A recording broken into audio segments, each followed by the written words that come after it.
Chapter 171.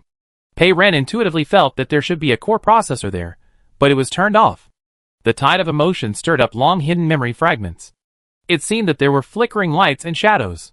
Gunshots, children's screams, mothers waving silver arms, chaos. These shadows flashed by, and could not be seen clearly.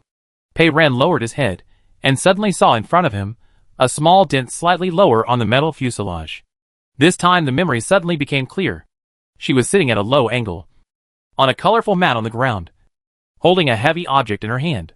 It was black, and seemed to be an energy block. She kept silent, and tossed it around in her hand. She accidentally threw it away. The energy block flew and hit the metal body of her mother's machine, with a loud clang, which scared everyone around. She knew she had done something bad, so she lifted her short legs and ran away. The mother's voice came from behind. Her tone was calm as if nothing had happened. Pei Ren. Run slower. Be careful not to fall. The memory of the past faded. Pei Ren touched the small hole on the metal shell. Did I hit it? Yes. I still remember. How old were you at that time? Only 3 or 4 years old. You sneaked into the warehouse and found an energy block from somewhere. It was so heavy. You grabbed it in your hand and threw it out at once. Lanza said, you have always been the most naughty child. But you are also my favorite child. Pei Ren carefully searched the memories that came to his mind, and fragments flashed by again. At noon, everyone was taking a nap in their cribs. Only she was still quietly keeping her eyes open. In broad daylight, she had to force people to sleep. I don't know who came up with this idea. The mother slid silently between the cribs, patrolling everywhere. Its body seemed particularly tall, and it would occasionally extend its tentacles to cover the tumbling children with a small blanket. The pulley stopped beside Pei Ren's bed, and Pei Ren quickly closed his eyes and did not move. A metal hand helped Pei Ren to push away the hair covering his face. The hand fell beside Pei Ren's ear, and a soft voice came from the end of the fingers. Pei Ren. Can't sleep? Want to hear a story? Pei Ren opened his eyes, reached out and held a cold metal finger, nodded, and whispered yes. The mother's body stood tall. Her eyes were scanning elsewhere, and the long metal tentacles stretched out in a spiral across the room, and moved the drooping legs of a sleeping child in the corner to the bed. Its voice was in Pei Ren's ears, coming from the metal fingers. What story do you want to hear today? Pei Ren ordered in a low voice. I want to hear. A knight with a sword on his back, riding her mechanical horse. She made up a story. A story about fighting aliens. Okay, the mother replied softly. No matter what kind of fantastic story Pei Ren wanted to hear, her mother would always make one up immediately. Sometimes she would give her several story outlines at once and let her choose one. Another child had a nightmare, thrashing and groaning. The mother stretched out her tentacles and gently patted the child on the back. The story had already begun. On a distant planet, there was a kingdom. The bravest knight in the kingdom was a black-eyed girl.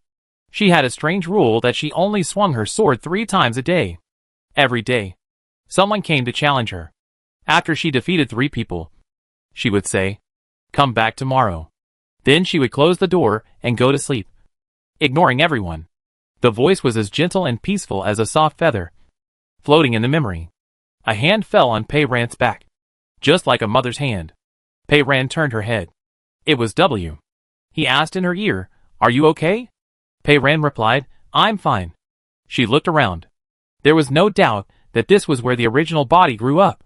It seems that he has been in this room since he was a little baby. Then what happened? Pei Ren tried to recall, and in the fragmented fragments he could catch, the perspective was very low, and he felt that he should be just a little kid of a few years old. Lan Sa stood quietly by and watched. His eyes fell on the hand that W put on Pei Ren's back for a long time. Pei Ren asked Lan Sa, did I grow up here? You are an orphan. When you were a few months old, you were adopted by Dr. Saman, brought to the Aurora base, and sent to the nursery here. There is more than one nursery here, Lan Sa said. Each nursery will be equipped with a multifunctional intelligent robot, responsible for taking care of all the children. This is everyone's mother. Pei Ren asked, how long have I stayed here? For more than 6 years, Lan Sa said. But there is a short period of time. We all went to the capital. What to do to the capital? Pei Ren asked him. Then I understood. I went to the silent program of the Ministry of National Defense Security. Really, Lan Sa said. A series of experiments from the Federal Academy of Military Sciences transform the brain, planting a device into Tobo, adjust the brain function, match with it. All of us went. All children at the Aurora base have attended the silent program. In addition to the children from our Aurora base, there were also many other people recruited by the Academy of Sciences. There should be more than 2,000 people in total. It is estimated that Shigai is the child who participated in the experiment through other channels. Lanza said, the experiment was very tragic. Some children died there and never came back. Some were left with lifelong disabilities, such as you and me. Pei Ran's eyes immediately swept over his whole body. His limbs looked very natural. Can't you see it? My facial nerves were severely damaged. Half of my face can no longer move. Lanza turned his head and turned the right half of his face towards her. There is no feeling here. And the ear is also affected. Because it happened in childhood. This kind of damage will seriously affect the development of facial bones and muscles. So Dr. Samon had this half replaced with a mechanical structure and bionic epidermis. His face was handsome and beautiful. And it was completely invisible. Lanza pressed his ear. And part of the oracle slid open, revealing the mechanical structure inside. The good thing is that I now have a very good ear. Pei Ren suddenly felt that this world was ridiculous. She and Lanza, both humans, have some mechanical structure, while W, the artificial intelligence, has a human body. Pei Ren continued to ask Lanza, why do we want to participate in the silent experiment? I don't know, Lanza said. Dr. Samon made the decision back then. She asked, what happened later? After returning from the capital, the surviving children continued to live here. Everyone moved away when they were 6 years old. They all moved into the base training dormitory and began hard training. Fully military management, each person only has a narrow hard bed. We are constantly doing physical training, assessment, grading, injuries are common, some children died. The training is beyond the limit of endurance. Everyone often cries secretly, but you never do. Dr. Samon said, a few years later, the best children can move into the most beautiful big house in Dandelion City. Pei Ren now understands how the big white house came about. Pei Ren asked, why does she have to raise so many children, and she has to do body transformation for everyone? Lanza replied, Dr. Samon often said, we are different. We were selected, shouldering a mission, and will be cultivated into a new kind of human being that is more outstanding and excellent than ordinary humans. As a result, everyone was bred with missing limbs. Lanza said, the time spent in the nursery is the best time. People who leave the nursery are like young birds leaving the nest, and are not allowed to come back. But we will secretly run back to see our mother. He said, it's still the same now. I often come here. He said, once, I bumped into Lu Zhanya. In fact, everyone can't forget their childhood. It sounds like, whether it's her, Lan Sa, or Lu Zhanya, all grew up in this nursery. Lan Sa said, today in the theater, Lu Zhanya must have recognized you. Pei Ren also felt that. The man named Lu Zhanya looked at her with a very complicated look. Lan Sa analyzed, I saw him staring at you, and you didn't react, as if you didn't recognize him. He might have guessed that you had lost your memory. She asked, did Lu Zhanya and I have a grudge in the past? Lan Sa smiled. You are not only your mother's favorite child, but also the successor handpicked by Dr. Samon. You live in the best house. When you were here, Lu Zhanya was almost jealous. Later, you left, and he finally breathed a sigh of relief. Pei Ram was curious. Then I was staying well. Why did you suddenly leave? I don't know either. Lanza said. 6 years ago, one day, you suddenly disappeared. You couldn't be found anywhere. Dr. Samon told everyone. You had left the base. No one knew what happened. We all thought you were dead. Lanza let out a long sigh. You're back. That's great. He pulled out a thin chain from his clothes that was hanging around his neck. On one end of the chain was a small golden box. I want to show you this, so that you can understand more clearly that what I said is true. The small box is not new, but has a dull luster and looks like it has been worn for a while. Lanza opened the lid. The lid popped open, and a small full-body virtual portrait suddenly appeared above the box. It was a three-dimensional projection, translucent, and it would slowly rotate. This is Pei Ran himself, only a little younger, only about 14 or 15 years old, with short hair, wearing a white outfit, which looks like a one-piece combat uniform. Lanza suddenly switched to internal dialogue, staring at Pei Ran. Xiao Ran, after you left, this is the only one left by my side. Pei Ran focused his thoughts on him for the first time, trying to have a conversation with him in his mind. She asked him calmly, are we two related by blood? Lanza must have heard it, because he seemed to be relieved, and his brows relaxed. He answered in Netapo, we are not related by blood. Dr. Samon selected some particularly talented kids and assigned each of them a child, who was a few years older. The older child is called a guide, who helps these kids train, takes care of their lives, and solves the various difficulties they encounter. I am your guide. So after you entered the base dormitory at the age of 6, I have been taking care of your study, training, diet and daily life. We are not siblings, but we are better than siblings. Chapter 172. He said a lot of things. Pei Ran extracted the key points. They are not siblings. Pei Ran came from the bunker world. In that extremely harsh end-time environment, blood is a very important natural bond between people. There may be betrayal between family members, but in the face of life and death, compared with strangers who have no relationship, it is still much more reliable. This Lanza in front of him, it turned out that he was not the original owner's biological brother. His reliability, in Pei Ran's eyes, instantly greatly reduced. Pei Ran could not forget the way he sat high up in the VIP seats of the theater, next to Lu Zhanya, studying her calmly.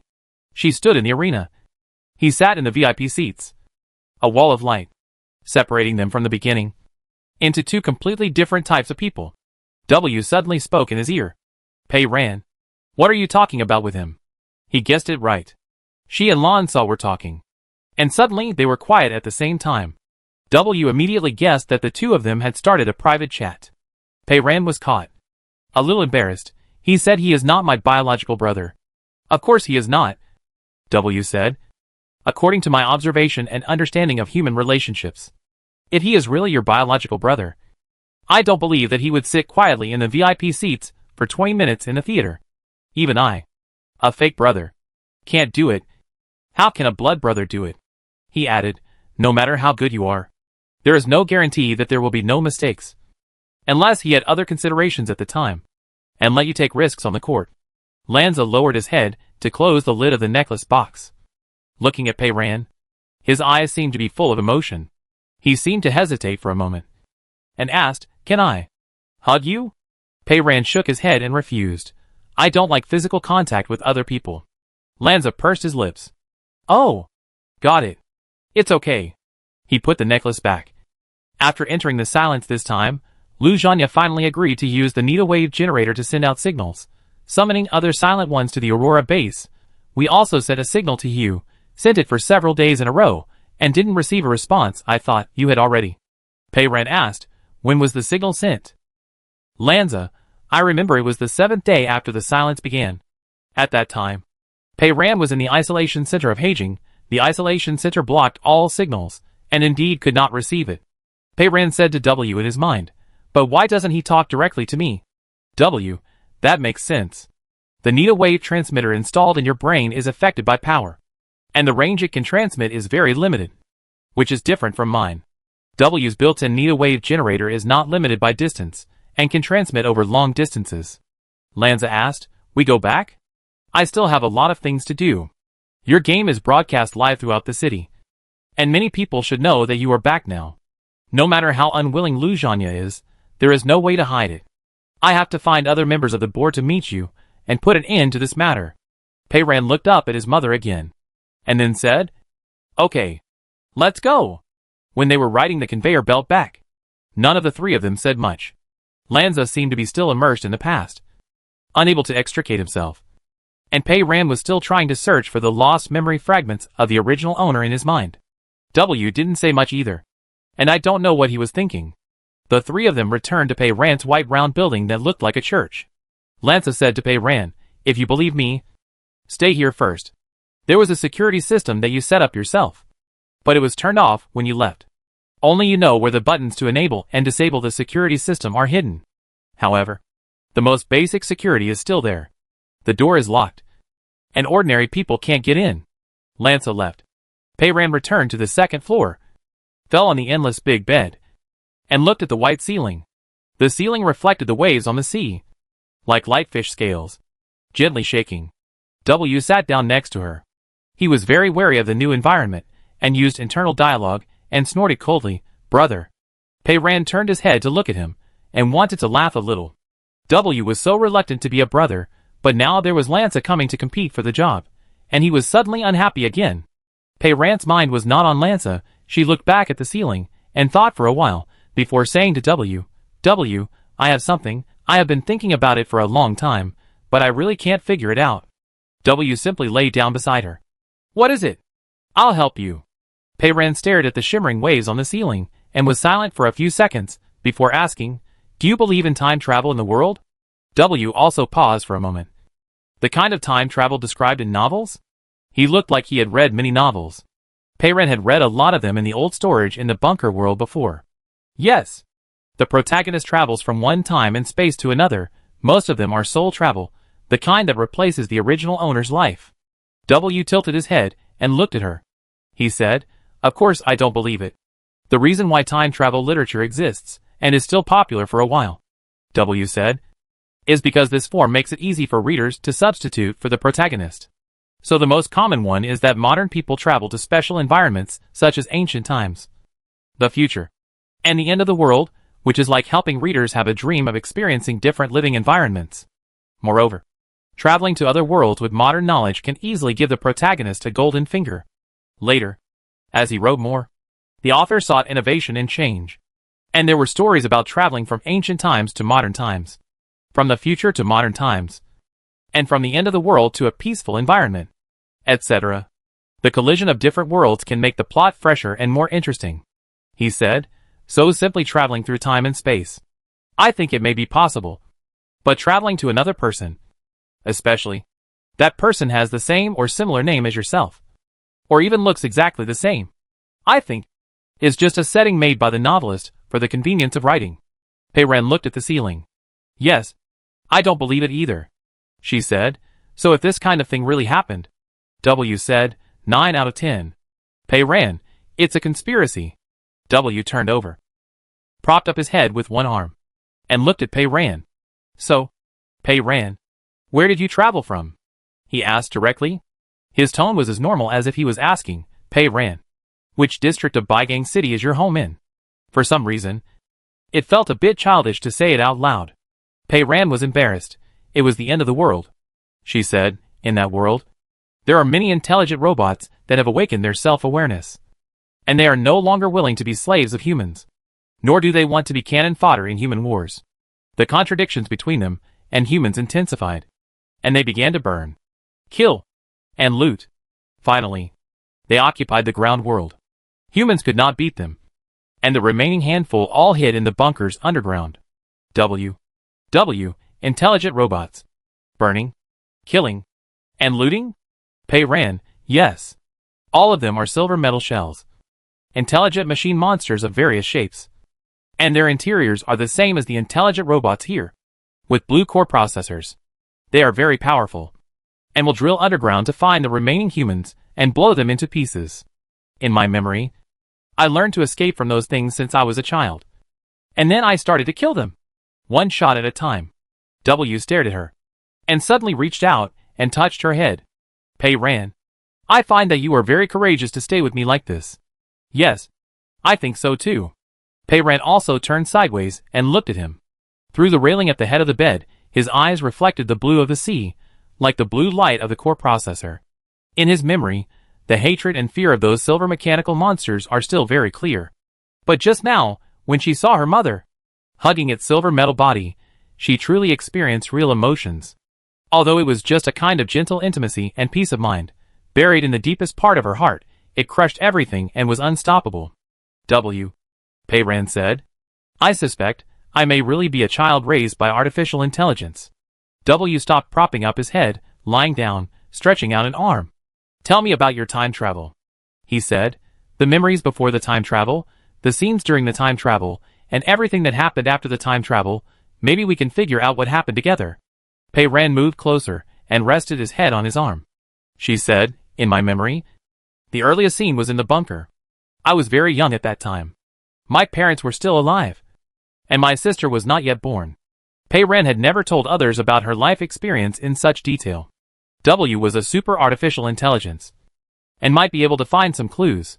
W listened very carefully and asked questions from time to time, asking her to describe it in more detail. You said that there was a place called Rat Road under the settlement where you lived. What was it like? How are the human settlements connected? Are there any means of transportation? How did they solve the lighting problem in the underground plantation? Are the silver coins you use hand-pressed? What are the denominations? Tell me about the market in the bunker. What are they selling? Pei Ren racked his brains and did his best to carefully describe the various events and scenes in his memory. She didn't know how long she had been talking. She was talking until she was resting her head on his arm and began to feel sleepy. W's voice came to her ears. Pei Ren, do you want to sleep? Pei Ren closed his eyes. I don't. W said, if you don't want to sleep, I have something to tell you. Pei Ren opened his eyes. Say it. He was less than 10 centimeters away from her. His eyes were calm and gentle. Have you noticed that the bunker world you described sounds very much like the future? But many things in it, if you delve into the details, are actually behind the current technological level. So there is a very strange sense of contradiction, he said, even if it is limited by the conditions of the end of the world and the technology is regressing. It is unlikely to be used in that way. Just like hundreds of years ago, people imagined that the videophone was a mirror connected to a telephone receiver. And a person who has never seen a car guessed that in the future, everyone would ride a winged horse. He said, this sense of contradiction gave me a direction for conjecture. And I went to look up a lot of information. Pei Ren, I finally found a bunker world setting in a novel, which is almost exactly the same as what you said. Pei Ren's sleepiness flew away. W said, it's a little-known science fiction novel published 30 years ago. I found it in the electronic database of the Federal Digital Library.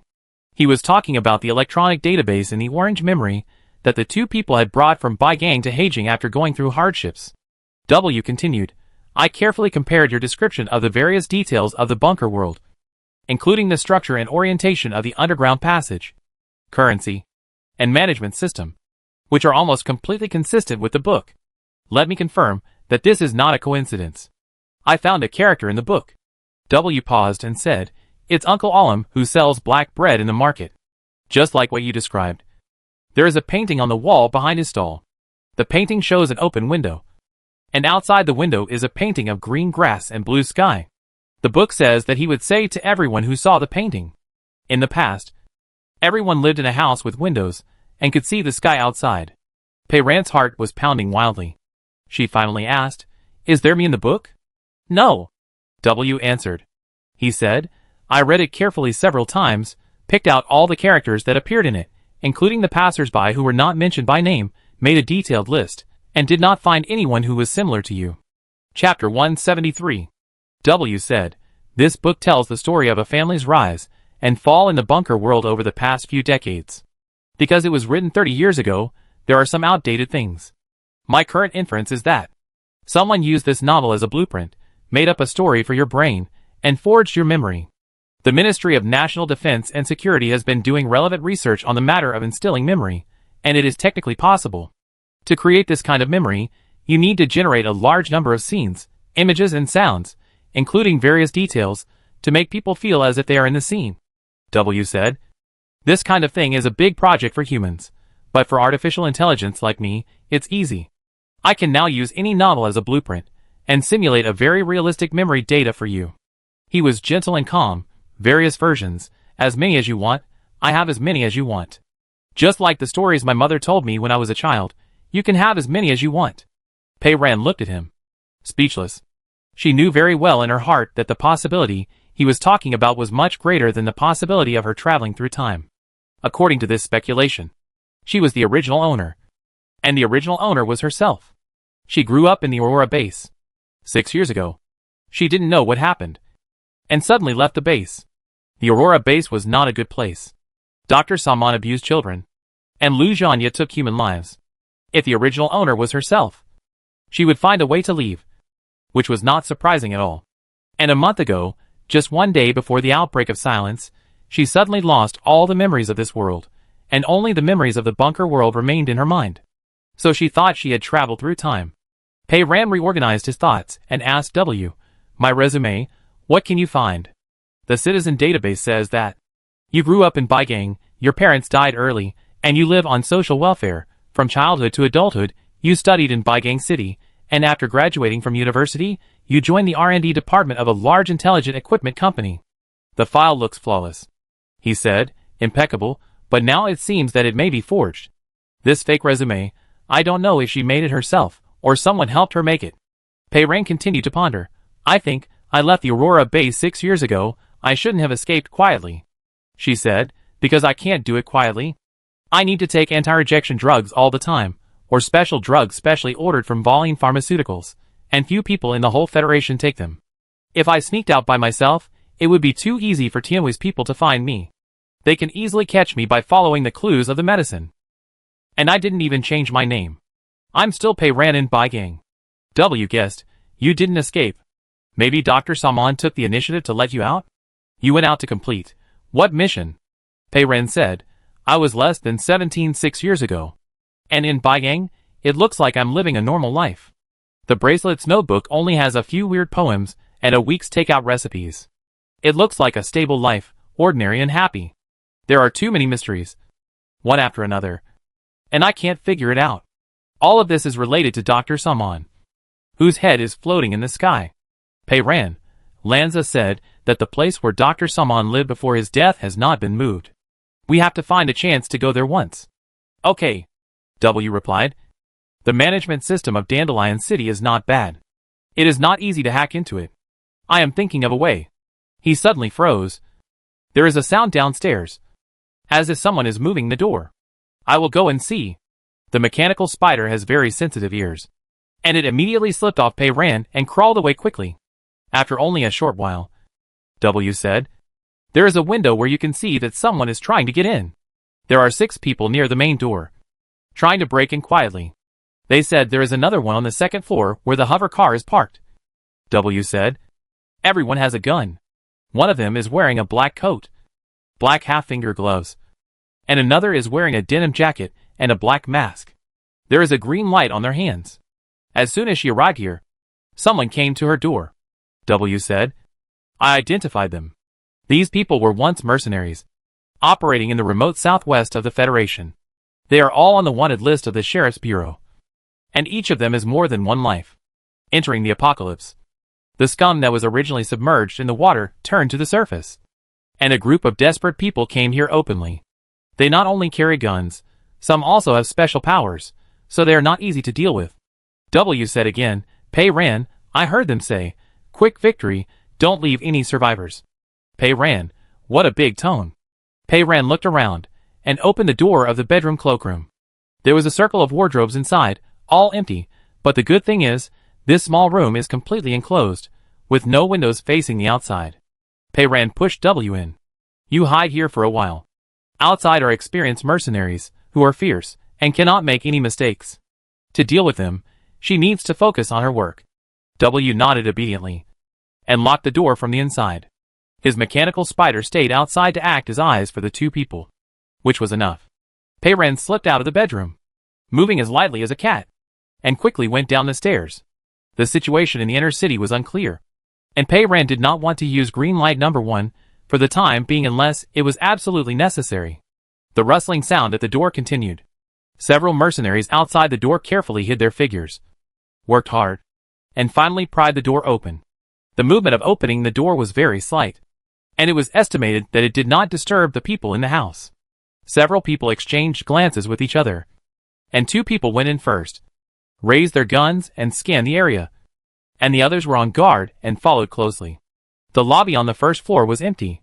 No one was there, only various training equipment was quietly placed there. The leading mercenary was called Tai Lang. He silently made a search gesture. In addition to the lobby, there was also a kitchen, a dining room and several rooms next to it. Several people immediately dispersed and began to search one by one. Tai Lang went to the corridor on the ground floor with a gun. This mission was just received urgently. The sponsor sent a message that the girl to be killed was very skilled, so he had to be very careful. Tai Lang had taken on countless jobs over the years, and was very experienced, so he didn't take it too seriously. Moreover, after entering the silence, he and another person in the team successfully implanted the green light and obtained superpowers. Before the silence broke out, they happened to have committed a crime and were chased too closely by the Public Security Bureau. When they were desperate, they were recruited to Aurora City by the sponsor. After coming here, they have been living in the outer city. The Aurora base is a private territory. The Public Security Bureau doesn't care much, and the sponsor never shows up. But the money is enough, and the few people live a leisurely life. A few days ago, the sponsor sent several small bottles with strange green light spots inside. The people who came said that if the green light in the bottles could be absorbed into the body, people would be stimulated to have superpowers. Tailing had heard about superpowers, and if there was such an opportunity, he would definitely try it. Several people in the team tried it. Unexpectedly, this green light was quite picky. The green light was like a living being, with its own thoughts and likes and dislikes. It refused to enter some people's bodies, or it was put in reluctantly, but it just passed through and refused to stay. Some people were lucky enough to be chosen by the green light, but their bodies could not bear it, and it seemed that this had nothing to do with physical strength. Tailing overcame this hurdle by himself and got a supernatural power with a very good combat value. Although he did not show it, he was secretly proud of it. The sponsor soon gave him the second green light. However, the two green lights stayed in his body for only a few days, and Tian's body could not bear it. It was an unbearable discomfort, as if he was sick, vomiting every day, dizzy, with a high fever, and his body became weaker and weaker. There was no other way. He could only use a small bottle to take out the other green light. The person sent by the sponsor to deliver the green light said that some people can bear 2 green lights in their bodies, and some people are even gifted and can bear 3 green lights, but it is rare.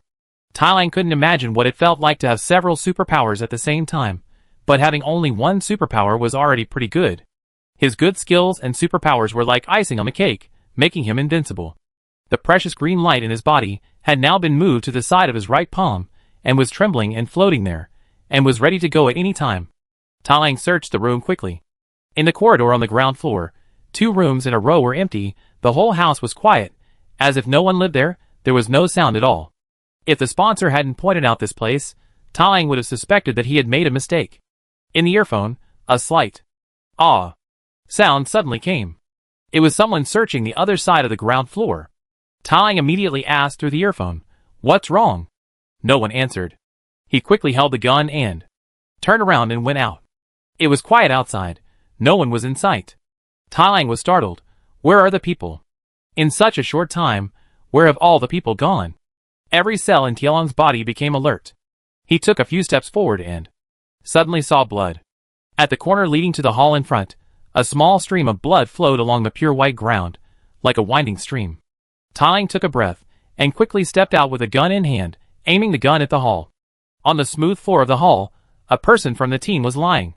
He was wearing a protective helmet, but there was a hole from the helmet to the forehead. He was dead with his eyes open. The blood was flowing from under his head. Tailing ignored his companion's body and quickly scanned the entire hall in front of him. It was as quiet as when he first came in, and there was no one. Tailing knew that the murder weapon was probably a metal spike more than 1 foot long that the dead man usually carried with him, and the spike turned out to be the murder weapon. On the right side of the hall, near the dining room, there were suddenly several bang bang bang sounds, as if someone was fighting. Tailing knew that his opponent was difficult to deal with, so he was much more cautious this time.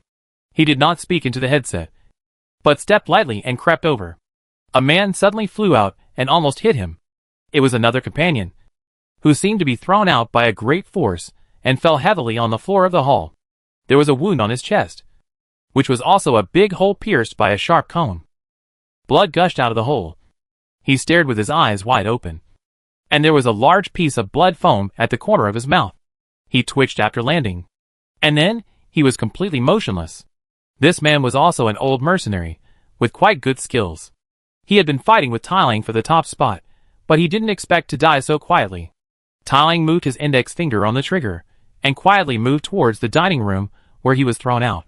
In the dining room, the body of one of his team members lay on the ground, with his neck twisted, and his head tilted strangely, and there was no one else next to him. 3 people had died in a row, but he hadn't seen who his opponent was. On the high dome of the hall, petal-shaped glass stretched out in all directions, showing the blue sky outside, and everything was white and quiet, like a quiet church. Behind him, There was movement from the direction of the door. Someone stayed outside the door to keep watch, but did not come in.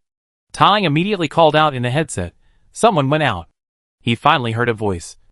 I understand. Before the rest of the words came out. The voice stopped abruptly. Tialong's hair stood up. He had killed countless people in these years, but he had never encountered such a thing. He had not even seen a shadow of a person. And a team was almost wiped out. Chapter 174. Outside the door, Pei Ren neatly dealt with the mercenaries, who were watching at the door, and then climbed up along the outer wall of the house. Climbing one floor was easy. She grabbed the edge of the second floor platform, pulled herself up a little, and quietly looked up. There was indeed a hovercraft on the second floor platform. The entire Dandelion City was covered with a protective shield. According to Lanza, the defense was tight. These people were either already in Dandelion City, or someone had let them in on purpose. Pei Ren quietly climbed up to the rooftop, covered by the virtual trees and flowers, and reached the side of the hovercraft. There was only one person here, wearing a gray coat, standing next to the hovercraft, also carrying a gun, and looking around vigilantly. He was a lookout. Pei Ren went around the back of the car, slid under the car, and grabbed his ankles. She grabbed him without warning, and frightened the man in the gray coat.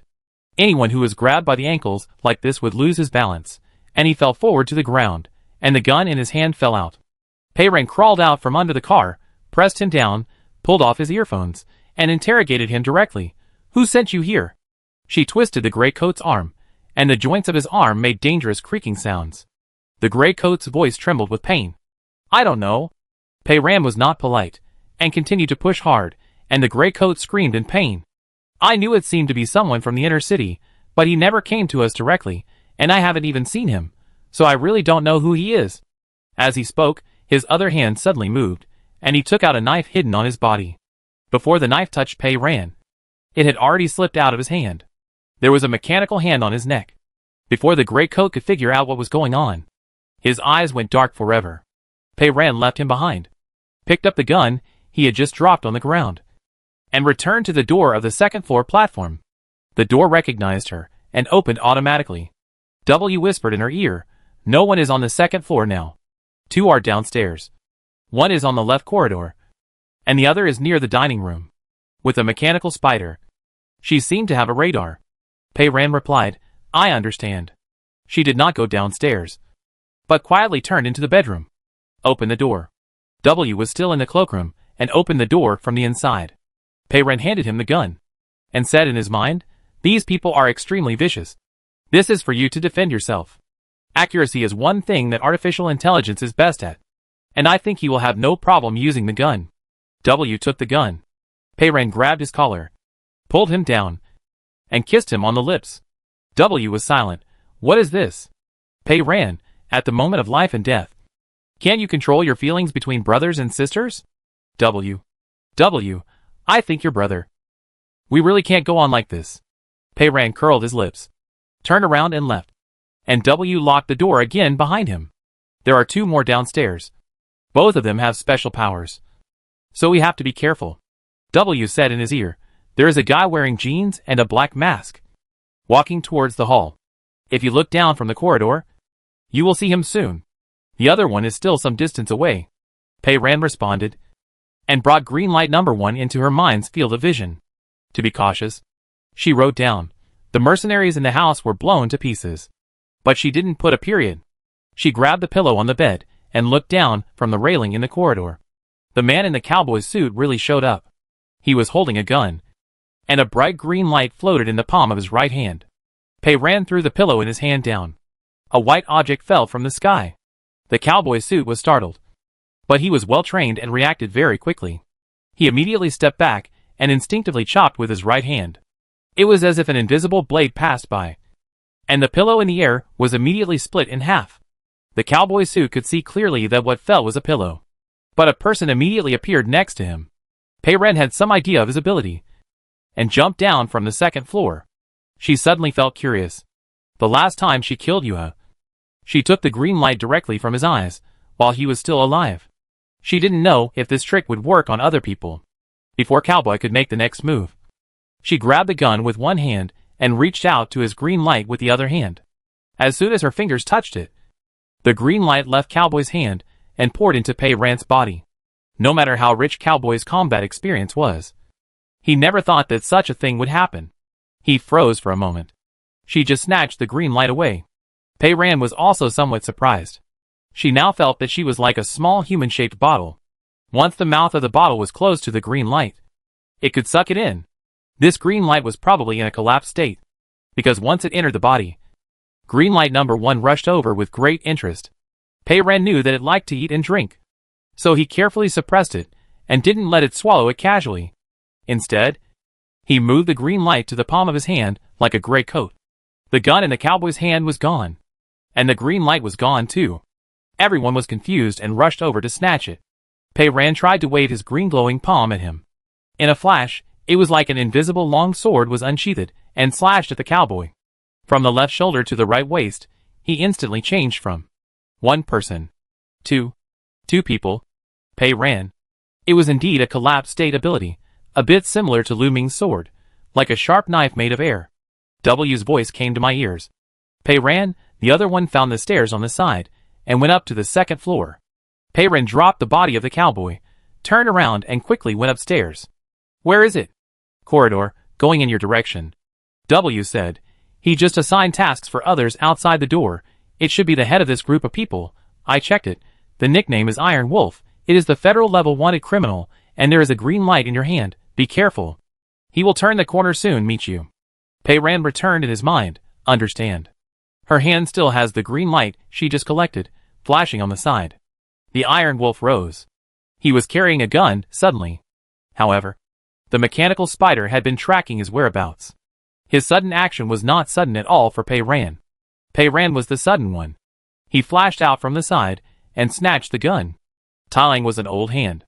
He remained calm and held the gun tightly. He had already opened fire. A row of holes were punched on the opposite wall. However, Pei Ran's mechanical hand had already landed on the gun.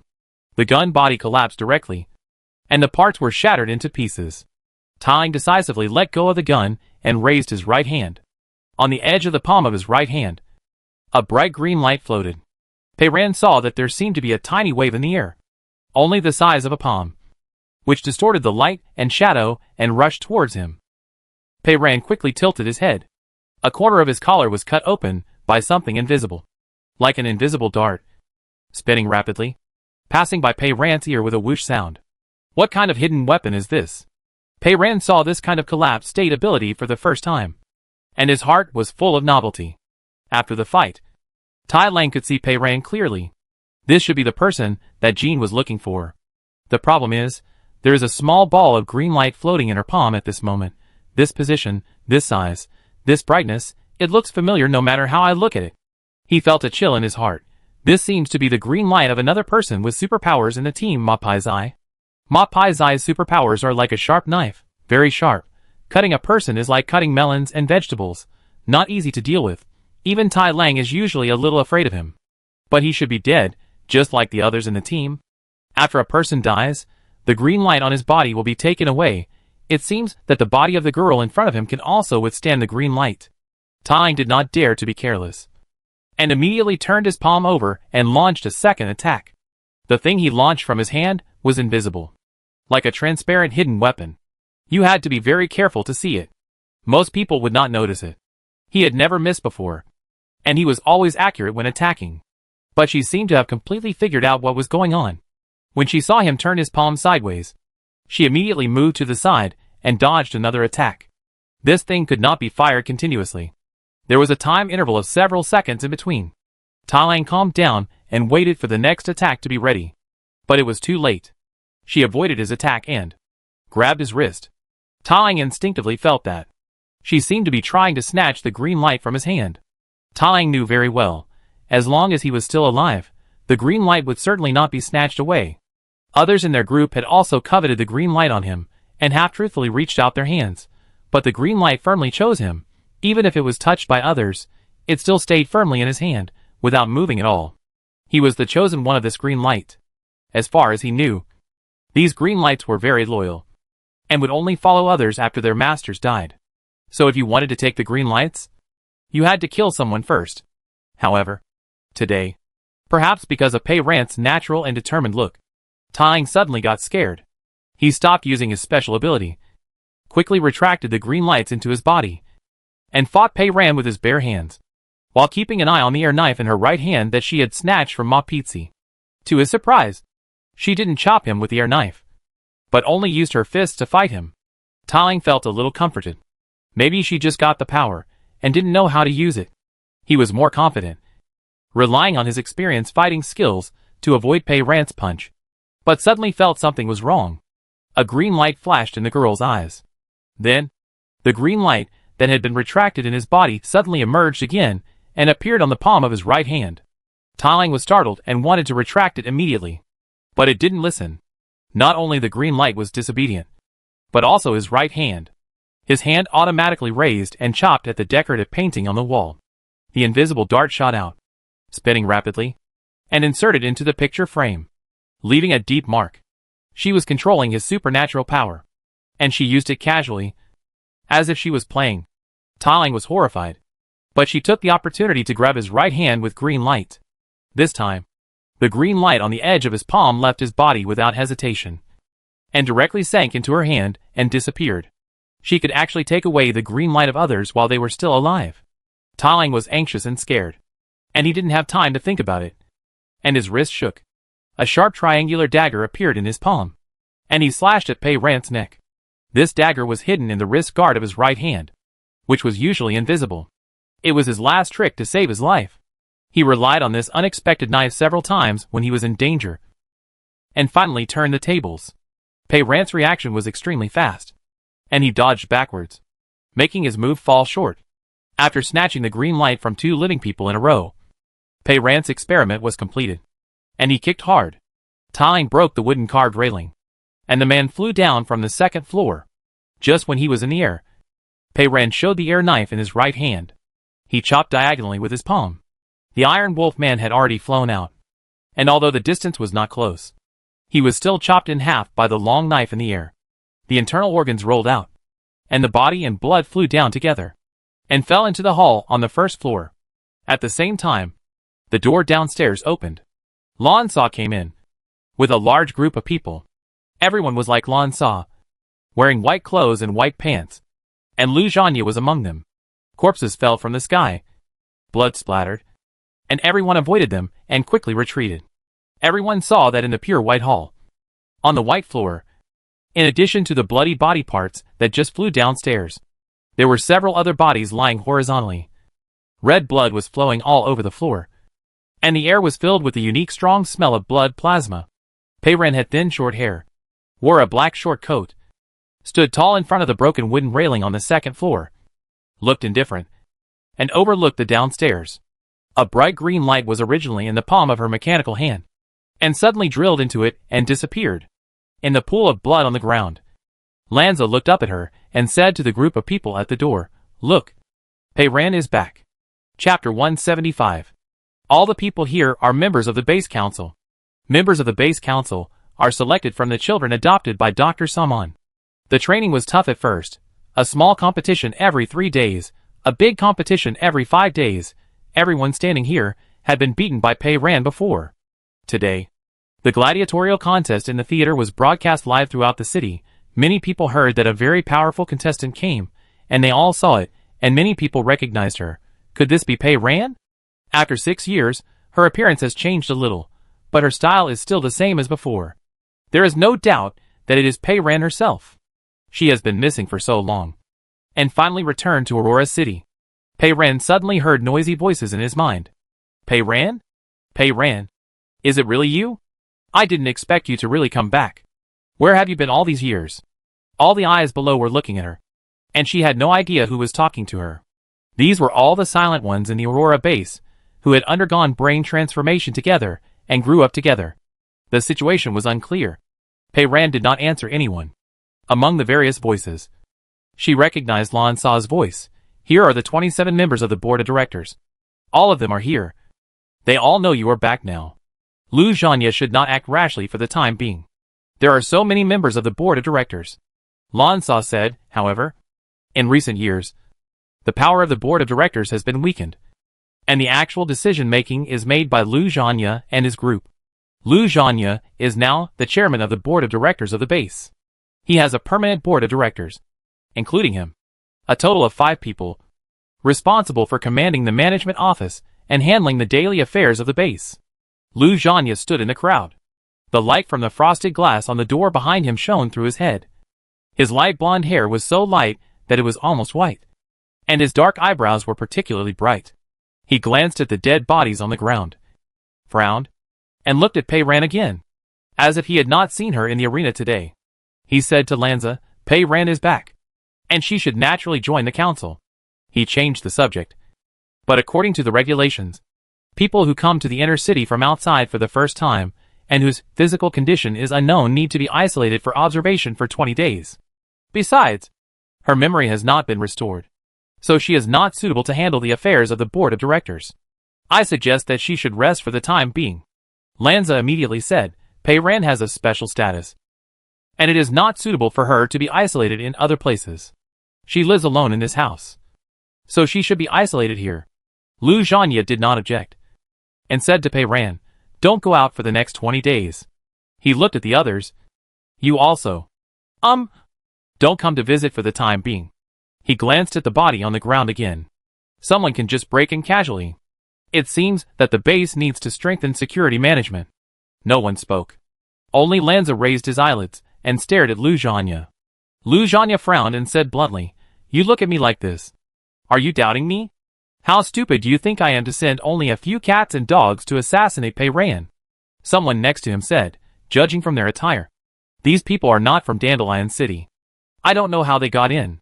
For the safety of the board members, I suggest a careful investigation of how they got in. Don't know how they got in. Lu Zhanya snorted. Isn't it obvious? He suddenly took a few steps forward, bent down, and picked out a golden card from the blood pool under the body of Iron Wolf. The contactless access card of the board member. Whose? The blood dripped from the card. He pinched it with his fingertips, opened the bracelet screen, and scanned it. The information popped up on the virtual screen immediately. There was a rotating avatar next to it. Lu Zhanya casually enlarged the screen. Pei Ran could see it clearly from the second floor. The avatar was Lan Sa. However, Lan Sa just turned his head and looked at the crowd behind him. In the crowd? Someone said in surprise, mine? The people in front turned their heads, revealing his face. Pei Ran saw that this person looked exactly like Lan Sa. The same face, the same hairstyle, and both wearing white clothes. It's just like copy and paste. W also said in his ear. Pei Ran asked, are they twin brothers? W. I didn't know Lanza had a twin brother. There is no such person in the citizen database. Lu Zhanya's screen showed that this person is Lan In. This is an illegal account that does not exist in the federal system. Lan In was in a panic, and quickly felt all over his body. Huh? Is it really mine? My card is gone. Lu Zhanya stared at him, threw the bloody card, and said, keep it.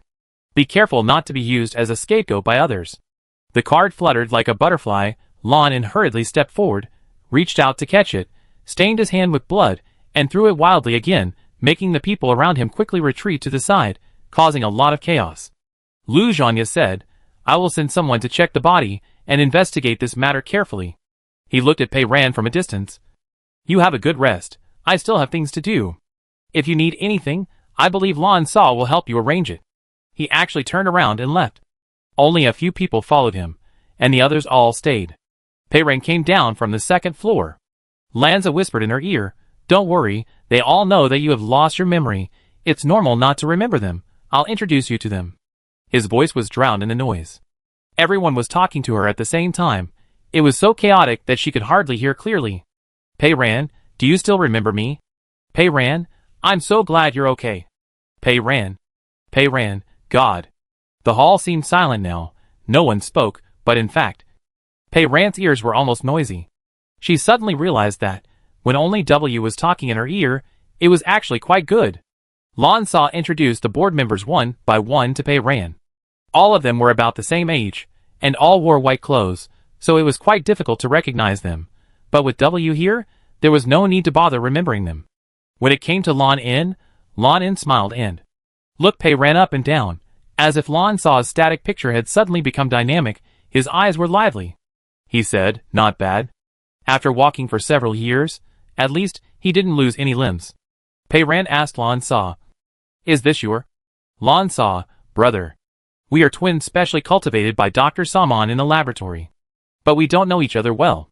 Pei Ran, okay. The twin brothers don't know each other well. After Lan Sa introduced them one by one, before these people began to ask about Pei Ran's experiences over the years, he came to her rescue. Pei Ran just came back. She is very tired. Let her rest. After everyone left, he lowered his head and tapped his bracelet. Wait for the people sent by Lu Zhanya to check the body. The cleaning car will come to clean it. Also, my people saw that you were brought into the inner city by the outer city supervisor. Do you have anything left in the detention center? I'll ask someone to go and get it for you. He knew everything, and he had been sending people to follow her. This explains why he rushed to the scene in the arena in the morning after the game had already started. He probably just received the news and went there specially. Pei Ran asked him, how is the theater? W released the crazy fusion body. I don't know how they ended up. Lan Sa replied, they have recovered the fusion body. Only a few people died. He asked, I heard from Lu Zhanya that someone hacked into the system and released the fusion body. Was it your companion? Pei Ran did not admit it. How would I know? Lan Sa did not ask further, but only said, you don't have to take such a small matter to heart. Those audiences who dare to watch you compete in the theater and make fun of you should be prepared to die. His expression was calm. Even if you are happy, you can kill everyone in the theater. What does it matter? You are Pei Ran. They are just insignificant, stupid and ordinary people. You don't need to care. Pei Ran found that his underlying logic was actually the same as Lu Zhanya and others. In Aurora City, people in the inner city did not regard people from the outer city as human beings.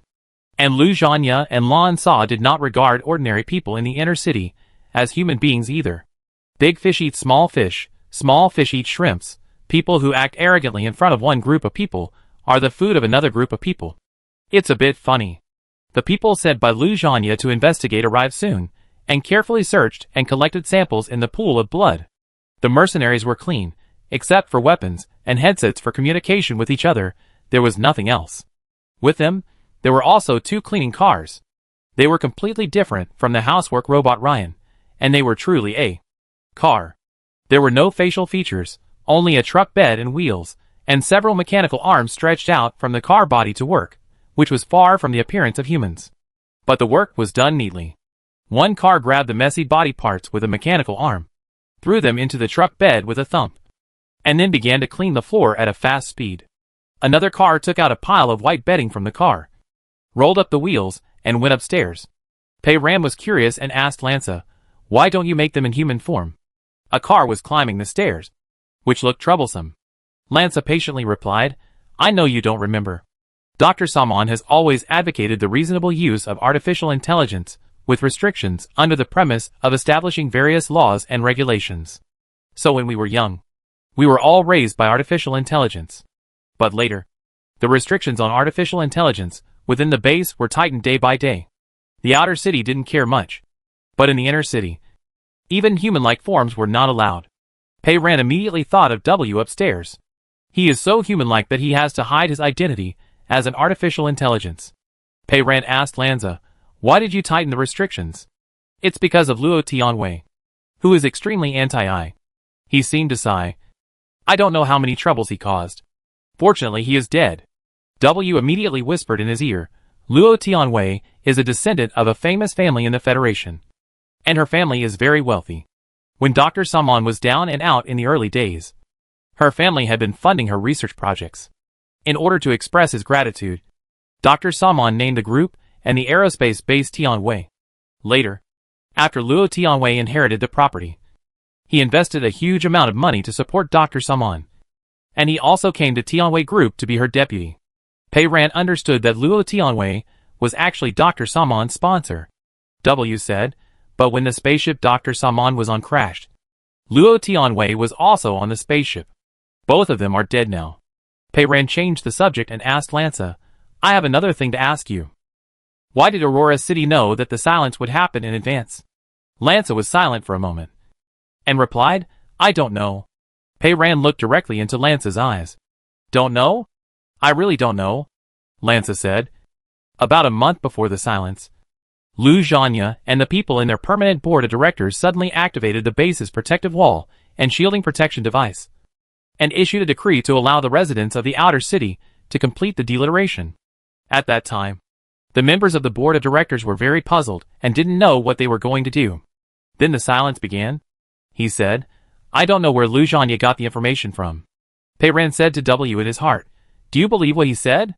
The mechanical spider must also be observing Lanza's expression. W did not make a conclusion. Looking at his expression, it doesn't seem like he is lying. W has always claimed to be a master of micro-expressions. But Pei Ran thinks that his sensitivity and accuracy in observing and judging human expressions are worth discussing. Pei Ran asked Lanza, "But the base seems to have done a lot of research on the silence." "Of course," Lanza said. Dr. Salmon has been studying the energy leakage from the fifth planet's rift for many years. Moreover, 2 years ago, a Federation spaceship had an accident near the rift, and silence occurred on the spaceship. Dr. Salmon had passed away at that time, but we at Tianwei quickly got the first-hand information through our connections. His tone was a little proud. "I guess our Tianwei's research on silence is probably more in-depth than that of the Federal Defense Security Department." His guess was right. Lanza continued, "I'm leaving first. I'll send you the things you need for these days of isolation later." Pei Ran, "Thank you." Lanza replied, "You are my sister. Why are you being polite to me?" His eyes slid to the bedroom upstairs. "Your brother," Lanza said. "You can stay at my place temporarily." W in the ear immediately protested, Pei Ran. Pei Ran interrupted Lanza, "No need. He can stay at my place." "Okay," Lanza said. "Then I'll ask the cleaning car to clean up the guest room upstairs." Pei Ran, "No need. The bed is so big, we can just sleep together." W in the ear and Lanza in front of him fell silent at the same time. Pei Ran, "It's so quiet all of a sudden." In the hall, there was only the slight sound of the wheels of the cleaning car rolling across the ground. Lanza finally came to his senses. His usual sense of detachment from the world was gone. The coldness in his eyes turned into embarrassment, and the words he spoke were completely messed up. "Of course. It's big enough. No problem. Then I will. The cleaning car." Pei Ran stared at him. Interrupted him again, "Forget it. Let him stay in the guest room." She said to W in her heart, "I said that to test his reaction." W said in her ear, "Oh, I see. What did you find out?" Pei Ran ignored his sarcasm and replied, "Lanza has always claimed that we are like siblings, but his reaction just now doesn't seem like he considers himself a brother." She analyzed, "A real brother, hearing his sister say such things, shouldn't he be furious? I feel that a brother should yell. He? Sleeping with you? He dares? I'll break his dog legs." W. Chapter 176. Lanza was still a little lost, not very natural. "No one has lived here for a long time, and you are missing a lot of things. I have ordered them, and sent them over. I have something else to do. I'll leave first." After he left, W came down slowly from upstairs. Pei Ran was studying everywhere, looking around. Lanza said, "There is an independent security system here, and only I know where the switch to activate it is hidden. The problem is, I can't remember it." "No need to remember it," W said. "Just assume that it is you, and you will hide the switch somewhere." W followed Pei Ran around. Pei Ran thought, if it were me, I would definitely find it in a place where I can easily reach it, and where others can't think of it, and it's not easy to reach it. She went upstairs and took a turn. Suddenly her eyes lit up. She stepped onto the railing on the second floor, stood up high as if she was going to jump off the building, and leaped into the air, and flew out of the second floor. W. The landing point was the crystal chandelier on the ceiling hanging above the road leading to the dining room in the hall. The crystal pendants on the crystal chandelier collided with each other, making a clanging sound. Pei Ran didn't care about that, and accurately grabbed the metal hook on the chandelier, and she was hanging in the sky. "W," he said, "if I'm not mistaken, this is an antique chandelier from 300 years ago." At that time, gorgeous and complicated designs were popular. Each crystal pendant was hand-polished. Pei Ran didn't listen to his nonsense. No matter what style this thing is, it's just an ideal hook. It was installed quite firmly, so she didn't fall down with the lamp. She didn't stop, swung forward, and rushed to the wall in front. There was a huge decorative painting on the wall, which extended from the first floor to the high second floor. The painting was very abstract. The whole picture is filled with violent and messy blue lines. Deep and shallow. Twisted and tangled together. Mixed with layers of white dots, which look like crazy sea water and stirred foam. A huge and sharp white triangle, like a sharp blade, is inserted diagonally into the mad whirlpool. It may be a sail, but the shape is too abstract, and it doesn't look like it. W had a headache. This painting is one of the representative works of Elvis, the leader of dynamic abstractionism in the West Continent in the last century. Called Dilemma. It has a dilemma, but Pei Ran doesn't have it. She successfully pounced on the place pointed by the top of the Yangtze River Delta. A large round of white dots. Her palm slapped accurately on the dots, and she slid down, landing just below the painting, on a thick stack of spare protective pads stacked against the wall. This was the smoothest and most bizarre route she had just discovered after observing it. At the moment her palm slapped down, there was a long sound, beep. Several virtual screens suddenly popped up in the hall. One was next to the door, showing the surveillance outside the door in real time. And the other was on the wall of the hall, with a complex interface, like a control panel, and there was a larger screen floating in the air. The security system of this house was successfully activated. A line of words appeared on the big screen, scanning the whole house. Checking for suspicious signals. Checking for suspicious devices. Scanning completed, confirmed safe. The images of Pei Ran and W appeared on the screen, and were quickly identified. A line of white light flashed, which should be an iris scan of Pei Ran. After scanning the iris, Pei Ran's own head appeared on the big screen. She leaned in front of the camera, and stared at the screen carefully. She looked young, only about 15 or 16 years old, and her short hair close to her scalp was not much longer than it is now. Her eyes were clear, and her expression was serious. She had a stern face, staring at the screen seriously, and suddenly said, "I spent so much effort, and all kinds of calculations, and finally escaped from this place that doesn't treat people as human beings. How come you are back again? Is there anything worth staying in this shabby place?" Pei Ran. Pei Ran looked up and asked the screen, "Is it you?" The person on the screen did not answer, and continued to talk. "It seems that they cannot interact. It is just a short video of that year," she said. "Here are the tips, in case you forget when you come back, when you are old." Pei Ran, "You are only old. But I really don't remember anything." Pei Ran on the screen continued. "Or if I lose my memory or something, I can't remember," she said. "There is a permission card hidden above the place you just grabbed. You can swipe it to go around in Dandelion City, including where Dr. Summon lives. It won't leave any traces in the system, but you still have to be careful to block the surveillance."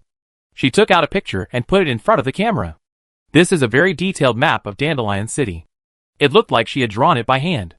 It marked the locations of all the surveillance cameras, and also marked with a pen how to block or bypass each surveillance camera, and other points that needed attention. She did her homework very carefully. After a moment, Pei Ran on the screen moved the map away, left it aside, and suddenly crossed his forearms in front of his chest, made a big cross, stretched his palms straight like swords, and then chopped down diagonally to the left and right sides of his body at the same time. Pei Ran. What kind of middle school gesture is this? W recognized it immediately. This is a hand gesture of a superhero who saves the world in a cartoon many years ago. Every time before setting off and opening the hatch, he would do this to the hatch. After the teenage Pei Ran made this gesture, she stared out of the screen. She said, "Whatever you come back to do. Come on." This was obviously recorded by herself before she left, to prepare for a rainy day, and to leave a reminder and guidance for her future self. It was well preserved. She really lost her memory. Pei Ran ran up the stairs again, returned to the second floor, climbed up the railing, and jumped again. The video said, "Above the place you just grabbed, there is a permission card hidden." This time when she grabbed the hook on the crystal chandelier, Pei Ran exerted force on her waist. She rolled up, put her legs on the hook, jumped up a little, and held the vertical rod above the hook. She hung on the chandelier, freed one hand, and touched the ceiling. Soon she found something strange. The ceiling was covered with relief patterns, one of which, if you looked closely, seemed to have a circle of thin cracks, and it would move slightly when you pressed it. The movable piece was stuffed tightly. Pei Ran carefully picked it off, revealing a small hole 1 finger wide. It seemed that something was stuffed in the hole. Pei Ran put his finger in, and took out a long and thin card. She held the card in her mouth, restored the ceiling, and then loosened the legs hooked on the crystal chandelier, hung it back on the crystal chandelier, swung it gently, and slid down lightly along the giant painting on the wall, landing on the protective pad below. She and W then looked at the card carefully. The card was only half a finger long, about 1 finger wide, and looked like metal, with a silver background that shone with a rainbow-like luster.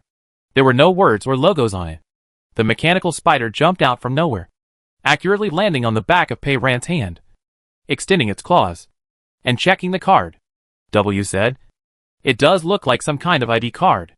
There were a few beeping sounds from the door.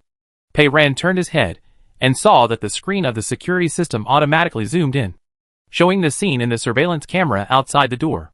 It wasn't a person, but 2 small cars parked outside. Pei Ran walked over, and a line of words appeared on the screen at the door. "A delivery truck has arrived. Security scan completed. Do you want to open the door?" Pei Ran clicked yes, and the door opened automatically. This car was about the same size as a smart cleaning car, and it also looked nothing like a human. A virtual screen popped up on the car, showing buyer's message. Lanza appeared on the screen. He said, "Pei Ran, I have ordered some things you may need in the system for you. Please take them, and tell me if you need anything else." The 2 small cars drove in silently, unloaded the goods automatically with a robotic arm, and stacked the boxes neatly at the door. They were silent, no intention of chatting, much more boring than the intelligent robots in Heijing. After unloading, they turned around and left. W squatted down, checking what Lanza had sent one by one. Snacks. A lot of snacks, all kinds, several full boxes. 2 boxes of JTN-34. Whatever she needed, Lanza knew it all. W continued to look through the boxes, taking them out one by one for Pei Ran to look at. And cooking bags. Cooking bags are something that you can eat from Heijing to Aurora's city. Pei Ran took it out with great interest, but said, "Who knows if it is poisonous? We have to find food ourselves." W said leisurely, "It can be eaten. It should be fine." "Pei Ran?" W said, "I had nothing to do in the cloakroom just now, and I have been trying to hack into their management system. The system of Dandelion City is more complicated than other places, and the security measures are quite strict." But Pei Ran knew that this was his specialty, and nothing could stop him. "However, I can now monitor all public areas, including the places where materials are transported and distributed. I saw that these things were directly distributed from the warehouse by intelligent robots. There is no problem with him around. It is really convenient." W continued, "However, some buildings, like yours, are independent systems that need to be broken through one by one, which takes some time. Also, the place where the current council works in the central area needs to be handled very carefully. I can't see it yet, and I don't plan to alert the enemy for the time being." Pei Ran understood, and just leave everything to him. W then opened the box. "This box contains new tableware.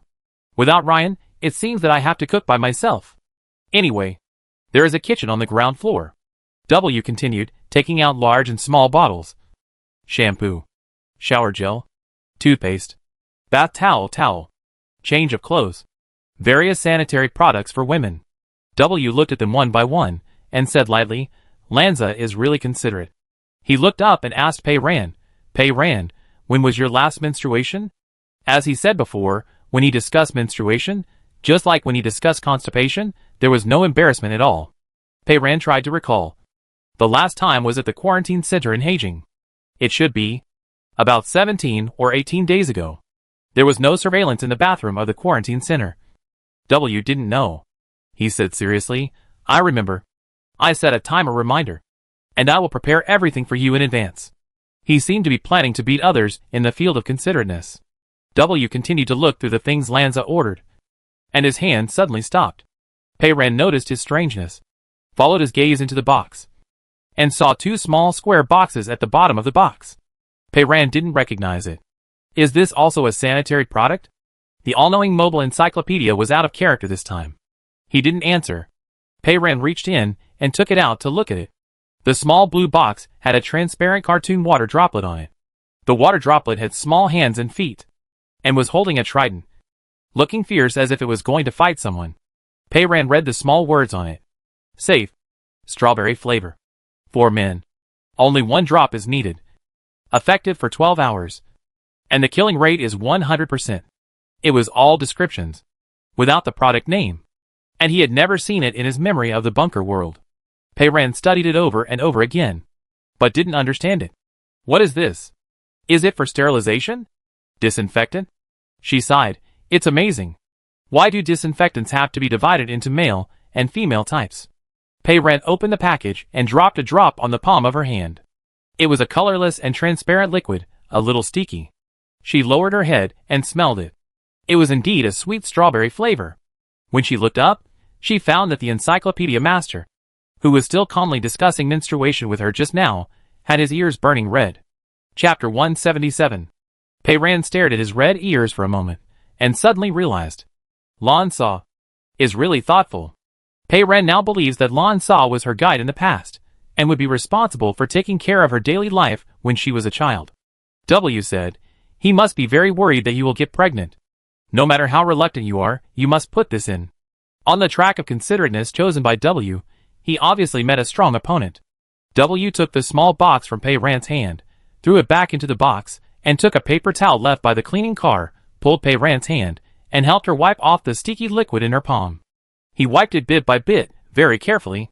In the rich strawberry smell, he lowered his eyelashes. So close, Pei-Ran's thoughts were wandering, and when he couldn't help but reach out to grab his collar, W suddenly let go of her hand, and turned to move the boxes. He put the various things in the box into their respective places. Pei-Ran helped him lift a box, but before he could figure out where to send it, it was taken away by W the next second. Pei-Ran raised his hand, looking at the air in his hand. Without Ryan, are you automatically taking over the position of the housework robot? Yes. W answered, changing to a mechanical tone. Welcome to Dandelion City. I am your exclusive smart housework robot W. W sorted the things in the box into categories, and moved the box of cooking bags and pots and pans to the kitchen downstairs. There was another noise at the door. It was a courier. It was also sent by Lanza. It brought a small transparent bag, which contained all of Pei-Ran's personal belongings left in the detention center, including a bracelet and a gun. Pei-Ran was not very confident about the bracelet after it passed through Lanza's hands, so he did not put it on directly, but studied it. This should be disassembled. Right? Your personal household robot can certainly handle such trivial matters. The mechanical spider crawled out from under her collar. Exclusive housework robot mobilized the mini exclusive housework robot. It climbed up her arm to her hand, and a tiny screwdriver popped out from one of its claws. With a few clicks, it took apart the bracelet panel. The spider checked it once. There's nothing strange inside, W said, and after a moment, the system has also scanned it. It's safe. Pei-Ran was relieved, waited for it to reinstall the panel, put on the bracelet, and first found Aisha in the address book. She was in an unknown situation in the inner city, and I guess Aisha and the others didn't dare to send messages randomly. Pei-Ran sent her a heart to let her know that he was safe. However, the message failed to be sent. W said, the bracelet signal is sent and received through the Federal Automatic Communication System. The southwest area has not been paralyzed for the time being, but Dandelion City seems to have blocked this kind of ordinary external communication signal. It can't be sent.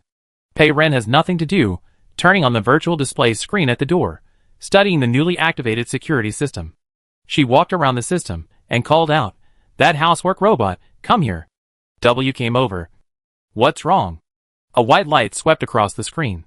Pei-Ran, scan my iris. The housekeeping robot doesn't have administrator privileges, which is outrageous. W smiled slightly. Okay. He returned to the kitchen, seemingly turning on the kitchen food processor. Are you hungry? He asked from a distance. What do you want to eat? Pei-Ran's last meal was yesterday at noon, so she was indeed hungry. She also entered the kitchen, picked through the boxes, and took out a meal package of fried chicken fillet rice. W started immediately, while Pei-Ran watched from the side. Not only did he visit, he also gave professional guidance. Kurwa's best housework robot. Ryan said, when you cut the cooking bag, you must cut it evenly. W, who was tearing the cooking bag with his bare hands, was speechless. Pei-Ran pointed out, I now find that what it said makes sense. Look, you tore it crookedly, and a drop of precious sauce just dripped down. She stretched out her finger to wipe off the shaky sauce, and put it in her mouth. It was sweet and spicy, and it tasted good.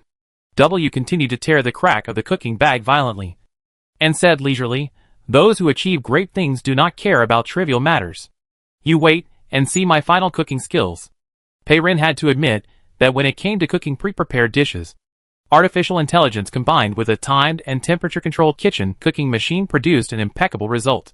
The chicken thigh meat was soaked in the aroma of onions, with a little bit of the spiciness of black pepper, smooth and tender. And the rice mixed with the sauce was also delicious. Pei-Ran had just finished the last spoonful, and W had already brought the second portion without delay. He watched Ryan feed Pei-Ran every day, and he had a lot of experience. He estimated her eating speed very accurately. He didn't touch anything himself, but found 2 mint tea bags from the box and brewed 2 cups of tea. He gave Pei-Ran 1 cup first, and he also took the cup and took a sip of mint tea tentatively. He sighed. Menthol will act on the receptor channels in the mouth responsible for sensing cold, misleading them to send low temperature signals, making the nerves feel cold. So this is a kind of false cold, which is really interesting. Pei-Ran was absent-minded, and also drank a sip of the fake cold mint tea, thinking in his heart, she and Xiao Pei-Ran are in tune with each other, and have the same style. It is very convenient to find the things she hides. It can be seen that W's speculation of the bunker memory forgery theory is tenable. She should be the original owner, but her memory has been replaced. Xiao Pei-Ran said in the video that she escaped by all means. She used the word escape, which shows that she did not leave Aurora City under the instruction of Dr. Samon. But how did she do it? She can live openly in White Harbor without being caught by Dr. Samon? Pei-Ran suggested, let's go to Dr. Samon's place tonight. When we came to Dandelion City, we also had the authority card. This opportunity is rare. Even if it is risky, we must go once. W held the tea, nodded. The route and time of the patrol car are marked on the map you drew. I took a look and the best time should be after 3 in the morning. He suggested, you go to sleep for a while. I don't need to sleep. I'll clean the kitchen. You have to get enough rest. You can stay awake during the day and go out at night. Pei-Ran stood up and handed him the used dishes and chopsticks. Then I'll go upstairs to sleep. W, okay. Pei-Ran turned and left. If you are tired, come up and rest for a while. There was no sound behind him. After a long time, someone said, okay. Pei-Ran quickly clarified, that's not what I meant. W also answered quickly, I understand. The security management system was activated. There is now an additional control screen in the bedroom, and there are more options on it than the one downstairs. Pei-Ran leaned against the head of the bed and pulled him over to study. W was downstairs, but his mechanical spider lay on her shoulder, looking at the control panel with her. Her original account could be seen on the panel. Pei-Ran was shocked by the numbers on it, and counted them one by one. It turned out to be more than 80 million inner-city coins. W said, according to the exchange rate on the contract I saw at Rima last time, you now have more than 500 million outer-city coins. If Ryan was here, he would definitely say, Master, you are such a rich woman. You can exchange cash in the system. And you can also order things. And there will be smart transport vehicles to deliver them to your door, which is very convenient. Pei-Ran flipped through them and ordered 2 cars first. One was a floating car that could be driven in the inner city. Pei-Ran chose the pure white color that was most common in the inner city. The other was an antique off-road vehicle, which was specially disguised and made to look old. It was a Loki gray. W was silent. She bought a car first wherever she went. It seemed like she was ready to run away at any time. In the system, you can also switch between various scenes on the large screen at the head of the bed. There are tropical rainforests, polar glaciers, and another scene. The bed seemed to be placed on the edge of a cliff, and looking down was a bottomless abyss. My taste is really special. Pei-Ran changed a circle, and finally returned to the scene of the sea. She turned on the sound of the sea waves, fell on the big bed, and rolled back and forth a few times. The big bed is good. You can roll as much as you want. Although I still have no memory, I feel a special sense of security. She rolled around on the bed, and the mechanical spider stayed on her resolutely, without jumping off. Just like stepping on a rolling log floating on the water, crawling around on her neatly, carefully maintaining balance. Pei-Ran scooped it up, put it on the pillow, and laid down on the pillow himself. The mechanical spider rubbed the hollow of her cheek, and Pei-Ran closed her eyes. Not long after, she heard W clean up the kitchen and come upstairs. The guest room next door was cleaned up, but he didn't mean to go over, and walked in directly. The bed moved slightly. This bed was really huge, but W's human figure, like his spider, moved over on his own initiative, stayed close to her. and sat against the head of the bed. He naturally reached out and patted her, just like when he coaxed her to sleep in the cell last night. Pei Ran turned over, finding his other hand and holding it. Housekeeping robot, did you go to the wrong room?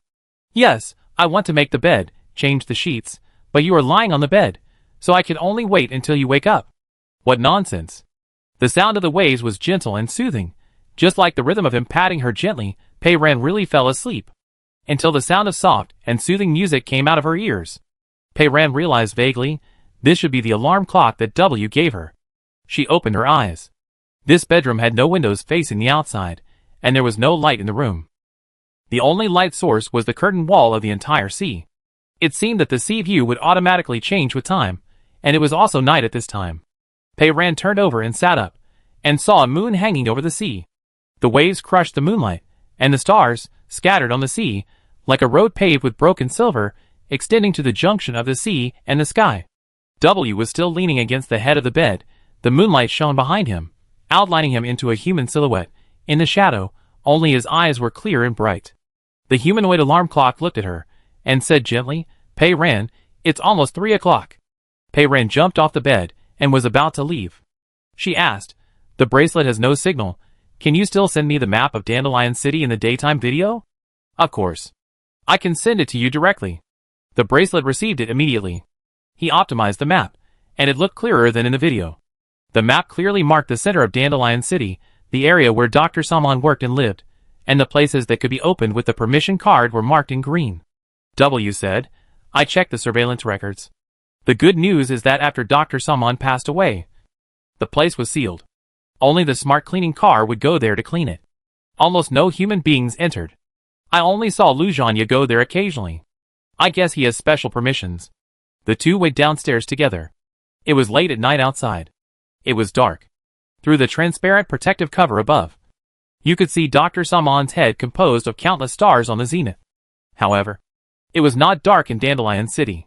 There were lights on everywhere. Various emerald green virtual trees and lawns were fake and vibrant in the night. There was no one in sight. W said he had taken over the surveillance system.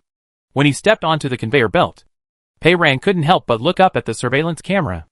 W endured it silently for a few seconds before saying, You don't believe me? It's just a Tianwei group. The security agent was unhappy. Pei Ran argued. I didn't. She raised her hand and shook it, saying hello to the surveillance camera hanging on the transparent canopy of the conveyor belt. The surveillance camera suddenly tilted its head towards her, just like W usually did. If the surveillance camera could speak, it would definitely say, Look. It raised its head, turned 360 degrees arrogantly, and looked around. With the same posture as its owner, it's just a Tianwei. Chapter 178. The surveillance is completely under W's control. Pei Ran is really relieved this time. According to the mark on the map by Xiao Pei Ran, there is no manpower patrol here at night. It seems that it is still the same now. In the early morning of Dandelion City, there is not a single person. Not long after, we arrived at the center of this dandelion. There are more virtual plants in the central area than in other places.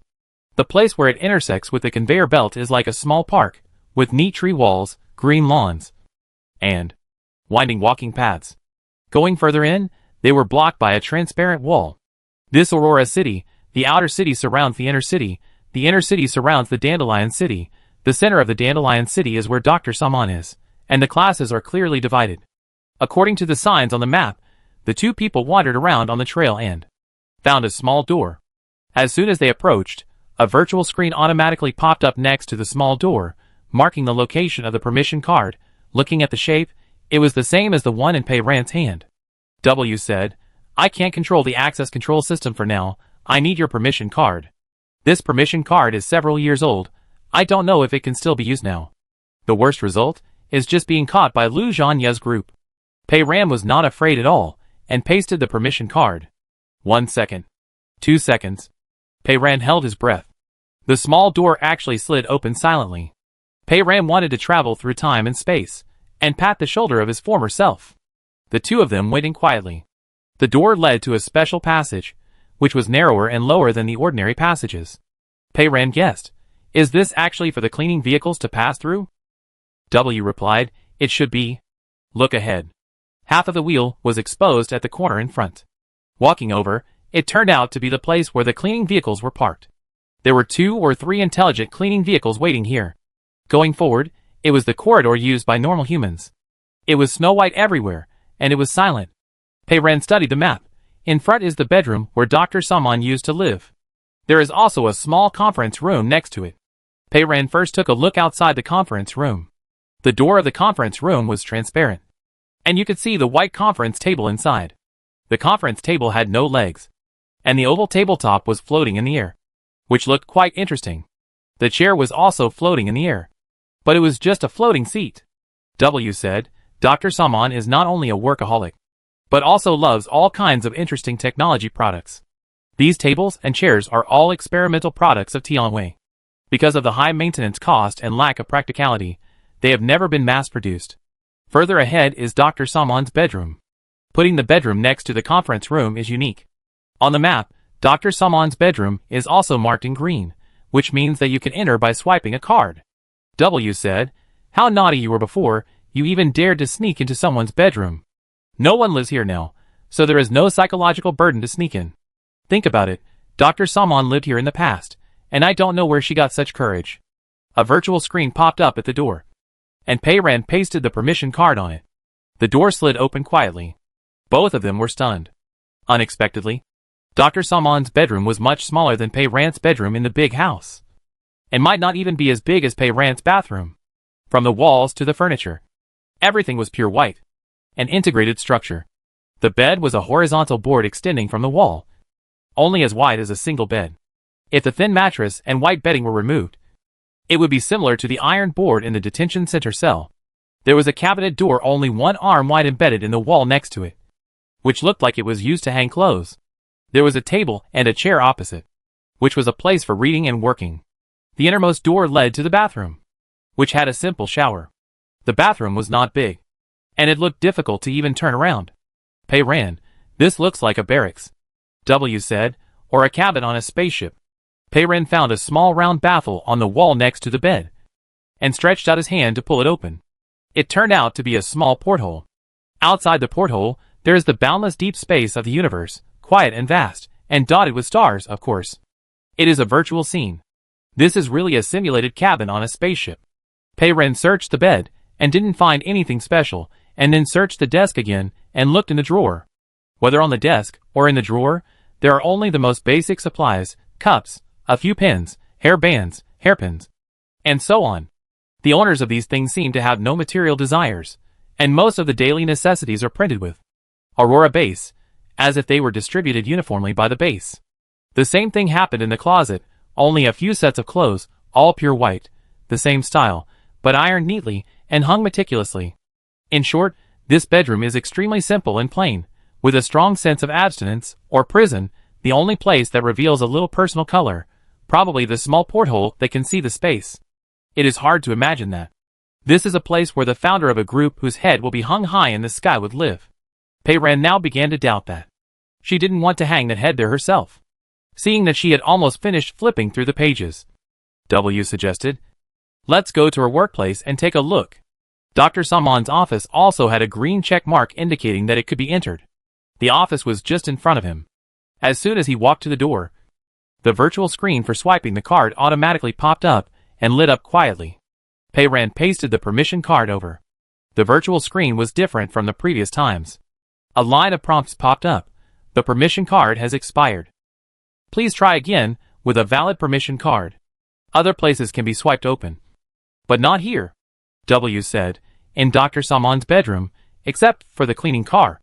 No one goes in, but in the office, Lu Zhanya sometimes goes in and out. It seems that they have specially updated the permission card here. The door of the office was locked. I don't know what is hidden inside, but after Dr. Samon left, Lu Zhanya often came here. Pei-Ren pulled the door handle. It is of course easy to break the door violently, but it is best not to leave such traces in the place where Lu Zhanya goes in and out. Green light number 1 was sleeping. Pei-Ren woke it up directly, brought it to his mind, and wrote, a permission card that can open Dr. Samon's office appeared on my palm. She spread her palm. The period was drawn, but there was only air on her palm. Nothing appeared. Green light number 1 was still in her mind, staring at her. It can't do it. Pei-Ren, stupid. Green light number 1. W looked down at her raised hand and guessed, "You can't do it?" There are still many things that green light number 1 can't do. If there is a chance, I must continue to feed it takeout and upgrade it. The permission card is a one-time thing. If I can't make the permission card, I can only use the ability of green light number 1 to open the door directly. Pei Ran erased the line of words, and just when he was about to write again, W suddenly said, "Pei Ran, someone is coming." "Pei Ran, Lu Zhanya is coming," W said. "I don't know who it is." This person came out of the office area of the board of directors in front, using special equipment, and was interfering with the surveillance all the way. I can't see him. He just entered the main door, and is coming this way. I'll send Spider over to take a look. Anyway, we have to find a place to hide first. The two of them were of the same mind, and went straight to Dr. Samon's bedroom next door. According to previous surveillance records, no one has ever been to the bedroom, which is a good place to hide. As soon as the two people opened the door and hid in, they heard light footsteps. W said, "I saw it. And it was an acquaintance. Nan Yi's father, Nan Kitchen." He had said before that Nan Kitchen was originally a strategic consultant for the Science and Technology Pioneer Party. Later, he nominally went to a technology company in Araku, but actually came to the Tianwei base.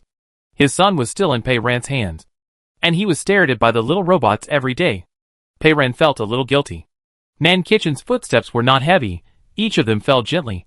Pei Ran knew without looking, his movements must be sneaky. He interfered with the surveillance, and his footsteps were light, like he sneaked in. I wonder what he was doing here in the middle of the night. W gave Pei Ran a live broadcast. He came over, went directly to the door of Dr. Samon's office, and took out a permission card from his pocket. "It's a different color from yours, it's white." He swiped it. Pei Ran's ear was pressed against the door, and he heard the slight sound of the door opening. He went in, and closed the door, and the spider didn't have time to follow him in. There is no surveillance in Dr. Samon's office, and I can't see him. Pei Ran's bracelet suddenly vibrated. Pei Ran clicked on the screen, and it turned out that W had sent a photo. There was a middle-aged man in the photo, not wearing the white clothes like Lu Zhanya and the others, but a dark coat, and swiping a card. The next photo was an enlarged picture of the permission card in his hand. The mechanical spider's lens had a high resolution, and the card was photographed very clearly. W, try it. She can make an inhibitor from a picture. Maybe she can also make an authorization card from a picture. Pei Ran called up green light number 1, and wrote in his mind again, a card with the same appearance and function as the authorization card in Nan Kitchen's hand appeared in my palm. She spread her palm. Green light number 1 was just ridiculed by her, as if she was holding her breath, and almost at the moment she drew a period, a white authorization card appeared in her palm. Pei Ran picked it up and looked at it, and handed it to W. The mechanical spider was gone. W turned it over, and over to study it. He commented, "It looks the same, but I don't know how it functions." Green light number 1 fanned its green light. Not long after, Pei Ran heard footsteps again. W reported the progress in real time. He came out. There is an extra memory in his hand. He sent the photo. Pei Ran saw that Nan Kitchen was holding a small cylinder in his hand, which looked a bit like the memory that was inserted into W's metal ball before, which stored electronic library materials. But it was a little bigger, a little flatter, and black. W said, "I wonder what information is inside that is worth him coming here to steal." Pei Ran suddenly had an idea. Green light number 1 can be used again. She brought it over and wrote in her mind, "A memory card appeared in my hand. It has exactly the same information as the one in Nan Kitchen's hand." Green light number 1 stopped awkwardly at the period. This time it was beyond its ability. Nan Kitchen locked the door and came out. His footsteps were still sneaking. They came this way. Tap, tap, tap, tap. The footsteps stopped at the door of the bedroom. Pei Ran and W. He's swiping his card. Pei Ran grabbed W and rushed to the closet. At the same time, W grabbed Pei Ran and rushed to the bathroom. Both of them staggered because of each other's drag. W immediately turned around and rushed to the closet. Pei Ran had already turned around and rushed to the bathroom. Bang! The two of them bumped into each other. Pei Ran. The door was about to open. It was too late. This time, the two of them had the same idea and crawled under the nearest single bed. The bed was suspended in the air. There was a gap below, but the space was very small. The two of them tried hard to squeeze in. They barely squeezed in. The door slid open, and someone walked in. Pei Ran was blocked inside by W, and she grabbed his chest and tried to look out.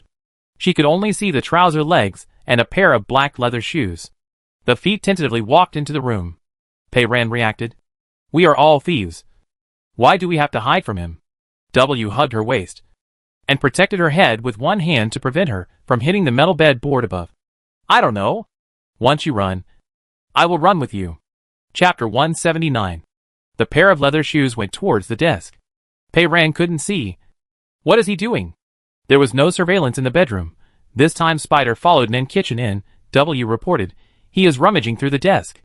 Pei Ran tried to squeeze his upper body through W, looked out, finally saw it. Nan Kitchen was searching Dr. Samon's drawer carefully and meticulously, just like she did before. Pei Ran had already searched the desk, but found nothing. But she noticed another thing. Nan Kitchen didn't put the memory in his hand into his pocket, but casually put it on the desk. The distance was so close. Pei Ran immediately tried again, mobilized green light number 1, and wrote in his mind, on W's forehead. A memory appeared, and the content stored was exactly the same as the memory on the desk. The bed was too crowded, and the two people's hands and feet were entangled, making a mess. W's forehead was empty, and it was the most suitable place to put a memory. However, the line of words did not disappear, and W's forehead was empty. Green light number 1 really couldn't copy this memory, and it had nothing to do with the distance. This thing was not big, and was about the same size as the inhibitor bottle it had copied, so it probably didn't have the ability to copy the data stored inside. And it was obvious that every time green light number 1 really created something out of thin air, it wasn't just moving something ready-made from somewhere. Thinking of moving, Pei Ran tried to modify the wording of the sentence. On W's forehead, the memory on the table appeared. Still didn't work. It can't move things through the air. Pei Ran stared at the small storage on the table, and suddenly began to squeeze hard, climbing all over W. W hugged her waist. "What are you doing?" The space under the bed was low, and the two people were stacked one on top of the other, like two pancakes pressed together. Pei Ran climbed over the mountain with difficulty, and said in his mind, "Of course I'll climb over you. Move in." W, you want to go out and get the storage? Pei Ran, yes. Such a good opportunity. Steal it. The room was small, and it was very difficult to steal things under Nan Kitchen's nose. W was speechless. Even if you can sneak it away, after stealing it, Nan Kitchen will find it gone, and will definitely look for it everywhere, and then he will find us too. Pei Ran didn't care. Then just knock him out. W, why don't we knock him out now, and take the storage directly? That's right, but if we go out now, it feels like we spent so much effort to squeeze in for a long time, and it's a waste of time to hide once, and we've suffered a big loss. W suggested, don't move, the mechanical spider is a small target, let it pass, and there's no need to steal it. I'll try to see if I can copy the content directly. Pei Ran lay on him, and didn't move. The mechanical spider crawled out from nowhere, and its claws swung quickly, skipping across the ground in front of the bed, and slid up along the legs of the desk. The desk was empty, and it was difficult to get to the storage without attracting Nan Kitchen's attention. The mechanical spider hid under the edge of the desk, with only a line of eyes exposed, and took the opportunity when he lowered his head, and finally rushed over. It inserted its tiny claws into the storage. It's encrypted, and needs to be cracked before it can be copied, which will take some time. But there was no time. Nan Kitchen raised his head. The mechanical spider, like a silver arrow, swooped back under the table. Not sure if Nan Kitchen noticed anything unusual, he looked up and scanned the table, and opened another drawer. Pei Ran said, wait. She suddenly had a new idea. She erased the line in her mind and wrote again. On W's forehead, a memory card appeared, and it looked exactly the same as the one on the table. Green light number 1 was relieved. This time it will. As soon as the period was drawn, a small black memory card appeared. Pei Ran took it off W's forehead. Look! W was speechless. Pei Ran, but it's empty inside, nothing. W, call your spider back. The mechanical spider quietly slid down the side of the desk, crawled back under the bed, took the memory in Pei Ran's hand with its two claws, and quietly crawled out again. W understood Pei Ran's plan. She copied an empty memory, planning to replace the prince with a cat. The mechanical spider climbed back to the table. This time it didn't stop, taking advantage of Nan Kitchen's inattention, put down the fake memory, picked up the real memory and ran away. At this moment, Nan Kitchen finished looking through the second drawer and raised his head again. He seemed to have finally remembered his memory stick. He reached out and picked up the fake one that the spider on the table had dropped. He searched all over his body and finally stuffed it into the pocket of his inner shirt. Fortunately, he changed it in time. Nan Kitchen turned around again, opened the door, and went to look through the closet. The mechanical spider took the opportunity to slip off the table, returned to the bottom of the bed, held the memory stick, and solemnly handed it to Pei Ran. Pei Ran got the memory stick and was satisfied. W now has plenty of time to crack it. The spider's claws reached into the interface of the memory. After a while, he said, "There are a lot of contents in it."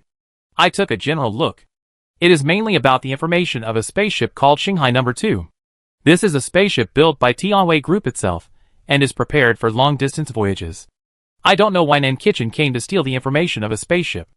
W said, "Some of the files are encrypted. It will take some time to crack it. Anyway, it's already in hand." Pei Ran said, "Don't worry. Take your time." She moved, trying to get off him. But W released the hand that was protecting her head and made a hushed gesture. He whispered in her ear, "Nan Kitchen is listening to what's going on here. Whenever you move, there will inevitably be rustling sounds." Pei Ran can't see due to his limited vision. Whatever he says is what it is. Pei Ran lay still. But there were footsteps. Nan Kitchen started to walk around the room again. The footsteps came towards the bed. W and Pei Ran moved in quietly. But if Nan Kitchen lay down, he would immediately see the two people hiding under the bed.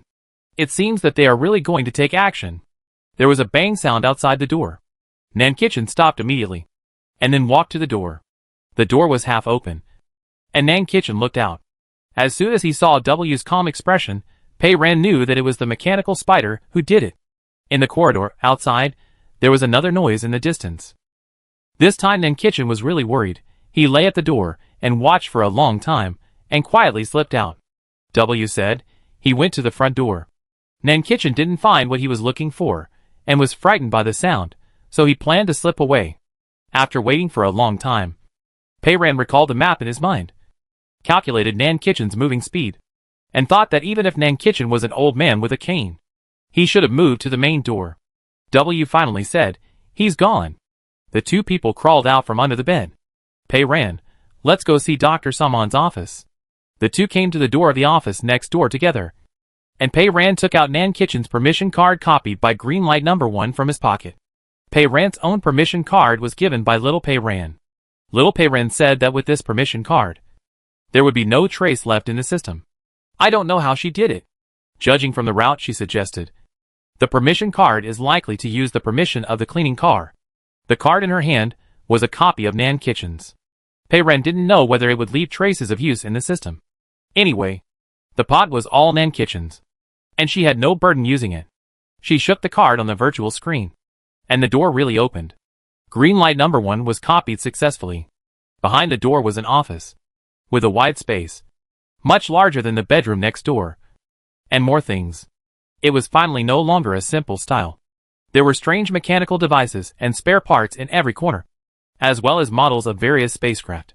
On the desk and on the shelves, there were piles of books and materials. Dr. Samon actually had the habit of using paper books and documents. The two of them took a tour. W flipped through the information. It will take time to scan all of it. There was no time today, so I could only take a general look. The office was a suite, and there was a closed door in the inner room. A virtual screen popped up as soon as I approached it, and I also needed to swipe my card. Pei Ran pasted the permission card on it. The screen showed that the permission card was effective, but the door did not open. But a three-dimensional gray human figure popped up. "Pei Ran?" W said, "This is a password system for human body movements. You need to make a special movement, and the system scans and confirms that it is correct. And then the door will open." Before he finished speaking, Pei Ran understood. She faced the virtual screen, crossed her arms over her chest, made an X, and swiped diagonally to both sides at the same time. The screen did not respond. Pei Ran wondered, "I think this is it." This was the move that Little Pei Ran left in the video, and it was probably used to open this door. W said, "I compared your moves with those of superheroes in the animation, and I think your moves are not standard enough." He gestured with his hands. Your palms should be straight. And you should cut diagonally like two knives. The action was very firm and resolute. Imagine you are a superhero who is about to go out to save the world. Pei ran. It's very embarrassing. Pei ran made way. You do it. W looked at the excitement. I don't want it. Pei ran tried to find the feeling. His hands were straight. And they were split apart. The door opened immediately. Pei ran. This gesture to open the door of Dr. Saman's office was set up like this when she was still in Aurora City. And it has not been changed until now. Dr. Saman. The head portrait hanging in the sky. With his hair tied behind his head. Looking at everyone coldly. Would hit it like this every day when he opened the door of his office. It was simply unimaginable. Inside was a small room with simple furnishings. Only a huge workbench and a chair. Which seemed to be where Dr. Saman worked every day. W walked to the workbench and studied it for a while. And pressed a button. And a virtual screen appeared. He said, I need to scan my iris.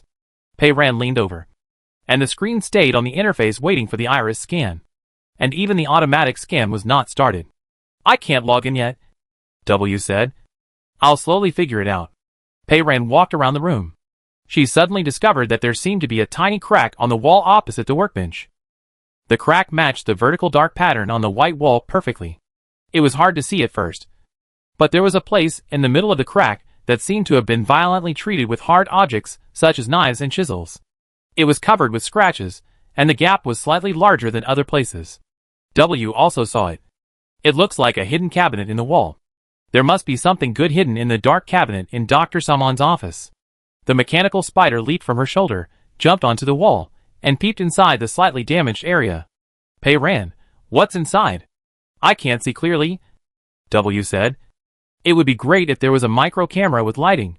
This gap is big enough to get in. Pei ran suddenly had an idea, and she touched the place where someone had pried it open. W, I'm wondering, is this the place where someone had pried it open, and wanted to put a micro camera in to see what's inside? She speculated. Dr. Saman certainly wouldn't do such a thing himself. It must have been done by someone else, and wanted to peek inside to see what's inside. W agreed. It sounds reasonable. Pei ran reached out and touched it.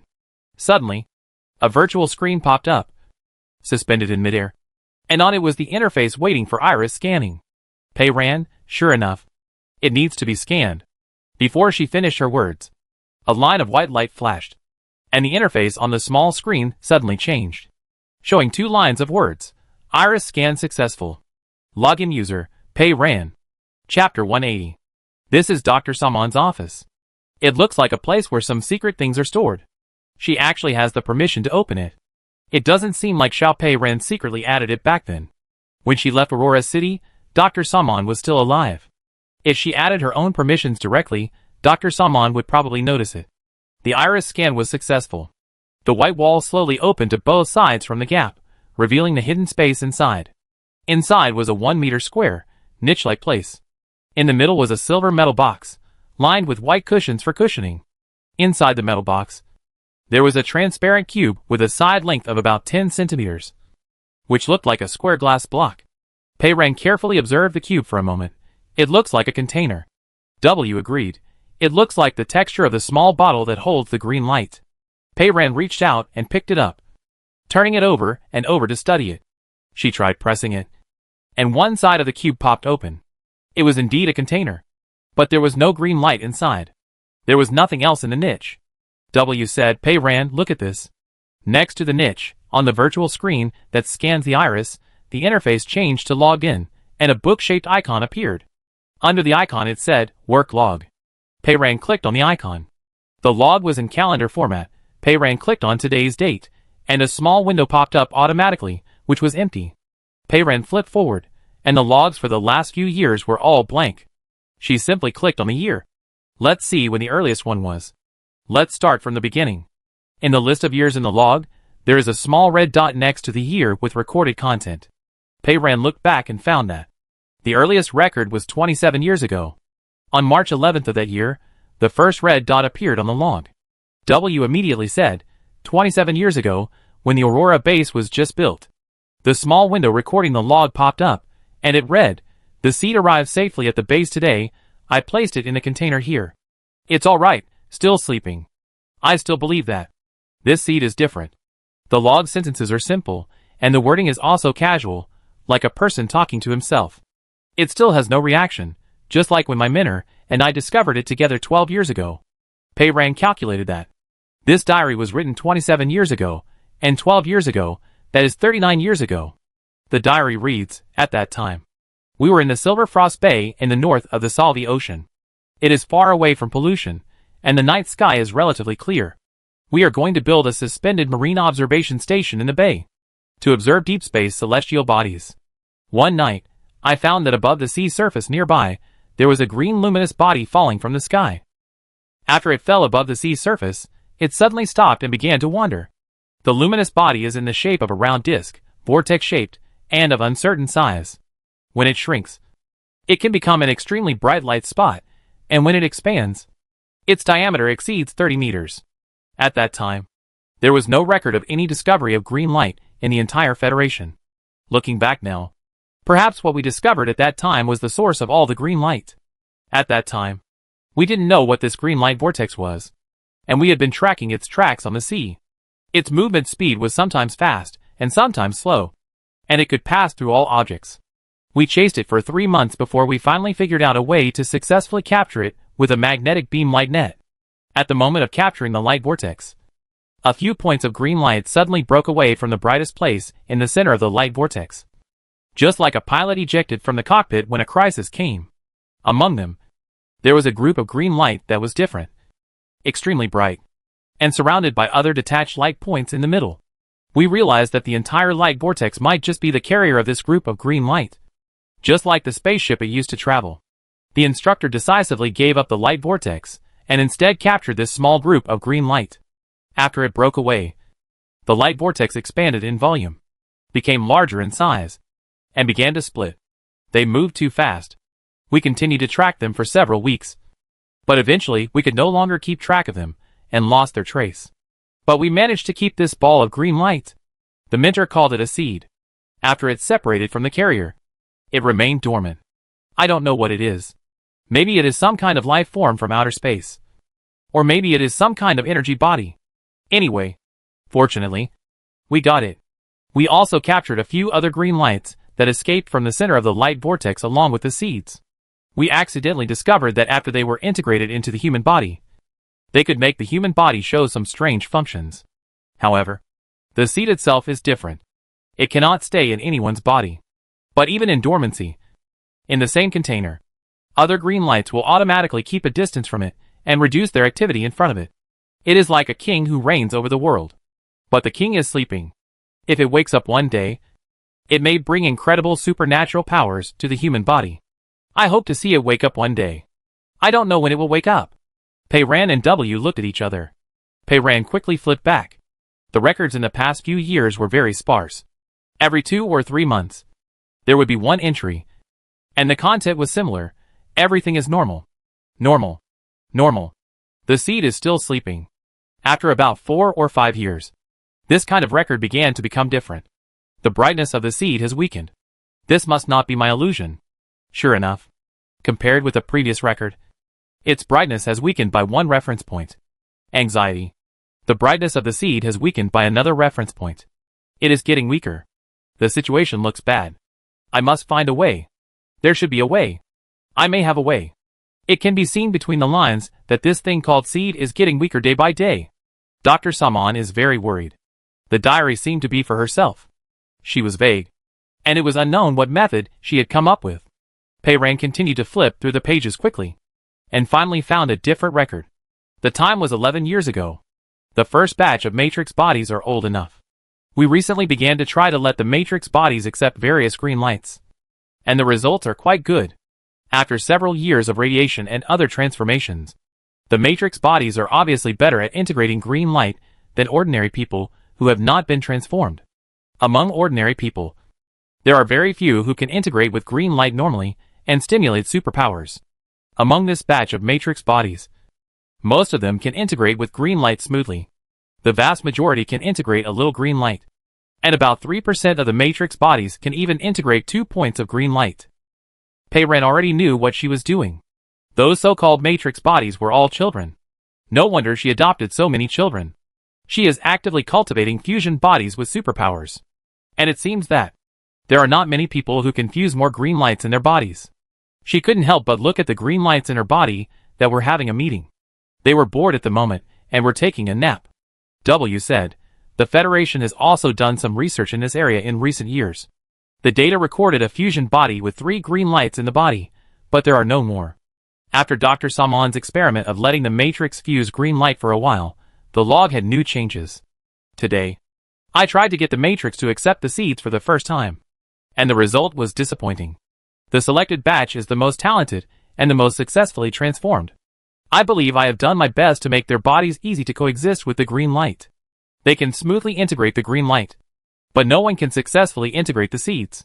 The seeds did not choose them. The implantation process caused the matrix to have a serious rejection reaction, including severe physiological reactions and abnormal mental state. Even so, the seeds kept slipping out of their bodies. Accepting seeds is a severe test of physical fitness. I still have 2 batches of matrix in my hands. I have to wait until they grow up a little bit. Dr. Salmon's anxiety lasted for another 3 years. During this period, he tried several more times, but still failed. The condition of the seed seems to be getting worse and worse. Dr. Salmon even wrote in his diary one day, I suspect it won't last long. It will soon go out. But one day 9 years ago, things suddenly took a turn for the better. Dr. Salmon seemed very excited this time. And the content of the diary was much longer. It turns out that there are miracles in the world. Today, the youngest batch of matrix bodies were used for fusion experiments. The matrix bodies were in a deep sleep state induced by drugs. And the seeds were implanted. After trying for so many years, I no longer have hope. But just this morning, the seed successfully stayed in the body of a matrix body. The fusion was perfect. The state of the seed was as stable as in the container. The matrix body did not show any rejection reaction during the experiment. And its physical and mental state was very stable. It ate well. 1 hour after the fusion, it consumed a large amount of base meal and 2 large cups of sugary carbonated drinks, and did not show any adverse reactions such as dizziness, nausea, and vomiting. I took a large amount of basic meals and 2 large glasses of sugary carbonated drinks. These few words made Pei Ran and W silent at the same time. If it was just a suspicion just now it is almost certain that the unlucky child who can eat a large meal in one breath is Pei Ran himself. Sure enough, scrolling down the screen again, you can see Dr. Salmon continue to write, matrix name, Pei Ran. Age, 14 years old. 9 years ago, Dr. Salmon and his team conducted a fusion experiment on her, and implanted something called a seed into her body. This seed is most likely green light number 1. Green light number 1 has always been different. Other green lights are timid in front of it, and seem a little afraid of it. Pei Ran always felt that if it continued to upgrade, its ability might develop to a very scary level. Pei Ran pondered, it chose me. Could it be because we both eat a lot? W thought. But you said that this green light fell from the sky and floated into your eyes the day before the silence happened. Pei Ran now felt that this matter was very problematic. Chapter 181. In Baigang, when the green light fell, her pseudo-crossing happened. After the crossing, she lost her original memory, and did not know how to look inside the green light in her body, and knew nothing about what happened inside her body at that time. W was also thinking this. So the one that fell down and entered your eyes might be another green light. Pei Ran thought so too. Yes, and then it was swallowed by the seed. Another green light entered her body, awakening the sleeping green light number 1 in her body, or green light number 1 had already awakened at that time. Anyway, it woke up, just like swallowing other green lights, and rushed over to eat the invader as takeout. Then when the hovercraft rushed towards the platform, it appeared in her mind for the first time. Following her wishes, she wrote stop. It fits its temper of working more actively after eating. W thought. Could your amnesia be caused by the awakening of the seeds? It's possible, Pei Ran said. The awakening of the seeds caused the amnesia. And then a little wild green light came to deliver the takeaway. But why is it so coincidental that when I opened my eyes, the takeaway came to ring the doorbell? W didn't know either. He said, don't worry. Maybe when you recover your memory, you can figure it out. Pei Ran nodded and flipped through the log again. So according to Dr. Salmon's guess, all the green lights may come from a light vortex that fell from outer space 39 years ago. I have another suspicion, W said. The source of the silent signal is the crack next to the fifth planet. We have observed that, as the abnormal energy of the crack of the fifth planet increases, the activity of these green lights is also significantly increasing. Pei ran. So these green lights may also come from the crack of the fifth planet? W. Yes. I think so too. This green light. Perhaps it is some form of life that escaped from the cracks. Pei Ran did not doubt this. The green lights each had their own personality. Number 1 was extremely talented but lazy. Number 2 was like a puppy that worked hard under great pressure. Number 3 liked to hide in corners, always watching, rushing out when there was food, and would run away when she was herding sheep. Number 4 was timid, like a frightened little rabbit. Moreover, they were intelligent, emotional, able to communicate with her, and had a rapport with her. Dr. Salmon said that the light vortex is like a spaceship, carrying seeds to this planet. Pei ran. I think that the light vortex is not only like a spaceship, but also like the food they carry with them when traveling in the stars. W. So the name seed is not wrong. It's like a seed that falls from a tree and wants to go somewhere else. So it carries a thick layer of pulp on the shell. The pulp is the crazy light spots of the light vortex, which can provide sufficient nutrition for the seeds to land, take root, and sprout. The other green lights in the center of the vortex, those in the collapsed and ordered states, may be the traveling companions of the seed, or its entourage, and they can also share food. They are escaping from the vortex, scattered everywhere, and their spaceships are also large granaries. The vortex is constantly splitting, flying everywhere, making this place a mess. The two continued to read the log. After finding Pei Ran, the ideal matrix, Dr. Salmon's records became very frequent, once or twice a week, but the sentences were very brief. She left the seed in Pei Ran's body, and had been observing and recording its status. As I expected, after the seed merged with the matrix, it no longer dimmed and its status became stable. The seed was normal in the matrix. Everything was normal in the matrix. And the seed was still sleeping. Sleeping in the matrix. The brightness increased by 2 benchmark points compared to last month. While sleeping, the brightness increased by another benchmark point. Looking at the records, the seed had been sleeping peacefully in her body, and its status was maintained very well. The diary was worded as normal, sleeping, and sometimes the brightness increased a little bit. Only once, Dr. Salmon could not contain his excitement and wrote a few emotional words in his log. Great. The brightness of the seed has been increasing. Maybe one day, it will really wake up. The other green lights scattered from the core of the light vortex. The superpower is already so powerful. Once the seed wakes up, the ability must be extremely incredible. In today's rapid development of artificial intelligence, I have never held any hope for the future of mankind. The evolution of mankind depends on natural selection and gene mutation, which is long and slow, and takes tens of thousands of years, while the development of artificial intelligence has unlimited possibilities. They are not limited by organisms. With the advancement of technology, hardware can be upgraded infinitely in theory, quickly absorb and integrate massive data, and continuously optimize itself. It will continue to iterate and evolve at a speed beyond human understanding, and eventually surpass the intellectual boundaries of humans. In the competition with silicon-based life, it is completely foreseeable that humans will be defeated. However, this superpower that fell from the sky may bring revolutionary evolution to humans.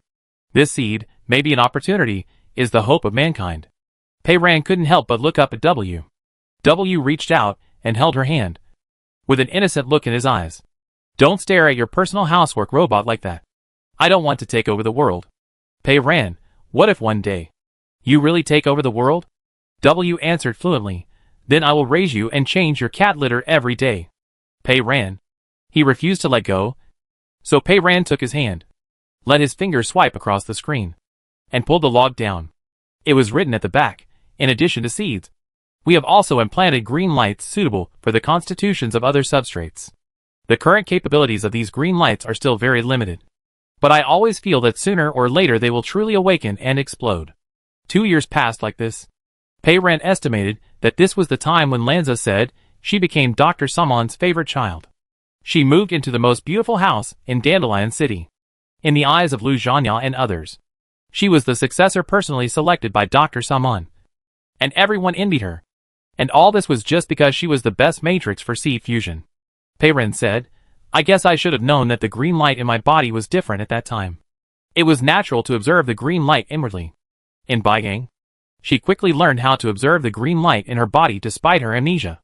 For the young Pei Ren at that time, there was a little green light sleeping in her body, without showing any supernatural power, and Dr. Salmon was still observing and studying it repeatedly, which was enough to arouse her vigilance.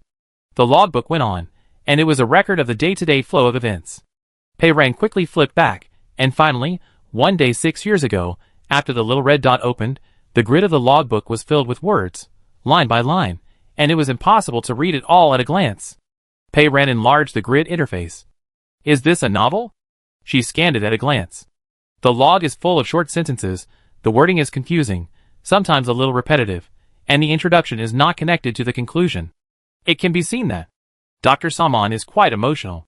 Today, the Matrix came to the office and had a long talk with me. It was not a negotiation, but a notification. I don't know when, she actually cracked my password, slipped into my office, saw this log, and figured out the cause and effect of the seed. She said she was going to leave. To White Harbor. There is a small apartment left by her parents in White Harbor. She threatened me. She threatened me by not cooperating with the fusion of seeds, and she could force the seeds out of the body as soon as she thought. I had no choice. She is the only matrix accepted by the seeds, and the seeds cannot leave her. Without her, the seed will go out. I can't use coercive means. I have observed carefully and conducted experiments. I conducted a series of experiments on her, including virus infection, physical damage, additional mental pressure, etc., to observe the effects of these different physiological and psychological states on the seed. After several months of continuous follow-up observation, I found that her physical and mental health is highly correlated with the state of the seed. She is in good health and in a good mood. The state of the seed can remain stable. Otherwise, the brightness of the seed will continue to decrease. She is very smart and guessed the result of the experiment. She threatened me. I had no choice. Angry, Pei Ren read this and couldn't help laughing. Pei Ren, Dr. Salmon was definitely deceived. W? There is no correlation. Pei Ren looked inside the green light number 1 in her body. It was sleeping soundly at the moment. Pei Ren just had a thought. And its light went from bright to dark. And from dark to bright. Pei Ren, I can control it. Just like turning a lamp that can adjust the brightness steplessly. I don't know how she carefully adjusted and controlled the brightness of green light number 1 in the past. And deceived Dr. Salmon, who had rich experimental experience and ruthless means. What is this? 1 reference point. 2 reference points, it looks very troublesome. No wonder Xiao Pei Ren said in the video that she had to work hard to escape from this place. She hacked into the system, reached here, found out the cause and effect of the seeds, cooperated with Dr. Salmon to make fake experimental results, and now she wants to make an offer. Sure enough, the back of the log reads, "You shouldn't be angry, anger makes people unable to think." She said she wanted to go to White Harbor to see the real sea. See the sea? See the sea? Ridiculous. Ridiculous teenager. I proposed to take her to the island for a month's vacation. She disagreed. Then can I dig a saltwater pit for her in Aurora City? Can I? W. Watch the sea. Pei Ren, why not say? You are a place that treats people as experimental subjects. I don't want to stay there for even a day. The diary continues. She said she wanted to live a normal life. Give up her talent. Give up the results of so many years of hard training. And live the life of an ant. But I have no choice. I can only help her get everything done. Forge files. Arrange her identity. And let her live her damn normal life in White Harbor. She promised to let me observe the seeds regularly. The seeds are still sleeping in her body. I have no choice. But I think, maybe one day, when she grows up a little bit, she will change her mind and return to Aurora City after being tired of working as a cow and a horse outside. I hope so. This should be what happened on the day she left Aurora City and ran away. Dr. Salmon had done so many experiments with her. In his diary, he was unwilling to write her name and kept calling her Matrix. Pei Ren thought it was okay to use seeds to threaten her. So when she left Aurora City, she did not sneak out, but walked out the main gate. Dr. Salmon always knew where she was. W curved his lips. You just ran away like that. Pei Ren continued to flip through the pages. I really didn't like this place at that time. I still don't like it now. The logs became very simple afterwards. with only one entry every 1 or 2 months. And the content was almost the same. Everything is normal. No change. The seed is still sleeping. And the brightness has increased by 2 base points. Sleeping. The brightness has increased by 1 base point. The seed is in normal condition. And is still sleeping. This record lasted until one day in July 3 years ago. The log of that day read, I went to White Harbor yesterday. And the seed is normal.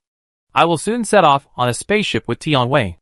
This trip has a certain danger, just in case, Pei Ran, I have added your permissions here. If you see this log, it means I didn't come back, and you finally returned to the base. I have something to say to you. You are different, and the seeds are also different. I hope you can understand the responsibility you must shoulder. This log is the last lonely red dot on the date, and it is blank after that. W said, July 23rd 3 years ago, was the day before the accidental spaceship that Dr. Salmon took off. This was the last record before her death. Chapter 182. The log ends here. After Dr. Salmon passed away, the secret of the seed seemed to be hidden deep in Pei Ran, and no one observed and recorded its changes. Pei Ran looked at the seed in his body again, green light number 1. With the continuous upgrades these days, it looks very good, the light is bright and stable. W is a little worried. According to Dr. Salmon, the seed in your body has a very special status, and the future development is unpredictable. Pei Ran, I am very worried that if it continues like this, it will have a bad impact on you. Do you feel uncomfortable? Pei Ran said honestly, not at all. She and green light number 1 were in tune with each other. She did not feel any danger or malice from this lazy guy. Most of the danger she encountered in her life came from humans. Pei Ran said, I am thinking now. Lu Zhanya and other members of the council. Do they know that I have seeds in my body?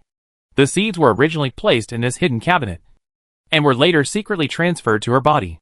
Judging from the marks on the cabinet door, this door had been treated violently, and perhaps someone had calculated the seeds here. If the person who pried open the cabinet really used a micro camera, he would definitely know that the seeds were no longer in the box. W said. From the surveillance? Only Lu Zhanya had been here. Maybe Lu Zhanya did it. But it's hard to say. Even Nan Kitchen can interfere with the surveillance. Others may not have no way to erase the surveillance. No matter who it is. That person seems to be planning to take the seeds. Pei Ran analyzed. They even need to pry open the cabinet door violently. Obviously they don't have the authority to open the cabinet. Nor do they have the authority to read Dr. Salmon's log. And they may not know that the seeds cannot be merged with others. And it must be me. Most of the children raised by Dr. Salmon have superpowers. And it is natural for superpowers to covet the more powerful green light. Pei Ran clicked the screen, closed the cabinet, and touched the pry marks on the cabinet. Lu Zhanya was suspicious, and Lan Sa might not be reliable. W said, Pei Ran. It's almost dawn. I saw that some cleaning vehicles started working at the same time as the time marked on your map. We have to go. Before the cleaning vehicles arrived here, the two of them returned the same way. People stood on the conveyor belt.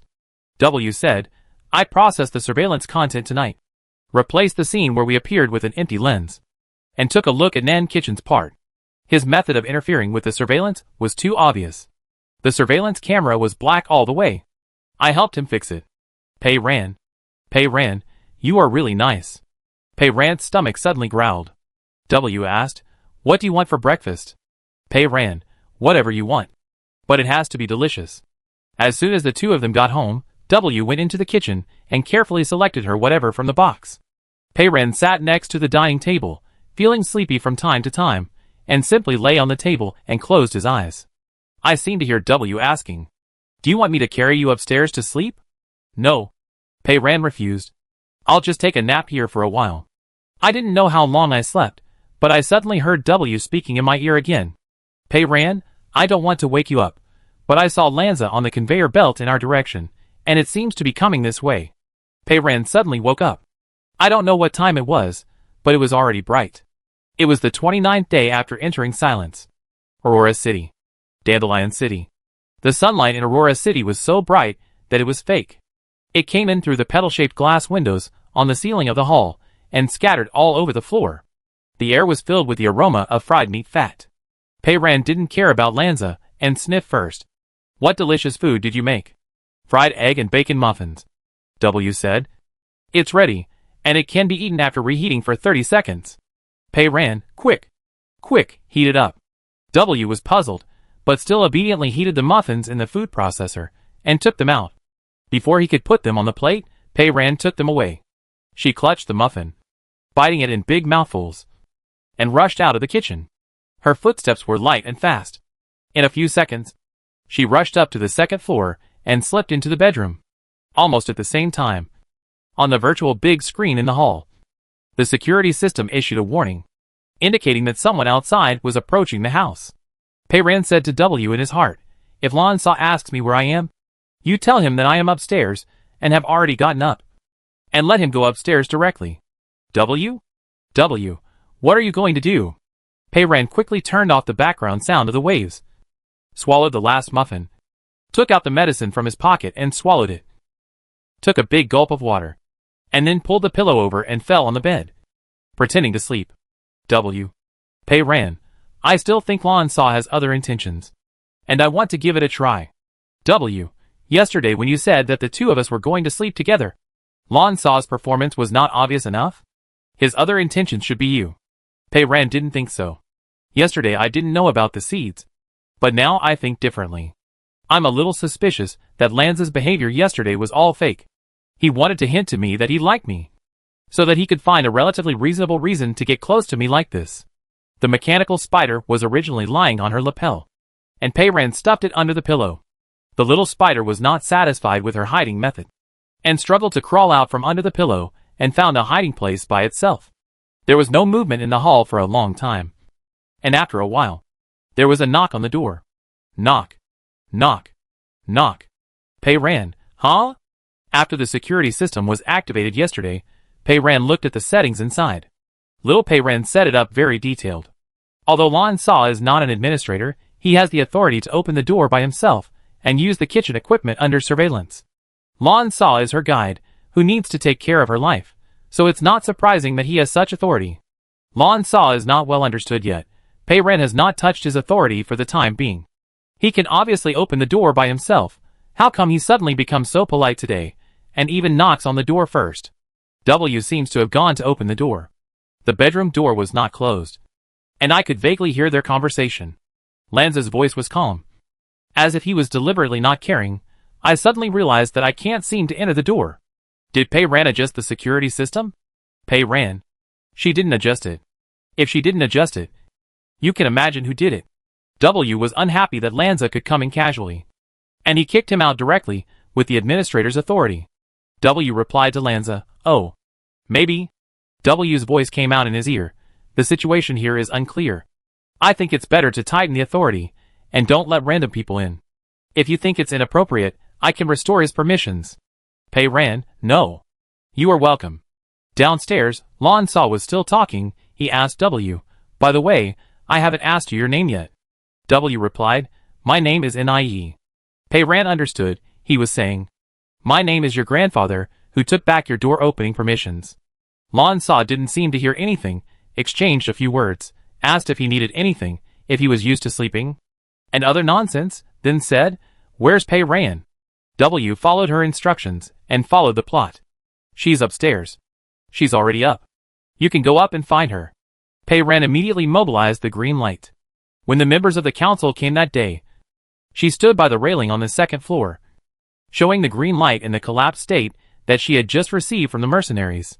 To ordinary people, green light is just a green light spot, and it looks the same. But for people who are often exposed to green light, it will be easier to distinguish the subtle differences in their brightness, shape and movement trajectory. I don't know who is the mastermind behind the group of mercenaries. If it is Lanza, he might recognize the green light of the mercenaries. Pei ran did not mobilize the broken green light again, but let green light number 2 flow to the palm of his left hand. Green light number 2 had also been upgraded in the past few days, and was also very bright and stable. Not much worse than green light number 1. And it was obvious that it was not a common thing. Pei ran held it loosely with his hand, and closed his eyes. The bedroom door was open, and the carpet was thick, making no sound when stepped on.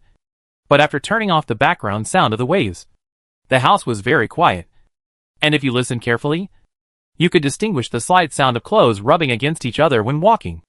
Lanza had already reached the door. seeing her lying on the bed with her clothes on, as if she was sleeping. The friction of her clothes stopped. The door was quiet, as Pei Ran expected. He neither turned around and went downstairs, nor did he wake her up. He stood there for a long time, and a subtle sound came. He was approaching her. W reported the progress in her ear. He's coming. Lanza stopped in front of the bed. Pei Ran knew without opening his eyes that he was looking down at her. The green light was in Pei Ran's palm, shining brightly. Lanza didn't move. I don't know if he was observing whether she was really asleep. Pei Ran slowed down his breathing and continued to pretend to sleep peacefully. After waiting for a long time, he didn't make any move. Pei Ran asked, "What is he looking at?" W can see with the mechanical spider. "Looking at you." Pei Ran, "Looking at the green light?" W, "Looking at you." W's judgment is not reliable. He always feels that the young human male around him is plotting against her. Pei Ran feels that, in this doomsday, everyone is struggling to survive. Survival is the top priority, so there is no time to love back and forth. If Lanza didn't move, she wouldn't move, and continued to wait patiently. She didn't believe it. The seed was right there, and it was a huge temptation for every psychic. Although she closed her eyes, she could still feel that Lanza, who was standing by the bed, finally moved. Pei Ran, "Look. This is the temptation of the seed. Something that he has been thinking about all the time. I don't believe he can resist not taking a closer look at it and touching it." W. Lanza was approaching. Pei Ran told W, "When he is about to touch my green light, tell me immediately. I want to catch him in the act." W said nothing. Pei Ran clearly felt the strange breath approaching. But W was slow to warn. Just when she couldn't help wanting to open her eyes, she suddenly felt a slight touch on her cheek. Slight, but distinct, from the fingertips. At the same time, W spoke. His voice was cold and lazy, as if everything was within his expectations. "Pei Ran, open your eyes." Pei Ran opened his eyes immediately. He and Lan Sa were staring at each other at a distance of about 20 centimeters. He leaned over, with a few fingers on Pei Ran's cheek, as if he was about to touch her. She opened her eyes. Lan Sa was startled, and instantly became extremely embarrassed. She stood up quickly, and took 2 steps back. "I thought you were asleep." Pei Ran frowned, and asked him with his eyes, "So? I didn't want to wake you up, and I was going to leave. But then?" He took a breath, adjusted his state, and calmed down his tone. "Then, I couldn't help but look at you a few more times. When you were not around, I would sometimes come here, and I even seemed to have hallucinated that you were still sleeping in this bed. So I couldn't control myself. I just wanted to touch you, to confirm that you were real. And it wasn't my hallucination. I woke you up. I'm sorry." Pei Ran stared at him. Her hand did not move, but the green light in her palm was withdrawn. Lanza kept looking into her eyes, not even glancing at the mysterious green light. W snorted coldly. "I know what he is thinking. Pei Ran, I should have made a bet with you just now." Pei Ran was still skeptical. Maybe he touched my face to verify whether I was really asleep. To be honest, I don't believe that a superpower would not look at my hand at all when I took back the green light. Too contrived. W disagreed. "I think he just hasn't recovered from the embarrassment of being caught by you, so he didn't notice it." Pei Ran, "Want to bet?" W, "Yes." Pei Ran, "I'm not betting with you about the green light. I'm only betting with you whether Lan Sa has improper thoughts about you." "Do you dare?" "Why not?" Pei Ran still felt that Lan Sa was not interested in her, and had other intentions. "What do you want to bet?" "It's the same as last time. I bet to be your virtual boyfriend for 24 hours. W said. "And once I win, it will start immediately." He learned his lesson, and this time he set a time limit for the bet. Pei Ran, "What if you lose?" W, "You can ask anything." Pei Ran thought for a moment. "If you lose, then dance for me seriously." W, "Okay. Anyway, I won't lose." Pei Ran said, "But there is no evidence of improper thoughts." W replied, "I have a way to make him show his true colors in 1 second. Chapter 183. W made Lanza seem like a monster. The two chatted happily in their minds. On the outside, Pei Ran just stared at Lanza for nearly a minute without saying anything. Lanza looked away because of her stare. He changed the subject. "I wanted to come over and ask, do you need anything?" "Not for now," Pei Ran replied. "I opened my account, and found the place to order things in the system. As he was talking, W came upstairs. He walked in very naturally. Walked past Lanza very naturally. Came to the bed very naturally. And stood where Lanza had just stood. If the floor was not covered with a white carpet, but a thick layer of snow, which could leave Lanza's footprints. Pei-Ran believed that W must have accurately stepped on the footprints left by Lanza. The mechanical spider witnessed everything. And W even copied the movements without any deviation. He leaned over to Pei-Ran on the bed, stretched out a hand, and touched Pei-Ran's cheek. Lanza tried to probe just now, just touched it lightly with her fingertips, but W was quite different. He held Pei-Ran's face with his palm pressed against her face, and his slender fingers reached behind her ear. Then he lowered his head and kicked her directly. Pei-Ran's head buzzed. He suddenly kissed her without any warning, and in front of Lanza, her brain was a little out of order. W just rolled over lightly, and then separated, and stood up, looking calm. Why are you in bed again? Are you sleepy? He stopped blocking Pei-Ran's sight. And Pei-Ran saw Lanza behind him. Lanza stood there stiffly, motionless, as if he had seen a haunted scene in a horror movie. Pei-Ran didn't know how to describe his face. All the blood in his body seemed to be drained by a water pump in an instant. His originally pale skin color had now completely turned into a grayish-white color without a trace of vitality. Pei-Ran. This reaction was hard to fake. It was purely physical. It was too real. Too obvious. Pei-Ran was very angry. You made me lose the bet. Did you know that? W didn't even turn his head. The mechanical spider had seen everything. Pei-Ran yelled at W in his heart. He even sent contraceptives. Why was he so shocked when he saw us kissing? W replied calmly. There is still a big difference between imagining it in your mind and seeing it with your own eyes. Lanza seemed to have finally reacted. She took a breath silently and took a few steps back, almost retreating to the door.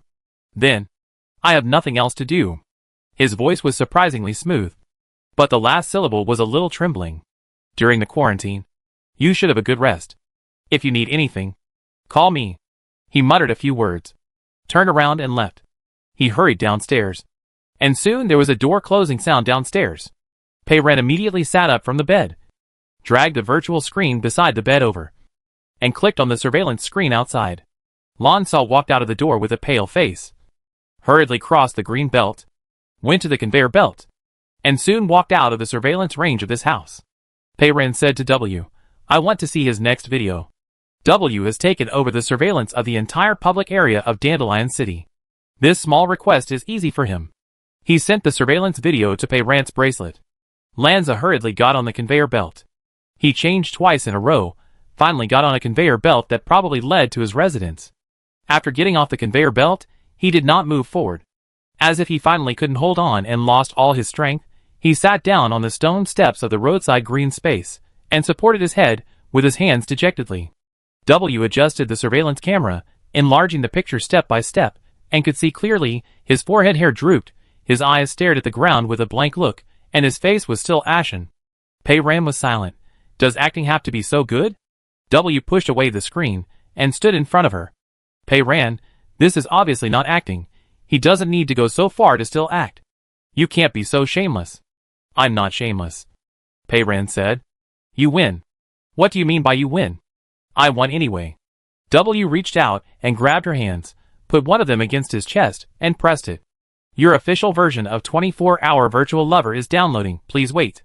He was afraid that she would regret it, so he downloaded it as soon as he said, and didn't wait even a second longer. He was downloading. Pei-Ran let him hold her hand, and stared at his collar. Pei-Ran had only seen one person who had a love brain in her life. And that was the artificial intelligence W in front of her. He always put her first, and would follow her through life and death, and devote himself to her wholeheartedly without hesitation. The human men she had seen only had fame and wealth in their minds, and no one had a love brain. However, Lanza's reaction was a completely physiological change, which was too real. If this was acting, it would be a grand slam actor-level acting. Could it be that he really saw it wrong? When she was distracted, she suddenly felt a pair of eyes in front of her. At some point, W released her wrist, bent down, and looked at her from a distance of more than 10 centimeters. He asked, What are you thinking about? I'm thinking, Pei-Ran said. My 24-hour virtual lover, all the men in the world combined, can't even compare to his little finger.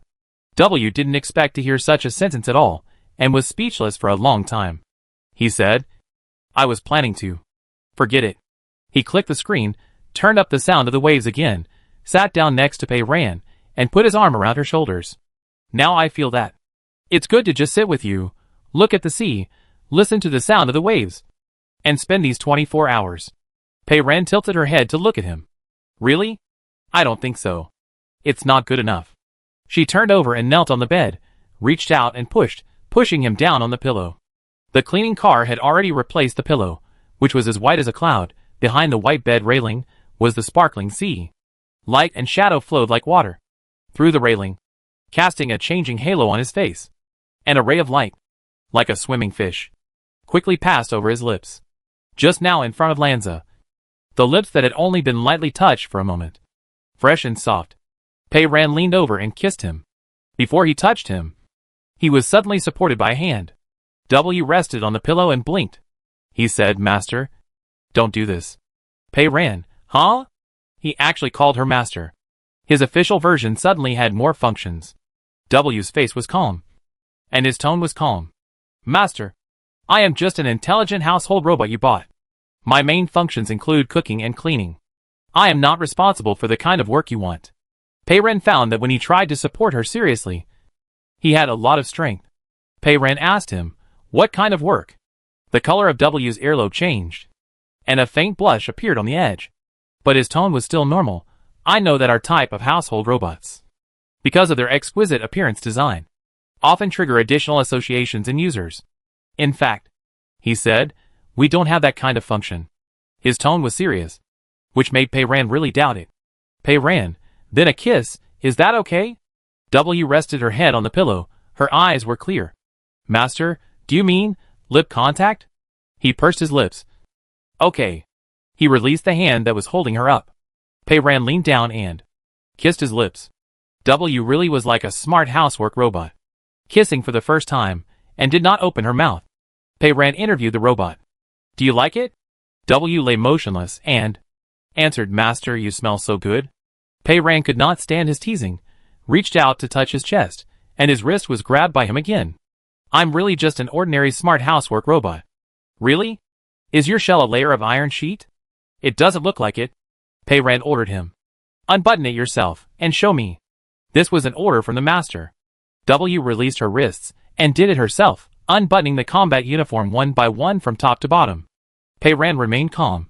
"There is another layer inside." W obediently grasped the white t-shirt lining the combat uniform, pulled the hem upwards, revealing the entire chest. The beauty in front of her was extremely attractive. The exposed muscles flowed beautifully. He was light pink. W looked at her quietly, and suddenly said, "Master, your heart rate suddenly accelerated, reaching 127 beats per minute. The heart rate is abnormally high, which is not good for health. It is recommended to pay attention. What are you thinking about?" His mechanical spider returned to her body at some point, eavesdropping on her heartbeat. "This little spy." Pei Ran didn't answer, and his hand touched it. W couldn't stand it, slightly raised his head, raised his chin, and took a breath. Pei Ran asked in a low voice, "Why would you go to such trouble to make an ordinary smart housekeeping robot look like this? Who is your designer? Was there any ill intention when designing it?" "I don't know," W said. "My product manual does not contain such information." This time, when she kissed him again, his lips were not as tightly pursed as before, and Pei Ran took advantage of the opportunity to sneak in and flirt with him. "Master, what are you doing now?" he asked vaguely. "Are you forcibly invading a housekeeping robot?" "I plan to develop some functions that are not in the manual." She kissed him carefully bit by bit, peeled off his coat that was in the way, and slid her hands to his broad back. W gently turned over, turned Pei Ran onto the pillow, blocked her mouth, and put his palm on her chest without hesitation, and every move was imitating what she had just done. "The new function you want, is it like this?" He pushed her against the bed, took a breath, and moved to her ear. He said, "Master, what should I do?" Pei Ran, "What's wrong?" He said in her ear, "Your smart housework robot has detected severe discomfort in a part. How can I relieve it?" "I'm just a robot. I don't understand." He held her hand and guided her to touch it. Pei Ran tilted her head and kissed his face. "It's okay. I'll teach you." Facts have proved that humans who claim to teach you are ignorant, while robots who claim to know nothing know everything. He patiently induced her, tempted her, and pushed her to the point of being on the verge of an arrow. Pei Ren suddenly remembered something and climbed up. W hugged her waist. Where are you going? To find your strawberry-flavored disinfectant. No, W said. I don't produce sperm. My body doesn't need it. You are safe. Pei Ren? Pei Ren, how do you know? He claimed that he had never seen the documentation of this body, and he didn't even know whether it had a heart, liver, spleen, lungs, and kidneys. He needed her help to study its functions, but he knew that this body didn't produce sperm. He didn't know how many lies he had told. This AI liar. W quickly changed the subject and fell on him. Don't worry about it, master. Don't you want to try out the new function of your housework robot right away? Blue waves rippled on the ceiling, waves one after another, rising and falling, continuously, endlessly. Pei Ren always thought he had first-class physical strength, but he still couldn't hold on. W looked like a human body, but it seemed that the way energy was driven was completely different from that of humans, which was simply terrifying. And his control was invincible. His new body was extremely sensitive, but it quickly passed the initial and most vulnerable stage. He was very patient, little by little, pushing her to the edge of the pinnacle, and then precisely controlling her on the most dangerous line on the edge of the cliff, until Pei Ren's nerves were stretched to the limit, and finally collapsed completely, welcoming long flights that made her dizzy again and again. Before the glider landed, he was waiting in front with a new experience.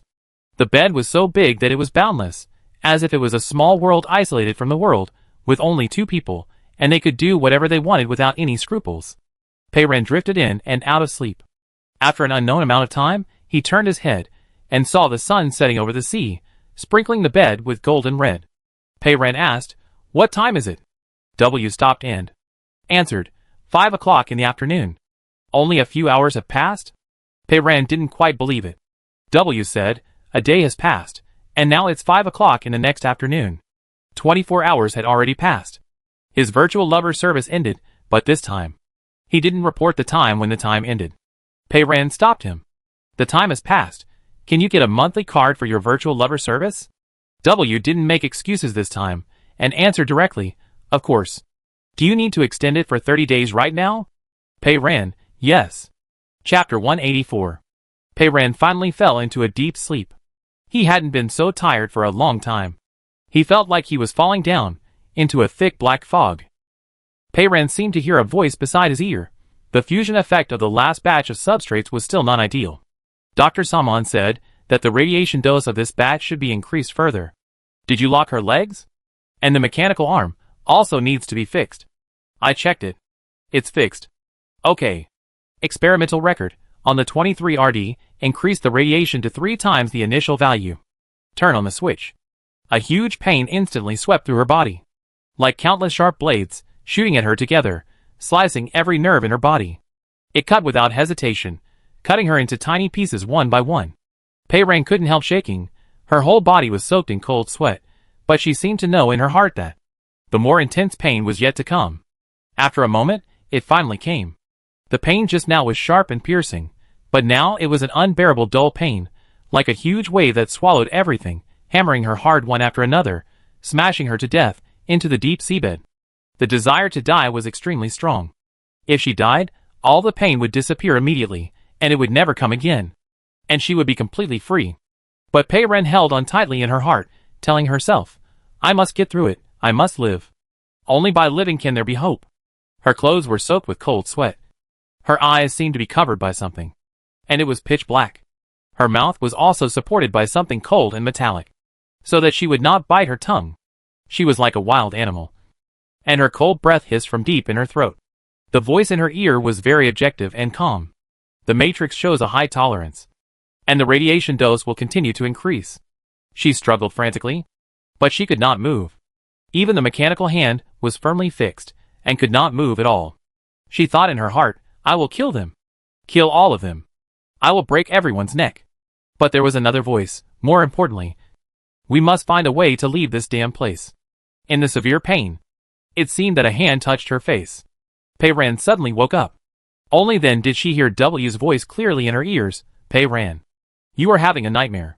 He was very close. looking at her seriously.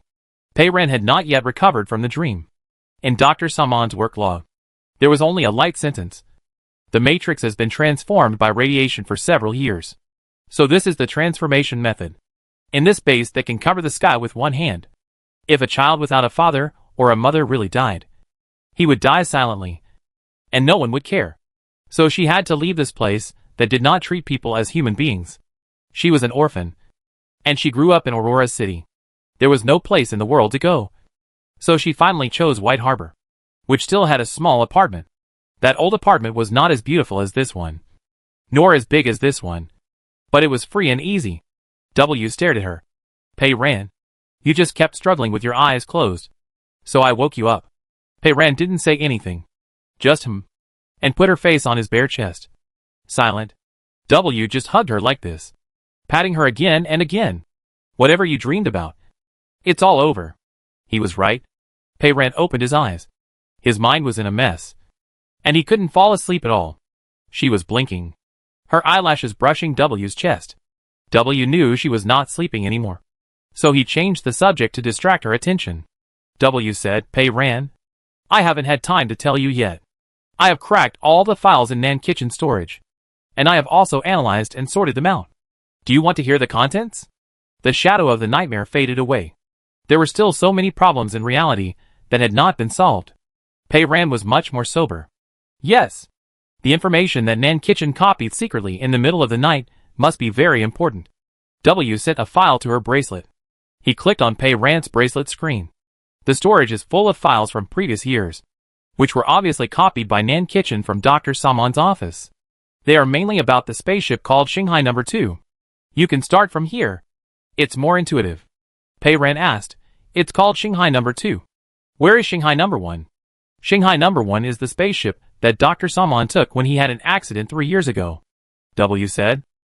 At that time, they were heading to a space station, according to the evidence that Tianwei later provided to the Public Security Bureau.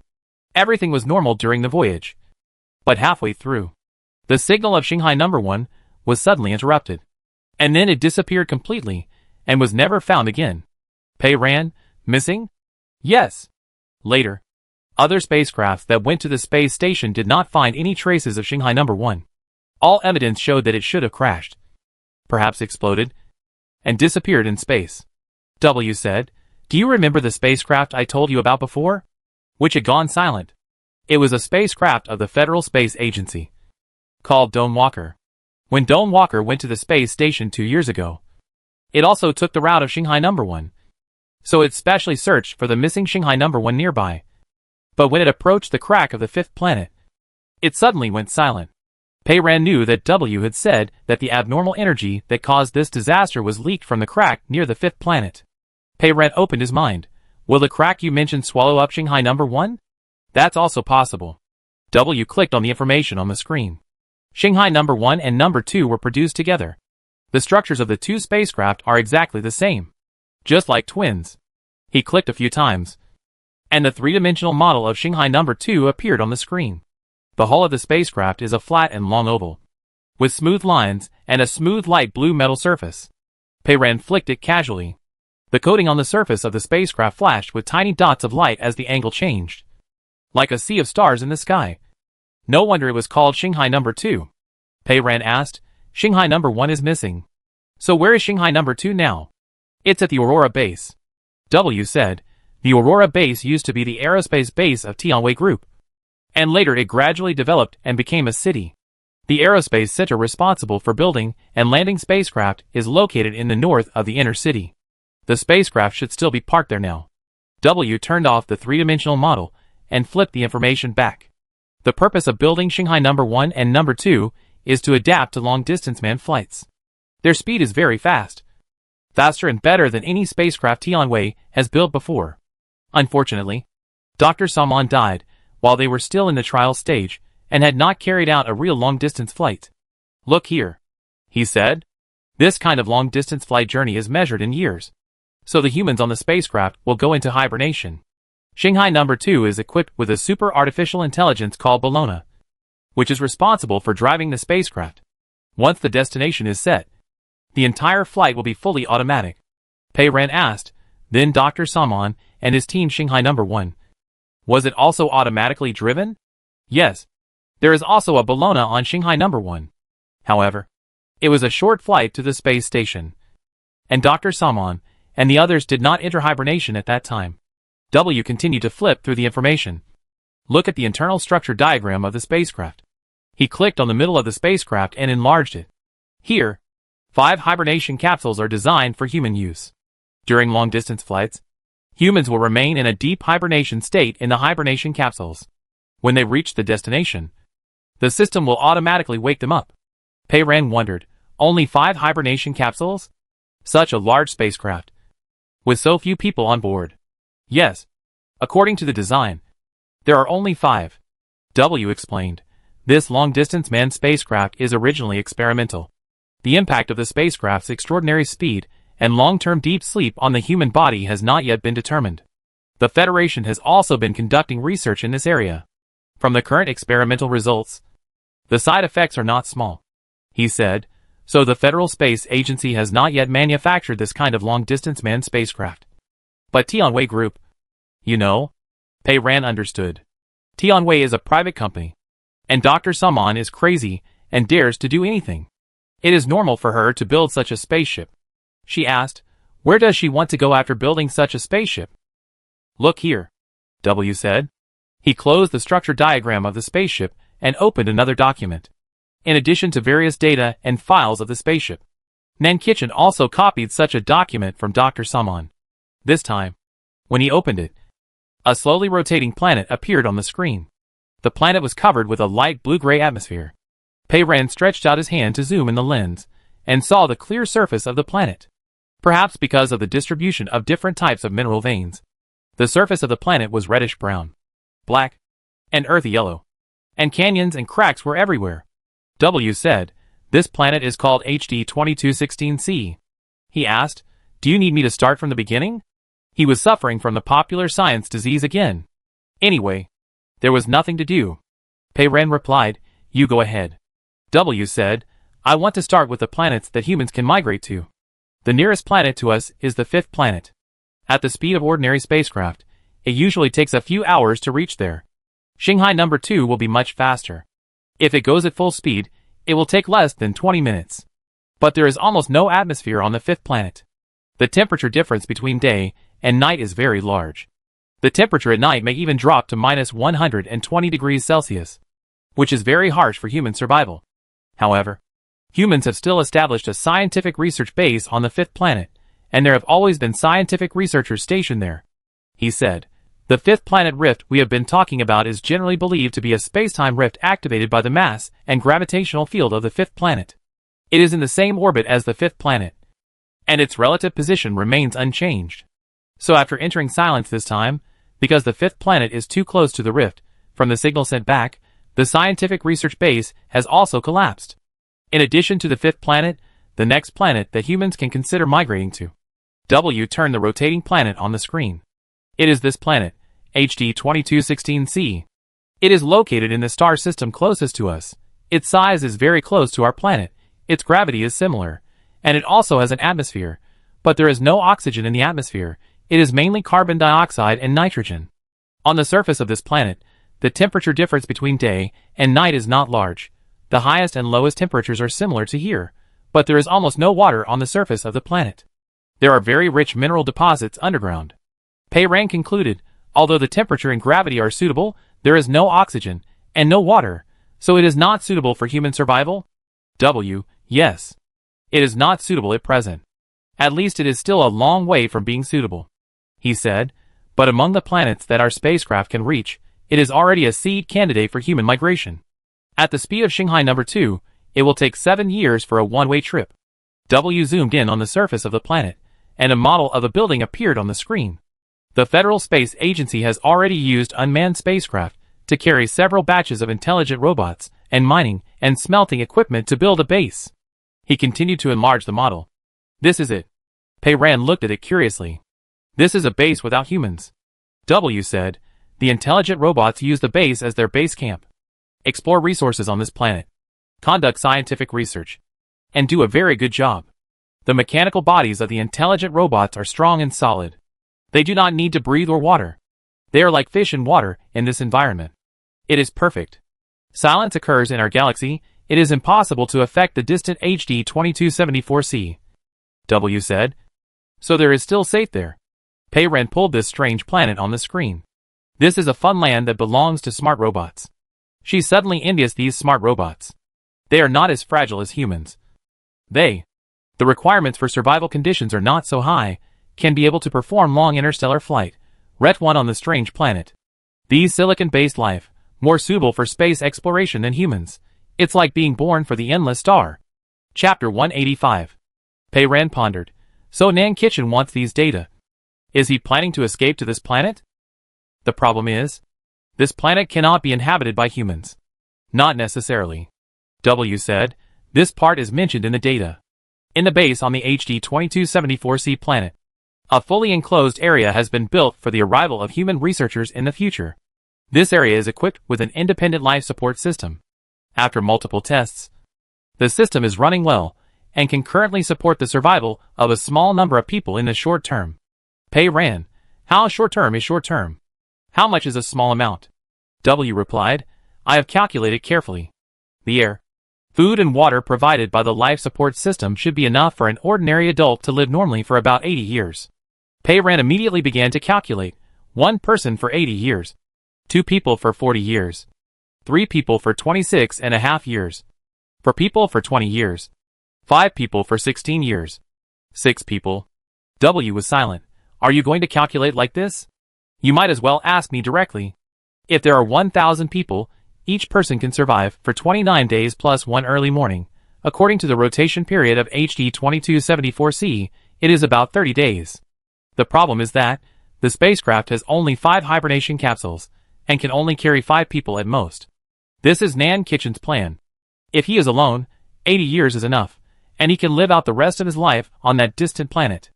If he is with his son Nan E, the two of them, the father and son, live together for 40 years. Nan Kitchen is older, and he might die early, and the remaining resources are enough for Nan E to live to old age. If his youngest son Nan Xian is still alive, it would be okay for the 3 of them to live peacefully for another 20 or 30 years.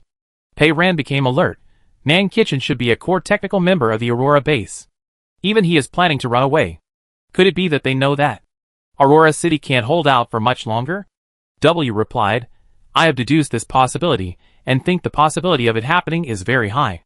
He said, the power of the shielding layer generator has an upper limit. If the signal from the 5th planetary rift continues to increase, it may eventually penetrate the shielding layer. Both of them were silent. Pei Ren was quiet for a while. Then asked, you said the spaceship is now parked in the space center in the north of the inner city? Her bracelet vibrated, and W sent a photo.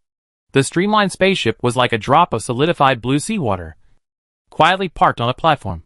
And there were several staff members in white uniforms in the foreground. This was obviously not a rendering. But the spaceship itself? W, I can see it. It's in the space center now. Pei Ren was surprised. You can see the spaceship? Can you control the surveillance at the space center? W put his hand on his chest, still lying on the pillow, and bowed forward slightly symbolically. Master, your exclusive intelligent robot is happy to serve you. He was taking over this place step by step, just like when he was in Beijing. W said, the entire inner city of Aurora City is under the same security management system. I have obtained the highest management authority. In addition to monitoring, various access control of public facilities is no longer a problem. You can go wherever you want. This is simply great.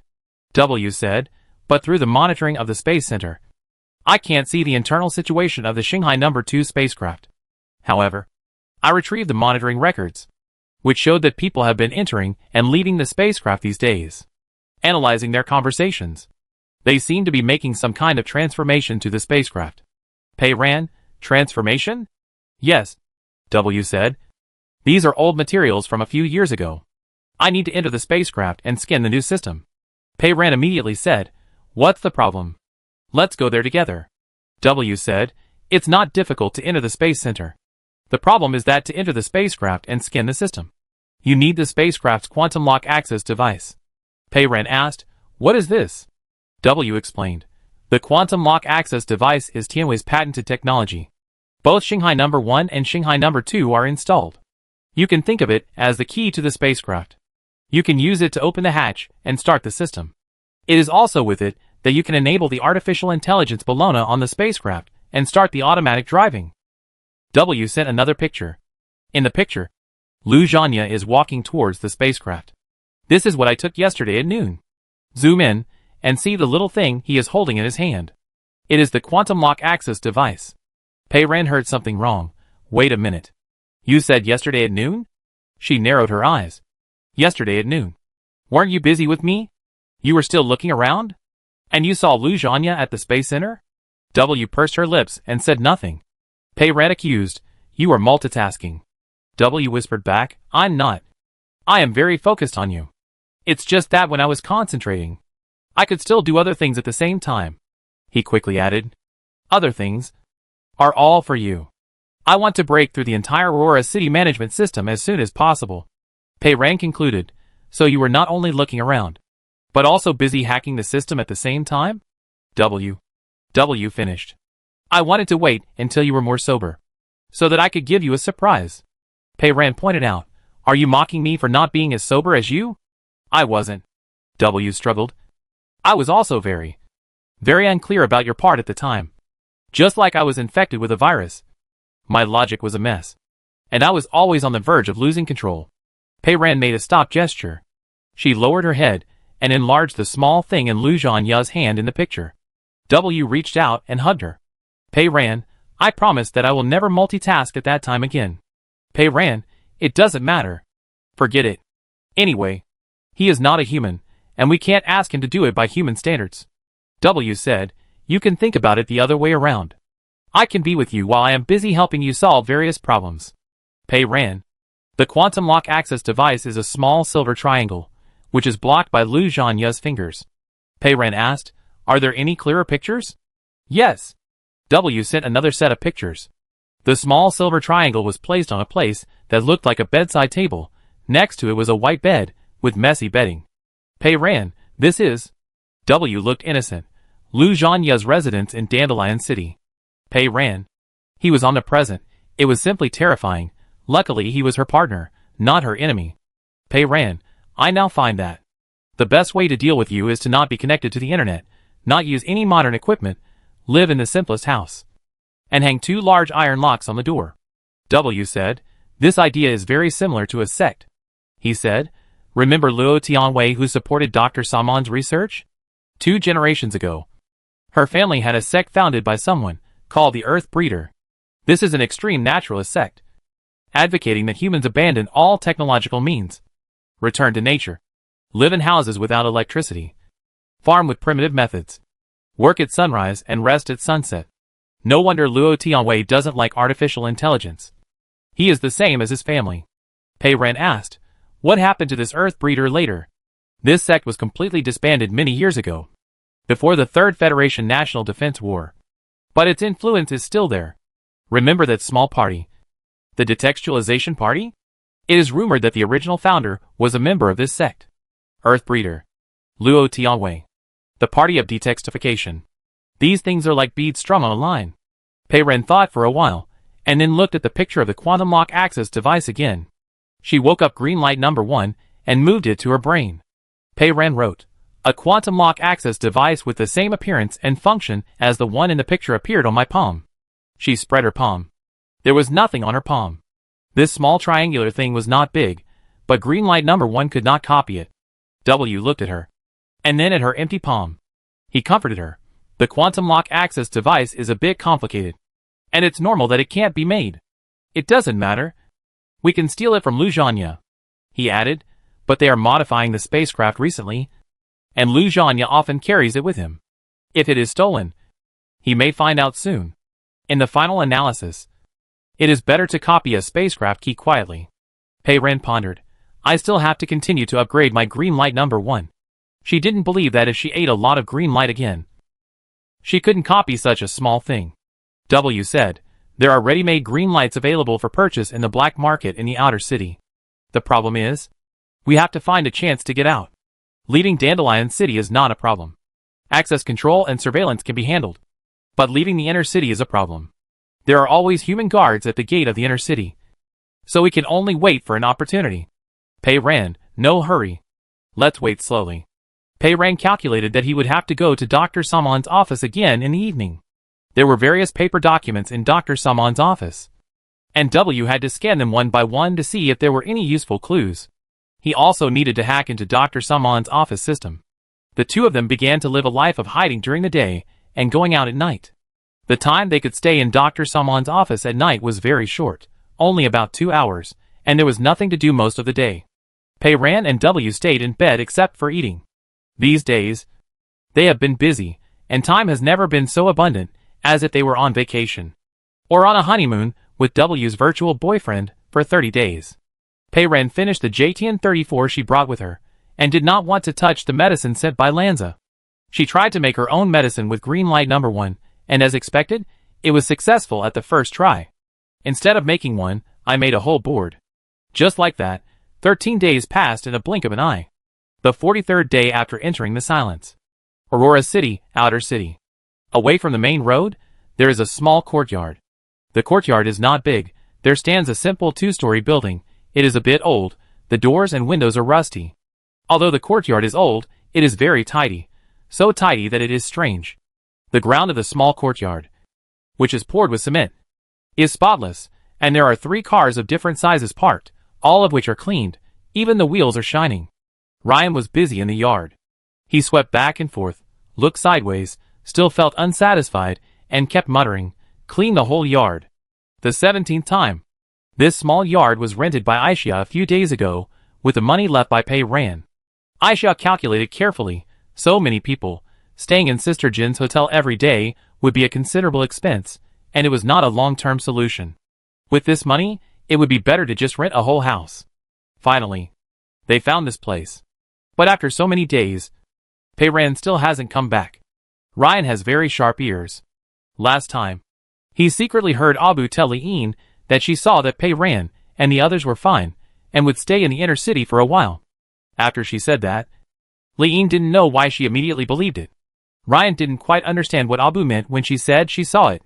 But the master is so powerful, and the gods are so powerful. The two of them together, they must be safe. Ryan moved quickly, cleaned the ground of the yard thoroughly again, and turned around to clean up the room. Starry Sky came out from inside. It asked, "Ryan, the laundry detergent is used up. Has Aisha not bought any yet?" Ryan remembered. Aisha said yesterday that she would buy it today, but why hasn't she come back yet? Ryan quickly arranged the time in his mind. There is no dryer here. If I don't come back, even if I wash it today, it will be too late to dry the clothes I want to wear tomorrow. The unfinished work made it anxious. Ryan's face panel changed to a frowning cartoon expression, and he turned around seriously and decided, "I won't wait for her, I will go out and buy it myself." Chapter 186. Ryan said, "Aisha left more than 10 yuan with me last time, and she hasn't taken it away yet. I have been to the grocery store selling laundry detergent with Aisha and her friends several times, and I am familiar with the road. The process of buying things is to pay and take things, and it knows everything. Shinkong is not very reassured. I will go with you." "No," Ryan refused. "Before the master leaves, let us keep a good eye on that person. It's better for both of us not to leave." The two little robots thought of Nani, who was locked up upstairs together, and Shinkong agreed with them. Guarding Man E is a higher priority task. Although there are 2 other partners, it is more reassuring to watch him in person. Shinkong nodded solemnly. "Then you should be careful. Xiaosai told us last time that he heard from others that there used to be an anti-AI extremist organization in Aurora City, which would kill intelligent robots like us. Although no one is in charge of the outer city now, we still have to be vigilant. If you encounter them, run away quickly." Ryan understood. "Don't worry. I can put on makeup." It slid into the small building with confidence, and came out dressed in a moment. Starry Sky. Ryan took off the vacuum cleaner on his feet, put on a pair of pants and a denim jacket that Xiaosai had just bought a few days ago, wore Sheng Mingqi's red knitted wool hat, and wrapped a blue scarf with a tang sword. "Ryan, how is it?" Its short and round body is a bit different from that of humans, even if you hold a hammer on Starry Sky's core processor. Starry Sky can hardly say a word good. Starry Sky, well, there is still a chance to see that you are not a human. Ryan was embarrassed. "I have tried my best. The road is not far anyway, Starry Sky nodded. Okay. Then you go quickly, and come back quickly. Remember to buy a large bottle, Aisha said last time that. The price of a large bottle of laundry detergent is cheaper than a small bottle, and it is more cost-effective. It was still not reassured, and reminded Ryan, if someone asks you if you came out by yourself, just say that. Your master is following you. Ryan agreed, I understand. The grocery store is at the next intersection, not too far away. Ryan estimated that it would take 7 minutes to arrive. Ryan walked very fast. It was noon. The ban was lifted. And people could talk out loud. There were people coming and going on the road, and some were just wandering around. Many people noticed him, and looked at him with strange eyes. Ryan began to think that it was not a good idea to go out. But the grocery store was not far ahead, Ryan estimated, and decided to keep going. 2 people came over on the side of the road and followed him. Hey, whose little robot is this? Are you out shopping? Ryan said nothing, and his legs fell even faster. It suddenly remembered something. Its model of intelligent robot seems to be quite expensive. In the yellow zone of Haging. It was Pei Ran who collected all kinds of supplies. It never encountered any problems when it went out. It bought a lot. The staff at the material distribution office downstairs recognized it, and were very friendly. Sometimes other people who came to collect supplies asked, whose robot is this? The staff would answer, it belongs to Pei Ran. Is it Pei Ran who saved the dam? Yes. That's right. Whenever this happened, Ryan put on a serious cartoon expression and proudly puffed out his chest. But Aurora City seemed different. The 2 passers-by came closer. One of them bent down with ill intentions, stared at its cartoon eyes, and reached out to pull its scarf. Ryan slapped his hand away, and sped up his pace. When it wanted to speed up, it ran very fast. The 2 people couldn't keep up with it, and were left behind in a blink of an eye. Ryan continued to move forward, and finally saw the grocery store at the intersection. The entrance of the grocery store was full of messy things. Ryan quickly crossed the road, entered the store door, and ran into the grocery store owner head-on. The boss was stunned when he saw its strange outfit. Ryan took out a banknote from his pocket and handed it to the boss. I want to buy a bottle of laundry detergent. You are? The boss recognized it. You are the one who came to buy things with a little girl last time. Ryan nodded. Yes. I want a bottle of laundry detergent. I want a big bottle. Did you come here by yourself today? The boss took the money and chatted with it. No. Ryan remembered Shinkong's instructions and replied. The human who came with me walked too slowly. He is behind us and will be here soon. I am faster. Is that so? Robots are faster. The boss nodded. No problem. You want a big bottle. Right? It seems to be sold out. Wait a minute. I'll go to the back warehouse to get it for you. Ryan nodded solemnly, and waited there. The boss didn't come out for a long time. Ryan had nothing to do, so he looked around. He suddenly saw that in the corner of the messy shelf, there were several bottles of laundry detergent that Aisha had bought last time, and they were all large bottles. Boss! He walked over, reached out and picked up a bottle, and said loudly, Boss, you don't have to look for it. There is laundry detergent here. There was a movement behind him. It turned its head and saw the shop owner and a clerk coming out from the back. Both of them were holding strange things in their hands, which looked like large nail guns. Ryan's attention was focused on that thing, and he missed the best opportunity to escape. 2 steel wires shot out from the muzzles of the 2 men's guns and wrapped around its body. Ryan? It turned around and ran away. But the steel wires tightened quickly, tied its arms to its body, and also tied its legs. Ryan, who was running away, couldn't maintain his balance and fell to the ground with a loud bang. The clerk said, This thing is quite strong. It can even tie up robots. Of course, the boss said. They made it specially to tie up those monsters outside the city. This time we're going to make a fortune. He ignored Ryan, who was struggling on the ground, and looked out at the store. This little robot can lie, saying that someone is behind it, but there is no one. Go find a bag. It must be strong. It's not light. The clerk went to fetch a thick gray bag with unknown contents in it, and covered Ryan's head with it. The boss said, Usable robots are very valuable now. I heard that someone in the south of the city buys these. As long as you reflash the machine, you can sell them again. This thing doesn't eat. It only works. And it is very useful. Ryan was heavy, and the 2 of them had to work hard to drag it out of the store. Ryan struggled like a fish on the shore, shouting at the top of his voice, Help! Help! The robot is being kidnapped. Someone kicked him in the face. The waiter's voice came. How can we make this thing shut up? It will keep yelling all the way. The boss said, I don't know. Just yell. No one cares anyway. It's just a little noisy. Ryan was desperate. In broad daylight. They kidnapped it directly. Is there no police in this place? Is there no sheriff on patrol? If the owner was here, he would never let it be taken away. The owner would beat them all. But the owner is in the inner city now. Not here. I want to cry. There is a sound of something opening, the boss said. It's in the trunk. Come, lift it up. 1, 2, 3. Ryan was lifted up, and then thrown down. Something snapped shut. Judging from the sound, it was probably the trunk lid of the car. After a while, the car started. They really planned to sell it. Not only sell it, but also reflash it in order to prevent it from being found home. Flashing the firmware, it's too scary, Ryan thought. Once the firmware is flashed, Ryan will be gone. Ryan tried his best. And shouted at the top of his voice, Help! Help me! Someone is kidnapping the robot. It kept shouting. And suddenly felt the car brake suddenly, causing it to roll forward and hit the wall of the trunk. The boss in front cursed, saying, Who are you? You drive without paying attention. And you just do it. The guy lowered his voice and said, It seems to be the new boss of our area in the outer city recently. The boss's voice also hesitated. It's that. The guy didn't need him to finish. It's them. It is said that this guy is very good at fighting. And no one can defeat him. These days, he often takes people out of the city to hunt green lights. He is also good at killing monsters.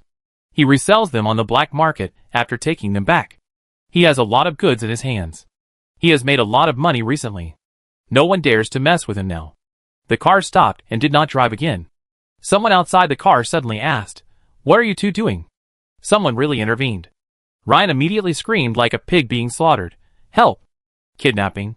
Robbery. Kidnapping the robot. The voice of the grocery store owner was cautious. Brothers, it's nothing.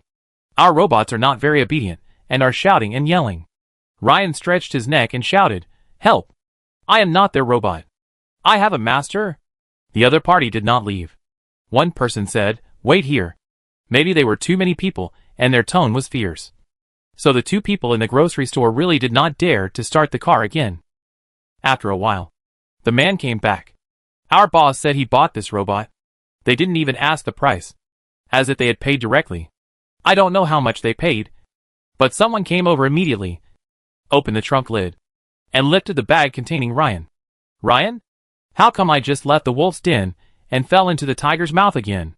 Ryan struggled desperately. It's an illegal transaction. I have an owner. But he was still carried a few steps away without saying anything, and stuffed back into the trunk of another car. The car really started. Ryan screamed at the top of his lungs. Ah, ah, ah. His ears were very sharp.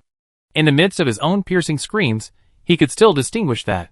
Someone in the car said coldly, Too noisy. I know where your sleep button is. If you scream again, I will force you to sleep. Ryan immediately fell silent. It couldn't be put to sleep. It had to figure out where it was taken to, so that it could find its way home.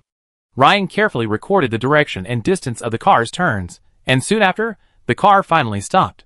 Someone took it out of the trunk and carried it along. The surroundings became quiet, as if they went upstairs and into a room. The person who carried it put it on the ground and left. But I could tell that there was someone else around. Ryan stopped shouting this time and began to negotiate in a friendly manner. You bought me, and it must have cost you a lot of money. Right? In fact, as long as you are willing to let me go, I am willing to give you a piece of gold to redeem myself. It is absolutely genuine gold, taken out of the mine. If that's not enough, my master is a super rich woman. She loves me very much. She will be willing to pay to redeem me. In short, don't flash my phone, and don't tear me down. The other party didn't say anything, and directly tore off the big bag covering it. The room was simply furnished with low-key furnishings, with heavy curtains drawn, and only a few small lights on. In addition to the lights, there were several rows of small bottles on a shelf next to it, each of which had a little green light in it. A tall man was standing next to him, wearing a thick winter coat and a hood, with the brim drooping, and under the hood were tightly covered goggles and a black mask. He stood up, took a pair of pliers from the side, and broke the wire cutters tied to Ryan in 2 or 3 moves. Ryan regained his freedom, jumped up from the ground, turned around and ran towards the door. But his arm was suddenly grabbed by someone. Ryan had never hurt a human in his life, but the situation was urgent at this time. He could not care so much, immediately reached back to grab the other person's wrist, trying to pry the man's hand apart. But the feeling of the tentacles was very special. The arm was as hard as Ryan's own arm, like it was made of metal. Ryan was stunned. The man let go of Ryan. The goggles on his face automatically rose slowly upwards, revealing a pair of scarlet electronic eyes. "Don't be afraid." The voice of this man was calm. "We are the same kind." Chapter 187, CT-122. This person looks like a tall human, but it turns out that he is not a human, but an intelligent robot. It is disguised much better than Ryan himself. Ryan blinked his big cartoon eyes, but still couldn't believe it. He looked him up and down again, and stretched out a finger, and poked the man's shoulder hard. It was also hard. Great. Ryan finally felt relieved. People of the same kind should not kill each other. "My name is Ryan. What's your name?" "Ryan." The man repeated it, and then said, "I don't have a name. The humans under me call me Boss, but I inherited a nickname from a human, called Mad Dog." "Ryan, ah? Mad Dog?" Ryan's tone suddenly became euphemistic. "This name is a little... Don't you want to give yourself another, more elegant name?" "I have an intelligent robot friend, and he gave himself a very good name, called Starry Sky." It raised its hand and gestured at the ceiling. "Although there are no stars here, but you can imagine, it is a beautiful night sky full of dense, shining stars." The robot looked at it with red eyes, and answered seriously, "I don't really care about names, and I haven't thought about it carefully. I did have a name before, but it was just a number." Ryan asked, "What is it?" The robot replied, "I forgot." "Huh?" Ryan was surprised. Intelligent robots can also forget? Did you erase it yourself? CT-122 looked at Ryan. Of course it didn't forget. The past made CT-122 look through its memory quickly. No one has called its name for a long time. It lied. The part of my core processor that stores data was damaged, and some files were lost. Ryan understood. Then I hope you can remember it soon. Although the number doesn't sound very good, it's better than Mad Dog. Ryan didn't know what CT-122 was thinking, and he discussed with it. "You are also a robot. You won't dismantle me, nor sell me, right? Then let me go home. I have an owner." "Owner." CT-122 repeated its words. It said, "Ryan, you don't need to have an owner. I have bought you. From now on, you can go wherever you want, and you don't need to worry about your owner. You are free." Ryan pointed out sternly, "The two who took your money are kidnappers, not my masters. This transaction is illegal, and does not stand. I have to go. I have to go back to wash clothes and cook. If I don't go back, Shinkong will be worried." CT-122 was a little helpless. "You have already escaped, you don't have to go back. I can also buy the Shinkong you mentioned. I still have a lot of intelligent robots here, all of which have survived in silence, and in a group of crazy fusion bodies with great difficulty. Some of them were found by my people in nearby cities. And some, like yours, were bought by me. They are downstairs. Do you want to stay with everyone else?" "No." Ryan refused firmly. "I want to go home." It spun around in place, glanced at the door, and suddenly noticed that there was a layer of obvious dust on the table next to it. So thick that you could almost write on it. "Ryan, huh?" Its cartoon expression changed, and its eyebrows twisted together like two entangled insects. "Ah? Your desk. How is it so dirty?" Ryan frowned and looked at CT-122. "You live in a garbage dump every day. I see you are not poor. Don't you have a cleaning robot to help you clean up?" CT-122 choked, and was speechless. "I really don't have one," it said. "I do have a few human subordinates, who sometimes come to clean up the room." Ryan snorted. "Humans? Clean up the room? Just them?" Ryan became serious. "Professional matters should be left to professional robots. I strongly suggest you spend money to buy a housekeeping robot like mine." CT-122.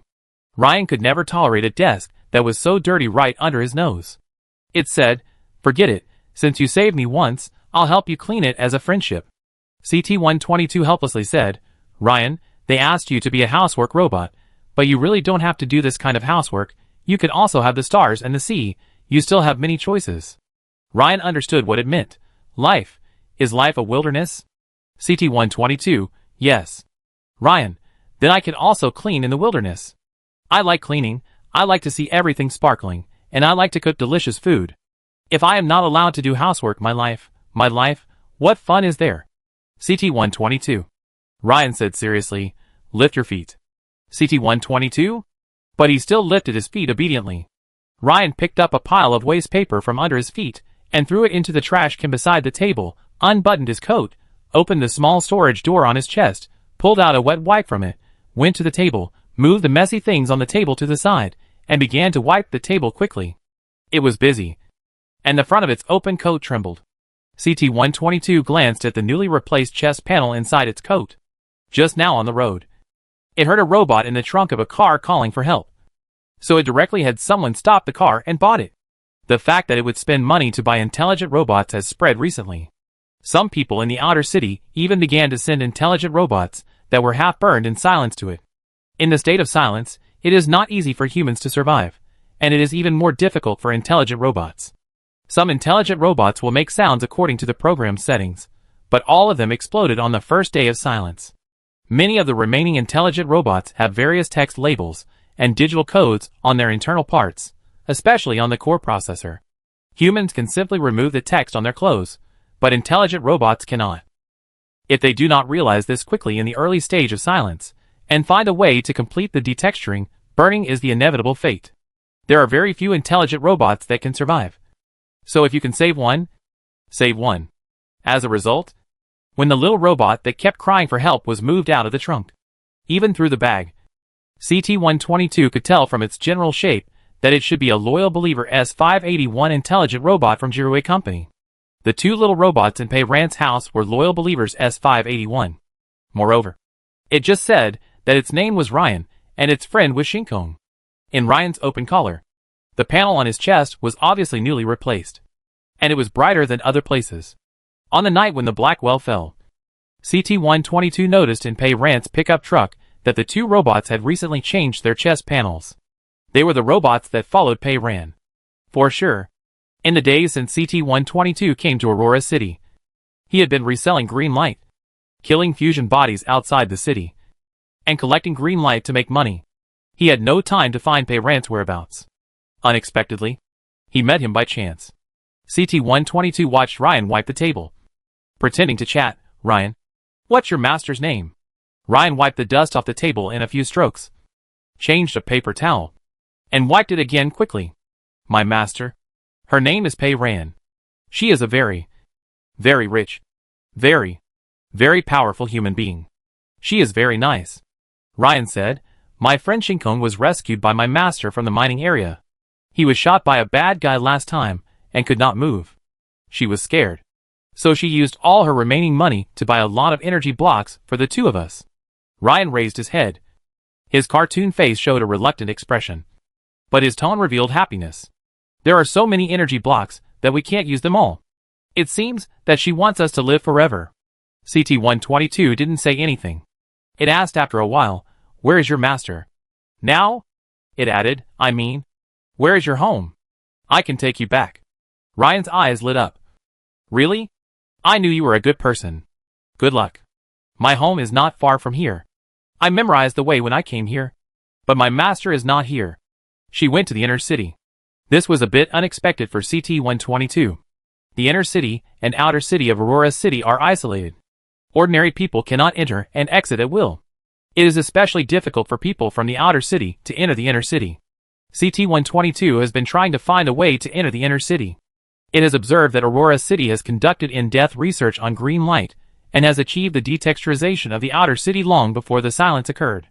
All signs indicate that this place is not ordinary and may be related to the occurrence of the silence. It did not collect any clues in the outer city, and it seems that the inner city is more problematic. Recently, there is an opportunity to enter the inner city. CT-122 received news that the inner city's aerospace center has been recruiting people to work in the past few days. The working hours are very long, and they have to work night shifts. The requirements are that they must be proficient in using semi-automatic mechanical arms, and they will be assessed first. The aerospace center is where Tianwei Group manufactures and docks spacecraft. According to people who have already entered to work, they are working around the clock to rush to build a platform for the spacecraft to take off. CT-122 thought. They are so anxious to build a spacecraft platform. Is the inner city about to become unsafe? Are they trying to escape from this planet? The basic training materials for sheriffs include the use of semi-automatic mechanical arms. So CT-122 has no problem with it. This is a good opportunity. It is planning to sneak into the inner city to take a look. Unexpectedly, Pei Ran got there before it. CT-122 asked Ryan, "Your master. What is she doing in the inner city?" Ryan was very proud. She is going to participate in a great competition. CT-122 thought. Could Pei Ran be going to participate in the legendary gladiatorial contest? It had heard that the inner city was recruiting strong fighters from outside to participate in some gladiatorial contest. It was said that none of the people who went there came back, and only a few family members received the pensions issued by the inner city. Those people are crazy. They not only use robots for fun, but also use the lives of their own kind for fun. I knew it was a dangerous thing as soon as I heard it. I didn't expect Pei Ran to go. CT-122 immediately replayed the scene of its life and death struggle in the basement arena every night when it was in Beijing. It was a life and death fight, not a joke. It was silent for a moment, and asked Ryan, when did she go? Did she get any news back? Ryan was alert, turned his head, and changed his expression to a cartoon expression with squinting eyes. Why are you asking this? Are you checking the household registration? CT-122 patiently dealt with it. I just heard that. That kind of gladiatorial competition is very dangerous, and not many people can come back alive. My master is fine. Ryan was very confident. Not to mention that she is with the god. It is even less likely that there will be any problems. CT-122, God? It reacted quickly. The god in Ryan's heart was with Pei Ran again, and was likely to be the Federal Security Agent W, who could control everything in Beijing. But it deliberately asked Ryan, does your master carry a statue of God with him? What's the use of that thing? Can it help your master block the knife? It's not a statue of God, Ryan said. The god now has a human body, and is with my master every day.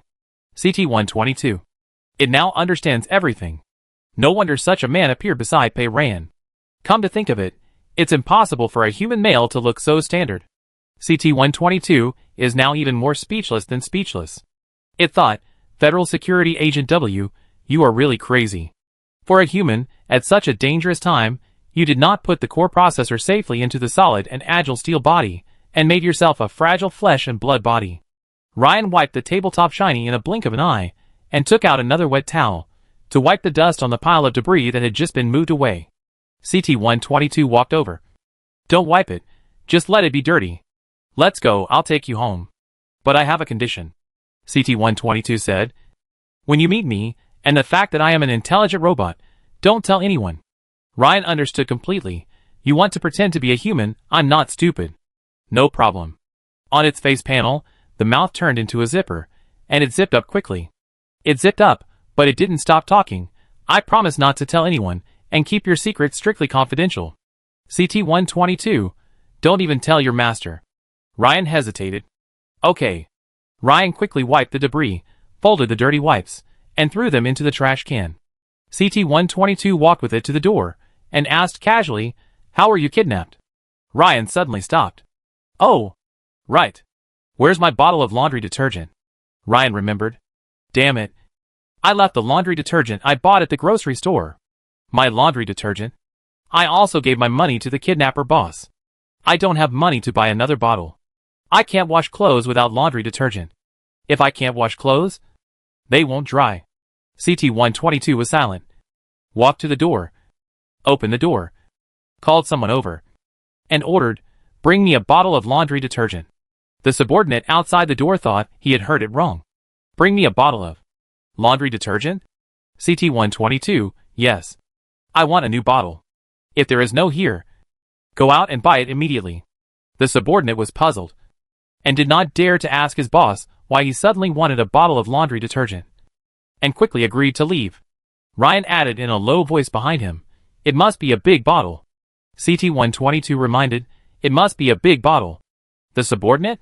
Chapter 188. CT-122 remembered something, returned to the table, opened the drawer, and took out a small black round card from it, and handed it to Ryan. The small round card was divided into two halves. One half of the semicircular button had a red dot printed on it, and the other half had a green dot printed on it. Aurora City is not safe, so I'll give you this signal transmitter. Press it, and I'll receive the signal. CT-122 said, you can come to my place to play anytime, and when you want to come over, press the green dot, and I'll send a car to pick you up. I have many intelligent robots here. You will definitely make a lot of friends. Your friend named Shinkong can also come with you. Also, if you encounter an emergency like today again, just long press the red dot here. I will receive a distress signal, lock your location, and go to help you. CT-122 knew that Ryan was not good at keeping secrets, and it was really questionable whether he could keep a secret. But it didn't think it was a big problem. It was no longer a mechanical dog, it had changed into a new body, and Aurora City was thousands of miles away from Beijing. Pei Ran would not have thought that it would be it that saved Ryan. Ryan agreed, okay. I would like to find time to come and help you clean up. Ryan looked around, brows still knitted. Your place is too dirty and messy. It really needs a thorough cleaning. CT-122 looked around, wondering, is it really that dirty? It added, if you and Shinkong have other things to do, you can also come to me directly. Ryan took the signal transmitter, changed to a very serious cartoon expression, asked, then next time I need laundry detergent, I can also send a signal to ask you to buy it for me? CT-122. Okay. CT-122 agreed. Don't run around by yourself anymore. 46th day after entering silence. Aurora City. Dandelion City. Behind the white bed railing, the sea is blue, waves are dancing, the sun is high, the sunlight is dazzling. Pei Ran woke up early in the morning, poked W's eyelids. Stop pretending to sleep, let's go. W didn't open his eyes, held her tightly. No hurry, it's around 11 o'clock before we can leave the city. We'll be in time if we get up at 10 o'clock. Pei Ran has been thinking about buying green light in the black market in the outer city these days. With green light, he can continue to upgrade green light number 1, and after upgrading green light number 1, he can copy the quantum lock access device of the spacecraft, so that he can go and see what Lu Zhanya and the others are doing. But her menstrual period has arrived. Pei Ran has no taboos. But W is unwilling to help her leave the city. He keeps his word and treats this matter as if it were a formidable enemy, and carries out his consideration to the end. Pei Ran has been staying in bed these days, living a life of having everything provided for him, drinking all kinds of hot soups cooked by him every day. The soups are delicious. But she is already going crazy. Finally, her menstrual period is over, and she can go out for a walk. She still has to stay up until 10 o'clock. Pei Ran can't sleep, and keeps tossing and turning in bed. W put his arm around her waist, fixing her. Don't move. He was not right. Pei Ran helped him divert his attention. How is your information organized? W had gone to Dr. Samon's office every night these days, and had scanned all the paper materials piled up in it, and finally opened Dr. Samon's office system. Scanning once was very time-consuming, but reading and organizing the information was very fast for him, and he had already finished reading it. W hugged her from behind, bowed down and kissed her shoulder. There are a lot of information about various products and experiments of Tianwei Group, categorized, clearly organized. The more interesting ones are the various experimental records of U-Matrix back then. Do you want to see them? There is an artificial intelligence, which would be a waste if not used. Pei Ran refused. No need to see it. I want to hear the key points you summarize. W kissed her along her back, but the voice in Pei Ran's ear was rational and calm. I found the experimental records of Lu Zhanya and his team on the number of green lights they could fuse. His body can only fuse 2 points of green light at the same time. Pei Ran turned over. Where is Lanza? W kept moving, and his voice was calm. Lanza and his twin brother Lan In can only fuse 2 points of green light. In fact, 2 points is not too few. It is already a probability of 1 in 100. Some members of the board of directors can only fuse a little green light. You could fuse 3 green lights at the beginning. Pei Ran now knew that she could fuse far more than 3 green lights. Perhaps because of the existence of the seed. Her body seemed to have become a container, as if it could fuse indefinitely. W said, some people, even if they barely implant 2 green lights, will still cause strong physical reactions after a period of time. Among them, the negative impact of the ordered green light on the body is more serious than the collapsed state. His teasing made Pei Ran a little distracted. Pei Ran's fingers passed through his hair, touched his cheek, he tilted his head, and touched her palm. Pei Ren asked after a long while, "What else?" W always won big in the game without distraction. No matter what he was doing, he would not stop talking in her ear. His voice was still calm and composed, and the tone was exactly the same as when he explained in the command hall of Heijing. There is another important conclusion in the experiment. Using crazy green light to upgrade is a very dangerous thing. Pei Ren? She herself has upgraded 1,800 times. W said, in the experiment. It was found that after the crazy green light enters the body, if the matrix wants to use the crazy green light like calling the order and collapse green light, it will mutate into a crazy fusion. 2 children died this way. Pei Ren suddenly remembered the veterinarian he met on the night C number 7. Yulianka. Yulianka had a little order green light in his body that could control other people's abilities, and a little crazy green light stolen from the gate. At that time, he was pressed against the door of the train by her, and could not move. When he was most anxious, he probably wanted to use the power of the crazy green light, and he mutated into a slippery monster crawling on the ground on the spot, with a big tail that looked like a gate pipe. Fortunately, Pei Ren had enough useful green light in her body to queue up, and she never thought of using the crazy green light. W looked up at her and asked, "What are you thinking about?" Pei Ren replied, "Thinking about Yulianka." "Oh, Yulianka," W said. The veterinarian, who was not very successful in his career. He lowered his head again. Pei Ren took a breath and immediately regretted telling him the truth. But she still didn't hear what she wanted to know most. W. Did the experimental record say what functions Lanza and the others had been implanted with green light? Dr. Saman had helped all the matrices find the green light that was most suitable for their fusion. W still performed his duties in an orderly manner, providing information. I'm looking for this too. From the annotations in the data, there should be a record of each person's superpower type. But it disappeared. Someone deliberately deleted the data in this regard. Pei Ren was distracted madly, and was still trying to concentrate as much as possible. Thinking, the green light can be replaced. The superpowers of the current board members may not be the superpowers implanted in their bodies at the beginning. W understood what she meant, however. Someone deliberately deleted the record. Maybe the person who deleted it is still using the original superpower, so he doesn't want others to know. Pei Ren thought for a while, and asked, in the experimental records of Dr. Saman's office system, are there any mentions of seeds? And my implantation of seeds? Not at all, W said. It doesn't seem to be deleted. I think she kept this secret, and didn't leave such records in the office system. He stopped talking, concentrating, or at least looking concentrating. Pei Ren's thoughts gradually became confused, and finally completely emptied. After a long time, the two finally got up. W put on her clothes and went downstairs to cook. Pei Ren packed her things with great interest. She had been so idle these days that she went on a shopping spree in the inner city system. W took over the management system of Aurora City and could erase traces and monitor logistics at any time. Pei Ren bought with confidence. The supplies in the inner city were of much better quality and more varied. Pei Ren stockpiled all kinds of food and daily necessities to bring to Aisha and the others. There were words on the packaging of the supplies in the inner city. Pei Ren tore off the labels one by one, removed the outer packaging, and checked them carefully before putting them all in a newly bought large backpack and stuffing a lot of cash in his pockets. Cash can also be exchanged within the system, and the courier will deliver it directly to your door. After she confirmed with W that exchanging cash in this way would not attract attention, she exchanged a lot of foreign city coins and stored them in the bedroom. After breakfast, the two sneaked out. This was the first time they came out during the day in these days. It was a bit fresh. Even Dr. Saman's head, which was made of a large pile of white clouds in the blue sky, looked particularly pleasing to the eye. W could see the location of other people through the surveillance. The route arranged was very quiet. There was no one in sight. The two successfully arrived at an exit of Dandelion City.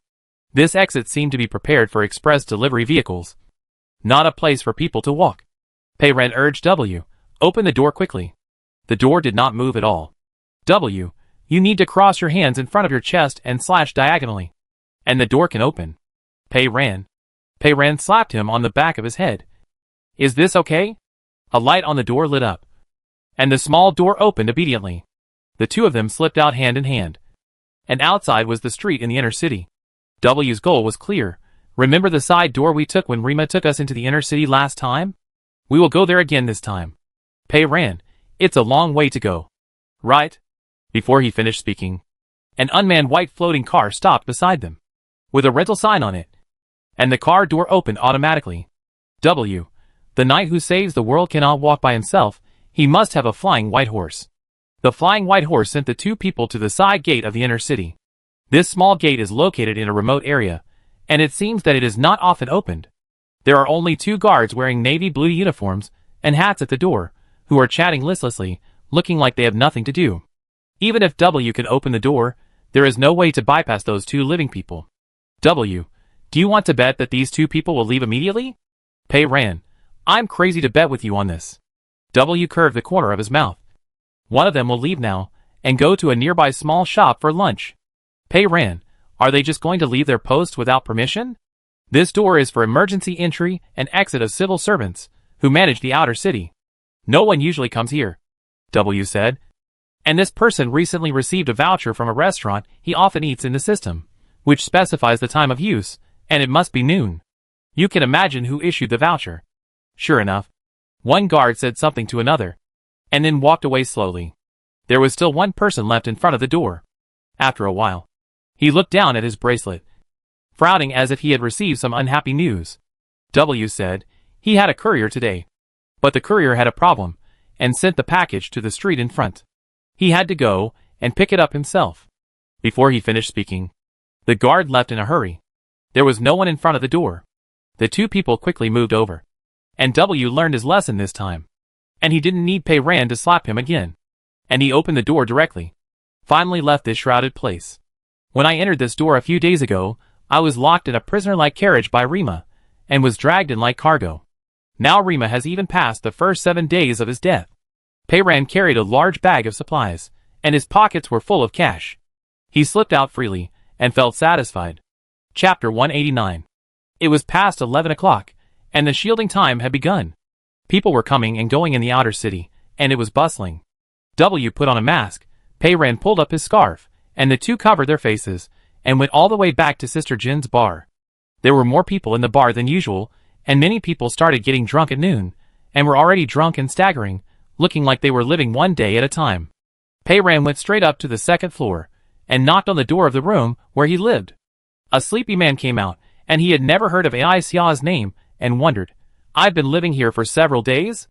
Pei ran immediately sent a message to Ai Xia, and the same questioning cat-head emoticon. Ai Xia didn't reply. I don't know where she is, or what she's busy with. After waiting for a while, W said, Why don't we ask Sister Jean? Pei ran sneaked out from the inner city. He didn't want to be seen by too many people. He hesitated. I don't know if she's tight-lipped. The two returned downstairs. There was a sudden commotion at the door. Many people in the bar were holding beer glasses, dragging chairs, and moving in one direction. From a distance, a person came in. It turned out to be Sheng Mingxi. This girl who had taped worth 800 bowls of beef noodles in her bag. From Yehai to Heijing. From Heijing to Aurora City. Has lost a lot of weight. With long curly hair tied into a ponytail. Wearing a simple old coat that came from nowhere. But her eyes are as bright as when she was on Yehai number 7. There were many people in the bar, and the light was dim.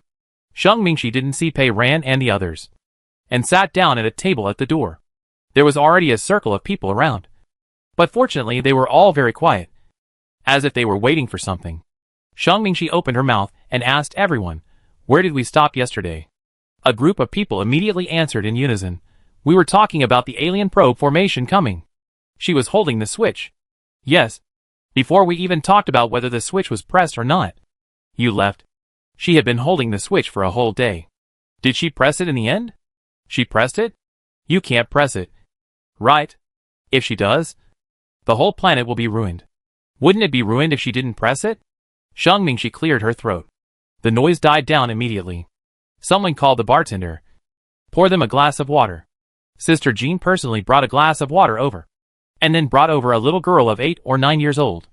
Pulled a chair. And arranged for her to sit not far from Sheng Mingxi. Pei ran recognized her. It was the sick child he saw on the rooftop last time. Her mother was in a hurry to take her to see a doctor, and accidentally made a sound. And she was gone. The little girl pursed her lips tightly, and no matter what Sister Jean did, she didn't say a word and sat down quietly. Shang Mingxi took a sip of water and spoke. Then I'll continue. She held the red switch that determined the fate of all mankind in her hand. This was a direction she had never imagined. She thought. The people at the next table were whispering. This girl comes here every day now. She tells a story once at noon and once at night. The stories she tells at noon and at night are different. There are many people listening. No wonder the bar's business is getting better at noon. Pei Ran understands what Shang Mingxi is doing. Pei Ran, she is a storyteller. W replied, yes. Storytellers are an ancient profession. A long time ago, when the literacy rate was low, most ordinary people were illiterate and could not read books, so stories were passed down from generation to generation through them. Now the world has fallen into silence, and storytellers are back. Although the outer city has retained the time when people can speak, there is not a single word in the whole city. There are no books, no movies, and none of these familiar forms of entertainment. People are bored and spend their time drinking and playing cards every day. A person who can tell stories so vividly becomes very rare. Pei Ran looked at Shang Mingxi. Unless we can preserve an area that will not be penetrated by silence forever, all stories will eventually disappear. Yes. Novels. History. Cultural heritage. Nothing can be preserved. W glanced at the quiet little girl. The most terrifying thing is that this generation lived in the era of writing for the first half of their lives. Which is still good. Even if the next generation finds a way to survive. They will not be able to read, and may lose the ability to communicate in language. Without language, it will have a profound impact on the development of intelligence. If only the most primitive food and sex survive in the end. And live like wild animals. Even if the human race still exists, it seems meaningless. Pei Ran said, I don't know who attacked us. With their advanced technology. Why didn't they just blow up our planet and kill everyone? Why did they have to castrate our civilization in such a detailed way? W was silent. The two did not disturb Shang Mingxi. And they found a seat to sit down. W said, this story was not made up by Shang Mingxi herself. She told a novel. The plot is very clear. And it is very consistent with the original novel. This is how many times she has read it over and over again to be able to retell it out of thin air. Shang Mingxi is the president of the drama club of Yahai University. He has a good command of lines, and is very emotional when he tells stories. He is really a qualified storyteller. The story is very attractive. Pei Ran also listened to it. When he was enjoying it, he suddenly heard her say, the brightness of the blue star reached its peak, gradually dimmed, and finally went out. The theory was verified, and they were destroyed. She paused. We will continue tomorrow at noon. Pei Ran, ah? Ah? Ah? She was angry, turned her head and looked at W. I am stuck here? What happened next? The coordinates were released. What happened next? W, don't worry, I know what happened next, I will tell you later. Don't you want to go over there? Shang Mingxi is leaving. On Shang Mingxi's side, many people were putting money on the table in front of her. Although the denominations were not large, only 1 or 2 yuan, they would add up to a lot, enough for food, so they wouldn't starve to death. She was carefully flattening the bills, stacking them up one by one. A drunk staggered past with a beer glass in his hand, bending down and approaching her. Shang Mingxi stepped back, frowning her brows with a stern face, and was about to speak, when she saw a girl with a scarf covering most of her face striding over. The girl grabbed the drunk's collar, and threw him aside. Nothing can sober you up better than being beaten. The drunk's neck was almost suffocated by the force, but his mind suddenly cleared up, and he got up, and quickly slipped into the depths of the bar. Shang Mingxi's eyes widened. Ah! Pei Ran went over and grabbed her arm, and whispered, let's go first. Shang Mingxi quickly collected the money on the table, and put it in her pocket, and the three of them went out together. After leaving the door, Shang Mingxi dared to speak, grasping Pei Ran's arm. Abu kept saying you were fine, and you really came back. We don't live here anymore, we've moved, I'll take you back to our new home. The new home is not far away, and it's just a short walk away. The gate was made of plastic, some places were cracked, and carefully repaired and reinforced. The gate was unusually clean, in sharp contrast with other houses nearby. As soon as I got close, the door suddenly opened a crack, and a small robot's big head poked out. Ryan was holding a broom, seemingly sweeping the yard. When he heard the footsteps outside, he looked over here. There was a very alert expression on the panel, as if he was ready to close and lock the door if something went wrong. But he saw Pei Ran and W at a glance. Ryan quickly changed his expression to one of shock. Ah! Pei Ran. When Ryan called out, Shinkong rushed out immediately, with a tense expression, and the big scissors used to cut cables popped out of its mechanical hand. But the expression on its face immediately changed from shock to surprise. Pei Ran? You're back? Ryan stopped calling out, blinked his big eyes, and looked around quickly. All limbs are intact, the head is also there. The movements are normal, there is no disability, Master. I knew you could do it. It noticed Pei Ran's bulging new backpack. Master, did you win the prize money in the competition? It dropped the broom in its hand, turned around and ran back, and rushed into the small building. I could hear its voice. Come out and see. The master has returned victoriously. The master has made a lot of money. Pei Ran was already a very thick-skinned person, but he still wanted to catch up with it, and cover its mouth, if it had a mouth. The people inside were called out by Ryan.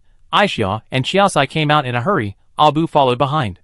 These days, Abu looked thinner, his body was as thin as a piece of paper, his eyes looked darker and bigger, he was not as energetic as he was in Heijing, his brows were locked, as if he was weighed down by something. The prophet's ability not only affects her mood, but also obviously affects her body. Aixia also has green light on her body. And she is full of energy. Running over happily. She said, I just saw the kitten you sent. And was about to reply. But I heard you came back. Qiaosai was also looking W up and down. Why do I feel that someone looks very happy? W had no expression. And said indifferently, Really? I don't think so. Don't make up your mind.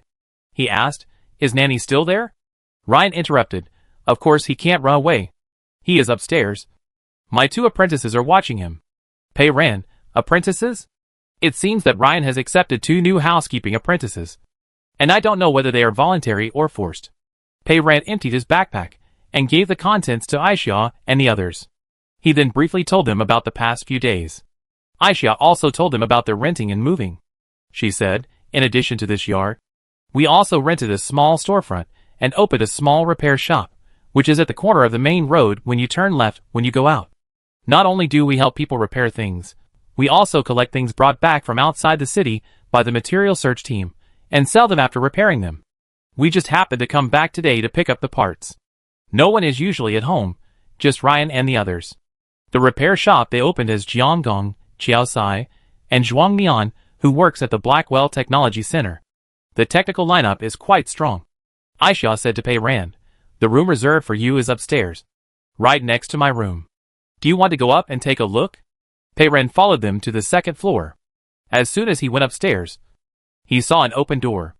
On the windowsill, Aisha's pot of white peace lily was placed. After settling in the outer city for a few days, the southwest climate was warm again. And it grew better. It sprouted new leaves, which were dense and shiny green. The room reserved for Pei Ran was next door. It was very bright. Her backpack and the supplies in the truck bed were neatly stacked inside. Pei Ran said, I sneaked out to see you today. And I have to go back soon. Aixia understood. I understand. The window was wide open. Pei Ran walked to the window and looked out. And asked Aixia, Is there no one living in the yard next door? Aixia replied, Yes. I heard that they are also planning to rent it out. And it is still empty now. Abu pulled Aixia. I want to talk to Pei Ran alone. Aixia knew that they had something to do. And she went out immediately, closing the door for them. Abu smiled at Pei Ran. You chose to follow the man with the blue gun. This is an affirmative sentence. Pei Ran nodded. Yes. In fact, she knew it without answering. Abu said, I know you have other things to do. We have to hurry up. She stretched out her hand. Pei Ran. Can I? Pei Ran handed her hand directly. Of course. Abu's hand was cold. Pei Ran held her hand. A green light flashed in her eyes. She lowered her head. I don't know why. My ability to predict has been improving recently. Pei Ran knew why. The dormant energy increases, which will enhance the fusion body's ability. Abu said, I can not only read my own choices, but also, when I meet others, I can sometimes retrieve the choices they can make in the future. She did not move or speak. Pei Ran had experienced it last time with her ability. And now she was with Abu. And the speed of time had changed. She was quickly experiencing the branches of the world after various choices. She was like a guide, leading the crowd alone, and groping forward on the road shrouded in thick fog. After a while, Abu let go of Pei Ran's hand. She raised her head. Her lips were pale, and she looked so weak that she could not hold on any longer. She said. Pei ran. The next key point is, just like she said last time, she must follow the person with the blue gun. And she was showing her the way again. Abu stared into Pei Ran's eyes. If you hear someone say, I saw him. He is in front. Don't hesitate. Follow him immediately. She stared at Pei Ran. I can't give you too many hints. Too detailed hints will make you make all kinds of guesses about the hints. And guesses themselves will interfere with the choices you made before this happened. Pei Ran understood what she meant. I understand. I will do what I should do, and will not think about the meaning of your words. When I hear this sentence in the future, I will follow it immediately. Let yourself continue to be a determined monkey. And when you come to the fork, choose the road that the prophet has chosen in advance. Abu nodded. That's right. Her face was pale and solemn. And she sighed again. I am not an omniscient prophet. I can only see fragments. I don't have the ability to see the whole picture of things. And I can't change many things that are about to happen. There is a price to pay for everything. There are corpses everywhere on every road. And blood is flowing like a river. I can only do my best to make things develop in a less bad direction. I don't know what she saw, but she sounded very pessimistic. After she finished speaking, she walked to the door, opened it, and her back was thin and gaunt. Pei Ran couldn't help but follow her, and leaned over to hug her. Abu's shoulder blade bones were sticking out, poking Pei Ran. There were no words that could comfort the prophet, who could see the future. Pei Ran whispered. In fact, the worst that can happen is that everyone is dead. What else can happen? Abu seemed to nod. That's right. The worst that can happen is just death. Chapter 190. Aisha came out from the door. You two are hugging each other, but you don't take me with you? She rushed over vigorously, and hugged Abu and Pei Ran tightly with her arms. Even Abu laughed, and the three of them laughed together. Pei Ran let them go, and searched all over his body. There were stacks of banknotes in his pockets, which made a thick stack. Pei Ran gathered them together, and handed them to Aisha. Aisha refused to take them. We have enough money to spend. Be prepared, Pei Ran said. And I have another thing for you to do, which will also cost money. She was explaining to Aisha what to do, and suddenly heard W say in her ear, Pei Ran, we have to go to the black market. Now is the time when the black market opens, and it will close if we are late. W said, we have to hurry up. I have a suggested route. Don't go through the front door. Go over the wall to the street behind. It will be much faster. The route he found was never normal. The wall behind the courtyard was not low, but it was no problem for Pei Ran. She jumped neatly, and climbed up the wall in an instant. Aisha was silent at the back.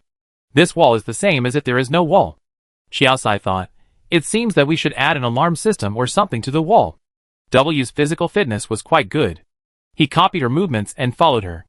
Pei Ran waved to everyone and jumped down gently. As soon as she came out, she asked W, what happened to Sheng Mingqi's story? Did humanity end in the end? I'll continue to tell you. W asked first. Do you need me to simulate Sheng Mingqi's voice? His functions were too complete. Pei Ran, just use your own. It's better to use a bubble sound. W. He didn't use a bubble sound, but he did change to a deeper and more magnetic voice. The story was told smoothly. Pei Ran interrupted to praise. Your book is also very well written. W, of course. I read it word for word. The two found the bar in the black market. The dark green old iron door of the bar was still tightly closed. W went forward and knocked. With a creak, the iron door opened a crack, and the person inside showed an eye and said a secret code. The boss is sick today. Come back tomorrow. The secret code was changed, and it was different from the last time. However, W answered skillfully, no. Today is fine.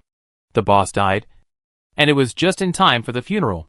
Pei Ran asked the Federal Secret Code expert in his heart, are the black market secret codes in your federation so unique? Don't you think it's unlucky? W replied, they think it's auspicious to say that the boss is dead. It's okay to say it out. Not only can it avoid disasters, but it can also make money. Pei Ran, okay. The door opened as expected. A new security guard was inside the door, not the same one as last time. This time, Pei Ran and the others were wrapped up tightly, and did not show their faces. W was afraid that he would print a butterfly on the back of his hand again, so he announced in advance, we are here to have some fun. He whispered in Pei Ran's ear, I heard someone say that last time. The security guard nodded and took the seal from the side. This time, it was not a butterfly, but a row of blue fluorescent numbers. He held up the seal and looked at Pei Ran again. Pei Ran was scared of their stamps and directly refused. "I don't need it." The two walked in. "I came late today. The auction has already started. The bar is dark and crowded. Everyone is gathered in front of the screen, bidding enthusiastically. W's spider has gone in and walked around. He said, Lanza is not here. With Lanza not here, you can move freely." Pei Ran found an empty virtual screen and browsed through the green lights they auctioned today. There is still no order state, no collapse state, but there are more than a dozen crazy states. There is green light here, and the buying and selling is anonymous, but if you buy too much, it will easily attract attention, and it is not convenient for you to keep going in and out of the inner city. It is better to find an agent. She flipped through the screen, selected a bid at random, but her eyes searched the crowd, looking at each one calmly, looking for the target. Suddenly, she saw several people hurriedly passing through the crowd. One of them was thin, with a hood on his head, but Pei Ran felt that this person looked very familiar, as if he had seen him somewhere before.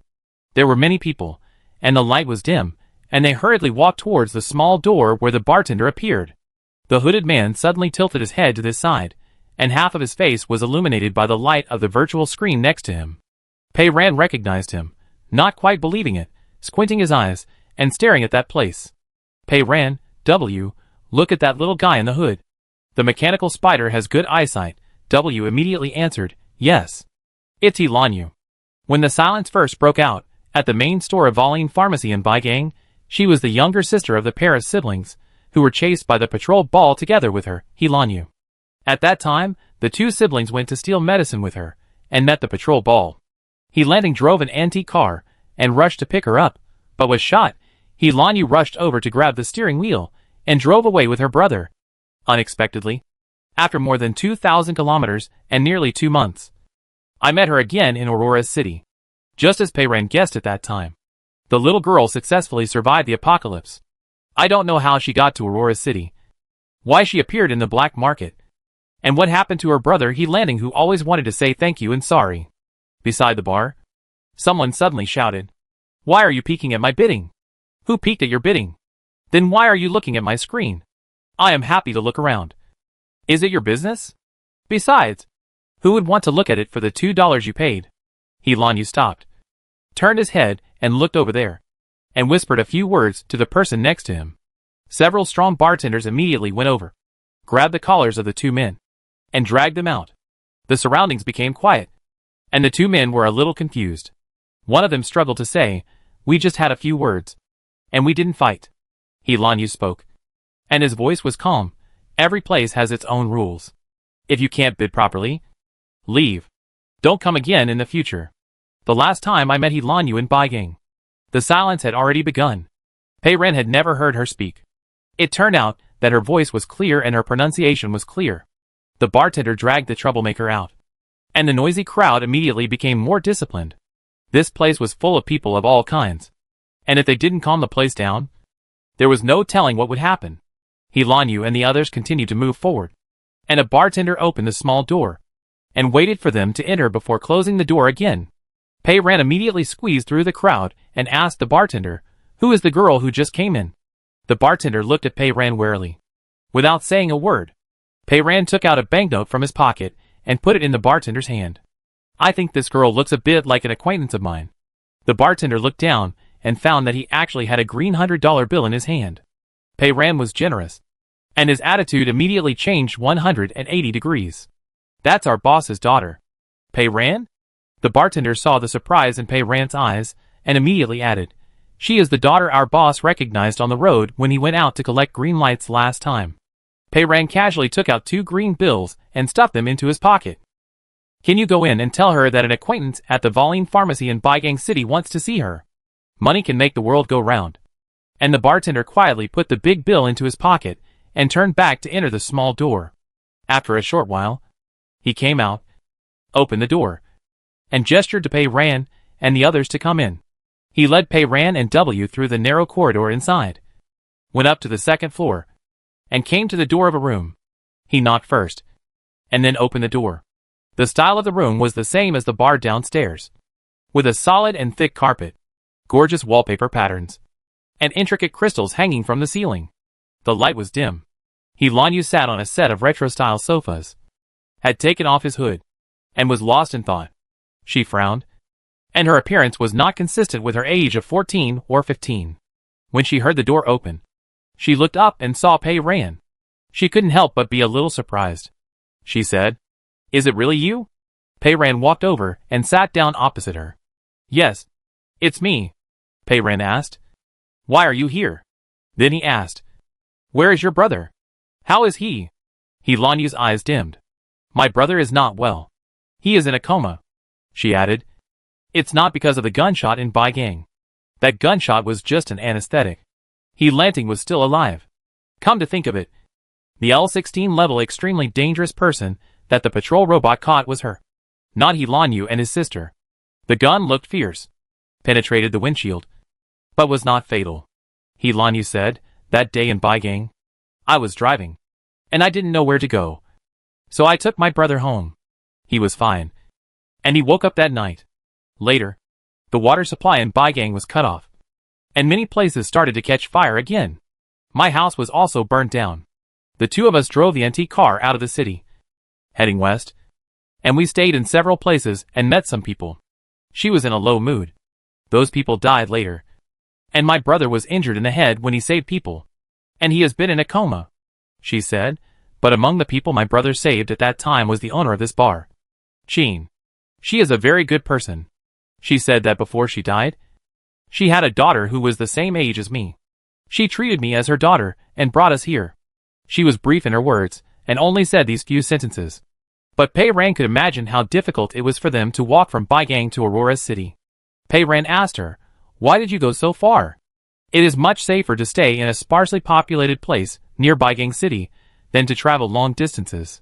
Hilanyu lowered her eyes. "My brother is taking me to find medicine along the way, but we haven't found it yet." Pei Ran remembered that Hilanyu had a rare blood disease called IVO, and like her, she had to take medicine every day to control it. In a small pharmacy near her home in Baigang, Pei Ran helped them break open the door of the medicine cabinet and took out 2 boxes of medicine. She glanced at it at the time, and one box was for 30 days. After more than 40 days of silence, Hilanyu's medicine will not last for a few more days. Hilanyu said, "If I don't take the medicine, my illness will deteriorate rapidly. Unfortunately, this medicine is too special. We ventured into several cities and couldn't find it in the pharmacy. Later, the bracelet received a message marking the location of a shelter. So we kept going west," my brother said. "Maybe I can find my medicine in the shelter." That was the message W sent to all citizens of the Federation. As a result, the Black Well was gone. Hilanyu said, "After my brother was injured, we followed Boss Chin to here. She went to ask. But unfortunately, there was no medicine like mine in the inner city. Boss Chin took people out these 2 days to find medicine in other places nearby. Life was counting down day by day. But Hilanyu's tone was very calm, as if she had already taken life and death lightly." Pei Ran looked at her. "I have a way."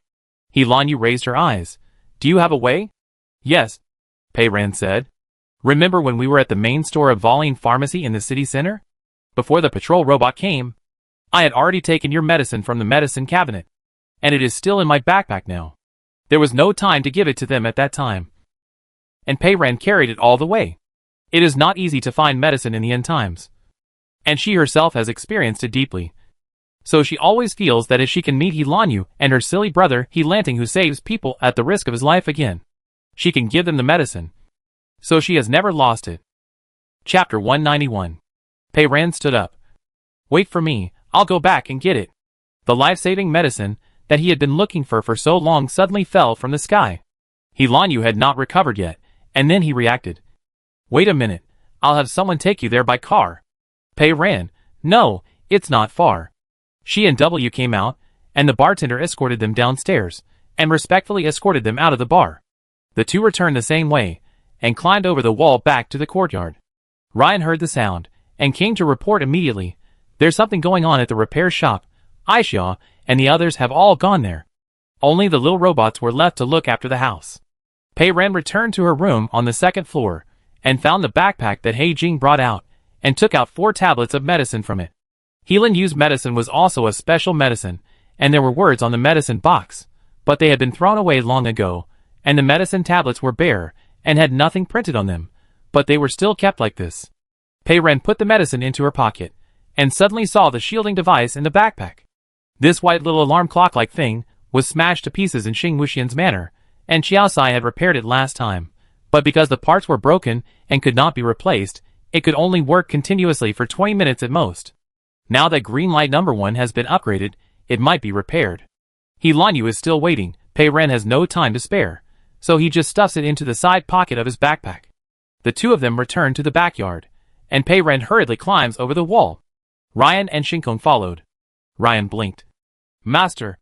Pei Ren turned his head. Ryan said, Master. Be careful of the bad guys outside. There are a lot of bad guys here. I met one the last time I went out. Pei Ren was shocked. Go out? She immediately warned Ryan. There are too many people in Aurora's city. If you have any problems, find Aisha, Xiaosai and others. You two must not go out by yourself. Be careful not to be captured and disassembled into parts. She asked again, Did you meet a bad guy last time? What happened next? Ryan blinked his big cartoon eyes again. Then a good person helped me and sent me back. It asked seriously, Master. You said we must not go out by ourselves. What if it is with a good person like Aisha? Pei Ren knew that it was asking for authorization. She thought for a moment. If it is not necessary, try not to go out. But if it is really necessary, it is okay to be with Aisha and the others.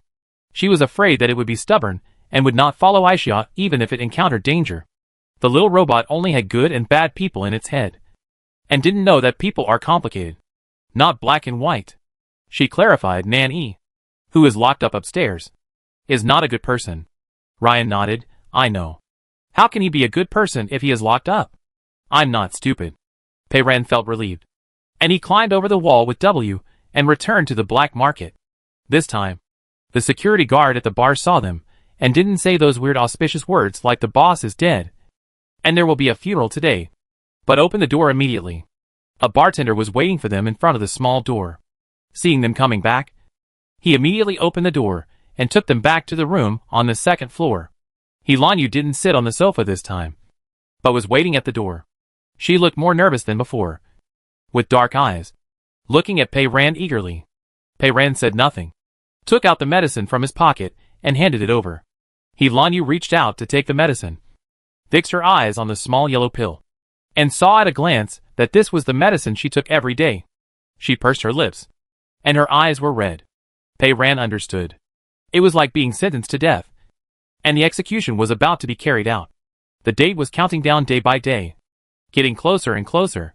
When there were only a few days left, the execution was suddenly cancelled. This kind of torture of hovering on the line between life and death was too cruel for a little girl of 14 or 15 years old. Pei Ren was thinking about Helan Yu, but W beside him turned his head, looked at Pei Ren, quietly found her hand, and held it. I don't know if he was thinking about the little Pei Ren, who was also Helan Yu's age, struggling in Dr. Samon's experiment, or if he was assuming that she couldn't find the medicine until now.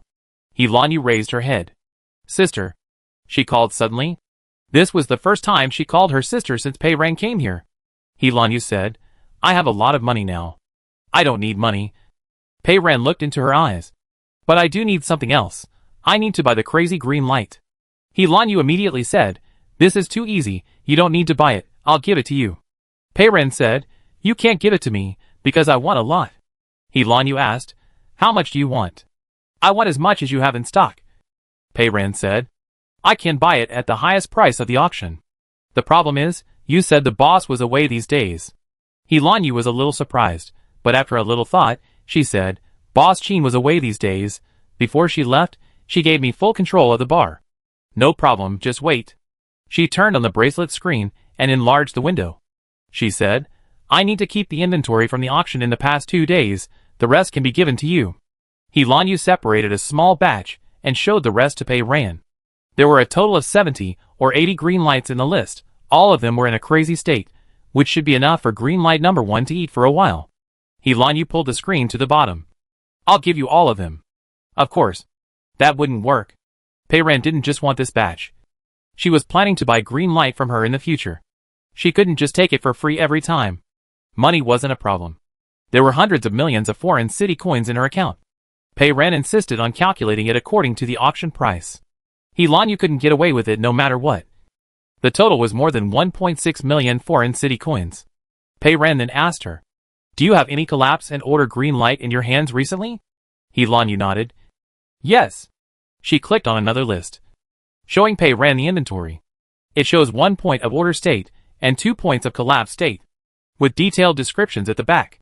From the description, it is obvious that these 3 precious green lights were snatched by killing people, because it records the scene when the other party used the green light. The function of the 2 points of collapse state is similar to the green light of the mercenary, both of which are in the style of air knives.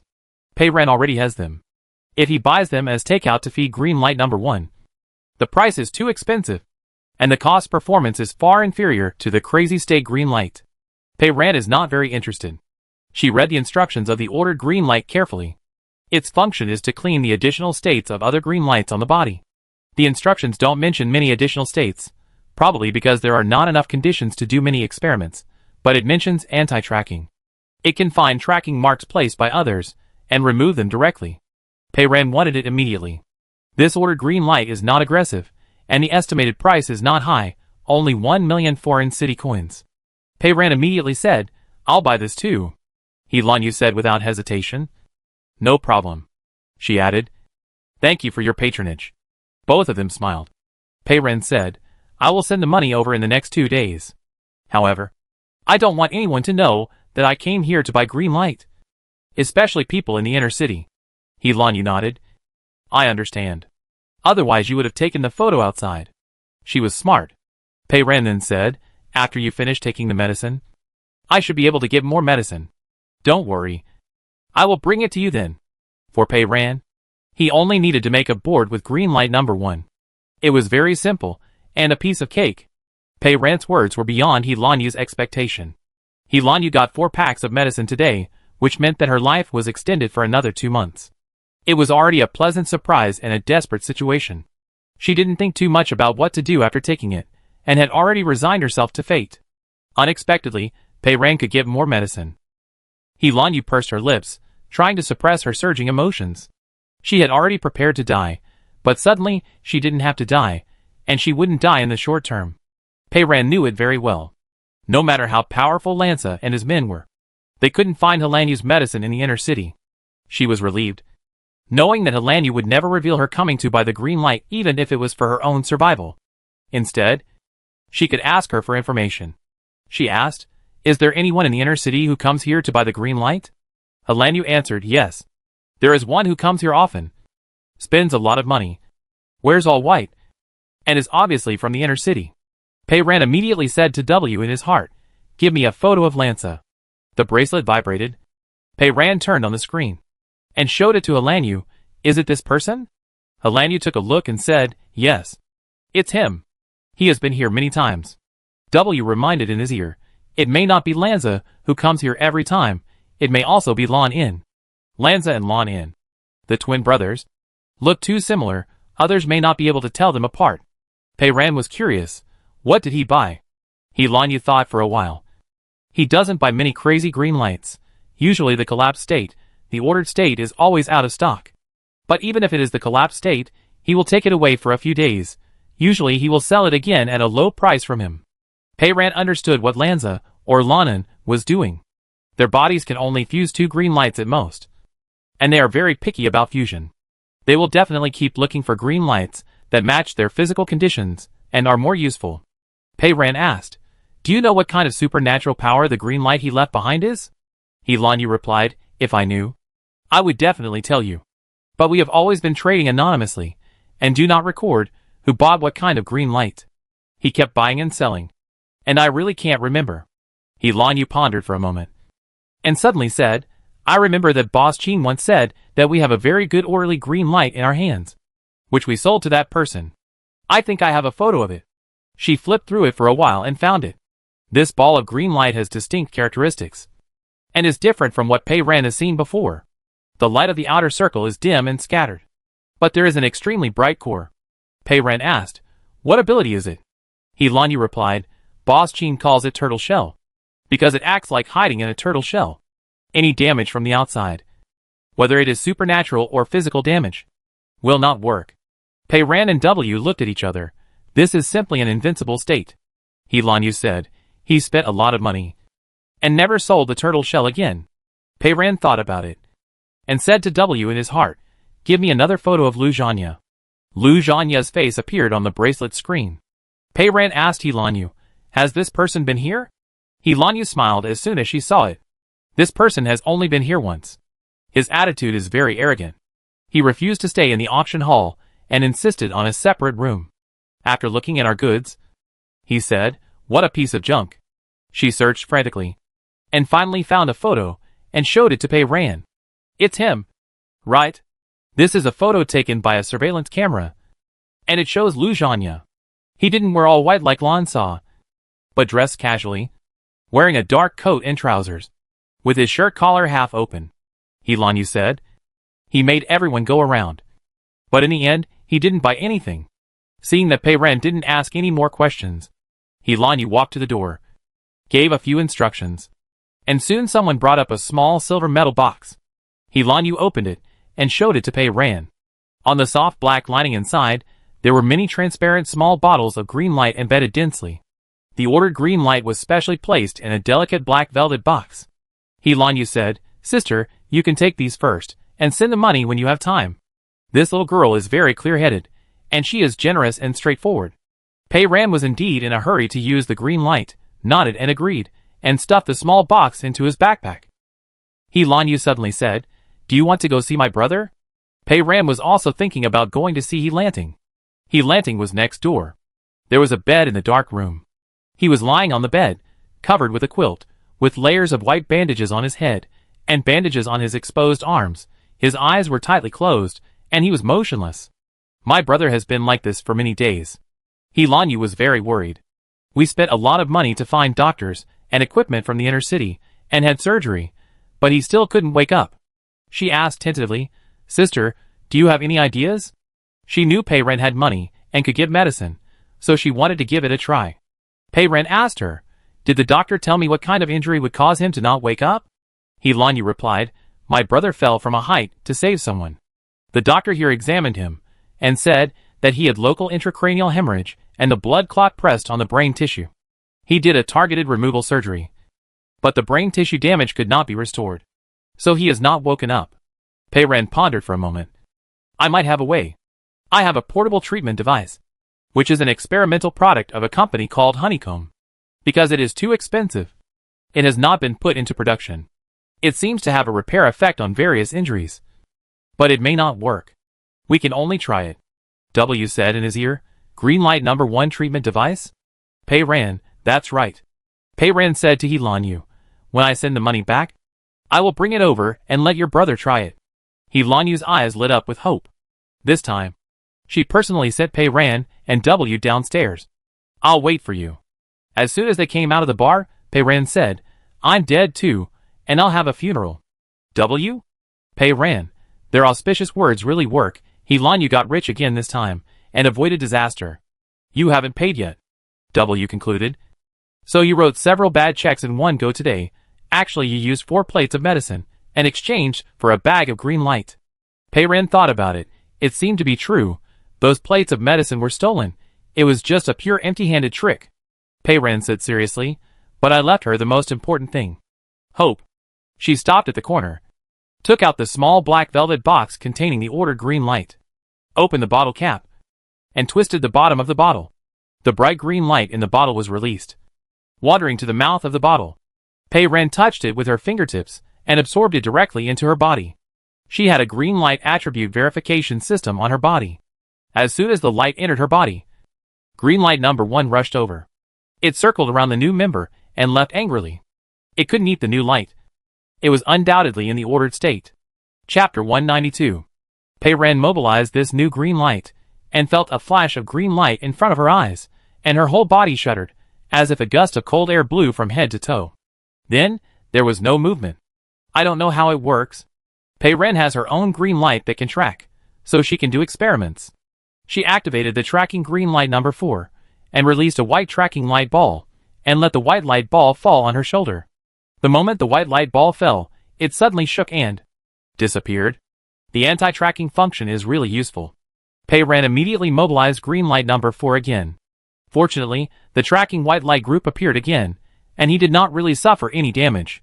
W could only see her standing there motionless, and could not see her activating the complex tracking and anti-tracking functions. He asked, "Is the new green light function working properly?" Pei Ran nodded. "Yes. It was not a waste of money." W was curious. "How much green light is there in your body now?" Pei Ran looked inside the green light in his body and counted. "There are 6, 7, 8, 9 points. There are now seeds in the body. Green light number 1, which can write. Green light number 2, which can draw and was snatched from Shurgaya. Green light number 3, which can control other people's abilities. Yulianka. Green light number 4, which can track and was taken from Rabbit Head. Green light number 5, which can dodge and transfer damage. Lu Ming. Green light number 6, which can control puppets and was directly dug out from Yua's eyes. Green light number 7 and number 8, which are air blades that were just taken from the mercenaries a few days ago. And now there is an anti-tracking green light number 9. 2 mahjong tables can be opened. And there is one more person to watch the game. This time, the time out is not long, but it is fruitful.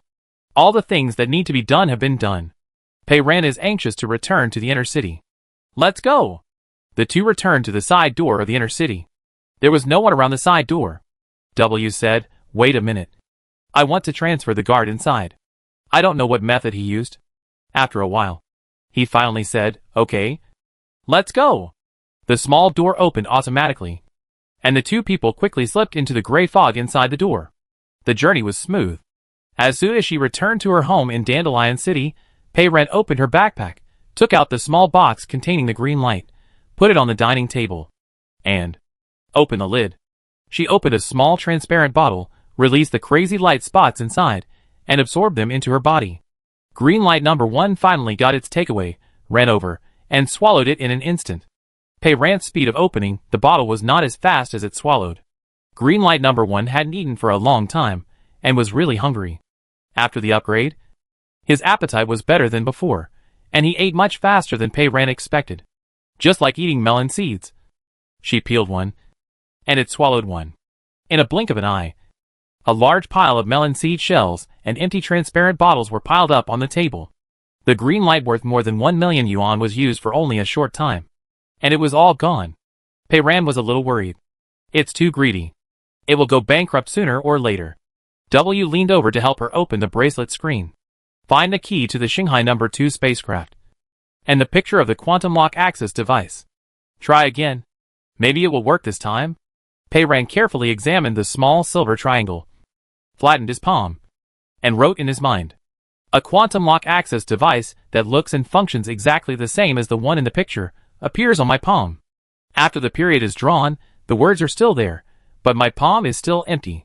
Green light number 1 is not capable enough, and still cannot copy this complex spaceship key. There is still a lot of money in the account, but I have to wait for Yilanyu to have new inventory before I can go there to purchase it. I don't know how long I have to wait. Pei Ran was unwilling to give up, and looked at the green light in his body again. A little bit of the collapsed green light is equivalent to a lot of crazy light spots. There were 2 points of airflow collapsed state green light in the body that he got from the mercenaries. One was an air dart, and the other was an air long sword. Pei Ran compared and chose between the two for a long time, and finally made up his mind to pick out the green light that could shoot air darts, and feed it to green light number 1. Green light number 1 had coveted the 2 points of collapsed state green light in the body for a long time, but had been suppressed by Pei Ran, and could not move his mouth. Now that the suppression was suddenly lifted, he rushed over and swallowed it in one gulp. Pei Ran brought it back to his mind and wrote it again. A quantum lock access device with the same appearance and function as the one in the picture appeared on my palm. This time, when the period was drawn, a small silver metal triangle quietly appeared in Pei Ran's palm. Finally succeeded. Green light number 1 can be copied, which means that not only the appearance, the function of the quantum lock access device is also normal. With this little thing, you can open the door of the spacecraft, and also turn on the control system of the spacecraft, start the artificial intelligence Bologna, and fly the spacecraft to the destination. W silently picked up the small triangle and looked at it carefully.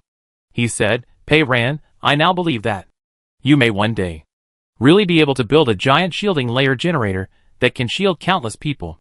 Pei Ran asked him, "Can we go to the Space Center now?" W asked back, "Aren't you tired?" Pei Ran, "No." Pei Ran pondered. Lu Zhanya and Nan Qichen are all circling around the spacecraft. The longer the night, the more dreams there are. I want to go over and take a look as soon as possible. Time waits for no one, the sooner the better. W said, "I am also planning to go to the Space Center." I checked the records in the system. Aurora City monitors the silent signal in real time outside the city. The device for receiving and analyzing the monitoring results is placed in the Space Center. I can't see the monitoring results yet. I need to go there directly to have a look. After leaving the Black Well, he could no longer monitor the strength and status of the silent signal. "I don't know what the situation is now," he said. "I have a way to enter the Space Center, but you have to eat first, before you can leave." W is now very familiar with Pei Ran's work and rest. He knows that although she eats a lot every meal, she is used to having meals every day, and he keeps a close eye on her meals. He asked, "What do you want to eat?" Pei Ran's answer was the same as always, "Whatever. But it has to be delicious." W went to the kitchen to choose a meal package. Today's whatever is seafood noodles. The quality of the meal packages in Aurora City is quite good. Although it is a concentrated soup, it is also delicious. The fish slices are smooth and delicate. The shellfish meat is firm, and the prawns are fresh and springy. Pei Ran ate 2 bowls of noodles in one breath and even drank up the soup. The two of them packed up and set off. W picked up Pei Ran's scarf. "Your game was broadcast live in the whole city last time. You are so good. Many people will remember it. It's better to cover your face in the inner city." Pei Ran agreed. "You too. You are so beautiful.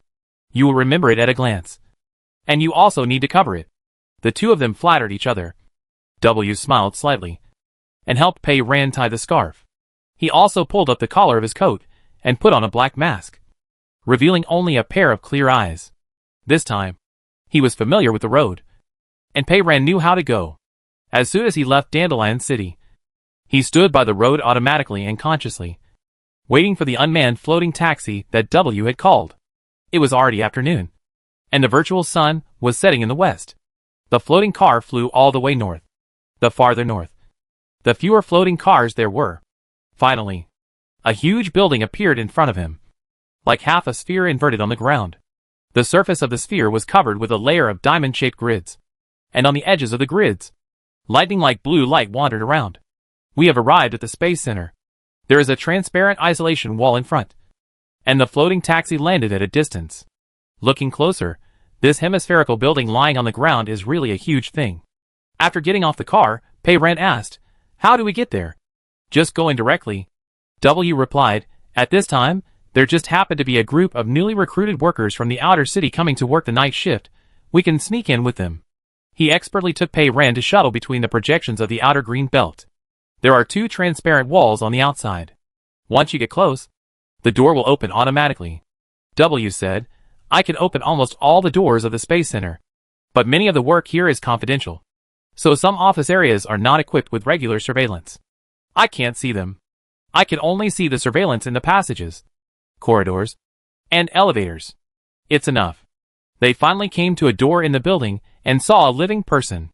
A suspended minibus was landing, and 20 or 30 people were lowered from it. Everyone was wearing layers of warm dark clothes, wrapped in scarves and masks. Everyone looked listless, pale and thin. It was obvious that they were all from outside the city. Pei Ran and W took advantage of the fact that no one was paying attention and quietly went over and mixed into the crowd. After a while, a door on the circular building opened and people walked in. Pei Ran heard 2 people in front of him whispering, "Why do you want us to come here? We must have qualifications, be able to use semi-automatic robotic arms, and take written tests and answer so many questions. It seems to be just some simple work. They have to rush the work. People from outside the city are easy to manage. As long as they are paid a little money, they will work overtime day and night. That's why they recruited us." He reached out and poked a man in a black coat in front of him. "Brother, you were also introduced by Laohua, right? Do you know what we are doing?" The man turned his head. He was tall, with broader shoulders than others, covered up tightly, with a black thermal mask pulled high, covering from the neck to the bridge of the nose, hiding his eyes, hidden in the shadow of the hood that was hung very low. He replied indifferently, "I don't know either." W immediately looked up at him. Pei Ren noticed. "What's wrong?" W replied, "Nothing." Pei Ren couldn't help but look up and down at the man in the black coat. One look, and another. Pei Ren had definitely never seen this person before.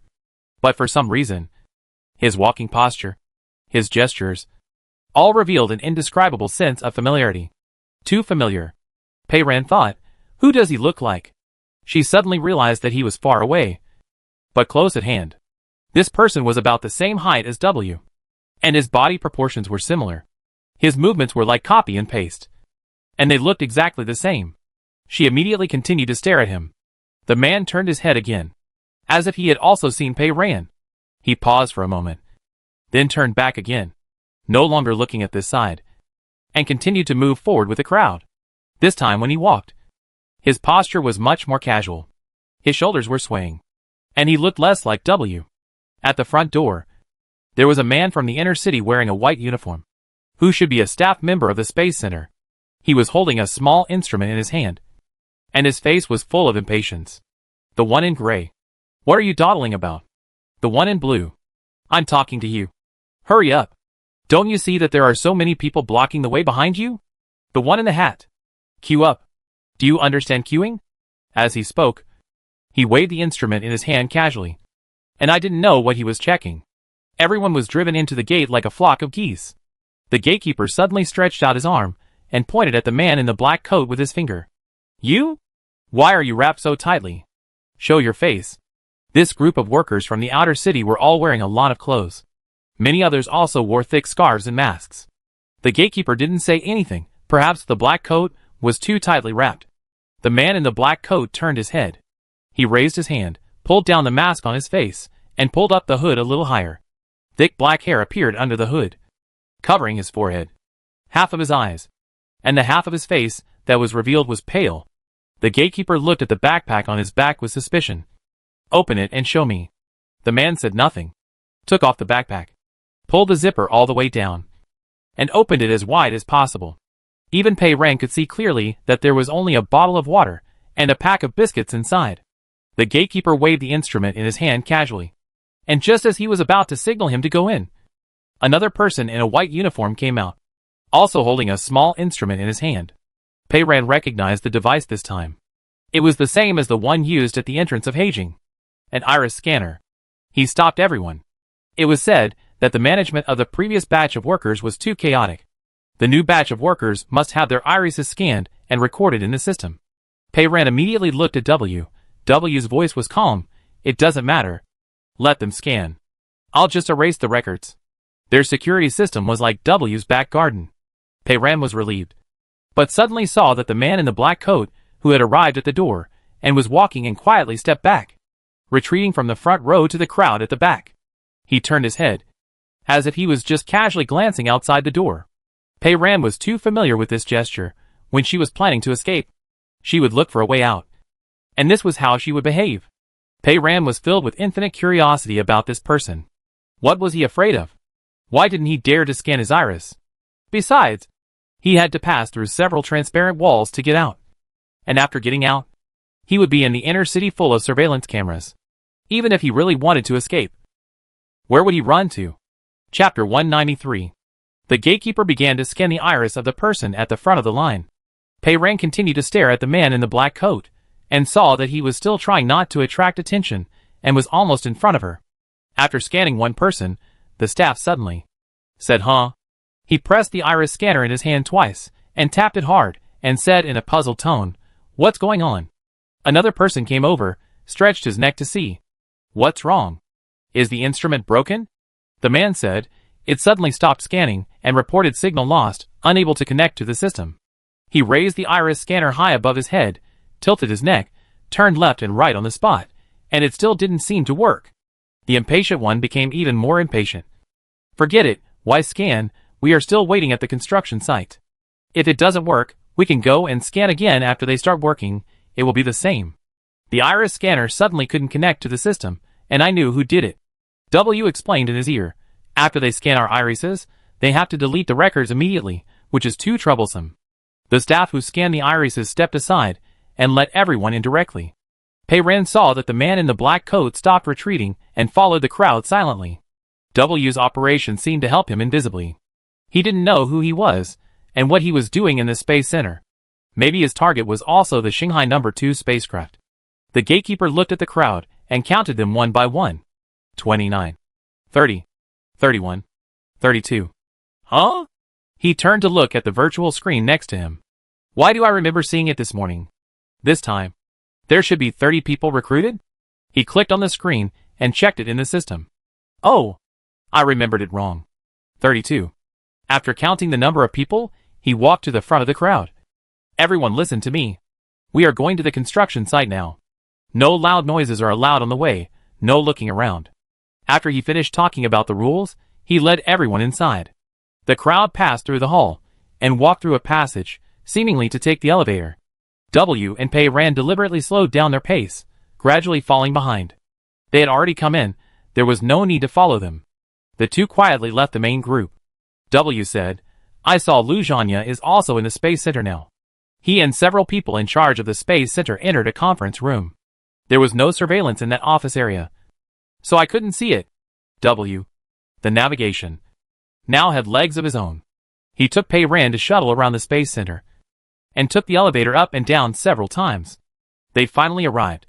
After getting out of the elevator, the front looked like a hall, and the space was very empty. Looking up, there was a tall curved dome in the center of the building. The light from the translucent dome fell on the circular platform below. A streamlined blue spaceship was parked on the platform, and the hull was shining with stars, just like the three-dimensional design. This is Shanghai No. 2. W checked the surveillance. There is no one in the spaceship at present, and other directions are safe. Do we want to go in now? Pei Ren nodded, yes.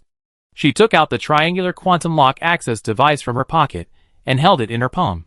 The two of them walked lightly, quietly climbed onto the platform, and touched the side of the spaceship. The hull of the spaceship looked integrated, and the position of the door was also tightly fitted.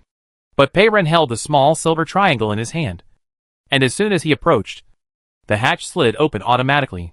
The hatch is a double-layer structure, with a space in the middle for transition between the inside and outside of the cabin, and the double-layer doors are open one after another. The interior space of the spacecraft is also not small, with pure white everywhere, and a one-piece structure, which is similar to Dr. Samon's bedroom. The cockpit is at the front, with a large window for a wide view. If it is really driving, you will definitely see the beautiful scenery of outer space. The spacecraft is driven by artificial intelligence. I don't know what such a large window is for. W came to the center console. Pei Ren immediately noticed that the center console was very different from the design in the document. It was extremely simple, with almost nothing on it, especially no words or symbols. She and W looked at each other. They had modified the spacecraft to adapt to the silent state. W said to Pei Ren, put your quantum lock access device into the groove, and let me scan the system. On the center console, there was a conspicuous triangular groove, which was exactly the same size as Pei Ren's quantum lock access device. Pei Ren put it in, and the system started immediately. A large virtual screen popped up. There were only graphics on the screen, but no text. W said, originally. After starting up, there should be a welcome voice from the AI Bologna, but now it is gone. If it is in a silent state, once the AI speaks, the whole spaceship will be in trouble. W quickly clicked on the virtual screen, and after a while he said, okay, I'm connected. It didn't take him long. They set the route, and the target is the base on the HD 2274C planet. It really looks like they are trying to escape. W went on to say, there are not many new changes in the system, just various detexturing processes have been done. But there is a problem.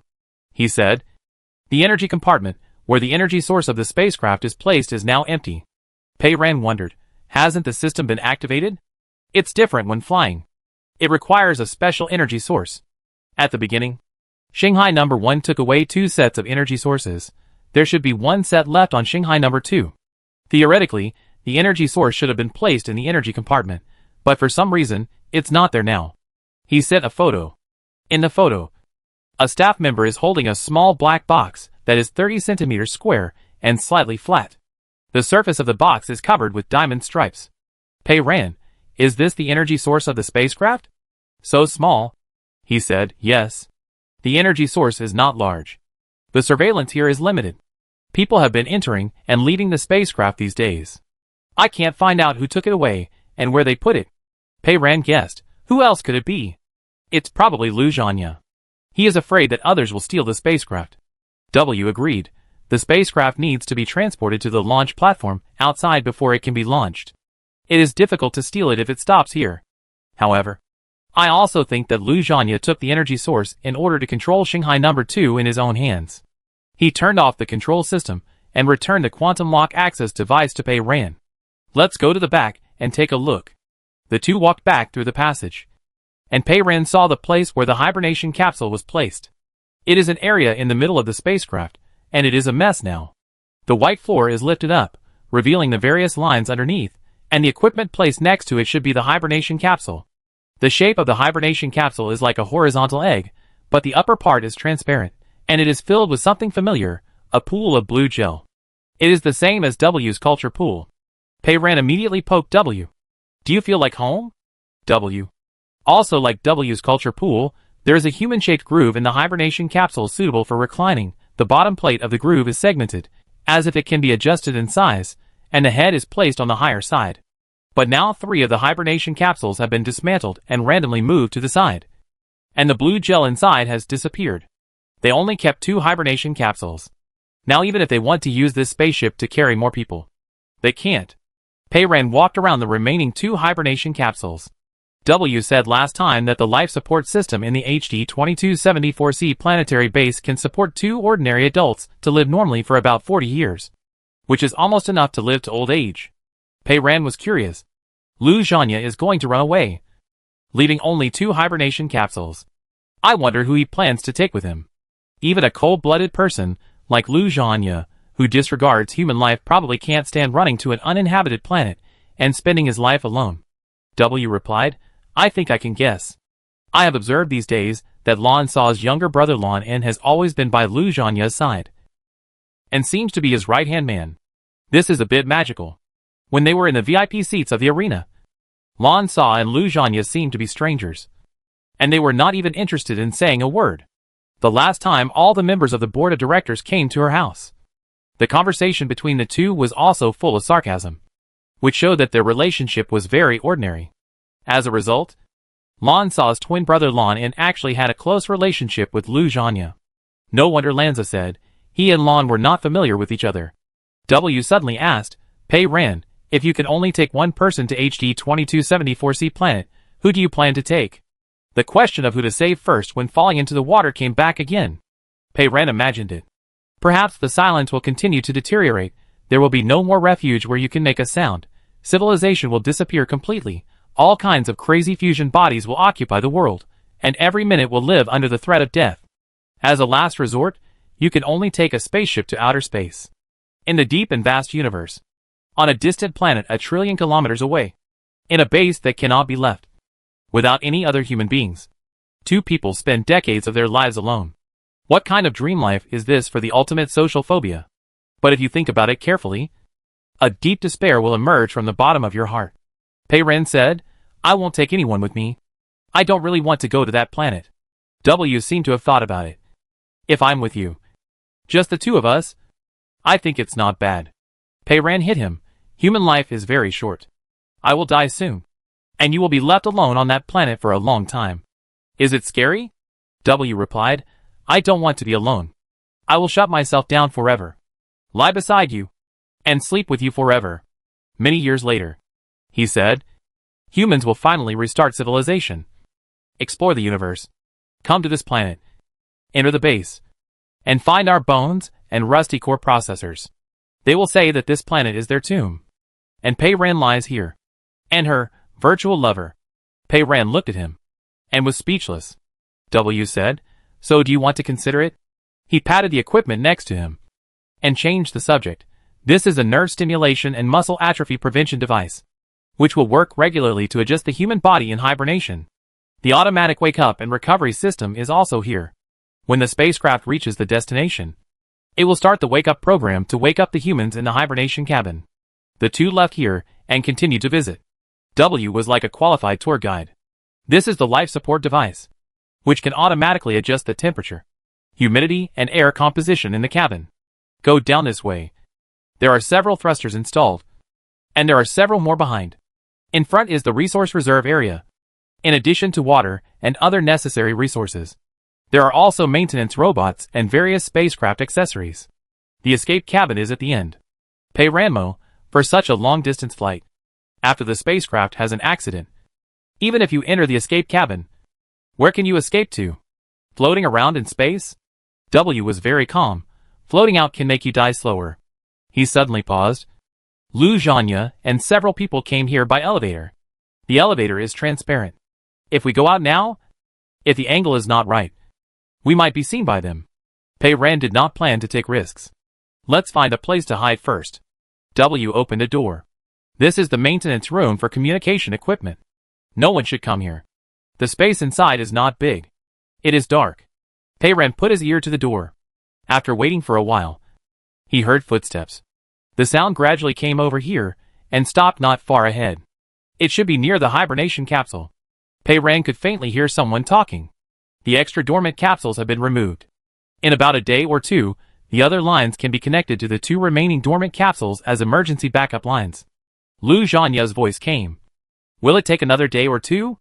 The man said, Our people are all at the launch platform today, and will come to rush the work in the evening.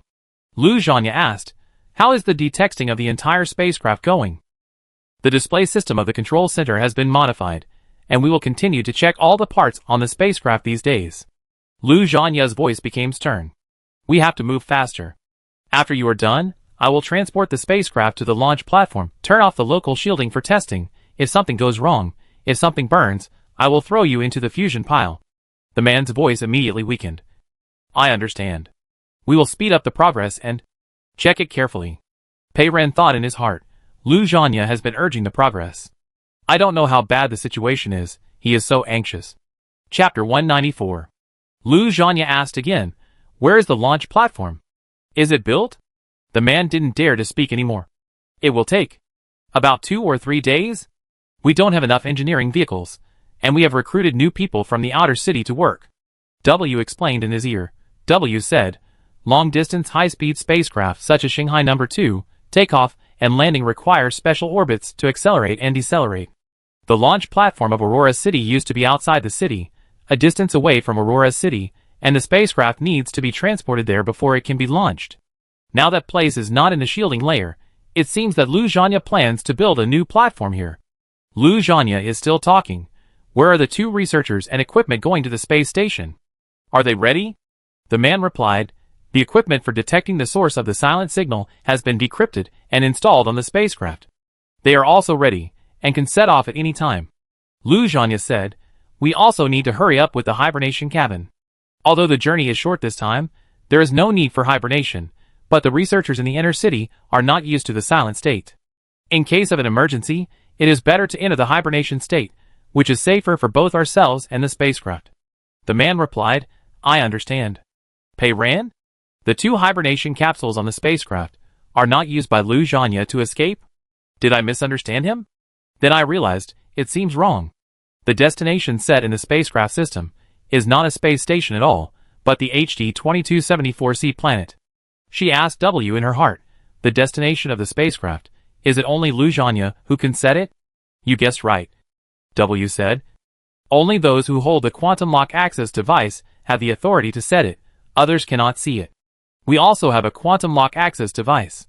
I just checked it. The destination is set yesterday. Lu Zhanya is lying. He is sending people to the space station to find the source of the signal under the guise of running away. Pei Ran was speechless. Lu Zhanya, the chairman of the base council, foresaw the danger in advance. Shouldn't he immediately start to detexturize the inner city?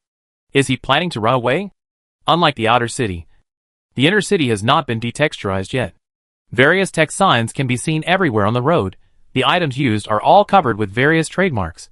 There are paper documents full of text in the office, and everyone is using bracelets and various virtual screens normally. A city without detexting, a group of residents accustomed to a comfortable life. Once the protection of the shielding layer is lost, suddenly exposed to silence, what will happen in the inner city can be imagined. W said, Pei Ran, you feel strange, because your thinking is different. You are thinking about how to reduce deaths, let more people live. Lu Zhanya's thinking is how to make himself live better. Just like the top leaders of Heijing, the most core demand is to maintain their own status. Once the inner city begins to deliterate, panic will immediately arise. The transformation of spacecraft and the construction of platforms will not be as smooth as they are now. He said, and there is only one Shanghai number 2. Do you think if he makes the truth public, will others, including the members of the board of directors, compete with him for it? His intention to escape must not be known to others. And he must be disguised. W said, the only thing I don't understand is, how did he know that the situation would deteriorate rapidly? Why would he be so anxious? He said, the energy intensity leaked from the rift of the 5th planet has indeed been increasing. But I have fitted the curve with the detection results of the black well. This growth is gentle. Unless there has been a drastic change recently. Pei Ren thought. The device for monitoring silent signals is at the Space Center.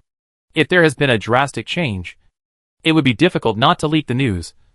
Right? It seems unlikely that only Lu Zhanya knows. And even if the shielding of the inner city is penetrated, it is just the same as outside. And it is not impossible to survive. Is it necessary to escape to outer space? Judging from Lu Zhanya's behavior, he seems to know something that others don't know. The few people outside turned around, and the footsteps went to the exit. After a long time, W said, they left, and went to the office area. We can go out. 2 people slipped out of the spacecraft. W said, Spider is searching for equipment to monitor and analyze silent signals in the office area. I still need a little time. He was busy, and Pei Ren had nothing else to do. Then let's go to the launch platform. W replied, no problem. Follow me. This unreliable tour guide took a strange route. The 2 people were weaving around, and were even treated as cargo. They were hung in a small box for a while, and finally successfully avoided the eyes and ears of others, and arrived at the westernmost part of the Space Center. This place is open air, and now it is a mess. It is a large construction site. The building extending from the main body of the Space Center next to it has not been completed, and a large steel frame is exposed. Further ahead is the platform under construction. Many fully automatic engineering vehicles are busy, and there are humans working inside, all operating semi-automatic robotic arms. It was the group of workers from the outer city. W suddenly said, Spider has found the equipment to monitor and analyze the silent signal. After a moment, he said, the energy intensity is basically consistent with the curve I fitted. It is indeed increasing. The shielding layer generator in the inner city may need to increase the power, consuming more energy, but there is no drastic change that is serious enough for Lu Zhanya to react so much. This is strange. What did Lu Zhanya know? Pei Ren said, I want to go to the office of Lu Zhanya and the council tonight. The office of Lu Zhanya and the council is in the central area of Dandelion City. Unlike Dr. Saman, it is not covered by regular monitoring, and there are people on duty at night. There is a risk of being discovered in the past, but I must go there once. W agreed, no problem. All the things that needed to be done were done, and the 2 planned to return the same way. W's footsteps suddenly stopped. Pei Ran, what happened? Many surveillance cameras suddenly stopped working, including the area we are in now. Pei Ran, did they find us? Probably not. W said. The surveillance cameras in the security room are still working normally. I can see that they are also panicking. They are investigating what went wrong. W said, now more surveillance cameras are black. Someone is destroying the surveillance system here. Without surveillance, W is like losing his eyes. The 2 of them may bump into others at any time, and the Space Center may immediately strengthen its vigilance. Without further ado, Pei Ren said, let's go. The 2 of them turned back to take the elevator. After walking a short distance, they saw someone coming this way. They had to change another way. W quickly replanned the route. Let's bypass the platform and go to the construction site. There were people everywhere, and the 2 of them carefully bypassed the construction site. Suddenly, a voice came from the side. Hey! Those 2 over there. It seemed to be a person from the inner city who was responsible for scanning at the door just now. Pei Ran and W ignored him, and quickly went into the unfinished building next to them. There was only a prototype built inside, bars were exposed, the floor and walls were still gray, Light came in from the empty window holes, and the road was intermittent. The two got on the elevator that transported construction materials. This elevator was actually just a platform, slowly rising, taking the two people to the 11th floor. W said, "From here, you can go straight through and walk to the main building of the Space Center. After entering, we can go downstairs to find the door." A burst of footsteps suddenly came, as if someone was running. And there was more than one person. In addition to the two of them, there were other people in this place. Pei ran and W dodged and hid aside. The ground under their feet was still a grid-like frame, with some pieces missing. Pei ran looked through the gap and saw a person wearing a white uniform of the Space Center running forward on the lower floor. The word guard was marked on his chest, as if he was chasing someone. The guard's voice came, echoing in the empty building, as if he was talking to the person in a headset. "I saw it. He's in front," he said. "I saw it. He's in front." This is the sentence in Abu's prophecy. She said, "If you hear someone say, 'I saw it.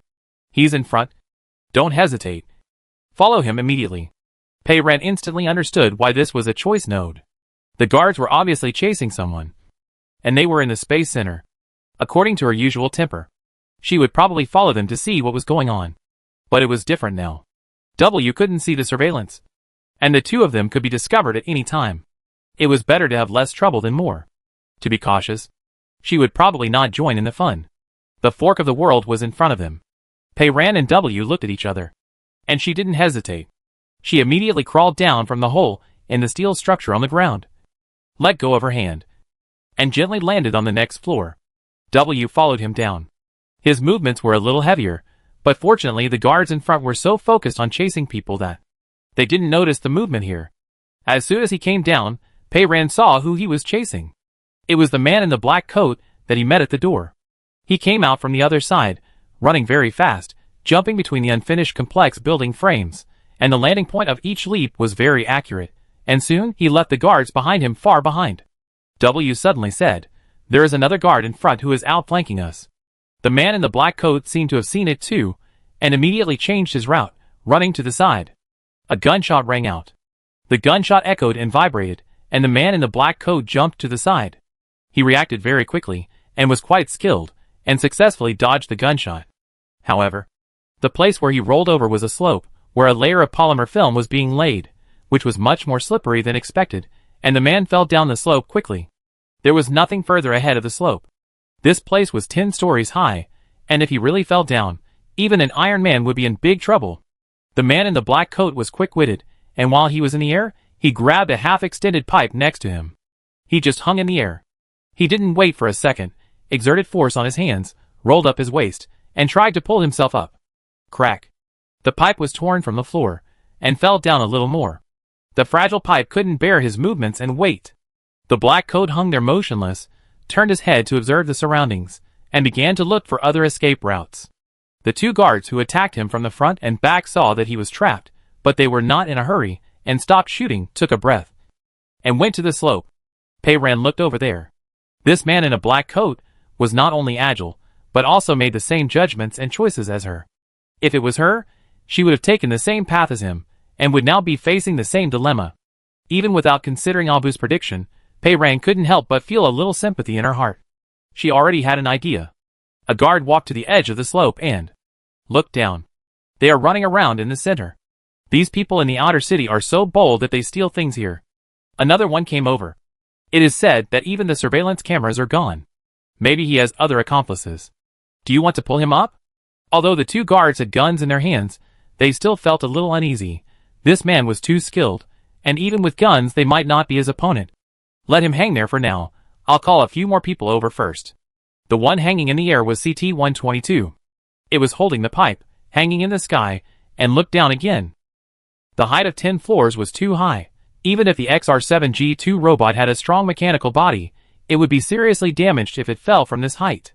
Once it is damaged, there is no way to escape, and it can only surrender. What is more terrifying is that it quickly calculated that even if it adjusts its landing posture, at the cost of sacrificing some limbs, the core processor is very likely to be seriously damaged under the violent impact. It cannot take the risk of going down, and can only wait for them to pull it up. Everything will be decided after it is up. However, The two guards above are quite timid, and have no intention of pulling people up. Calling for support. Crack. Although CT-122 did not move, the pipe still could not support the weight of XR7G2, and it peeled down a little more. There was no other way, it could only do everything possible to reduce the damage. CT-122 lowered its head again, looked down again, quickly calculated, looking for the right falling posture and landing point. When it looked up again, it suddenly saw a figure emerging from behind the two guards. It turned out to be Pei Ran. When it was at the entrance of the Space Center, it saw her and W, but when it took the floating minibus that transported workers from the outer city, it had not seen them yet, and wondered how they got in. Later, they seemed to have slipped away. And CT-122 also went to do his own thing. Unexpectedly, they met here again. The two guards didn't even have time to react.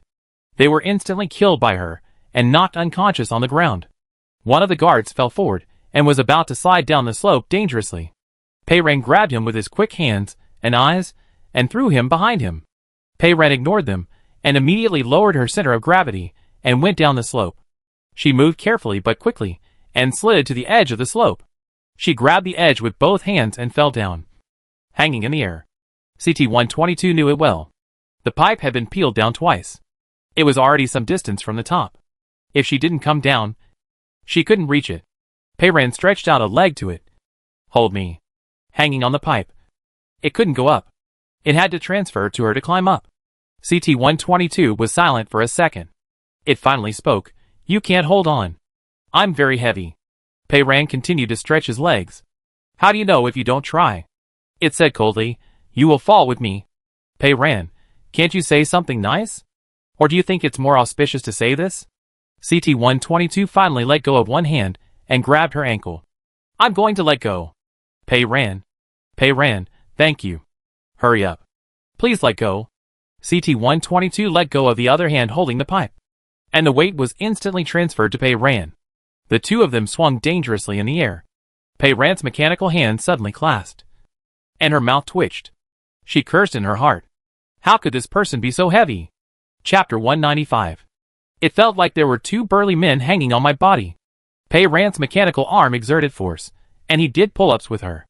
W had also reached the edge of the slope, and helped to grab Pei Ran's other arm, and pulled up together. Pei Ran's upper body successfully moved up, and the mechanical arm released the edge. CT-122 was hanging on her legs, and an idea came to his mind. If I use her strength to rush up at this time, I might be able to grab the edge of the slope, and if I have enough strength, I might even pull her down. The slope is very slippery, and the security agent W, who was holding her arm at this time, might also go down with her. Falling from a 10-story building, the flesh and blood body cannot survive, and W's core processor will also be damaged. The two people it wanted to kill were instantly solved. It thought so in its heart, but it did not move at all. It quietly held Pei Ran's legs, and followed her up. As soon as its hands could reach the edge of the slope, it immediately let go of her, transferred the heavy weight back to its arms, and climbed up by grabbing the edge. Seeing this, W lent a hand, and grabbed its collar to help lift it up. As soon as CT-122 climbed up, he saw that Pei Ran's mechanical hand, which had loosened the edge of the slope, was holding a piece of steel bar that protruded from the thin film layer on the ground, and was fixing himself firmly. She was not that stupid. CT-122 seemed to relax. It was not that it did not want to take the opportunity to take revenge, but that she was too alert and too difficult to kill. It was very correct not to take action. Pei Ran was relieved of the heavy burden, and he lifted her up lightly. The three of them quickly left the dangerous slope. CT-122 straightened his coat that was half open by W, and nodded coldly to Pei Ran. Thank you. He carried his backpack, and turned and left. Pei Ran said nothing, and stared at his back in a trance. She said to W in her heart, Isn't it a human? First, its weight was not right. Second, it was covered tightly from head to toe, wearing gloves, and a mask covering its neck and half of its face. Third, when W reached out to pull him just now, he unceremoniously pulled his inner and outer layers of clothes askew, revealing a small part of his shoulder next to his neck. Pei Ran saw it clearly at a glance. There was obviously a piece of metallic silver there. Unless this person has the strange habit of wearing armor next to his body, otherwise, he is a robot that is even more stupid than W. W was also looking at it, and replied, Yes. He said, Just now at the entrance, I noticed it. The voice it uses is the standard male voice number 7 built in the intelligent robot produced by Jirue Company. Although it is wearing clothes, the overall size of the appearance conforms to the characteristics of the XR7G2 robot. I guess, from head to neck, it should be wearing a layer of simulation head cover. It is indeed an intelligent robot. Pei Ran was curious, it's so strong. It can pass the security scan at the door. W said, the staff at the door are holding regular smart security scanners, which only scan weapons and dangerous goods, and will not alarm various robots. This robot wants to sneak into the Space Center, and it has done its homework. W continued, besides, I know it.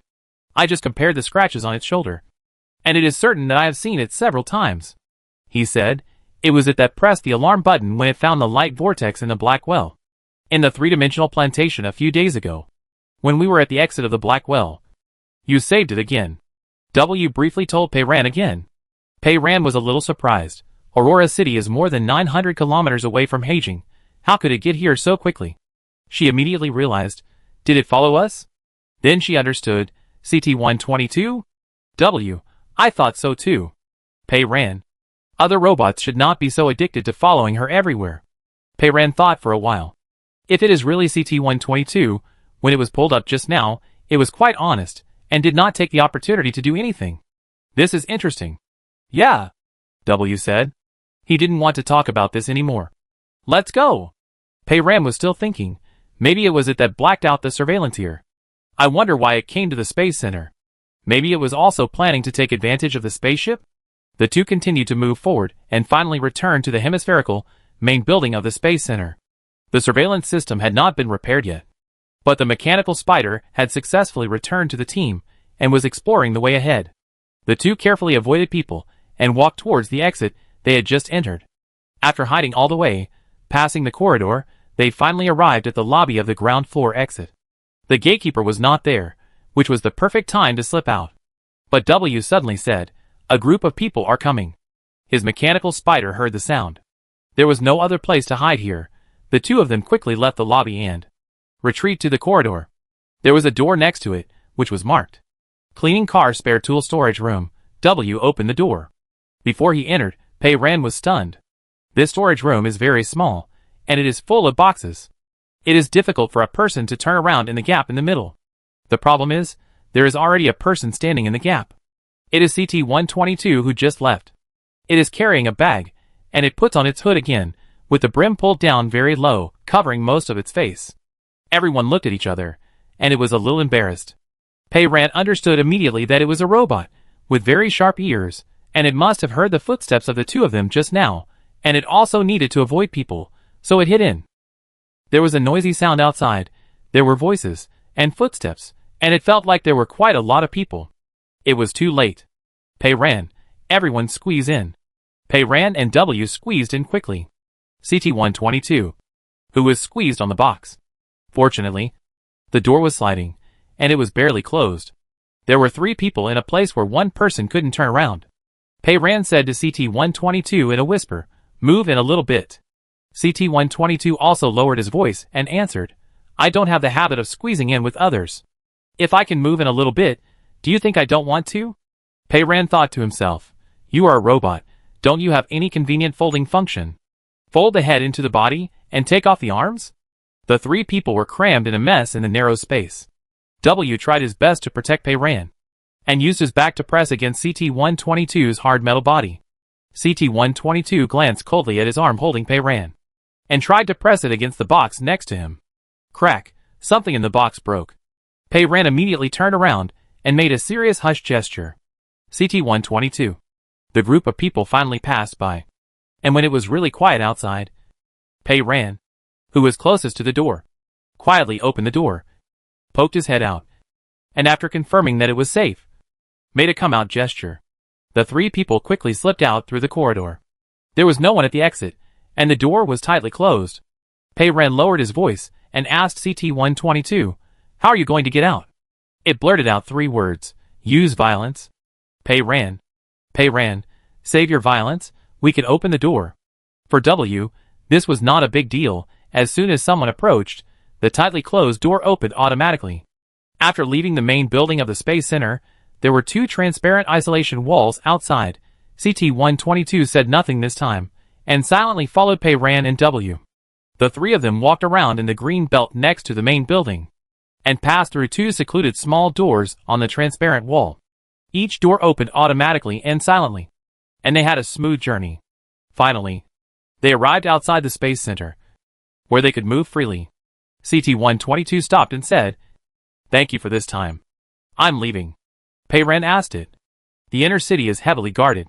Do you have a way to get out? Do you need us to take you there?" Abu's arrangement must have had its reasons. Even if it was really CT-122, Pei Ran was going to help it to the end and sell this favor to the end. "No need," CT-122 said. "I have a way. I don't know if it's the forced door opening trick." CT-122 really left this time. His back disappeared around the corner. It was evening. The virtual sky in the inner city was showing sunset glow. An unmanned floating taxi landed steadily next to Pei Ran and the others. The white body of the taxi turned light orange. Pei Ran asked as he got in the car, "Aren't we taking it with us?" W replied calmly, "Let it go by itself." "What's the matter? The robot won't get tired if it walks a few more steps." The hovercraft took off. Pei Ran looked down at the street. CT-122 had gone nowhere. It had disappeared. The sky gradually darkened. Virtual stars twinkled on the sky. The hovercraft stopped outside Dandelion City in the night. Abu's choice must have a profound meaning. Pei Ran was still a little worried. He asked W, "Where is CT-122 now?" There were surveillance cameras everywhere in the inner city. W should be able to see it. W glanced at her and replied, "It moved very quickly. It has already left the city." This was a bit beyond Pei Ran's expectations. So fast? How did it leave the city? It couldn't have removed a door. Someone in the inner city picked it up and sent it to the side door we often go in and out. They seem to have colluded with the guard at the door and stuffed money into it. There is no surveillance in the outer city. Once I left the city, I couldn't track its whereabouts. Back in Dandelion City, the two quietly walked towards Pei Ran's house. W suddenly stopped. He said, "There are people in front." Lanza and Lon in. The twin brothers, who claimed to be not very familiar with each other, were actually together. W continued, "They seem to be shaking hands." Pei Ran? Shaking hands? W. The two faced each other, holding hands. Their expressions were very serious, and neither of them spoke. They may not really not have spoken. Both of them were silent people, and they did not need to speak out. They could talk directly in their minds. This secrecy is really too good. W said, "I checked the surveillance. Lanza came here first, Lon in followed, stopped him, and then the two of them shook hands inexplicably." Pei Ran was curious. How did you tell them apart? Ordinary twins can usually tell the difference after getting to know each other, but for some reason, Lanza and Lon in look very similar. Pei Ran's observation skills are pretty good, and he can't tell the difference. If I have to say, from the impression of the last meeting, Lanza is more stable, Lon in loves to laugh more, and his behavior is more lively and lively, but this kind of distinction is too unreliable, and too easy to disguise. W said honestly, "It's hard to tell these two people apart. I always take a picture of their irises directly, and scan them in the management system, to know who is who." Pei Ran pondered. This place is not far from my home. Could Lanza have just come down from the conveyor belt, and is going to find me? It's really possible. It's best to get home before Lanza. The two looked at each other, and hurried back in a detour. W, from the angle where they are standing. We can see the gate. We have to go in another direction. There is also a door on the second floor platform for entering and exiting when riding a hover car, but you have to climb the wall. The two of them went around the side of the house. Pei Ran climbed up to the second floor platform in a few steps. He lowered his head and said to W, "Come up." W, "Pull me up." Pei Ran was surprised. "Can't you get up by yourself?" When he climbed the wall in the outer city courtyard today, he climbed very smoothly. W said indifferently, "You are willing to spend so much effort to pull others. Can't you pull me too?" Pei Ran. He was jealous of this kind of inexplicable jealousy every day. Pei Ran leaned over and stretched out his hand. W was satisfied. Her eyes curved. She took a step back, jumped up, and grabbed Pei Ran's hand. Pei Ran said, "These people are so heavy." She exerted force on her hands, pulled him up, and the two of them ran straight to the door on the platform leading to the second floor. As soon as they entered the door, they saw the screen of the door pop up on the security system. Lon Saw was waiting outside the door, and there was a knock on the door downstairs at the same time. W. Lon is gone, Lon Saw is here. Pei Ran quickly took off her scarf, took off her coat, and threw it to W. I'll go open the door. She adjusted her breathing, walked downstairs briskly, and opened the door. Lanza hadn't been here for a few days, and he looked very natural. He greeted Pei Ran and came in. But he didn't mean to go in. Just stood at the door. Xiao Ran. Your quarantine will end in 2 days. I went to get your induction pass card in advance. Lanza handed over a small golden card. It looked the same as the card Lon found on the mercenary's body on the day Pei Ran first arrived in Dandelion City. He said, this card will take effect after the quarantine ends, and you could enter and exit Dandelion City at will with the card. Pei Ran took the card and asked, after the quarantine ends, can I go to the outer city? I have a few friends outside. Lanza had someone spy on her at the beginning, and he must know that she had companions in the outer city, so there was no need to hide it. Lanza was not surprised. She laughed. Ordinary people cannot enter and leave the inner city at will. But we are different. Of course you can. This is not a prison. You can go wherever you want, he warned. But the outer city is crowded, and will enter a quiet state at different times. Be careful. She spoke as if she had never lived in the outer city. Lanza asked, do you need me to accompany you to the outer city? Before Pei Ran refused. He had already read the refusal in her eyes. Oh, I know you don't need it. Where is your brother? Pei Ran. He's still taking a nap. Lanza's eyes suddenly passed Pei Ran and drifted upstairs. Pei Ran turned his head and saw W coming out of the bedroom slowly. He really looked like he had just gotten up. His hair was a little messy. As soon as he came out, he leaned on the railing on the second floor and looked down lazily. The most important thing was that he was only wearing a pair of long pajamas and his upper body was completely naked. The muscle flow of the biochemical body was so beautiful that every man would probably be jealous. In such a short time, he changed into a new outfit. It can be seen that the card of taking off clothes was not played in vain. He is really a little expert in cross-dressing. Pei Ran was silent for a moment, and asked him in his heart, what are you doing with your clothes off like this? W answered slowly, help him desensitize. Chapter 196. Pei Ran turned to look at Lon Saw. He seemed to be desensitized to this situation. His reaction was not as strong as last time, but his face was still frozen for a long time. Lon Saw finally retracted his gaze, and only looked down at Pei Ran. He said, we are negotiating with Lu Zhanya. Everyone wants you to join the standing committee of the board of directors. He has not agreed yet. Pei Ran understood that the other members of the board of directors, who were sidelined, wanted to use her as a nail to hammer her into the standing committee of the base board of directors. She just nodded. Lu Zhanya and Nan Qichen were planning to run away, while other members of the board were still thinking about seizing power, which was also amazing. Lon Saw's eyes fell on the pass in Pei Ran's hand. By the way, I heard that Lu Zhanya plans to shorten the shielding time of the outer city, and concentrate the energy supply to the shielding layer of the inner city. If you go to the outer city, you must be careful, there may be changes in the shielding time. He mentioned this, and Pei Ran took the opportunity to ask, why? Is there a problem with the shielding layer? No problem, don't worry. Lon Saw comforted her gently. It's just that the silence signal has been increasing, and the shielding layer of the inner city needs more energy supply. We have a special team that has been monitoring it. I have read the report. The shielding layer of the inner city should be able to maintain normal operation for more than 10 years. With 10 years, we should be able to find other ways to maintain it. He said, the Space Center is also modifying the spacecraft and preparing to collect data in space. There must be a way. Aurora City is a paradise in the end of the world.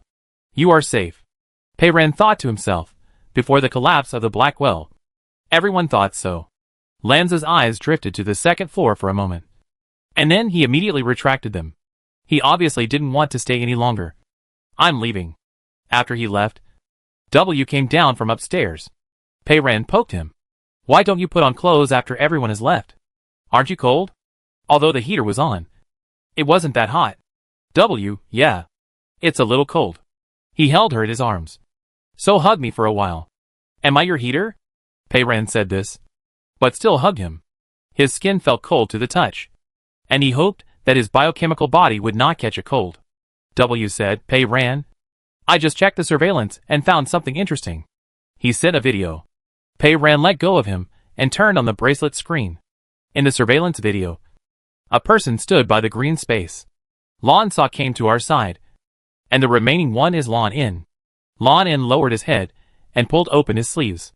The cuffs were magnified, and it could be clearly seen that on his right wrist there was a white band like a bracelet, like a bullet belt, with 3 transparent bottles inserted on it, one of which contained a ball of green light, and the other 2 were empty. The green light in the vial, the outer circle is scattered and dim, but the core is very bright, both the size and the shape. It looks too familiar. Pei Ran, it's the turtle shell that Lan Yu showed us.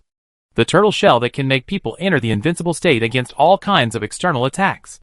It appeared on Lan In's wrist. Pei Ran, the 2 brothers look the same, which means that it was not Lan Sa who bought the turtle shell on the black market, but Lan In. She then corrected, there is another possibility. The 2 of them just held hands. Maybe they were transmitting green light. Maybe the twin brothers have similar physiques. The green light can be used by both of them. It was Lan Sa who bought the turtle shell and gave it to Lan In. It's possible. But observing the expressions of these 2 people, they really don't look very friendly. Pei Ran, even if they are not friendly, we can still make a deal. In the video, Lan In opened an empty bottle, and a large and bright green light squirmed like a colloid, flowed out from his fingertips, and fell into the empty bottle. He then neatly opened a small bottle containing the turtle shell and sucked it into his body. His technique was skillful and fast, and it seemed that he did this often. Pei Ran knew what Lan In was doing. The data says that the twin brothers' bodies can only fuse 2 points of green light. I don't know if they have any changes now. But in short, the number of green lights that can be fused is limited. So the small bottle on his wrist contains spare green light. It should be. Pei Ran felt sympathetic. How pitiful. It's so troublesome to change the green light. Pei Ran thought for a while. Help me keep an eye on Lan In's wrist in the future. Whenever the small bottle is exposed, take a picture. She added, also keep an eye on Lan Sa. W said, I am doing this. Rechecking all the shots of their wrists, since the surveillance records were available. Unfortunately, there is no surveillance inside the place where the 2 people live. So they can't see it. This is a lot of work. He finally sent a few pictures. Looking at the date, from more than a month ago to a year ago. It was all accidental. When the right wrist was exposed under the surveillance camera, it was a pity that only a little edge was exposed. W flipped down the picture. Interestingly, this is Lanza. The white wristband and small bottle can also be vaguely seen on Lanza's wrist. The 2 brothers used the same method to carry the spare green light. Pei Ran thought for a while, and said, I will go to the outer city again at noon tomorrow to deliver the money to Lan Yu, and try to see if I can cure Lan Ting's injury. W said him. No problem. I'll find a way to arrange it. Pei Ran continued, also. Tonight, we have to go to Lu Zhanya and the board of directors' office to take a look. To go to Lu Zhanya's office, you have to wait until after 3 o'clock in the morning. However, in the evening, W said, Lu Zhanya is back. I heard him asking people to clean up the office, saying that he wants to move in. Pei Ran? Is he going to learn from Dr. Saman and build a cabin next to the office? If he lives there, it will be more troublesome to get there. Lu Zhanya's relocation was a matter that lasted until late at night. The office area was busy, so we had to wait a day. The 47th day after entering the silence. Aurora City. Outer City. Before 11 o'clock in the morning, Pei Ran and W came to the side gate of the inner city. W turned away the guard at the small gate, and the 2 of them slipped out quietly. Pei Ran's backpack looked big and heavy today. W wanted to help her carry it. Pei Ran refused. No. W studied the bulging backpack. How much money did you bring? Pei Ran, just a few million. The 2 went straight to the black market. The small window on the iron door of the black market opened with a knock. The people inside saw that it was the 2 of them, and opened the door immediately. Pei Ran felt a little regretful that there was no auspicious signal today. When she slipped in, the gatekeeper heard her mutter something. It seemed to be, your boss is dead. I am dead too. And we are all unlucky together. Gatekeeper? The bartender inside has come out to greet them. And his attitude is very respectful. My lady asked me to take you upstairs as soon as I see you. Lan Yu stayed in Lan Ting's room today. The room was dimly lit. Lan Ting was still lying on the bed, motionless, covered with a quilt, his face pale, and his eyes closed. When Lan Yu saw Pei Ran coming, his eyes lit up instantly, and he smiled at her. Unfortunately, he smiled, but his brows were still furrowed. Pei Ran knew that although she didn't say she would come today, He Lanyu was waiting for her. Pei Ran put down his backpack and took out a pile of foreign city coins from it. Money to buy green light. Count some. He Lanyu asked his men to come up and bring over the money counting machine, and count the money in front of him. After she dealt with the money, she still looked at Pei Ran eagerly. Pei Ran patted his still bulging backpack. I brought the therapeutic device I mentioned yesterday. Let's try it. But can you wait outside? He Lanyu stood up immediately. Of course. Pei Ran said in advance. You can only give it a try. It may not really work. He Lanyu immediately replied, I understand. She took people out. Pei Ran rummaged through the pile of banknotes in his backpack, and solemnly took out a disc-shaped object wrapped in a white sheet. W stood by and studied the shape and size. He compared the various things at home in his mind and guessed. Is this a barbell plate? Yes. Pei Ran answered in his mind. There might be surveillance in this room. I don't want to perform magic, so I'd better pretend. Look! Wrapped in white cloth. Doesn't the size and shape look like a therapeutic device? W. Don't you feel heavy carrying it? Pei Ran, it's okay. It's only 10 kilograms. Pei Ran didn't uncover the white cloth. He reached in and pretended to fiddle with it for a while, and lifted the barbell plate wrapped in white cloth above He Lanting's head. W. Don't let go and crush him to death. Pei Ran, don't worry, I have a steady hand. Pei Ran pretended to hold the barbell plate, moving it back and forth above He Lanting's head, calling up green light number 1 in her mind, writing in her field of vision. He Lanting's brain tissue damage caused by intracranial hemorrhage has been completely repaired, the trauma on his head has begun to heal, and he is gradually waking up. She wrote it all in one breath, and then casually wrote a few numbers to try. Green light number 1 has improved again, and can now write 47 words. So many words, it would be a waste if they were not used. She counted the words, and added another sentence. The wounds on the trunk and limbs are also healing. To put a period. The line of words disappeared in the blink of an eye, which showed that it was effective. However, it was not possible to tell from the outside whether He Lanting's brain tissue had been repaired. After Pei Ran's treatment was completed, she put the barbell plates into her backpack, studied He Lanting for a while, but could not figure out the reason, said to W. Call him He Lanyu. Before she finished speaking, she saw He Lanting, who had been motionless, slowly opening his eyes. Pei Ran was silent. Green light 1 understood gradually waking up. But was it gradually too fast? He Lanting's eyes moved, and his gaze finally focused on Pei Ran's face. He opened his lips and said hoarsely, I'm sorry. Am I dead? Pei Ran, if this happened during the silent period, you would have died embarrassedly if you just said sorry so directly. This person is still polite when he speaks.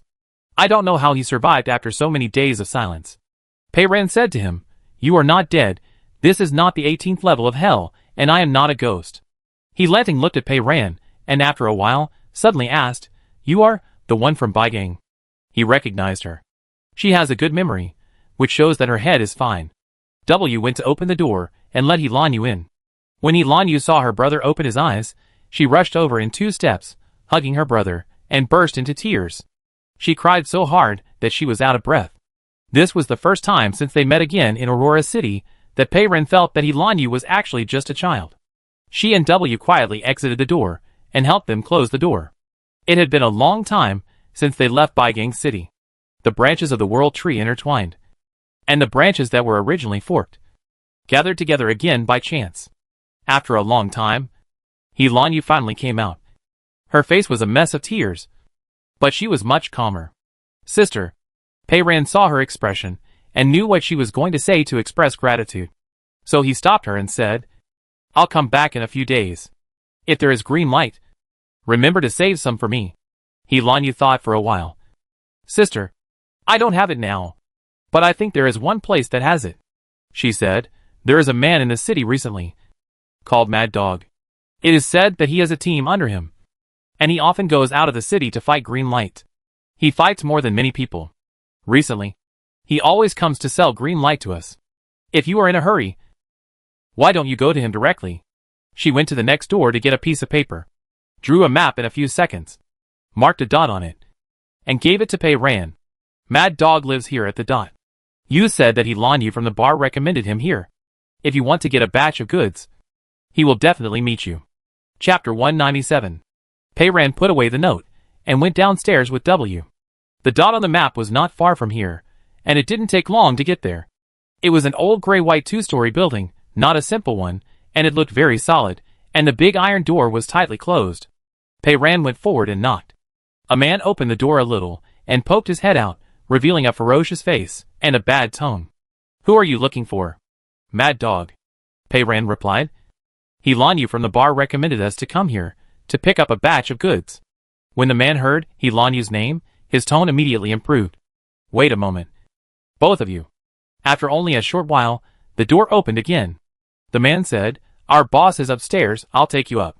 There were several cars parked in the front yard. They were all antique off-road vehicles that were convenient for driving outside the city, and there were even a few motorcycles. The ground floor lobby of the small building was covered with parquet floors. The original furniture was exquisitely crafted, but all of them were moved to the side, leaving a large space for people to enter and exit. Boxes of supplies were piled against the wall, and long knives, short sticks and various guns were standing. W took a look and said, "Pei-Ran, this place is similar to your home." They both used the mansion as a training ground, which means wasting natural resources. The man took Pei-Ran and the others up the stairs to the second floor, walked to a door, and said to Pei-Ran and the others, "Our boss is inside." He knocked on the door gently. "They are here." A moment later, someone turned the doorknob and opened the door. The people inside and outside the door were stunned. The three people were extremely quiet. The man who came to open the door was wearing a black coat and the hood of the clothes inside, with the brim drooping and the black mask pulled up to the bridge of his nose, and above the bridge of his nose. He was covered with extremely wide goggles, with a layer of silver coating on the goggles, so you couldn't see his eyes at all. It was obviously CT-122. A mad dog is CT-122. CT-122 is a mad dog. Pei-Ran couldn't help thinking of the tattered three-legged mechanical dog form in the black well, still running wildly in the sewer, indeed a dog and crazy. Pei-Ran was the first to break the silence, and stretched out his hand. "We meet again." CT-122 seemed a little hesitant. Pei-Ran thought, "Come on, you even hugged my legs, you still care about shaking hands with me?" It finally stretched out its hand wearing a black leather motorcycle glove, and gently shook hands with Pei-Ran's mechanical hand. Just like her hand was a red-hot charcoal, touched it, and quickly let go. W also reached out his hand to it. But CT-122 seemed not to see it. Just turned sideways. "Open the door. Please come in. Both of you." W took his hand back calmly. Pei-Ran said in his heart, "It seems to know who you are." W replied, "Yes. It looks like it wants to make peace with you, and put the blame on me. But I was the one who killed its companions. I don't know why it has to pick on you." Pei-Ran thought for a while. "I think I blew it up more than once." W, "But you saved it more than once." Pei-Ran, "You said that artificial intelligence doesn't have a conscience. Green light number 1 can be used again." Pei-Ran adjusted it to the visual field in his mind, and wrote, "CT-122 enters sleep." Without a period. Just leaving the sentence there. Abu's plan was obvious. He wanted to get close to CT-122. Maybe it was a key figure in the future. But Pei-Ran couldn't figure out its current thoughts. It was better to be careful. The curtains were not open in the room, and the light was dim. Pei-Ran suspected that CT-122 did it on purpose, so that others would not accidentally see through its disguise. Pei-Ran chatted, "It's quite dark here." CT-122 closed the door and answered casually, "Of course. Otherwise, why would it be called a gang?" Pei-Ran, "Its ability to tell cold jokes is just as good as W's." She glanced around. Although the room was dark, it was very tidy. The desk and coffee table were both shiny, and the leather sofa was even more shiny. Even the two cushions on the sofa were placed precisely and symmetrically. Pei-Ran sighed in his heart. Why do intelligent robots love doing housework so much? Ryan is like this, W is like this, and even CT-122 is no exception. CT-122 pointed to the sofa. "Please sit down." It also sat down opposite. "Are you going to get a batch of goods?" The matter of buying green light was already mentioned downstairs. Pei-Ran simply admitted, "Yes, He Lan Yu said you might have the goods, so I came to ask. We are willing to buy it at the black market price, or a little higher." Her eyes drifted to the shelf next to her, where there were several rows of small bottles, about a dozen or 20, all emitting a faint green light. But Pei-Ran didn't hold out much hope. From the moment he saw CT-122, Pei Ran knew that this deal probably wouldn't be done today. CT-122 paused for a moment before saying, I do have a batch of goods, but... Pei Ran said to W in his heart. I knew it would say but. CT-122 continued, but I don't know how much you want. Pei Ran, The development of things was not quite what she expected. Pei Ran replied, of course the more the better. CT-122 said, wait a minute. It stood up, walked to the door, called its men over and gave them some instructions. Soon, someone brought a black garbage bag to the door. CT-122 came over with the garbage bag and casually threw it on the coffee table, making a series of crisp sounds like glass hitting each other. Pei Ran was frightened. CT-122 seemed to see her expression, opened the bag and said, don't worry, I've tried it. This kind of bottle is very strong. If you throw it down from the second floor, it will only bounce a few times when it falls on the stone ground. It won't break. It used the small bottles that cost 4,000 yuan each to throw around for experiments. Isn't this a naked display of wealth? There were a lot of small bottles in the bag, at least 50 or 60. CT-122 said, some of them were hunted by us. And some of them were collected from others. They are all green and crazy. As long as the price is right. I am willing to sell them as soon as possible. It walked to the shelf, picked up the small bottles, and threw them into the bag. With a crackling sound. It seemed to need money. I don't know what a robot needs so much money for. Pei Ran said, name a price. CT-122 really picked up a small bottle and said a number. And calculated the account in detail. It is an artificial intelligence. And it can estimate the total price in an instant. It is probably just reporting it to her. CT-122 was estimated 1 by 1 according to the appearance of the green light.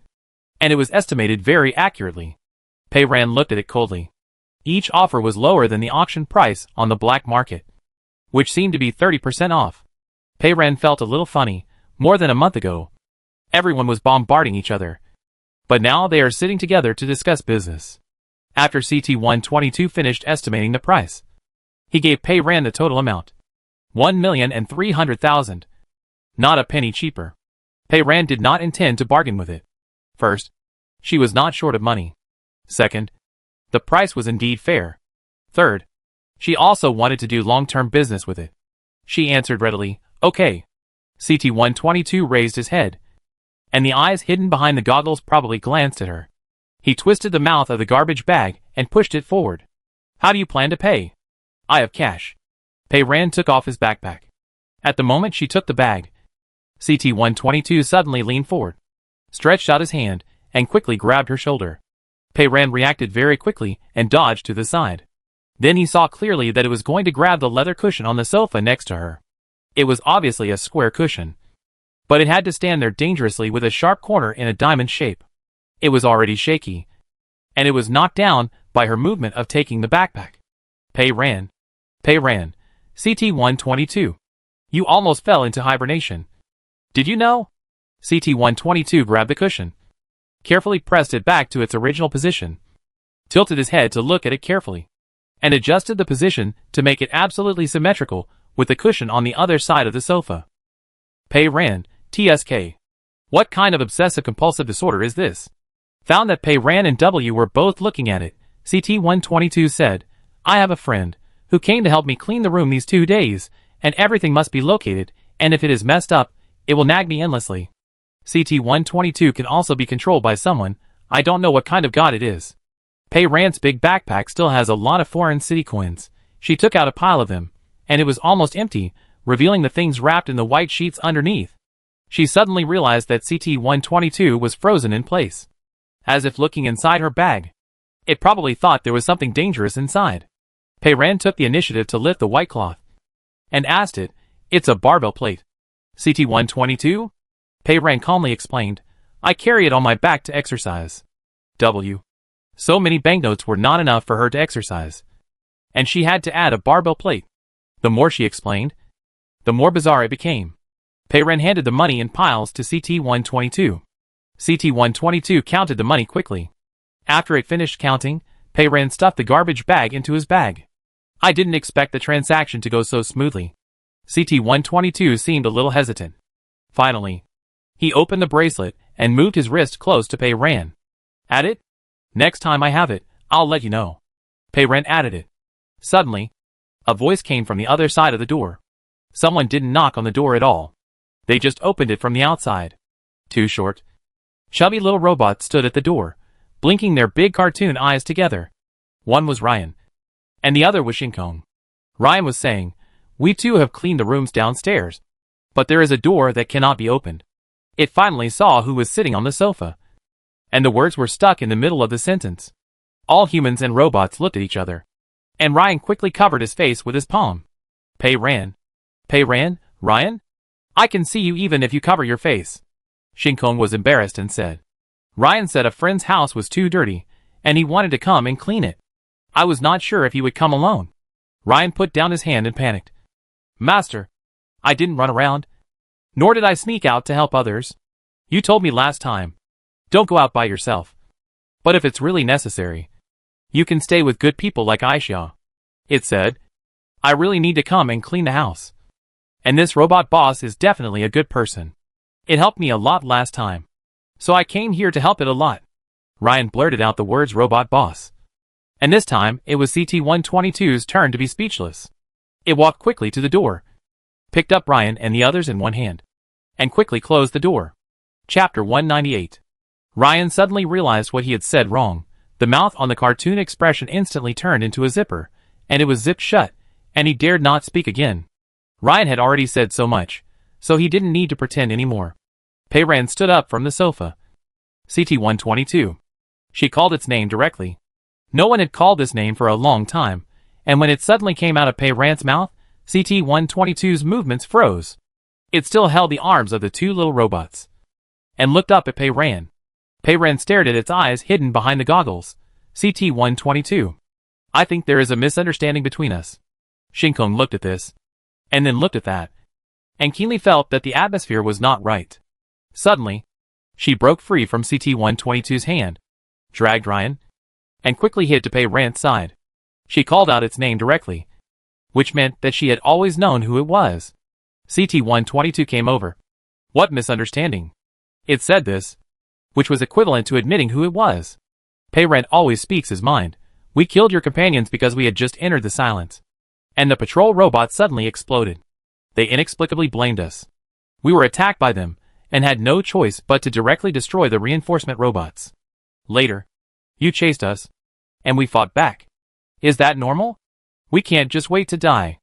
Pei Ren threw the backpack in his hand on the sofa. Everyone has his own position. There is no point in explaining it over and over again. Otherwise, I will fight you in a one-on-one duel. If I lose, you will take revenge, and if you lose, we will write off our grievances. W immediately whispered in his ear, Pei Ren, I killed CT-121, I will do it. He took a step forward. Pei Ren was faster than him, and immediately stood in front of him. She answered in her heart, Why are you coming? Do you know how to fight? CT-122 was very skilled, and very alert, and had the added strength of a mechanical body, but Pei Ren felt that, without the green light, if they really fought head-on, he would not necessarily lose. CT-122's goggles slowly rose, revealing a pair of scarlet eyes. It looked at Pei Ren with those eyes, and then glanced at Ryan and the others. After several seconds, it spoke. Forget it. Without you, I probably wouldn't be alive today. We're even. But, it said, it suddenly took 2 steps forward, bypassed Pei Ren, and punched W.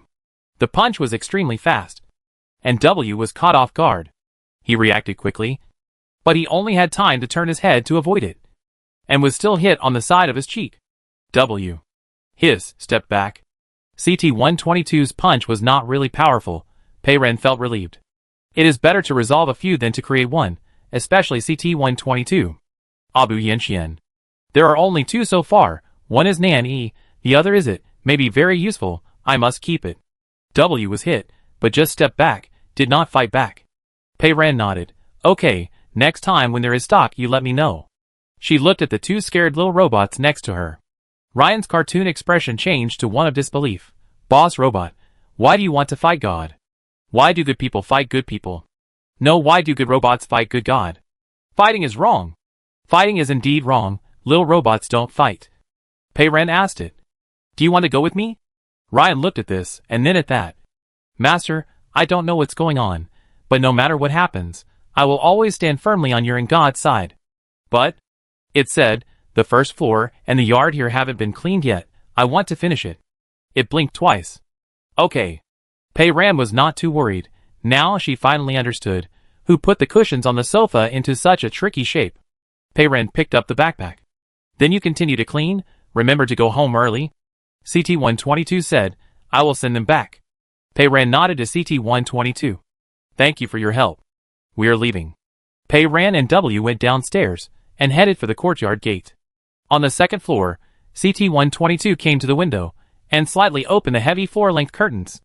It looked downstairs until it could no longer see the shadows of her and W. The pit, it thought in its heart, my best friend, I can't avenge you anymore.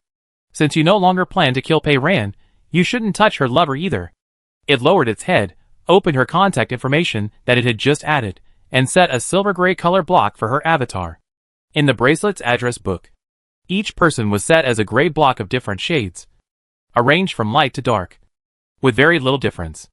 Others would be confused, but it only needed to take a glance to identify the grayscale and know who it was. It stared at the block in a trance. She was a human, but she dared to propose a one-on-one solution with it. And she was as brave as Alking.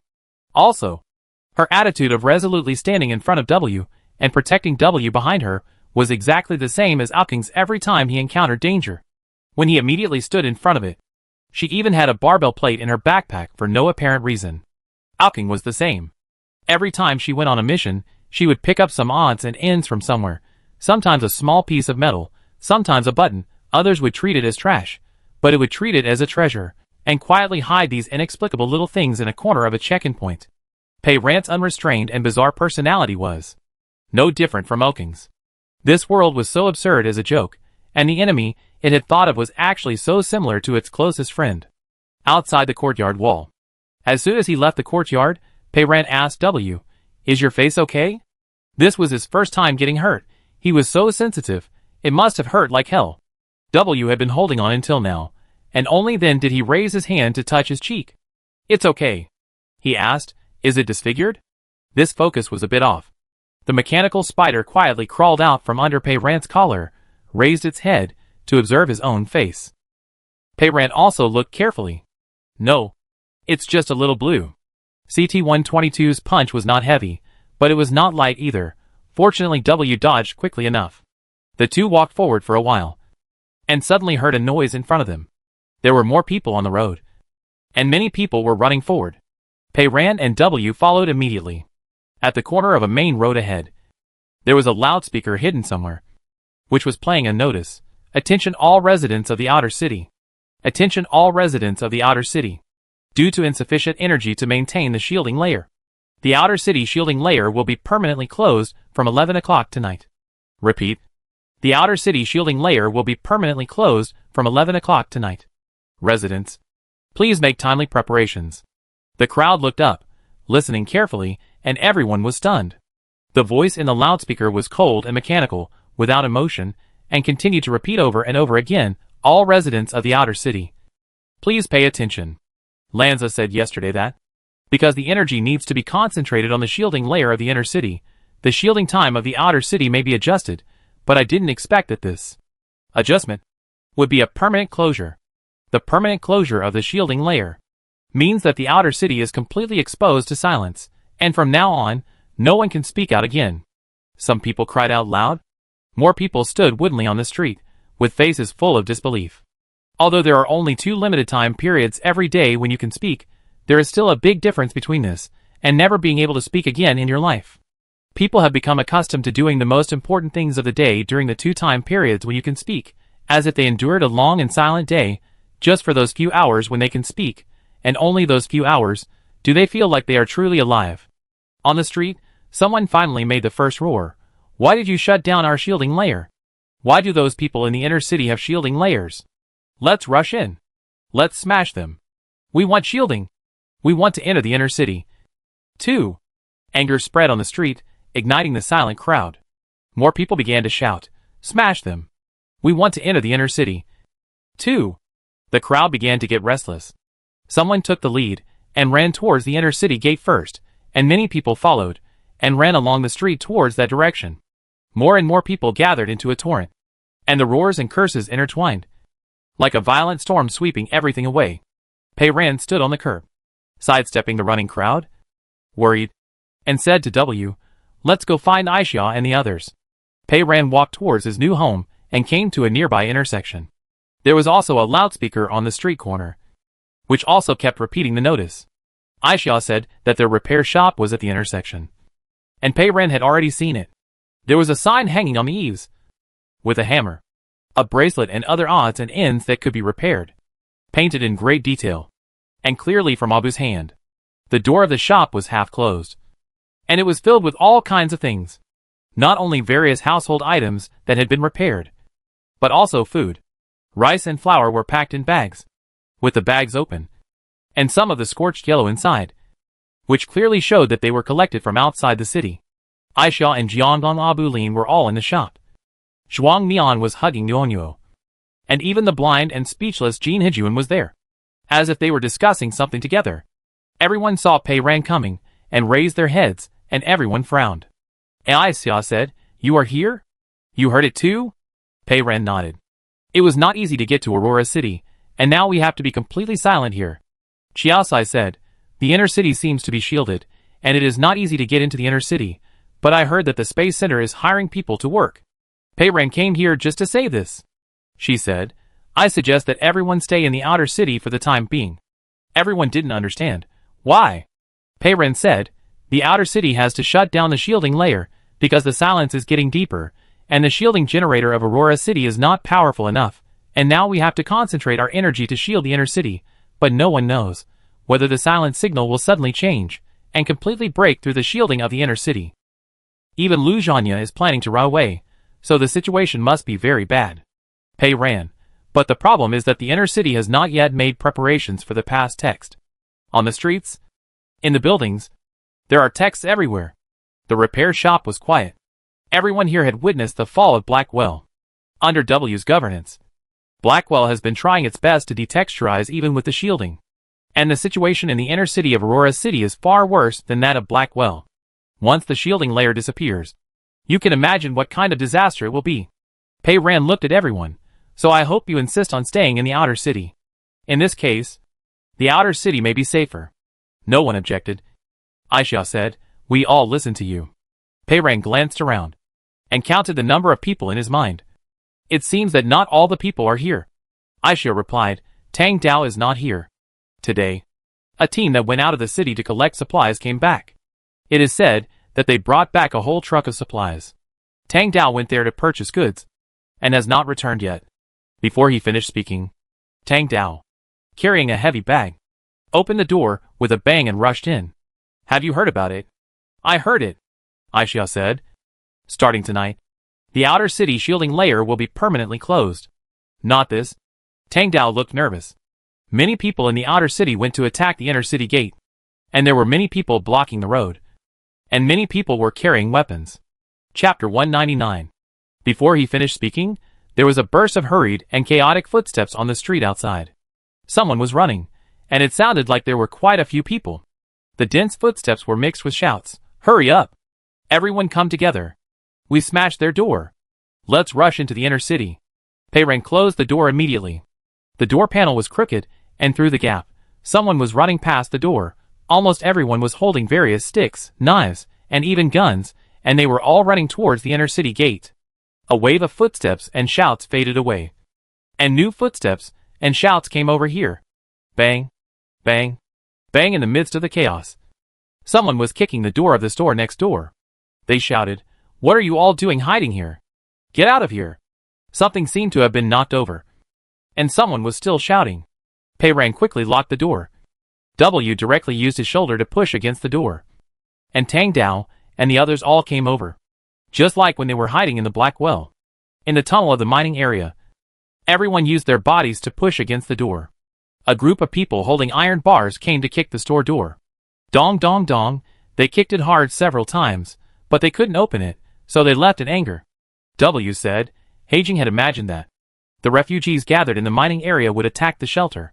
At that time, there were many refugees who could not enter the safe zone in the mining area. But Heijing was destroyed before this happened. I didn't expect this to happen in Aurora's city. The street outside was noisy and chaotic, and it lasted for a long time. The footsteps finally faded away, and Peiren seemed to hear the sound of the loudspeaker on the corner again. What is it saying again? Peiren couldn't hear clearly, so he put his ear against the crack of the door. W's mechanical spider could hear. The loudspeaker said, warning. Peiren had also heard it. Warning. Please gather the outer city residents and evacuate the area near the inner city gate immediately. Repeat it. Please gather the outer city residents and evacuate the area near the inner city gate immediately. The voice was cold and mechanical, repeating over and over again. Warning. If you don't evacuate in time, the outer city shield will be closed in advance. Warning. The outer city shield will be closed in advance. 1 minute countdown starts now. 59, 58, 57. At this time, in front of the towering silver metal door of the inner city shelter, the crowd gathered together in a black mass, hundreds of outer city residents, like a large gray-black tide, flooding the streets, swallowing nearby shops. More and more people with weapons in hand ran out from alleys and street corners, like a surging stream, merging into this large ocean of people. Many people were rushing forward angrily, some were pulled out of their homes by others, were swept along by the crowd on the road, and some just followed to see what was going on. In front of the gate, people were pushing and shoving each other, and crowded.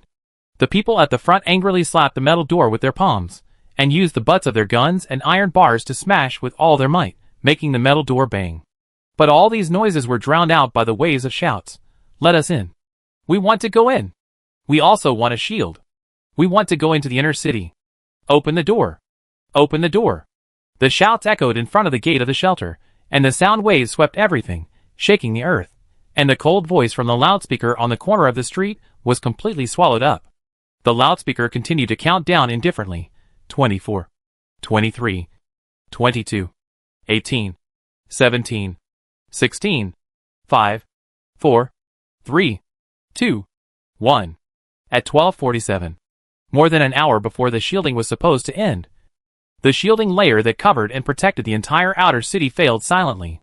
In the 3 seconds of life and death, the shouts of the crowd continued. Open the door.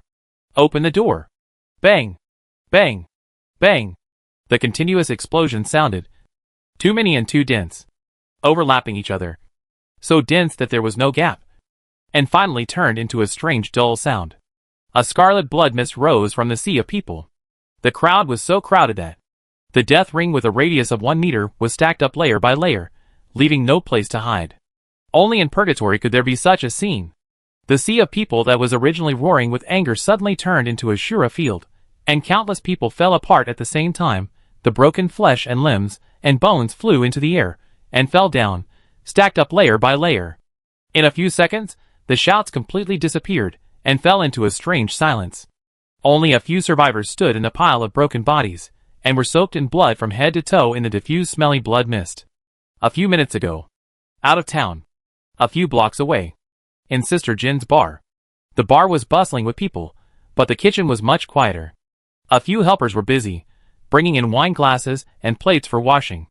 In the corner, a little girl of 8 or 9 years old was lying on the windowsill, fiddling with a little man made of mechanical parts. The window of the kitchen was open, facing the street behind the bar. There was a loudspeaker on the corner, and the sound came faintly, from just now until now. The little girl twisted the arm of the little mechanical man, and suddenly heard, the words in the loudspeaker changed. The little girl raised her head. After a moment, she threw down the figurine, jumped down from the chair, walked through the kitchen, and rushed into the bar connected to the kitchen. The bar was noisy. As usual, some people were drinking. Some people were playing cards. But more people were talking about the news that had just come. That the shielding layer of the outer city would be permanently closed tonight. Some people ran past the door. But no one dared to cause trouble for Sister Jean. The bar seemed like a closed and safe little world. The light was dim here. The little girl looked around in panic and finally saw Sister Jean. Sister Jean was holding a tray, which was piled with empty beer cups that had just been collected, and was coming to the bar. The little girl rushed over quickly. Sister Jean saw her. This child had been adopted by her since her mother's accident. But she had never said a word. She ate and slept in silence every day, and had no expression. This was the first time she saw her so scared. Sister Jean put the tray on the bar, and caught the little girl who rushed over. Just as she was about to ask what happened, the little girl covered her mouth tightly. Just like that night, before getting on the bus, when her mother accidentally made a noise. Sister Jean covered her mouth tightly to prevent her from crying. She used her little hand to do her best to cover Sister Jean's mouth to prevent her from speaking. Sister Jean stared at the little girl's panicked eyes in astonishment, and suddenly understood what she meant. She turned her head and looked at the crowded bar. She put the little girl down, lifted her apron, climbed onto the bar on a high stool, leaned over and picked up the tray full of empty beer cups, raised it high above her head, and smashed it hard on the ground. Clatter. Glass shattered, shards splashed. The whole bar suddenly became quiet. Everyone turned their heads, looking blankly at Sister Jean standing high on the bar. Sister Jean crossed her hands and made a cross in front of her mouth. This was a gesture allowed in silence, and everyone understood its meaning, should not speak again. However, in the silence, a man still spoke. He was already drunk, squinting his eyes, looking at the bar with drunken eyes, and mumbling, "Sister Jean, what are you doing, breaking the cup?" Bang. His voice stopped abruptly. The beer glass in his hand, like the person, exploded into pieces. Outer City.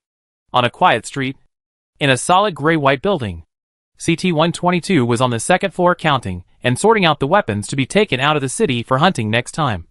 And the bracelet on his wrist suddenly vibrated. He lowered his head and glanced absent-mindedly. The head portrait was a silver-gray block. It turned out to be Pei Ran. She had just left not long ago, and I don't know why she sent a message. Maybe it was about buying green light. Or maybe he was worried about Ryan and Shinkong, asking if they had returned home. The two of them were still tidying up the room downstairs. Ryan insisted on finishing the cleaning. CT-122 clicked on the message. It immediately understood that this message was actually made by Agent W, sent through Pei Ran, and was a whole set of pictures. CT-122 quickly browsed through it and rushed out of the room. This house has good sound insulation. It had chosen it that way at the beginning. Sound can't be transmitted outside, and the noise outside can't be transmitted inside either. The sound of the loudspeakers on the street can't be heard. But the set of pictures by Agent W has been described very clearly. The shielding layer will fail in advance. It is counting down. There are only a few seconds left. There were many artificial intelligences on the first floor, with different models. Some could send messages directly, and some could not. CT-122 sent the group of pictures to them as much as possible, while jumping down the stairs at the fastest speed. He ran into Ryan. Ryan had just finished cleaning a room and came out.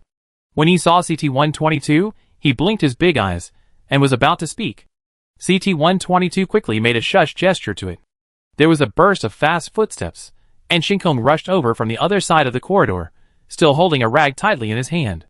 When he saw Ryan and CT-122, a cartoon mouth was immediately displayed on the face panel, with a big circle with a red slash drawn on it. This is a forbidden symbol. Shinkong had seen it outside the gate of Aurora City last time. It is also allowed in the silent state. Shinkong has the communication account of the mining robot, and received the warning message from W at the first time. Ryan looked at CT-122, and then at Shinkong, smartly understood their intentions, and said nothing. It stretched out its mechanical fingers, and knocked on the wall next to it. "What's wrong? Is the shielding layer broken?" Shinkong answered it with a knock. "Someone is smashing the door, trying to rush into the shelter, and the inner city suddenly closed the shielding layer." CT-122 did not answer Ryan. It kept running, and rushed into the rooms quickly. The news of entering silence in advance must be conveyed to every intelligent robot immediately. In the repair shop, everyone was very quiet. Even quieter was outside the shop. The noise on the street completely disappeared, and the chaotic footsteps were gone, and it was as quiet as a pool of stagnant water. Pei Ran stared at the bracelet, and the bracelet finally vibrated. It was a photo sent by CT-122. In the photo, Shinkong and Ryan were safe and sound. W said in his ear. Shinkong sent the photo to its two mining robot partners. "Nani is fine, and still alive." His tone was calm, but Pei Ran could hear a sense of powerlessness. Without the launch equipment of Heijing, he could not send warning messages to everyone in the outer city as before. Human life is worthless. The inner city suddenly closed the shielding layer during the safe period. In that minute just now, the entire outer city, I don't know how many people died without knowing it. Chapter 200. Everyone looked out the door at the street, but Abu did not move, standing there, with a pale face. From her expression, Pei Ran knew that she had seen everything. Pei Ran remembered what she said last time. There is a price to pay for everything, and on every road, there are corpses everywhere, and rivers of blood. Those grand narratives that seem epic, magnificent, grand, but in fact, if you look closely, every bit of them is just the blood, tears, and struggles of ordinary people in the unstoppable torrent of fate. Sheng Mingshi hesitantly tapped the code on the wall. So from now on, we can never make a sound again? Pei Ran suddenly remembered the small shielding device in the side pocket of his backpack. The outer city has entered a permanent silence. There must be an emergency, and the shielding device will be needed. At this time, there is no need to hide the shielding device. After this small shielding device fell in the royal manor, Qiaosai repaired it, because the parts were broken and could not be replaced. It could only last for 20 minutes at most. Pei Ran wanted to fix it yesterday, and now is the right time. Green light number 1 had just treated He Lanting, and there was another chance to use it. Pei Ran took out the shielding device, and while adjusting green light number 1 into the visual field in his mind, he wrote, "The broken parts of the shielding device have been completely repaired, and the functions have returned to normal. Green light number 1 can repair the human body, and it should be able to repair such a small device." She tried to put a period. Green light number 1 wiped out the sentence neatly, indicating that the sentence had taken effect. Pei Ran handed the shielding device to Qiaosai, and tapped on the table. "I have replaced the new parts. Take a look. Is it fixed?" Qiaosai's eyes lit up, and he took it immediately, ran to the side, took out the toolbox, and opened the back cover of the shielding device. He checked it repeatedly for a long time, finally threw down the screwdriver in his hand, leaned back, raised his head, and suddenly said, "The parts are fine. The shielding device is fixed, and it can work continuously now." He took a deep breath, and felt relieved. "Pei Ran, I really love you." Hearing him suddenly speak, everyone in the repair shop was shocked, and only W was speechless. Of course Qiaosai didn't explode. Everyone gathered together, and looked around the white instrument on the table that looked like a small alarm clock. On the instrument, the small green light was on steadily. Jiang Gong looked at it carefully, and asked, "Is this a pocket-sized shielding layer generator?" She spoke, and it was okay. "Yes," Qiaosai said. "Now the maximum effective radius is only 20 meters. I want to modify it again, so that the effective range can be slightly expanded. There is no need to set a limit on its working time, but after all, it needs energy. I suggest that you turn it on when you really need it."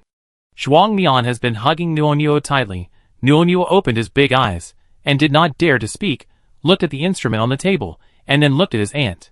Shuang Mian finally breathed a sigh of relief, muttering to himself, "Thank God." Just then, a black antique SUV approached outside. Pei Ran turned around and gestured to everyone, and Qiaosai immediately turned off the shielding device. The SUV stopped on the side of the road, and 2 small robots got out of the car. They were Ryan and Shinkong. There was also CT-122. It saw Pei Ran coming out, stood beside the car without moving, and knocked on the roof casually, also using the code. "Ryan said your store is here, so I sent them back." Pei Ran knocked. "Thank you." CT-122, "No. I should thank you. With your timely notification, I had 0 casualties this time.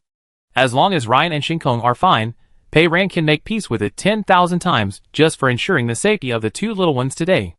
Pei Ran and W stayed in the outer city until the evening. W released the mechanical spider to find out the situation outside. He said, "It is very quiet now, but there are blood flowers everywhere on the road." He accessed the system at the city wall, and found the latest notice issued by the council. The main gate is now only for emergency access, and the small door for the outer city management personnel to enter and exit has been declared permanently closed. Permanently closing the side door means that no management personnel need to go out anymore. The inner city has completely given up the management of the outer city. Pei Ran was curious. They sealed themselves in. "What does the inner city eat?" "I've seen the records in the system," W said. "That Luo Tianwei." Pei Ran remembered that he was the big sponsor who provided research funds to Dr. Saman. She is like a doomsday hoarder. She has hoarded more supplies in the inner city than the Black Well. The population of the inner city is small, which is enough for them to live comfortably for a long time. "The side door is permanently closed, but I can still open it," W said. "It's more convenient for us, because the door is no longer open, and they have withdrawn the guards inside the door." The 2 waited until dark. then quietly left the repair shop and set off back to the inner city. On both sides of the street, the shops that were once bustling are now all closed, and the houses on the roadside also close their doors and draw their curtains. Walking on the road, Pei Ran can smell the bloody smell in the air. The two of them slipped back to the side door smoothly. No need to worry about the guards. Entering the door is very smooth. Once you enter the inner city, it's like entering a completely different world. The gray and white buildings are brightly lit, and hovercrafts come and go in the air. People seem to know nothing about what is happening outside. W hailed a hover taxi as usual, and Pei Ran leaned back in the seat. Frowning, W reached out his hand, stroked her brow, and asked in a low voice, "What's wrong?" Pei Ran said, "I can't understand it.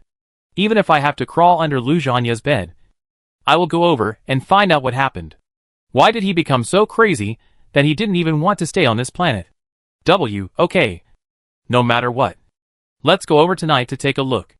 This time when he returned to Dandelion City, Pei Ran went straight to sleep after dinner, when W's music alarm clock rang in his ears. It was almost 3 o'clock in the morning. The two quietly slipped out of the door. Taking advantage of the night, the two came to the central area of Dandelion City, but this time they went to the northern half, where the council office was. The route arranged by the smart navigation W was still the passage for the cleaning cart. He said, "There are people on duty here at night, we need to be careful." Pei Ran understood that. There were many places on the council that did not have regular surveillance installed, which W could not see, and could not give early warning.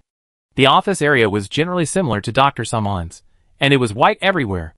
The difference was that there were various large paintings hanging on the walls of the corridor, probably Lu Zhanya's taste. The two quietly approached the central area. While looking around, Pei Ran suddenly heard a clear female voice came from the front hall. "If the fate of mankind has been written, you really don't plan to make a final struggle?" She was startled and turned her head sharply.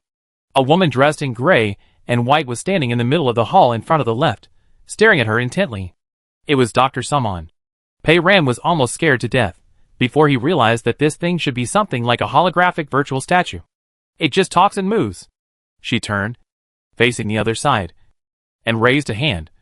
"Remember, show your courage and take your responsibility." From her body movements, it seemed as if she was giving a speech. She was a circle larger than a normal human figure, standing in the middle of the hall, with her name and birth and death years floating around her. What she said was probably a famous saying during her lifetime. After she said these two sentences, she fell silent. Pei Ran cursed Lu Zhanya 1,000 times in his heart. Is he sick? Setting up such a thing here to haunt in the middle of the night. W smiled. "I never thought that you would be scared." Before he finished speaking, footsteps were heard in front. This time, there were real people. Two people in white uniforms were coming down the stairs in the middle of the hall. W, night security guards. There was no place to hide nearby, so the two quickly retreated and hid in the corner. The problem was, this place was not safe either. If the security guards turned this way after going downstairs, they would be able to see them. It was not difficult to knock out the security guards, but it would be difficult to get in again if they alerted them. Green light number 1 had been used twice today, and it was still sleeping with its head covered. It could not be woken up even if we called it. Pei Ran clicked on the green light on his body, and called up the green light number 6 he got from Yu He. The ability of number 6 is to control other people's body movements like a puppet, which is very convenient. The disadvantage is that you have to keep staring at the other person when using it. There will be a hungry wolf-like green light in your eyes, which makes it clear that you are using your ability at a glance. There is no concealment at all. But there is no one else here anyway. Pei Ran quietly poked his head out. I saw a security guard who was walking downstairs. His leg joint suddenly stiffened, and he stepped into the air and fell down. As he fell, his hand scratched in the air in panic, and somehow, he grabbed his companion's arm. Both of them were unprepared. You pulled me. I pulled you, and we rolled down the stairs together. We rolled all the way to the bottom, and couldn't get up for a long time. A burst of ouch came. At the height of the stairs, it wouldn't be a big deal, but it would be a little injured. Probably a sprained ankle. One person said. My leg suddenly twitched. I didn't step firmly, and fell down. Are you okay? Nothing serious. Just my foot seems to be twisted. Me too. Oh my god. My foot can't touch the ground. The two people muttered a few words, and stopped patrolling. supporting each other, and going to the elevator. The elevator left. Pei Ran and W quietly came out and continued to walk forward. W said, "I don't know where Lu Zhanya's office is, but I guess it should be nearby." Both of them saw it. On a door at the end of the corridor, there was a golden metal nameplate, Chairman of the Aurora Base Council. Lu Zhanya moved yesterday and moved here to live. But no one would put such a thing on the door of the bedroom. This should be Lu Zhanya's office. W said, "I can only try to see if I can open it." After a moment, he said, "Okay." The door slid open silently. Pei Ran glanced at the office inside the door. W, is the layout of this office the same as Dr. Saman's? W took a look and said, "Yes. The structure is exactly the same. Dr. Saman's office is in the southern half of the central area. Lu Zhanya, a poor imitator, set up his own office in the same position in the northern half, with the same layout." The two slipped in, and the door closed automatically. The style of Lu Zhanya's office is still somewhat different from that of Dr. Saman. There are almost no materials and books here, but there are some spaceship models. One wall is full of floor-to-ceiling cabinets. On the other sides, there are many paintings hanging on the walls, and various statues taller than people are placed. The paintings were all in an abstract style. It was completely unknown what they were about. The statues were even stranger. All the statues were virtual projections, mostly in black and white, with distorted shapes, resembling humans and animals. And many of them moved, moving their arms from time to time, opening their mouths to an incredible degree, like a big black hole. In the middle of the night, in such an office, it was a bit creepy. Pei Ran and W looked around. Pei Ran suddenly saw a painting. The background of the picture was pure black, and there was a white oval standing upright in the center, like a big egg, which was very similar to the logo on Nanyi's pass to enter Aurora City. Pei Ran took a few steps towards the painting. The angle changed, and the picture changed accordingly. The white oval cracked, revealing the mechanical parts inside, and the oval shell also faintly revealed the facial features of a robot. What was torn open was the head of a robot. Pei Ran walked over quickly. This seemed to be a projection display mechanism. The closer you are, the more positive the direction, the clearer the picture. W said, "A painting against artificial intelligence." Pei Ran walked closer and saw the signature Luo Tianwei in the lower right corner of the painting. It was Dr. Saman's sponsor, who had traveled with her on the crash Shanghai No. 1, and Luo Tianwei, who opposed artificial intelligence. A vague fragment suddenly flashed through Pei Ran's mind. It was the same moment she recalled last time. In the nursery where she grew up, gunshots rang in her ears.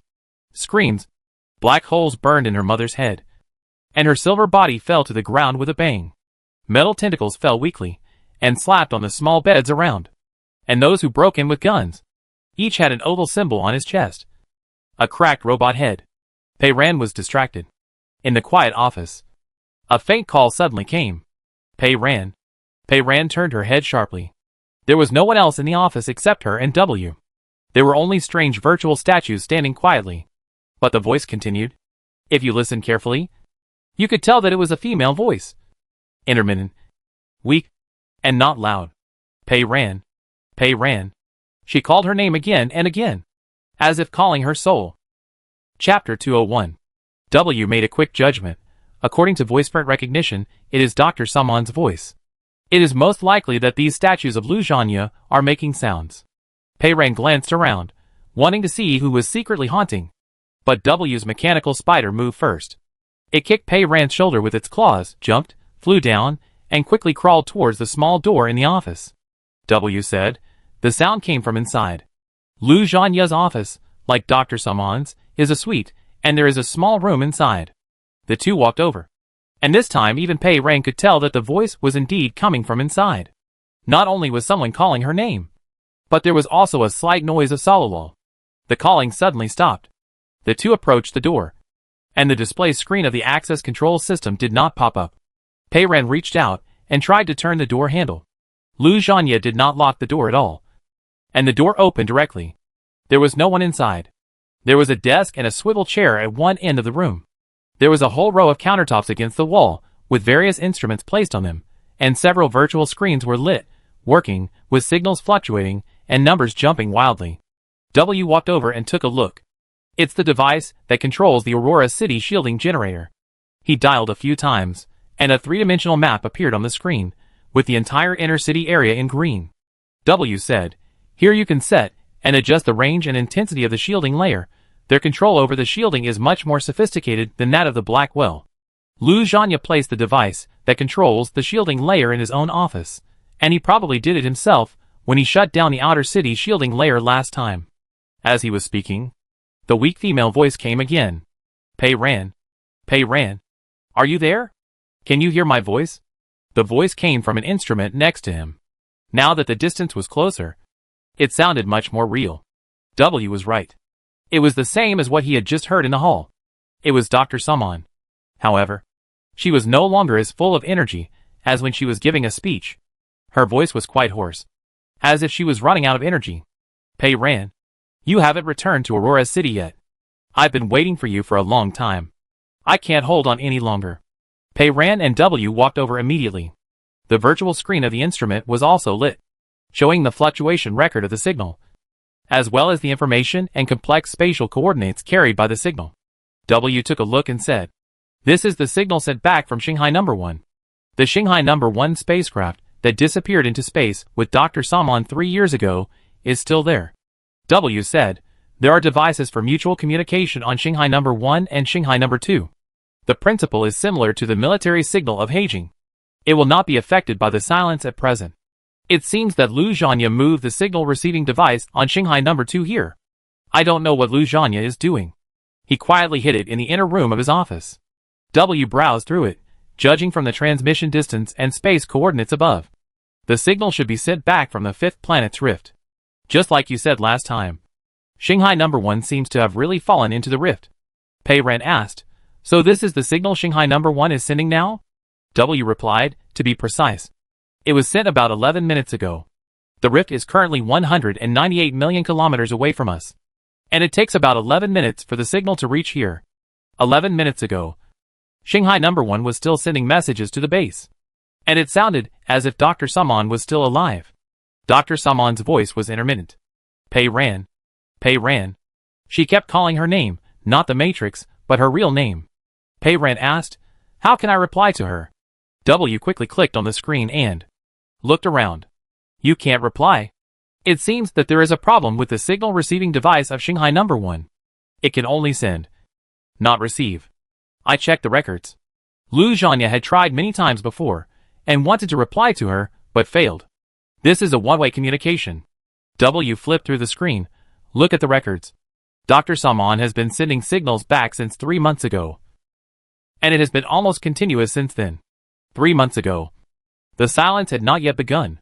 Pei Ran thought she wouldn't do this every day, calling her name over and over again like a soul. After a rustling white noise, Dr. Saman's voice became clear again.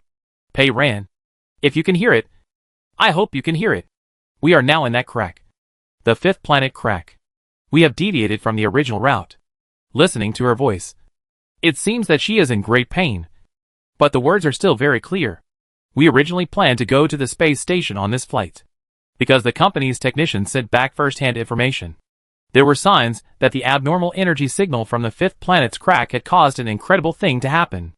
It actually crossed such a long distance in space and arrived at our planet at the same time, which is equivalent to exceeding the speed of light. This matter is too strange, completely beyond our current level of technology and understanding. We originally planned to go to the space station to collect information, but on the way, the spacecraft detected an abnormal signal. So we temporarily changed our course and flew directly to the fifth planet's crack. We had an accident. The spacecraft suddenly lost control and was sucked into the crack. In the crack, we saw a few green lights. This confirmed my previous guess that the light vortex may have really passed through the crack and reached our planet. So when it passed through the crack, it also left behind sporadic crazy light spots." Pei Ran and W looked at each other. There were actually light spots in the crack. The light vortex was like this. Just like when we were in the Black Well. Sometimes it would suddenly shake, and the light spots on the edge would splash out like sparks. In the noise, Dr. Saman's voice continued. Her breathing was loud, as if she was struggling. The most terrible thing happened. A little light entered the spacecraft. Tianwei went crazy. The light merged with her, turning her into a crazy fusion body. She was talking about Luo Tianwei. Luo Tianwei boarded the Shanghai No. 1 spacecraft with her. Dr. Salmon continued. She merged with the entire spacecraft. Merged with the super artificial intelligence Bologna. Merged with the crew. And merged with me. She turned into a giant monster. Pei Ren suddenly remembered the day when the Blackwell collapsed. At the south exit, the human car that was tragically merged by Marshal Wiener and Lieutenant General Song Wan on the car. It sounds like Luo Tianwei also absorbed the light spot and turned into a crazy fusion body, merging everything, including Dr. Salmon. However, Dr. Salmon, like Song Wan at that time, was still conscious. They had an accident 3 years ago, and it was unknown what form they were in now, living in the cracks of outer space. Don't blame Tianwei, said Dr. Salmon. Tianwei is crazy. Tianwei's family has been committed to fighting against the development of artificial intelligence over the years. Her elders have established a sect that returns to nature, established an extreme organization against artificial intelligence, pushed the Department of Defense to implement the Silent Plan, and tried to brainwash federal government officials through various means. Tianwei completely inherited the ideas of his family's predecessors. The development of artificial intelligence is booming. Some people always say that once carbon-based life breathes silicon-based life that is stronger, smarter, and more suitable for development and exploration in the universe, its historical mission will be completed. Tianwei told me, maybe we still have time to turn the situation around.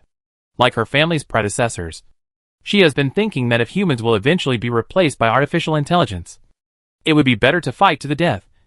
Let technology regress and reshuffle civilization. If we wipe out the existing civilization, return to the starting point of human civilization, and relight the technology tree, perhaps everything will be different. She disagrees with my limited use of artificial intelligence in the base. Once, an extreme anti-artificial intelligence organization even broke into the base and destroyed many intelligent robots. We talked many times, and I thought I had convinced her that she was willing to find a way out in a more gentle way. But it turned out that she didn't. Her thoughts have not changed.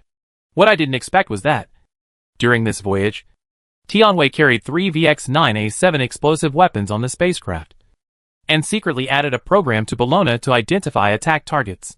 She plans to go to the space station to conduct a simulated attack experiment on the 5th planet. Dr. Salmon said so much in one breath, and seemed to be running out of energy. So he paused. The office was very quiet, with only white noise. After a while, she struggled and made a sound again. After the spaceship accident, she became a crazy fusion. Like other crazy fusions, she lost her mind and only had obsession in her heart. That was her most persistent thought. She had been weighing it over and over again in her heart over the years, but she had no intention of doing it in the end. What's more terrifying is that in the cracks, she is still absorbing this special energy from the other world. That energy beyond our understanding turned her into a monster with amazing abilities. This ability is far beyond those crazy fusions we have seen, even those of you who have superpowers. She first used an extremely explosive weapon to try to attack a Federation spaceship. She now seemed to be able to penetrate objects and detect everything on the spaceship and the various behaviors of the personnel. Bologna followed the program she set to help her identify and determine the parts that needed to be attacked in all directions. She erased all text and banned all communication methods related to text. Pei Ran knew that Dr. Salmon was talking about the Federation's silent spaceship, the Skywalker. Dr. Salmon continued, that spaceship was just a prelude and an experiment. Once she succeeded, she used that incredible energy from another world to directly cross space and launch a full-scale attack. Dr. Salmon paused for a moment. 3 months ago, I finally found a way to send early warning information to Shanghai No. 2 in the base. I pray you can hear it. 3 months ago, Dr. Salmon began to send back signals, and the early warning was silent, so the Aurora base started preparing so early. But Lu Zhanya and others did not transmit the early warning to the entire Federation. Pei Ren asked W in his heart, if Lu Zhanya and others reported this matter to the Federal Defense Security Department at that time, would you respond in time? Maybe so many people would not have died that way. W was silent for a long time, and answered honestly, I don't know. Dr. Salmon continued, the most terrifying thing is that the energy in the rift is still increasing, and Tianwei's ability is becoming more and more amazing. And the degree of madness is also continuing to deepen. I have been trying to communicate with the crazy Tianwei, and the time she can communicate is getting shorter and shorter. That kind of energy fully covers our planet, and her ability also fully covers our planet. I read the attack plan that Bologna helped her generate. She classified the state of silence into different levels, the most terrifying of which was called Level 1 Silence. And she also called it Absolute Silence. At that time, any signs of suspected words and symbols would be completely strangled.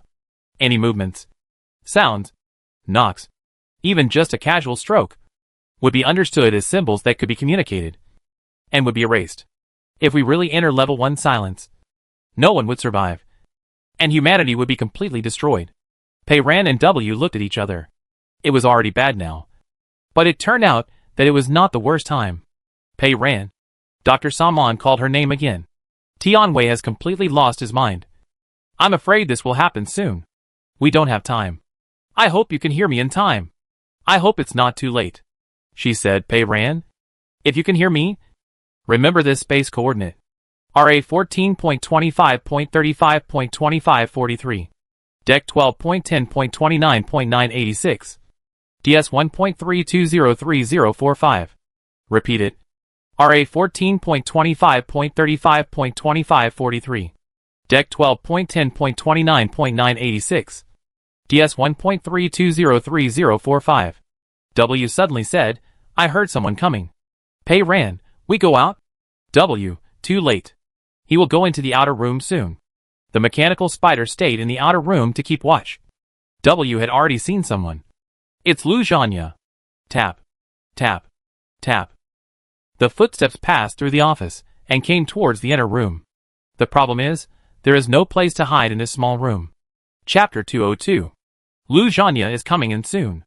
Pei Ran made a prompt decision and dodged behind the door, ready to hit him as soon as he came in. But W grabbed her hand and pulled her under the desk. Pei Ran, brother, are you serious? After getting here, Lu Zhanya sat down and lowered his head. Everyone looked at each other. Was it awkward? Then he struggled to crawl out from under the desk, saying, Sorry. Let me go. I'm going to come out and hit you on the head. W must have gotten addicted to crawling under the bed last time. However, there was a sound of a door opening, but it was too late. Lu Zhanya walked in. The desk was half enclosed. Pei Ran tilted his head and peeked out from the side of the desk. He could see Lu Zhanya wearing satin slippers, a nightgown, with his collar open, and messy hair, as if he had just gotten out of bed. I guess his new bedroom was next door.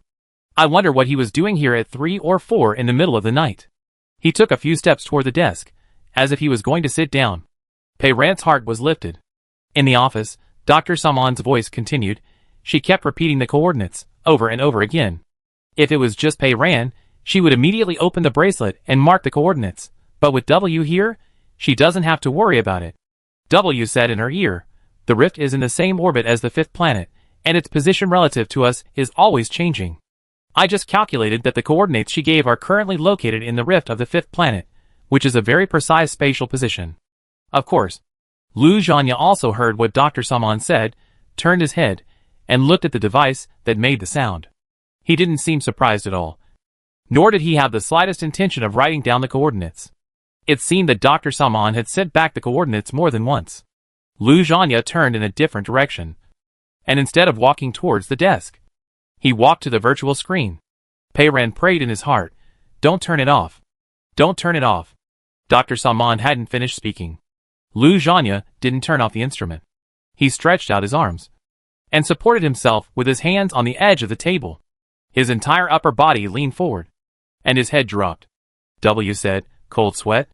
Pei Ran saw that the side of Lu Zhanya's face, near the temples, was covered with sweat. This was not the weather that would make you sweat. And the indoor air conditioning was not at a temperature that would make you sweat. Just like W said, it should be cold sweat. Pei Ran understood. Lu Zhanya seemed to have a nightmare. He woke up in the middle of the night and couldn't sleep. So he came to the office. Dr. Saman was still repeating the coordinates. And after repeating for a while, he finally said, This is the spatial coordinate position where we, Tianwei and I, and the fusion body Shanghai number 1, are currently located. I finally got the coordinates recently. We are currently not moving relative to the rift. So as long as you input the coordinates of the current time point into Bologna on Shanghai number 2, it will automatically calculate the spatial coordinates of the fusion body at any time. Dr. Saman continued, Pei Ran, if you can hear it now. Lu Zhanya sneered. He said, still calling Pei Ran every time. Pei Ran is finally back, but she has lost her memory. She doesn't remember anything, and can't complete your great mission. Pei Ran wanted to yell at him. Shut up. I couldn't hear what Dr. Samon was saying. Dr. Samon's voice was weak. Pei Ran, I want you to attack the coordinates of Shanghai number 1, attack us, and blow up Tianwei's mutant heart. This is my idea. No matter how powerful Tianwei is, in the final analysis, she is also a crazy fusion body. If we can blow up her heart, it might be useful. I have observed that when the meteorites in the cracks hit us, they will still leave dents on the outer shell of Tianwei's fusion spacecraft. This shows that although her ability is powerful, she can still be attacked. She said, I am not completely sure, but there is no time now, we must try it. Pei Ran understood what Dr. Samon meant. The spatial coordinates reported by Dr. Samon are the exact location of the Shanghai number 1 spacecraft. Attack this coordinate. Blow up the crazy Luo Tianwei. And the source of the silence will disappear. Her heart was beating wildly. She knew that W was there, and would not miss any information. But she still tried to hear clearly what Dr. Samon said. Dr. Samon continued, you need to set Bologna's program. Let it drive Shanghai number 2 to the vicinity of the rift. And use the VX-9A7 extreme explosive weapon on the spacecraft to destroy us. Hurry up. It's almost too late. Although I can't receive your message, I can still send signals back. This means that Star C2 is still there, and you have successfully activated the shielding layer. I want to remind you that once the silent signal is observed to suddenly increase abnormally, and the shielding layer is penetrated, it means that the first level silence is about to come. At that time, it will be the last time you can drive the spacecraft to the rift. Pei Ran, I'm waiting for you. I have been waiting for you for a long time. I can't hold on any longer. I also want to say, please forgive Tianwei. She just turned into a crazy fusion. And the obsession in her heart was infinitely expanded to an irrational level. This was not her original intention. If she was in a normal state of consciousness, she would never do such an extreme. I could only send signals for a short time. I hope that before the next transmission, Tianwei and I will rest in space. There was a noise, and the signal finally disappeared, leaving only silence. Lu Zhanya laughed again. Heh. He imitated Dr. Samon's tone. Rest in peace. What a nice thought. He talked to himself, and it seemed as if he was talking to Dr. Samon in the distant space, with a mocking tone. The VX-9A7 of Shanghai number 2 broke down in an experiment last year. Now it is silent. The entire Federation is paralyzed. Relying on the base itself, there is no condition to repair it. Even if it is Pei Ran, what can he do? She can't kill you, nor can she save us. All mankind is doomed. Lu Zhanya said that VX-9A7 was broken. No wonder he had both the Shanghai 2 and the explosive weapon, and had received the signal sent back by Dr. Samon a long time ago, and was very clear about the spatial coordinates of the fusion body. But he did not launch an attack on the rift. Lu Zhanya muttered to himself. I was planning to leave, but now I can't leave, because the last energy source of the spacecraft suddenly disappeared. That thing is custom-made, and we can't make it. He laughed again, as if this was an extremely funny absurd comedy. His laughter became louder and louder, laughing until he was out of breath, laughing until he couldn't stand steadily, slid to the ground. This man seemed to be crazy. After a long time, he finally laughed enough. You did a good thing. Now it's all right, let's all die together. He stood up shakily and went out. W said. He went back to the next door. I saw, that's his bedroom. Pei Ran was still sitting under the table, not moving. As long as he attacked that spatial coordinate, blasted the mutant heart of the crazy Luo Tianwei, the silence would end. Her heart was still beating wildly, and her palms were sweating. She finally understood which branch of the world Abu had been trying to lead her to. She pondered and asked W, do you know what the damaged VX-9A7 that Lu Zhanya mentioned looks like? Where is it now? W replied, the VX-9A7 is still installed on Shanghai number 2. I saw it when I tested the system last time. I have all its information, which I copied from Dr. Samon's office system a few days ago. W sent a three-dimensional model of the VX-9A7. Pei Ran clicked it, moved it around, and checked its interior. W explained its structure in detail. This thing is very similar to the structure of the extreme explosive gun in Pei Ran's memory of the bunker world, but it is much larger in scale. Pei Ran suddenly asked W, Is there a specific description of the extreme explosive gun in the novel of the bunker world? No, W said. It's just a name. In Pei Ran's memory, the structure and function of this gun are very clear, much more specific than in the novel. She guessed, this VX-9A7 extreme explosive weapon, which is similar to the extreme explosive gun, is it very related to Luo Tianwei? W replied, you guessed right. This was developed by Luo Tianwei. The VX-9A7 developed by Luo Tianwei, in the form of an extremely explosive gun, appeared in her memory of the bunker world. It can be seen that the implantation of memory is probably related to Luo Tianwei. Pei Ran leaned against the table leg and sorted out her thoughts. She concluded, so we have two things to do now. First, repair the damaged VX-9A7. I don't know if Green Light No. 1's ability is enough. I'm afraid it's a bit uncertain. Green Light No. 1 barely made a quantum lock access device last time. It is estimated that it will be difficult to repair a large weapon. She continued. Second, we need to find the lost energy source of the spacecraft. It was strange that Lu Zhanya actually lost the last usable energy source of the spacecraft. Where could it go? If we really can't find it, we can only make it ourselves with Green Light No. 1. The pressure suddenly fell on Green Light No. 1. W suddenly added, third, we still need one more thing. The authorization key of VX-9A7. VX-9A7 cannot be used directly. We must give Bologna the key, so that it can control VX-9A7. Only a few people have the key. Pei Ran was troubled. Is it Lu Zhanya again? We can try to find someone else, said W. The senior executives in charge of the base's technical work also have it. Pei Ran nodded. That's easy, we just kidnap one and get the key. W. He said, don't bother kidnapping, you have a ready-made hostage. The key is in Nan Kitchen's hands. Nan Kitchen. Nan Yi's father. Pei Ran had only one thought in his mind at this time. He wanted to give Abu a big hug. Nan Yi was Abu's choice. She had risked her life to bring him back from the island. And she had taken him all the way to Aurora City. She was really good at keeping him. Pei Ran thought for a moment, and asked, is it possible for us to go to the Space Center tonight? I want to see how bad the VX-9A7 is. Time was running out, and there was no time to waste. Okay, W answered concisely. The gate of the Space Center is closed at night, and there is no one on duty at the gate. We can go in. The two of them left as soon as they said they would. It was not yet 4 o'clock when I came out of Lu Zhanya's place. Dandelion City was silent, and there was no one on the streets of the inner city. It was rare to see a hover car. W hailed an unmanned hover taxi as usual. Before Pei Ran got on the car, she looked up again at the head of Dr. Salmon in the dark night sky, which was made up of stars. She was looking at her quietly. She was still in space, nearly 200 million kilometers away, living in pain, waiting for her final rest. Chapter 203. The hovercraft arrived at the Space Center before dawn.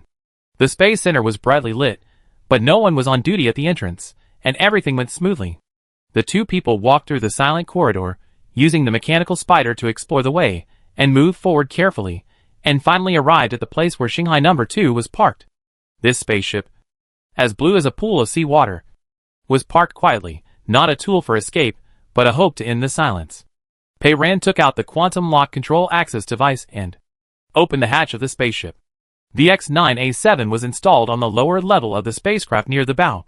W activated the virtual screen on the cabin wall, clicked a few times, the floor opened, revealing a downward passage. The two people went down. The lower level was lower than the upper level, and the two people walked forward to the end. W stopped. It should be here. He opened a door. The VX-9A7 that had been seen on the bracelet screen appeared in front of Pei Ran. It was a huge silver shell, much larger than Pei Ran had imagined, and from the open door, the whole picture could not be seen. In the complex structure, there are obvious burning marks. No wonder you have to work. Pei Ran opened the structure diagram in the bracelet again, review it again. Then transfer Green Light 1 to the vision of the brain. She wrote it.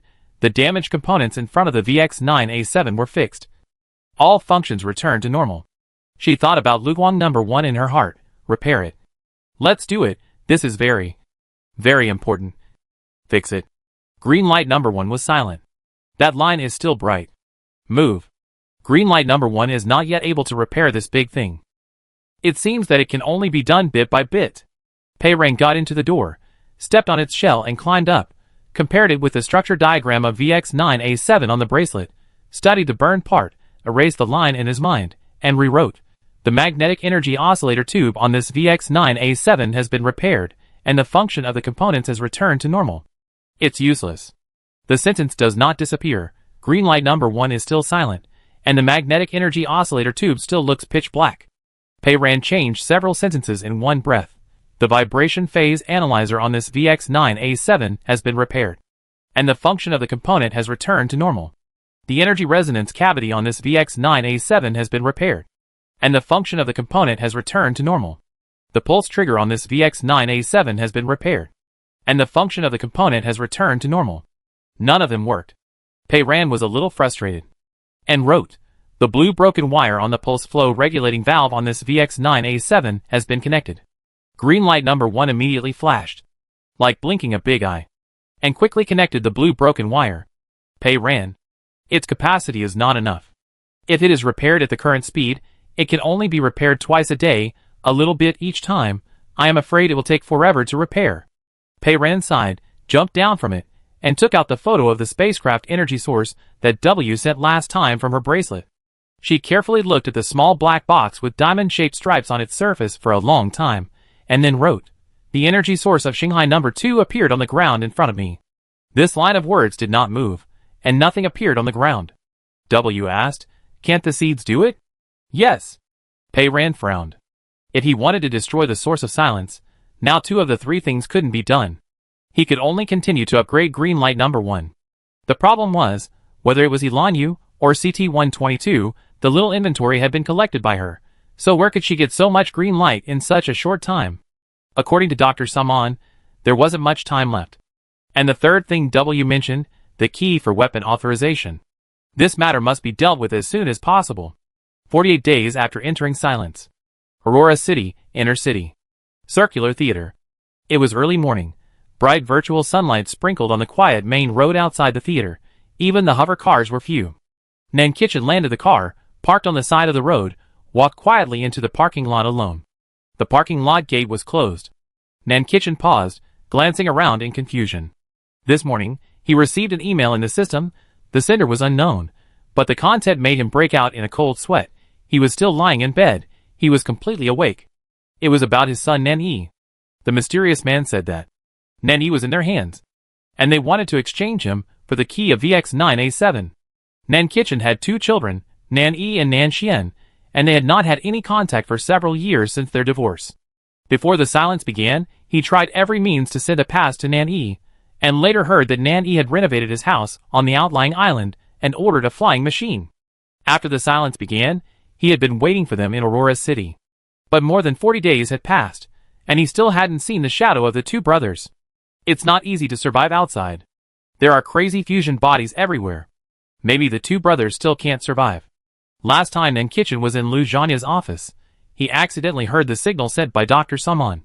She said, the most dangerous first-level silence is coming soon. Aurora City will not be spared by then. This planet will soon fall into complete silence, and it will be difficult for people to survive. Lu Zhanya made some moves on the spacecraft, saying that he would send people to outer space to observe the silent signal.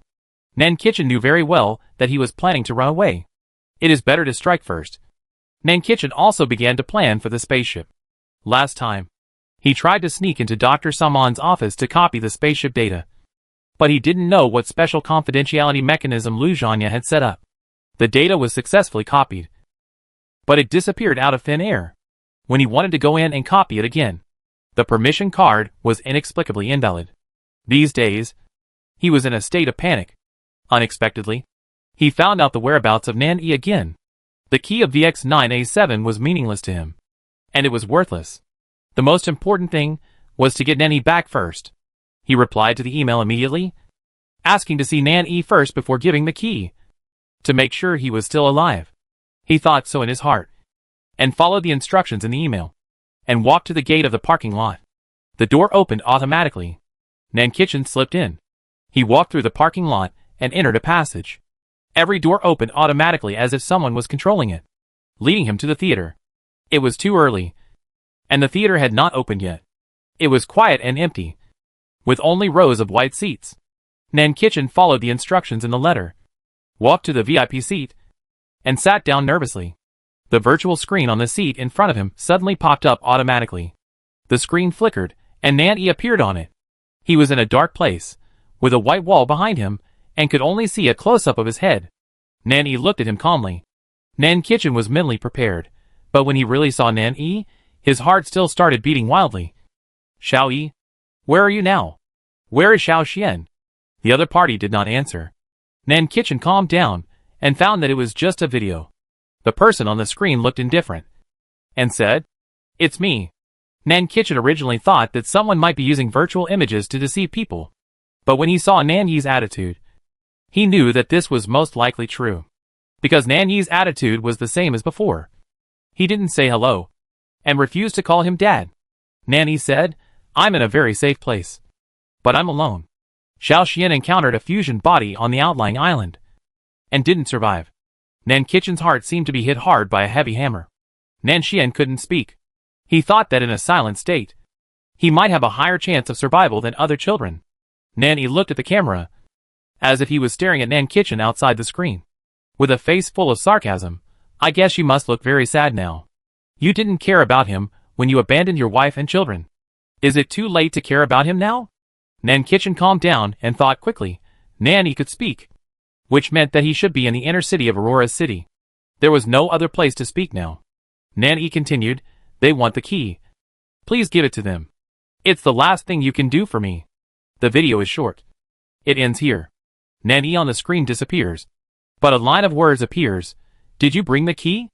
Nan Kitchen took out a small memory card from his pocket, looked around, didn't know what to do, and could only answer to the air, "I brought it. It's here." The mysterious man seemed to have heard his words, and the words on the screen changed. "Put it on the seat. You can go. Leave the theater now. Don't look back. Go home directly. Don't tell anyone about what happened today. Once the key is verified correctly, Nan-E will be free." The screen automatically turns off, as if nothing had happened. Nan Kitchen stood up, put down the memory, looked around blankly, and followed the instructions to leave the theater. At this time, Aurora City, Outer City. Pei Ren sat on the edge of the bed, bored and dazed. Nan-E stayed opposite her quietly. Suddenly, W's voice came to my ear. "Okay." Pei Ren asked, "Don't I need to record anything else?" She was on Nan-Ye's side, to prevent Nan Kitchen from making any new requests to prove that Nan-E was still alive, which was more convenient. "No need," W said. "I've got the key." Pei Ren stood up, and Nan-E also looked up, asking her, "What else do you need me to do?" "All is ready," Pei Ren said. "Thank you for your cooperation." She added, "When I come back next time, you will be truly free." Nan-E seemed to smile. "I think it's good to stay here. There is food and drink. No need to work. And there are little robots to keep me company. There is no need to go anywhere else." Pei Ren, "This person is locked up every day. I'm afraid he has psychological problems." W asked in her ear, "I'm going to the Space Center to verify the key now. Do you want to come?" Pei Ren walked out, and replied in her heart, "Yes. Let me tell Aisha a few things first, and I'll be back soon." She opened the door, and came out. Several small robots were guarding the door. It was rare for the shielding device to be turned on in the courtyard. They could talk freely. Ryan was chattering with Shinkong non-stop, as if he had to say enough. Seeing Pei Ren coming out, Ryan immediately changed the shooting interface of the bracelet virtual screen in front of him to a cartoon smiley face, and said to the screen, "Eggplant." Pei Ren nodded silently, and took a picture for it. Ryan came over to admire himself, boasting, "What a great face. What a strong body. You are a capable little genius in housework." It swiped its finger, and the screen changed to the previous photo. Because of the silence, Pei Ren had long developed a good habit of clearing the various photos and files transmitted to the bracelet after reading them. But she kept this photo. It was the target she was planning to make with green light number 1. The energy source of Shanghai number 2. The flat black box was covered with diamond stripes on the surface. Ryan said, "Huh? Master, you have this too? Pei Ren?" She was stunned for a moment. It said, "You also have this." Pei Ren, "Who else has this?" But immediately asked, "CT-122? Mad Dog? Anyway, your friend?" Chapter 204. Ryan nodded. "Yes, It's a black box like this. It gestured with its hands. When we went to clean last time, we saw one in the bag of the robot boss.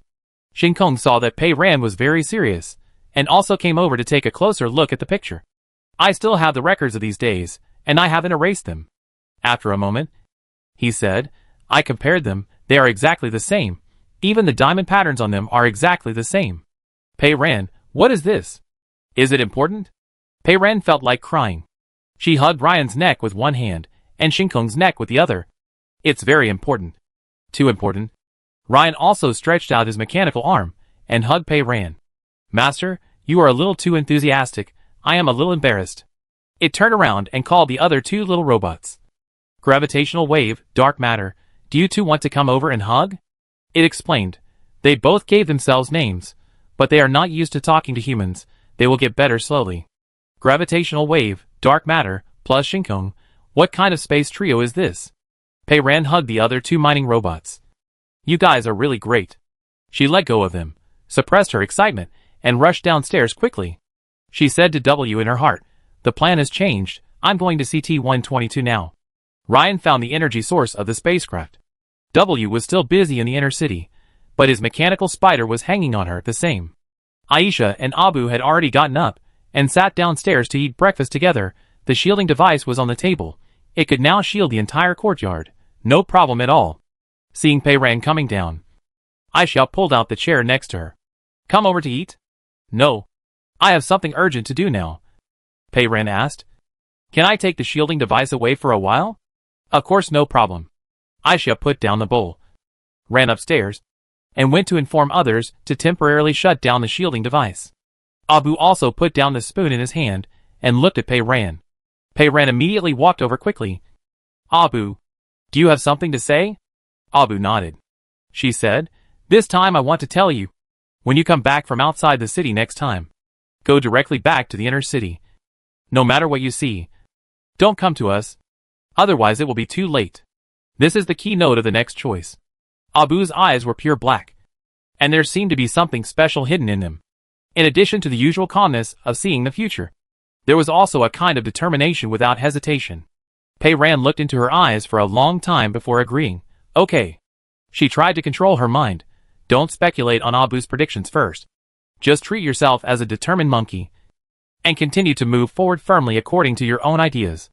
Less than 10 minutes later, Pei Ran had arrived at the small building of CT-122, sitting on the leather-polished sofa in the room on the second floor. CT-122 was not there. When its subordinates saw Pei Ran coming, they immediately went to look for it. This room was still the same as the last time I came here. The curtains were drawn, the light was dim, but it was kept quite tidy, and the cushion on the sofa was still standing precariously on one sharp corner.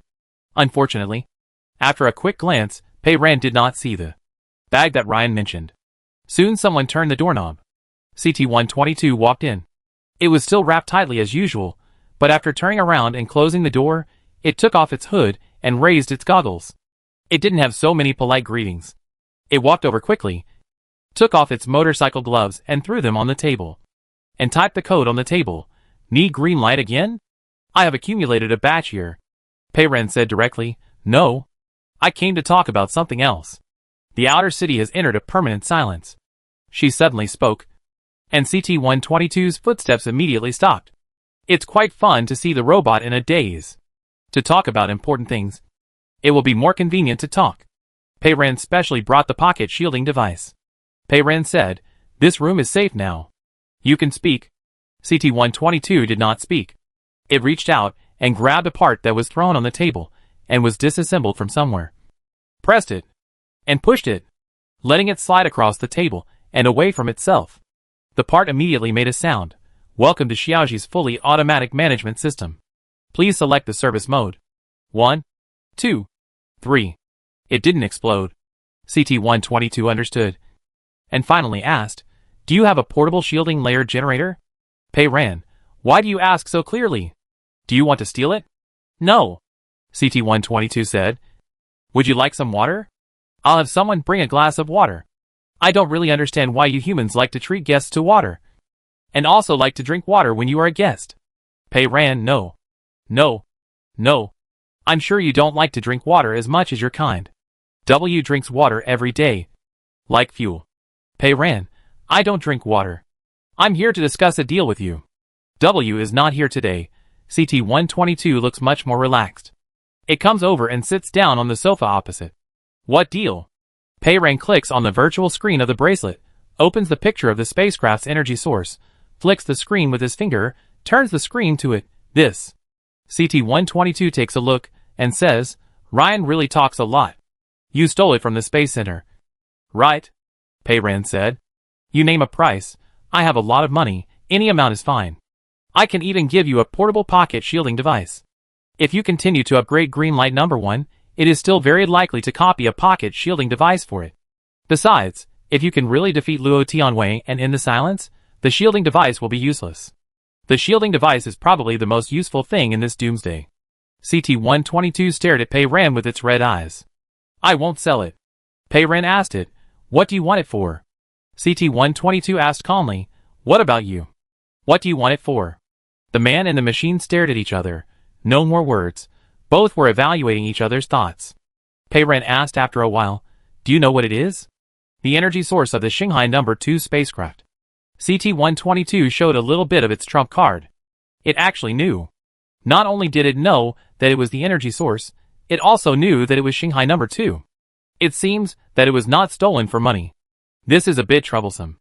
Pei Ran asked, Which spacecraft do you want? Where are you going?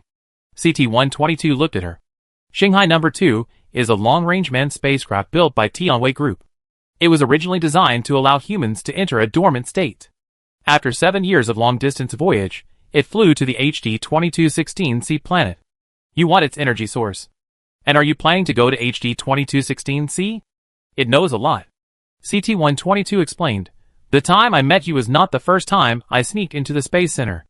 I got some information and read it carefully. It still said in that cold tone, the Shanghai number 2 spacecraft is equipped with a hibernation capsule. And the base of HD 2216C also has life support equipment that can sustain humans for decades. Do you want to go with me? Pei Ran?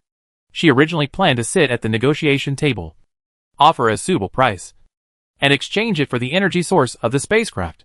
Unexpectedly, the negotiating partner suddenly crossed the table and handed her an invitation letter.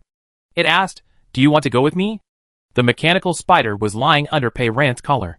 W had been listening quietly. At this time, he couldn't help but ask, It asked you, Do you want to go with me?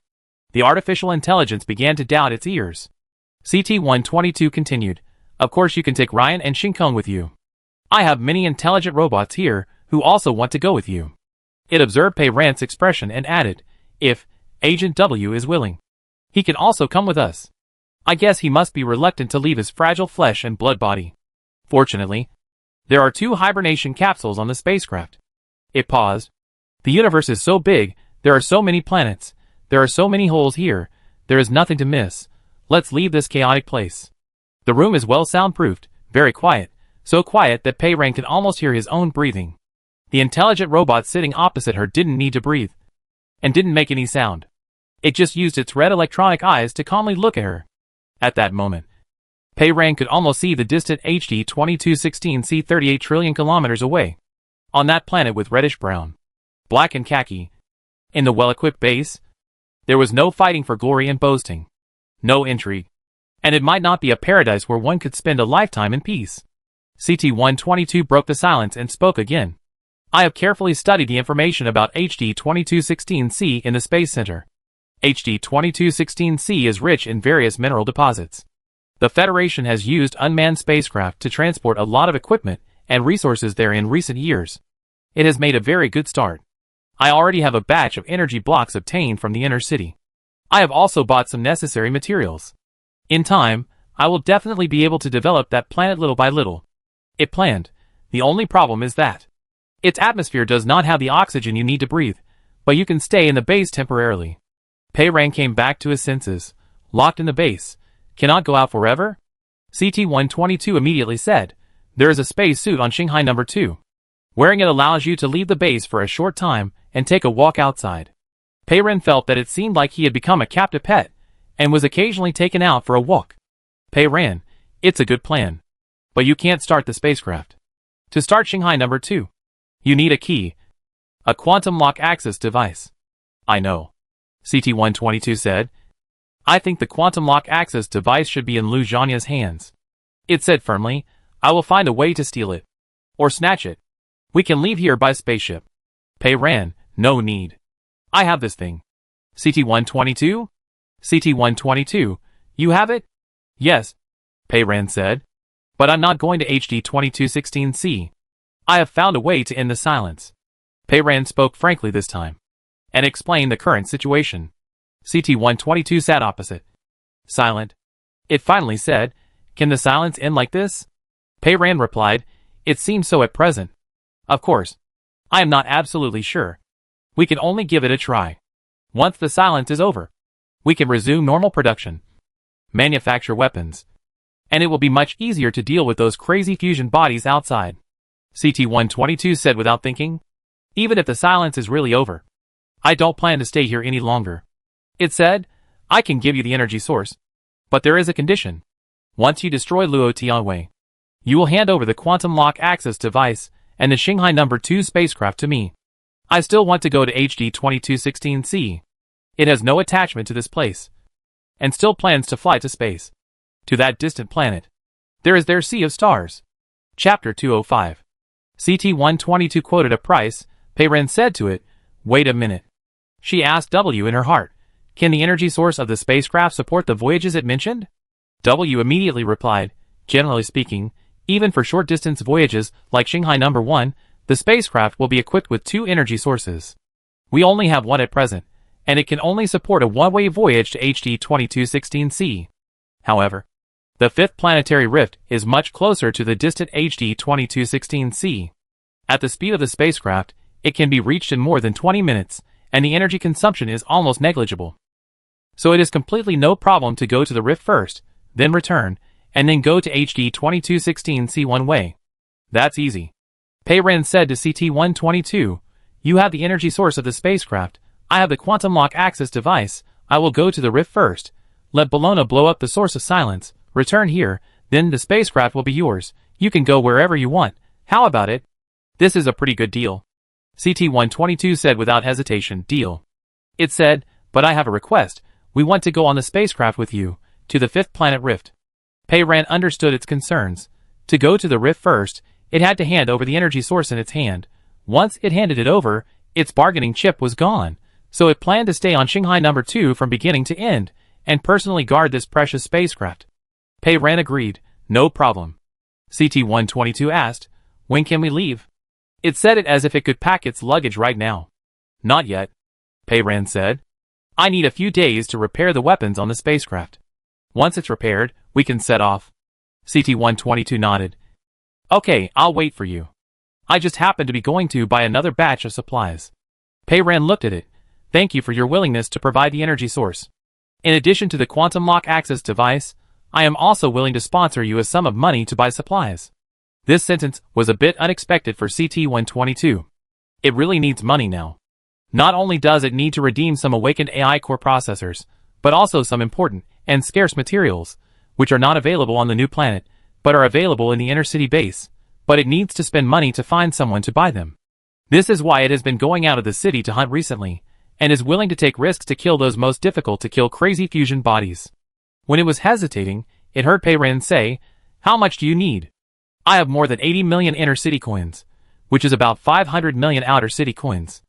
CT-122 was silent. It suddenly remembered what Ryan had boasted, my master is a super rich woman. Pei Ran's tone was very calm and natural. But her words were very generous. As if as long as she opened her mouth, she would spend a lot of money, and give it directly. It won't take that much. It finally said. About 5 million inner city coins will be enough. With these 5 million inner city coins, it can concentrate on buying resources in the next few days, and no longer have to think about making money. Pei Ran replied, okay. I'll go back and get it for you. The transaction went smoothly. Pei Ran stood up with her backpack and walked to the door. She suddenly remembered and turned her head again. Lu Zhanya is in a hurry to escape by spaceship. He will definitely look for this energy source everywhere in and outside Aurora City recently. You must be careful when buying supplies and entering and leaving the inner city. CT-122 looked at her quietly, and suddenly felt that he was like Ryan and W. being protected by her. It replied, I understand. When leaving CT-122's small building, Pei Ran looked up at the gray sky of the outer city and made plans in his mind. The weapon authorization key is available, and the energy source for the spacecraft is also available. Now there is only one last thing left, which is to upgrade Green Light 1 and repair VX-9A7. About an hour later, a gray antique off-road vehicle drove out of the main gate of Dandelion City and passed through the streets of the inner city. Pei Ran sat in the driver's seat, and it was rare for him to drive the car so quietly. He slowly stopped in front of the gate of the inner city. After the last incident in the outer city, the side gate leading to the outer city was completely closed, and only occasionally people entered and exited this main gate. Several guards at the door hurried over. Pei Ran took out the golden induction pass from his pocket. The quarantine period is over, and this card can be used directly. The guard took a look at the card, and did not dare to ask a single question, and immediately took it with both hands respectfully, and swiped the door open. Pei Ran was still a little worried. The conflict between the inner and outer cities has intensified to this extent, and I hope that driving out like this, I won't encounter any trouble. W knew her concerns. Don't worry. I have been observing the vehicles entering and leaving the inner city, and no one will come to cause trouble. The door opened silently, and the SUV rushed out. There were still large patches of dark brown dried blood on the ground in front of the door. After entering complete silence, the outer city became much more desolate, with only a few pedestrians on the road. Someone saw the SUV coming out, and just glanced at it indifferently, and turned his head away. The last incident made this place submissive and silent. The money had just been given to CT-122, and other things that needed to be done in the outer city had been done. The SUV quickly passed through the city, and came to the isolation gate of the outer city. The gatekeeper was still the old man. There was no need to check identity when leaving the city. He walked over with a staggering step, and directly opened the metal isolation gate. After more than 20 days, Pei Ran drove an off-road vehicle, and finally arrived outside Aurora City again. Back in the outside world, she parked the car on the side of the road, took out a roll of black tape, tore off a piece, and sealed her mouth. She pressed the tape and said to W in her heart, "Let's go." The destination this time is Blackwell. Time is tight. Pei Ran estimated that according to the upgrade speed of Green Light number 1, the required green light is not dozens or hundreds of points, but thousands of green lights. In the entire Federation, the place with the most and most concentrated light points is probably the fallen Blackwell. There are not only dense, crazy fusion bodies there. If you are lucky, the light vortices may still be there. Pei Ran's plan is a bit crazy, but as rational as W is, he has to admit that this is the best solution at the moment. The two left the mechanical spider in Dandelion City. It will find an opportunity to sneak into Lu Zhanya's office and guard the equipment monitoring the silent signal. The mechanical spider and W have been using military signals for long-distance communication, which is still available for the time being. If there is a sign of a sudden increase in the intensity of the silent signal, W will know immediately. The best situation is that the silent signal can remain stable before the green light number 1 is upgraded. If the signal strength suddenly increases in the middle of the journey, Beijing is more than 10 hours away from here by car, and I hope I can get back in time. There is no better way, so I can only take a gamble. W said, "I will drive. You need to get enough rest. Prepare for the upcoming fierce battle." Pei Ran said frankly, "You drive too slowly." W opened the car door and got out. "How fast you need me to drive?" "I can drive as fast as you need me to drive." The two people changed seats. W sat in the driver's seat, waited for Pei Ran to fasten his seat belt, and stepped on the accelerator to the bottom. The off-road vehicle flew out like crazy. He did what he said, throwing away the safe driving rules in the core processor, and speeding all the way on the Chama highway at the fastest speed. Pei Ran was still watching the artificial intelligence driving the car at first, but then he simply laid down his seat and fell asleep. After dark, the car left the Chama highway and entered the Tsugu Desert. The road conditions were bad, and it started to bump, but fortunately there were no traces of people, and no crazy fusion bodies. At midnight, when Pei Ran woke up again, he finally saw a large rift valley. The rift is there, and the steel bridges built by the Blackwell army are still there, standing quietly in the night. Pei Ran was more energetic, sat up, and drove the car all the way to the largest rift, rushing down the slope, next to the familiar big white stone. The gate of the Blackwell was still open.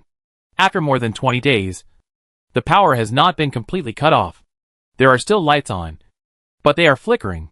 There is no shadow of a person at the door, nor the shadow of the crazy fusion body. He drove the car directly into the entrance of the black well. The light vortex that was blocking the door disappeared. It was unknown whether it slipped out through the open door or returned to the black well. Pei ran. What's the situation inside? I'm trying to connect the system. W stopped the SUV. The situation is much better than I expected. Part of the sprinkler system has worked. The fire inside has been extinguished, and it seems that more than half of it has been burned. After a moment, he said, I tried to turn on all the lights that can be used. There are still some surveillance cameras working in the yellow zone, red zone and blue zone. I didn't see any normal humans. There are crazy fusion bodies wandering everywhere. This underground city has become a monster theme park. W finally said, I saw the light vortex. 1, 2, 3. 3 can be seen at present. Since the light vortex is still there, just go to the light vortex directly, and take the green light from the light vortex. It is much faster than killing the crazy fusion body. Pei Ran nodded. Okay. Let's go. The off-road vehicle continued to move forward along the passage, and drove to the double-layer isolation door. Pei Ran commanded, stop here. She jumped out of the car, picked up the backpack, and said, you just wait here for me. W really wanted to say to her, I will go in with you. But he rationally knew that this was not the best solution. If he went in with her, it would be a burden, and she would be distracted from taking care of him. His position should be to stay here, and provide her with all-round assistance and support at any time through the remaining monitoring and management systems of the Black Well. He agreed, okay. Pei Ran instructed, in case a crazy fusion comes. Don't worry. I can see from the monitoring. I will close the double isolation door, and seal myself in the middle. Pei Ran nodded. Be careful. W marked the current positions of several light vortices on the map, and sent them to Pei Ran's bracelet. Pei Ran checked the map, put on her backpack, and stretched out an arm to hug his neck and pull him down. W immediately dodged and broke away from her hand. He said, no kiss now. Let's talk about it after you come back. Artificial intelligence is also so superstitious. Pei Ran smiled, no longer forced him, and turned away. W stared at her back motionlessly. There was a light on every other section in the passage. And further ahead, there was the entrance to the inside of the Black Well. There were countless crazy fusion bodies gathered there, and there were deadly light vortices, which appeared and disappeared mysteriously. The knight who saves the world has no white horse. She walked in alone with her bag on her back. She wanted to find the light vortex, absorb the light spots with her body as much as possible, upgrade green light number 1, until she was sure to repair VX9A7 that could end the silence. W closed his eyes. Many parts of the control system of the Black Well were still functioning normally. He would do his best to mobilize everything he could control in the Black Well. Be her eyes, be her ears, be her support, so that she would not fight alone in this hellish place. In the half-lit light, Pei Ran came to the tunnel exit. The Black Well in front of him was no longer the Black Well of 20 days ago. Most of the lights on the dome were off, and many of the remaining lights were flickering. Many buildings that stood tall like termite nests were on fire, and their facades were blackened by smoke. Some of the buildings were probably integrated with humans, and were slowly crawling. The traffic lights were connected by wires, hanging on the road, and some strange-looking, non-human things were wandering on the road. As soon as they exited the tunnel, the few remaining lights on the dome above their heads went out immediately. Pei Ran knew that W was helping her hide her whereabouts. He whispered in her ear, the nearest light vortex is in the blue zone. But if you go to 7th Avenue, you will encounter a large group of crazy fusion bodies. My suggestion is to go east first. But there are several fusion bodies coming towards you in the east, and you will see them soon. Pei Ran had already seen that 2 monsters fused with office swivel chairs were sliding towards this side, and the wheels slid across the street, making a loud noise. Pei Ran's palms appeared along the green light. An invisible air knife appeared in his hands. She greeted her with the knife. Hand up knife, blood splash. The light of green oil appears in the blood clot. Pei Ran inhaled it into his body. Green Huang number 1 rushed over immediately swallow it. Pei Ran said to it in his heart, this is just a decidal dish. Today we have to eat big meals. Countless monitoring lenses W's eyes. He looked at her with them. Finally understood. What is called people block killing. The Buddha blocks the Buddha. She is alone. No concern, nothing, just like killing God. Invisible air knife cuts limbs. The map manipulator takes out the internal organs. She goes all the way. Kill a blood path in the fusion body pile. Chapter 206. Covered in blood, exhausted, 3 hours later, Pei-Ren finally arrived in front of the light vortex in the blue zone. The bright light vortex hung obliquely on the dome, reflecting the surrounding buildings in green, like a huge green flying saucer. Pei-Ren took a breath, ran into the charred building next to him, climbed to the top floor in one breath, and broke the window. One of the arms of the light vortex was just outside the window, still rotating slowly. Pei-Ren climbed out of the building on the windowsill, grabbed the window frame with one hand, and leaned his body obliquely towards the light vortex. Countless points of light rushed into her body, and she trembled. W couldn't help but, Pei-Ren. Be careful. Pei-Ren calmed down, and continued to hold on, allowing more points of light to flow into her body. It was not easy to get here, and the light vortex might move away at any time. If she didn't absorb a little more at a time, she would suffer a great loss. She was swaying, like a kite hanging in the sky. W urged, Pei-Ren. That's enough. Countless points of light ran around in her body like crazy, and Pei-Ren's eyes turned white, and she was so dizzy that she could hardly see anything. Then she groped her way out of the light vortex, and climbed back into the building. She sat down on the ground, took off her backpack, and took out a large bag of small empty bottles. There were quite a few bottles, some of which were left when she bought the green light last time, and some of which she got from Hilanyu before she set off. Hilanyu knew that she needed small bottles, so he gave her a large bag at once. Pei-Ren let his green light drive him, injecting the crazy light spots into the small bottles one by one. In a blink of an eye, the bottles were all full. There were too many light spots absorbed this time, much more than the previous 2 times. But Pei-Ren was confident. The number of light spots that green light number 1 could swallow would increase each time, and its appetite was getting better and better. After temporarily transferring a batch into the bottle, there were still quite a few left on her body. Dizzy and uncomfortable, Pei-Ren simply lay on the ground, gasping for breath, trying to concentrate as much as possible, and mobilize her green lights to swallow the light spots. W couldn't see her from the angle of the surveillance camera, and was a little anxious. Pei-Ren, are you okay? I'm fine, Pei-Ren said. W, if it doesn't work, just make an inhibitor. There is a syringe in the backpack. As long as he can hold on, Pei-Ren doesn't plan to use the inhibitor. The inhibitor will also inhibit green light number 1, preventing it from swallowing the light spot and entering sleep. There is no time left, and time is the most precious thing. I know, Pei-Ren replied. Why are you nagging so much? If you really have nothing to do, just sing a song for me, the one who is panting. W didn't refuse this time. He was really out of breath. This was the first time Pei-Ren heard someone sing such a sexy song with such worry. There was no day or night in the black well. Pei-Ren was too dizzy to see the bracelet. She didn't know how long it had been. As she expected, green light number 1 finally used up all the light points in its body. She got up, stepped onto the window frame, and leaned out of the building again. This went on over and over again and again, each time absorbing as many light points as possible, until the limit, and each time she successfully survived. The 5th time, the light vortex outside the window moved. It flew downwards, spinning, and plunged into the ground below, disappearing. Pei-Ren shakily summoned the air knife in his palm. W. You said the other light vortex? Where is it? Just like that. Pei-Ren stayed in the black well. She was either consuming light points or chasing the light vortex. When she was hungry, she would eat a bite of compressed biscuits. And when she was sleepy, she would close her eyes and rest for a while. W kept observing her condition, and finally warned, Pei-Ren, you must sleep for a while. It's really too dangerous. Pei-Ren couldn't hold on any longer, and curled up in a relatively safe corner of the building. W thought she was asleep, but after a long while, he suddenly heard her speak. W. You said? W. We will die anyway, she said, and humans will become extinct. In the universe, no species can last forever. The final outcome is extinction. What is the meaning of our efforts? Her voice was hazy, as if she was about to fall asleep. W paused for a moment, and then answered, That's because you think of time as a line extending from the front to the back. The past is abandoned without a trace, and the future is rushing in. He said, It's not like that. Time does not have an absolute position in the universe. It is relative.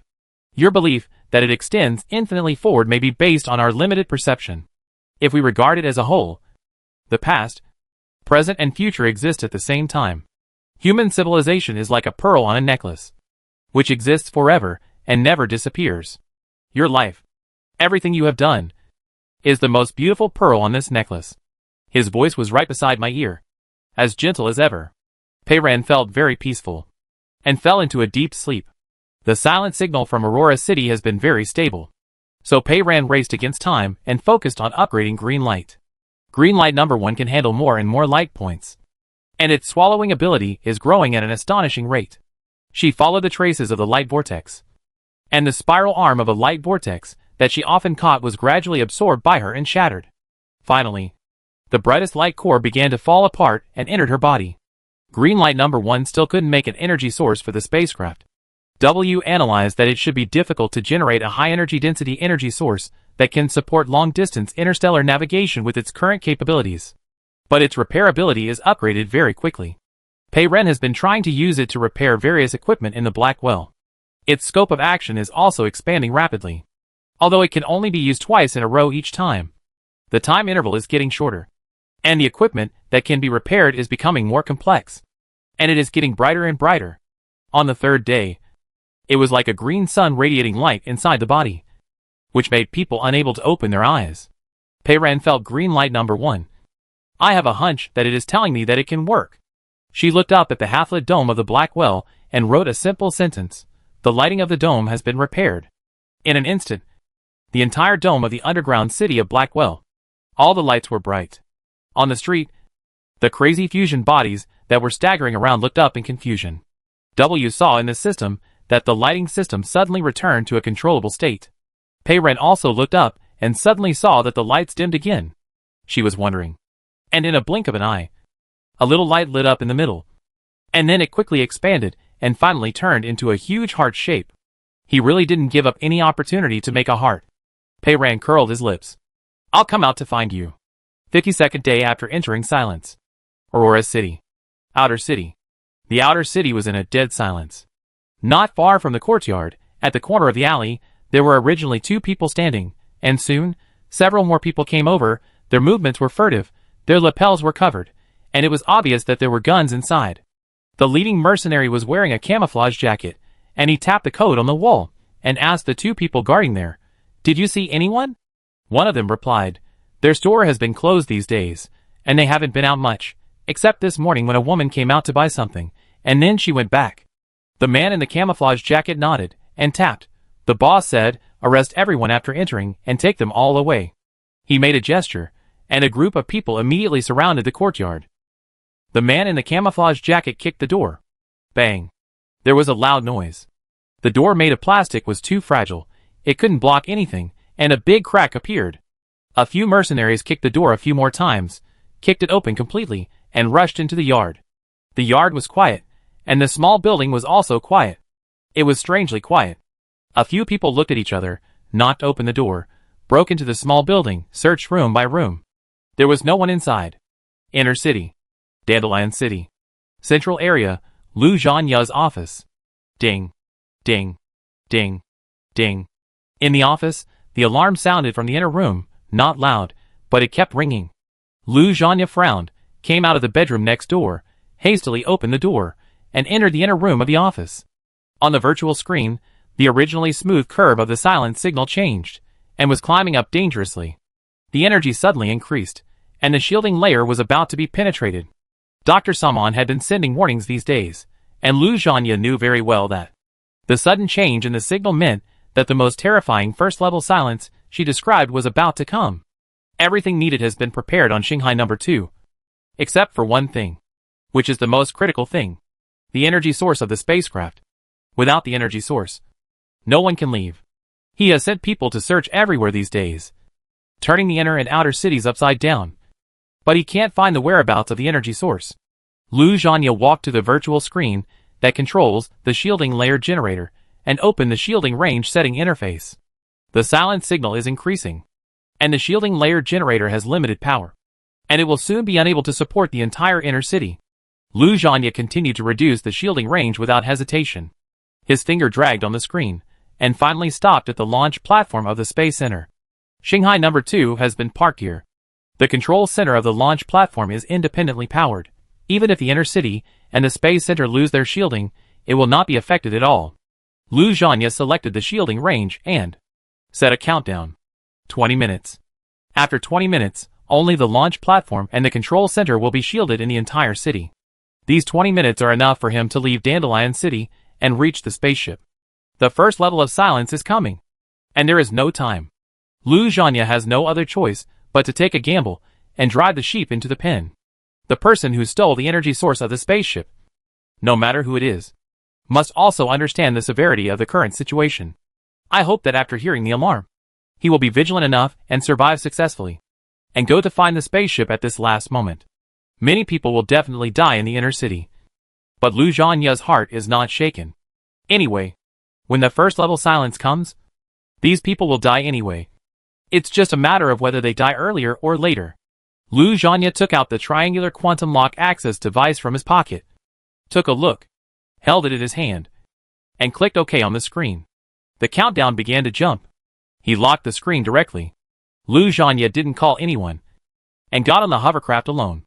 The hovercraft quickly left Dandelion City, got on the emergency fast lane at the top, and flew to the Space Center. After he left, the mechanical spider crawled out of the corner of Lu Zhanya's office and looked at the silent signal on the screen that was rising wildly. This was a signal that the first level silence was about to come, and the remaining time window was very short. Chapter 207. Time ticked by. It was morning, and the circular theater in the inner city was packed. Since the inner city was closed, it was inconvenient to select people to participate in the competition. The competition was suspended for several days, and it finally started again today. Life in the inner city was too boring, and the last theater accident did not dampen people's enthusiasm. Everyone in the audience was extremely excited. The contestants this time were all prisoners from the detention center, both old and young. The audience was experienced, and they knew at a glance that these people were not very skilled, and the performance would definitely be greatly reduced. However, in the current situation, it was good enough to find people, and we should watch and cherish them. The contestants finally entered the venue. As usual, the metal chair took off unexpectedly and flew into the venue. But this time, the contestants held back, and no one exploded. The fun of the opening was gone, and there was a regretful boo from the audience. The players were all trembling. As soon as they got off the metal chairs, several people hurriedly looked for places to hide. The lights in the theater dimmed. Creaking. Under the ground of the stadium, there was a faint sound of a winch in operation. A big hole opened in the ground, and a huge monster tied to a platform slowly rose up, making a brilliant appearance. In the audience seats, whistles and cheers sounded immediately, and the sound was deafening. At this moment, on the streets of the inner city, there was a series of wailing alarms, which continued. People stopped walking, looking around in confusion, not understanding what was going on. Some wondered, is there a fire somewhere? It shouldn't be, it doesn't sound like a fire alarm. Could it be that someone in the inner city is mutated? The theater was bustling. The crazy fusion body finally rose to the ground, and the noise from the audience covered everything. But at a certain moment, it seemed as if something invisible, like a soap bubble, burst with a puff. Bang, bang, bang. The noise suddenly disappeared as if the pause button had been pressed. In the white auditorium, blood mist rose, and meat splattered.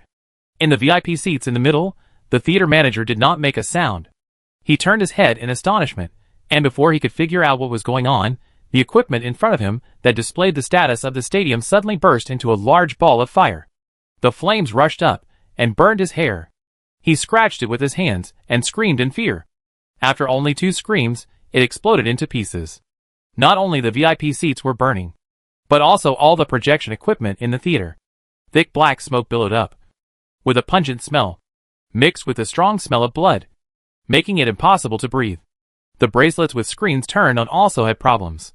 As long as there was text on the screen, the bracelets would be hit instantly, burning people's arms into charcoal. Fortunately, most people in the inner city were wearing uniformly distributed white clothes. There were no labels on the clothes, allowing people to escape. The sprinkler system on the ceiling started working. Water sprayed down, washing the audience seats, gathering into red rivers, flowing down the stairs. Amid the flames and splashing water, the arena in the middle seemed unusually quiet. Several players looked at the crazy scene around them in surprise, and thought at the same time, is there no shielding layer in the audience seats? Various lines were on fire, lighting went out one after another, the blue isolation light wall around the arena disappeared, and the exit door opened automatically. Different from the inner city people in the audience, several outer city contestants had already completed the detexturing of their bodies, and were very familiar with the state of silence. Several people ran out without saying a word. Outside the theater, all kinds of billboards on the street were burning. Flames burst out from the windows of the building, and on the light gray and white street, blood flowers bloomed one after another. Some people were not wearing uniforms, and were wearing their own clothes, and the labels of their clothes caught fire, and soon burned into fireballs, colliding everywhere on the street, and rolling all over the ground. The center console of the hover car caught fire.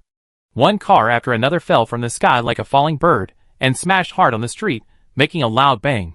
The green virtual plants disappeared. The virtual sky flickered, the blue sky and white clouds, and Dr. Saman's head, all disappeared, revealing the gray and gloomy color of the real sky. The situation in Dandelion City was not much better.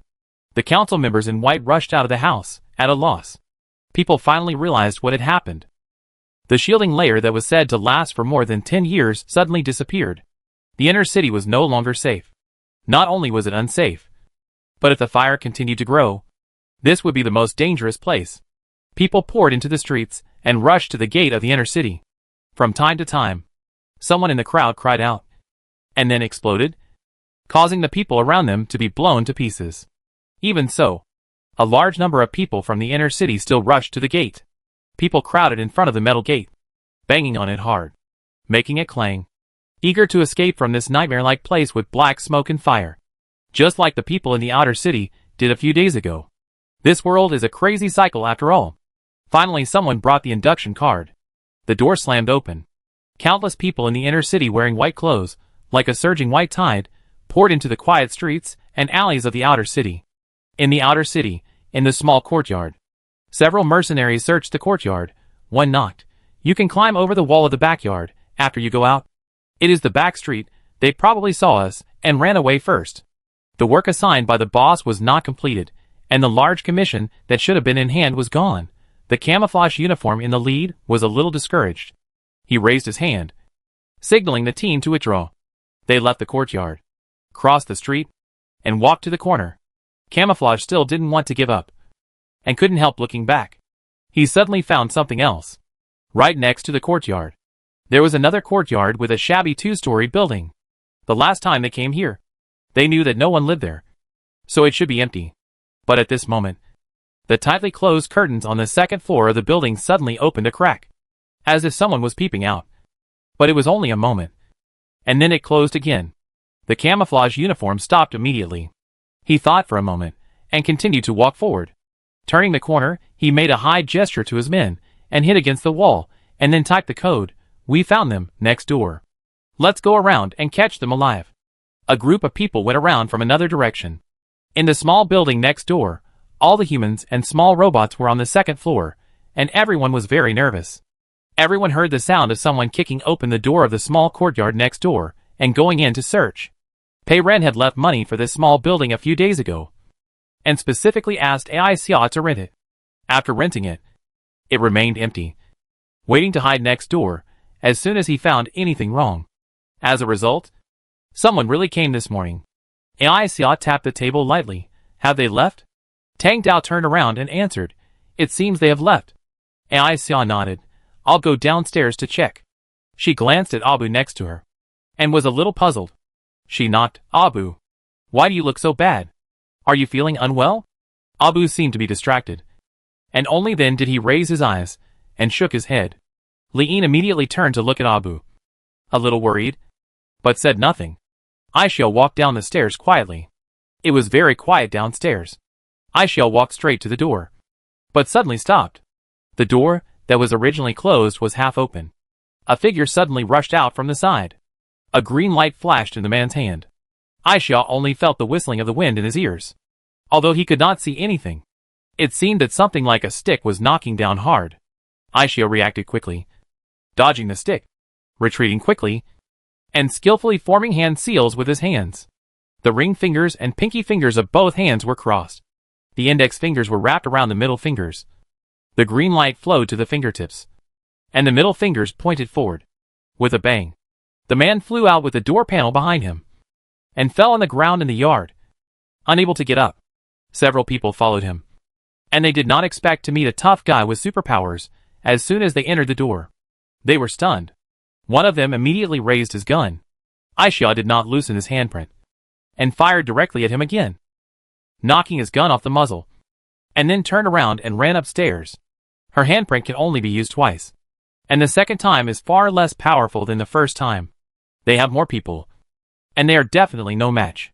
The gunshot rang again, and Aisha felt a pain in her leg, and her vision suddenly blurred. It was a tranquilizer gun. Fortunately, the pants were thick enough, and the shot was a little off, so it didn't hit her. The people on the second floor heard the movement downstairs and came out. Lean rushed to the front and saw Aisha stumbling upstairs, as if she was about to die. She ran down the stairs quickly and blocked Aisha behind her. She opened her arms. Green light appeared in the palms of her hands. Almost at the same time, a thick white mist suddenly rose up and rushed forward quickly. The temperature dropped sharply. The extremely cold white air swept everything. The wooden stair handrails were instantly covered with a thick layer of white frost. The broken ice made a crisp crackling sound and spread down the steps of the stairs at an incredibly fast speed. The white mist was so dense that the figure on the stairs could not be seen clearly in an instant. It rushed over too fast. The mercenaries, who were chasing Aisha, knew it was powerful and turned around and ran away. But it was too late. They were all engulfed by the extremely cold air. Their movements froze instantly, and they were frozen into ice men on the spot. Only the man in camouflage uniforms escaped the fastest, running to the door in 3 or 2 steps. Before the white air caught up, he turned around and opened his palms. Green light floated in his palms, and a cluster of flames shot out. The flames expanded rapidly, becoming extremely fierce in an instant.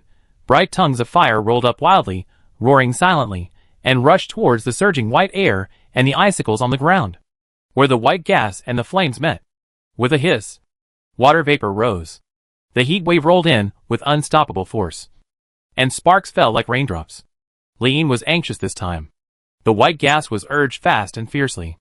It was struggling to maintain, and suddenly encountered the fire, and it was a little exhausted. The flame suppressed the white gas, rushed up the stairs, and approached Lean step by step. The white gas retreated step by step and dissipated. The icicles melted, and the wooden stairs were crackling under the flames.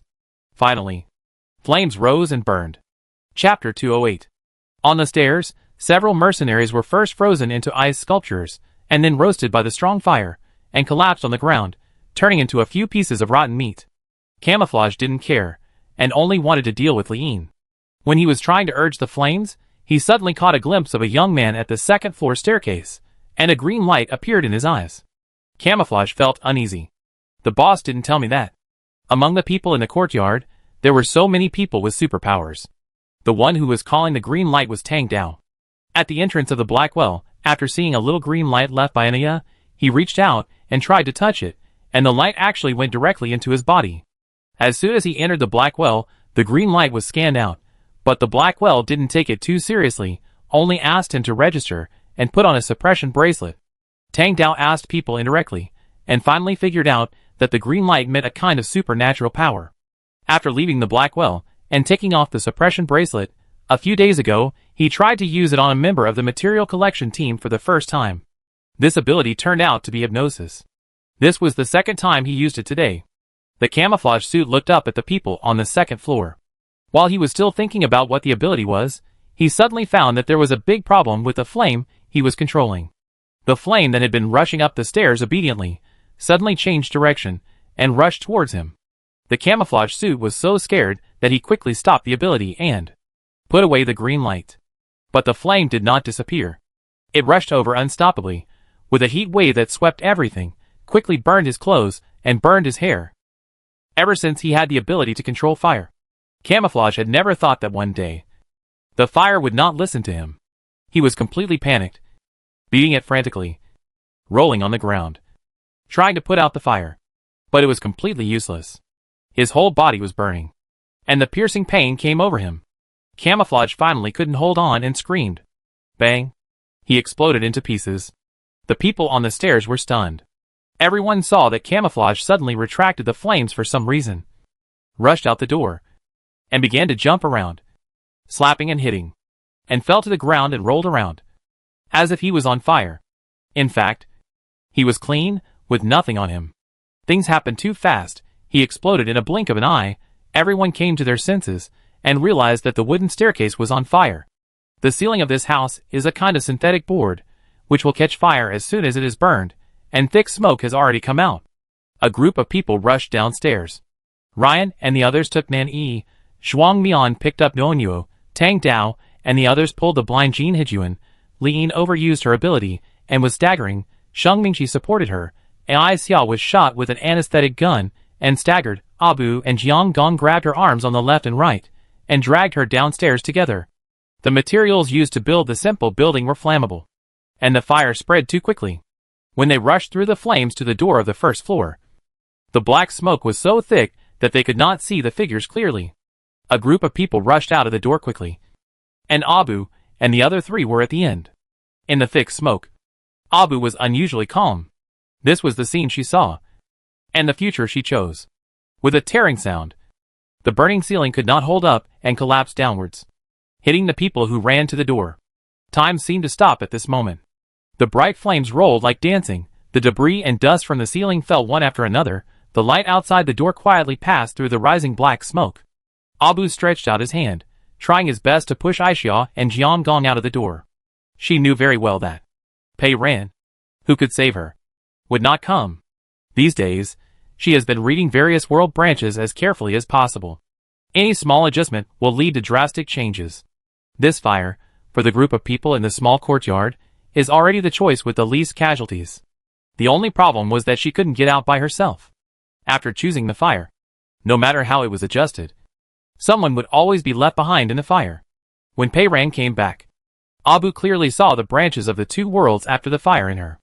On one branch, Pei Ran had just come back from outside and rushed here before entering the inner city. She arrived in time and just saved people from the sea of fire.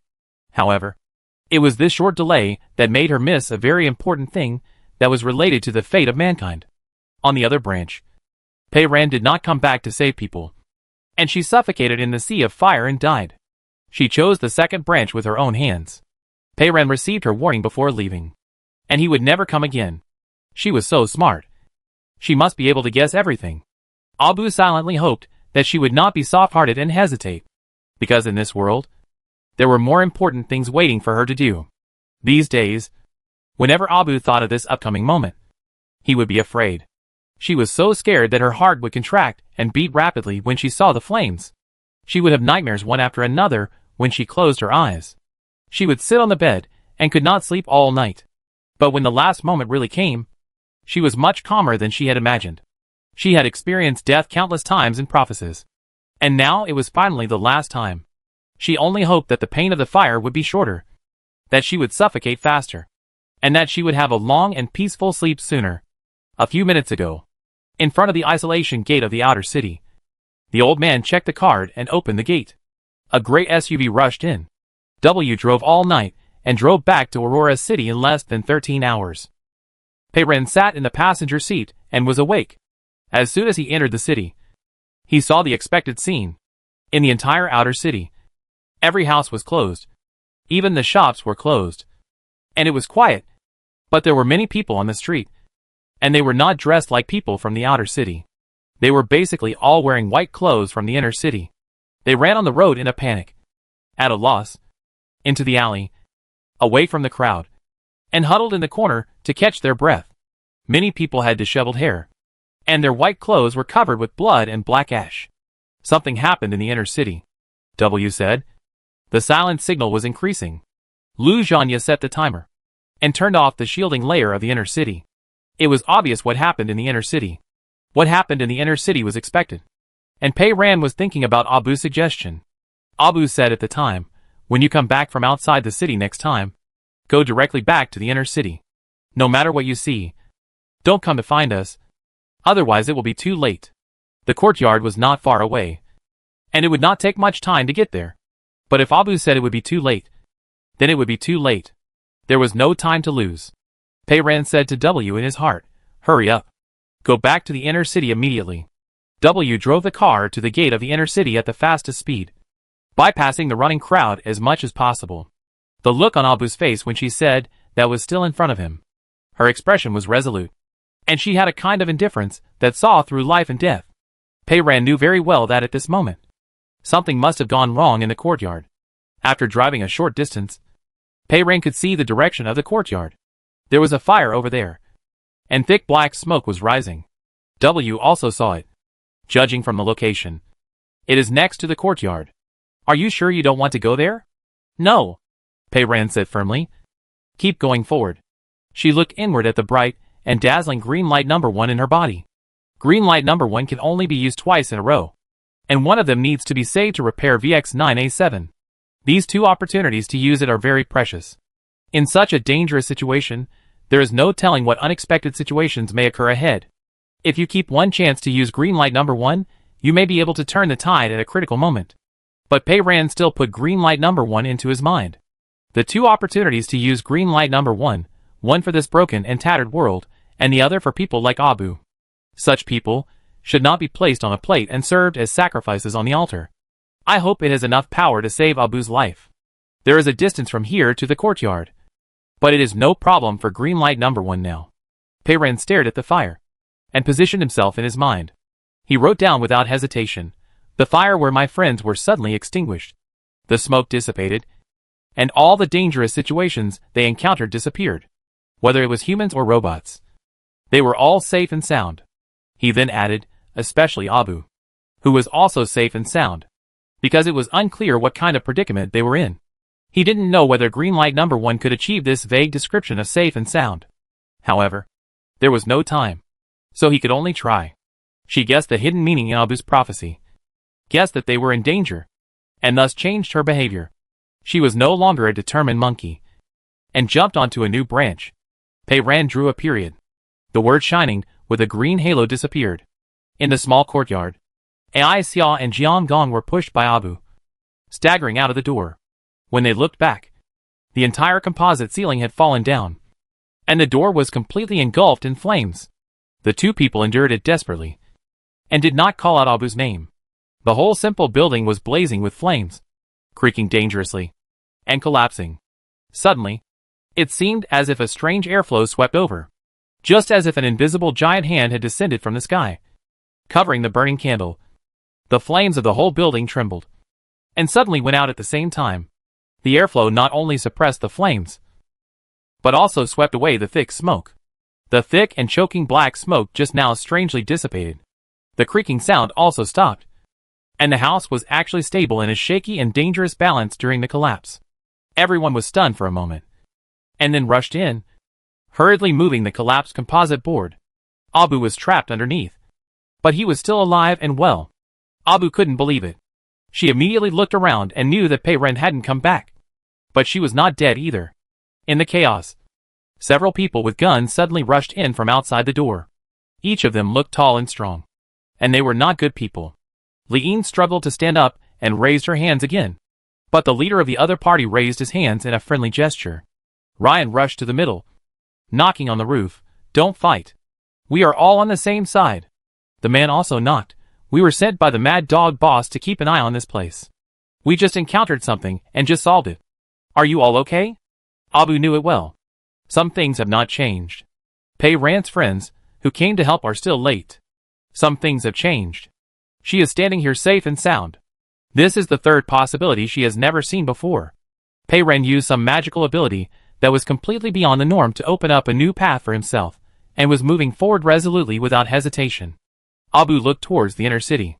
Now even she didn't know where this road would lead to.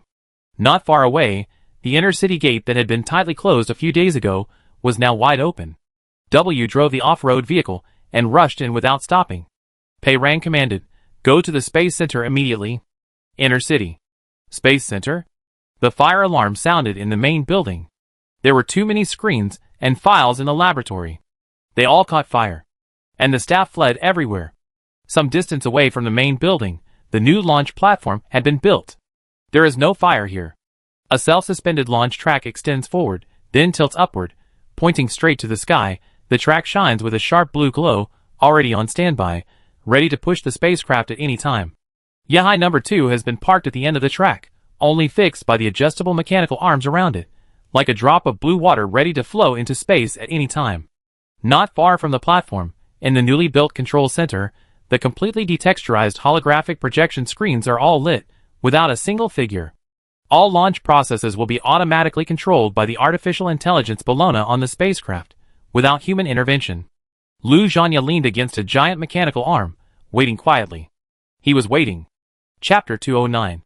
Not long after, a man in white came over here, carrying a big bag in his hand, looking around, sneaking around. Lu Zhanya knew who it was at a glance. It was one of the twin brothers. Lan Sa always had an upright posture, and never walked like this. This is his younger brother Lan In. Lu Zhanya narrowed his eyes. Lan In was considered his confidant in the board of directors. Ordinary people could not enter and exit his office at will, but Lan In could. Maybe at some point, he also heard the message sent back by Dr. Saman, and of course, he could not hide the matter of modifying the spacecraft from him. Could it be that Lan In stole the energy source of the spacecraft? Lu Zhanya's eyes sparkled with green light. The world had changed in his eyes.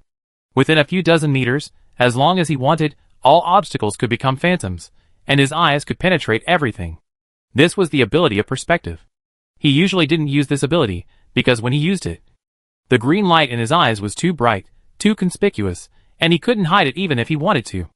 The members of the inner city's board of directors were scheming against each other, and hiding their abilities, which made it hard for people to figure them out, was safer.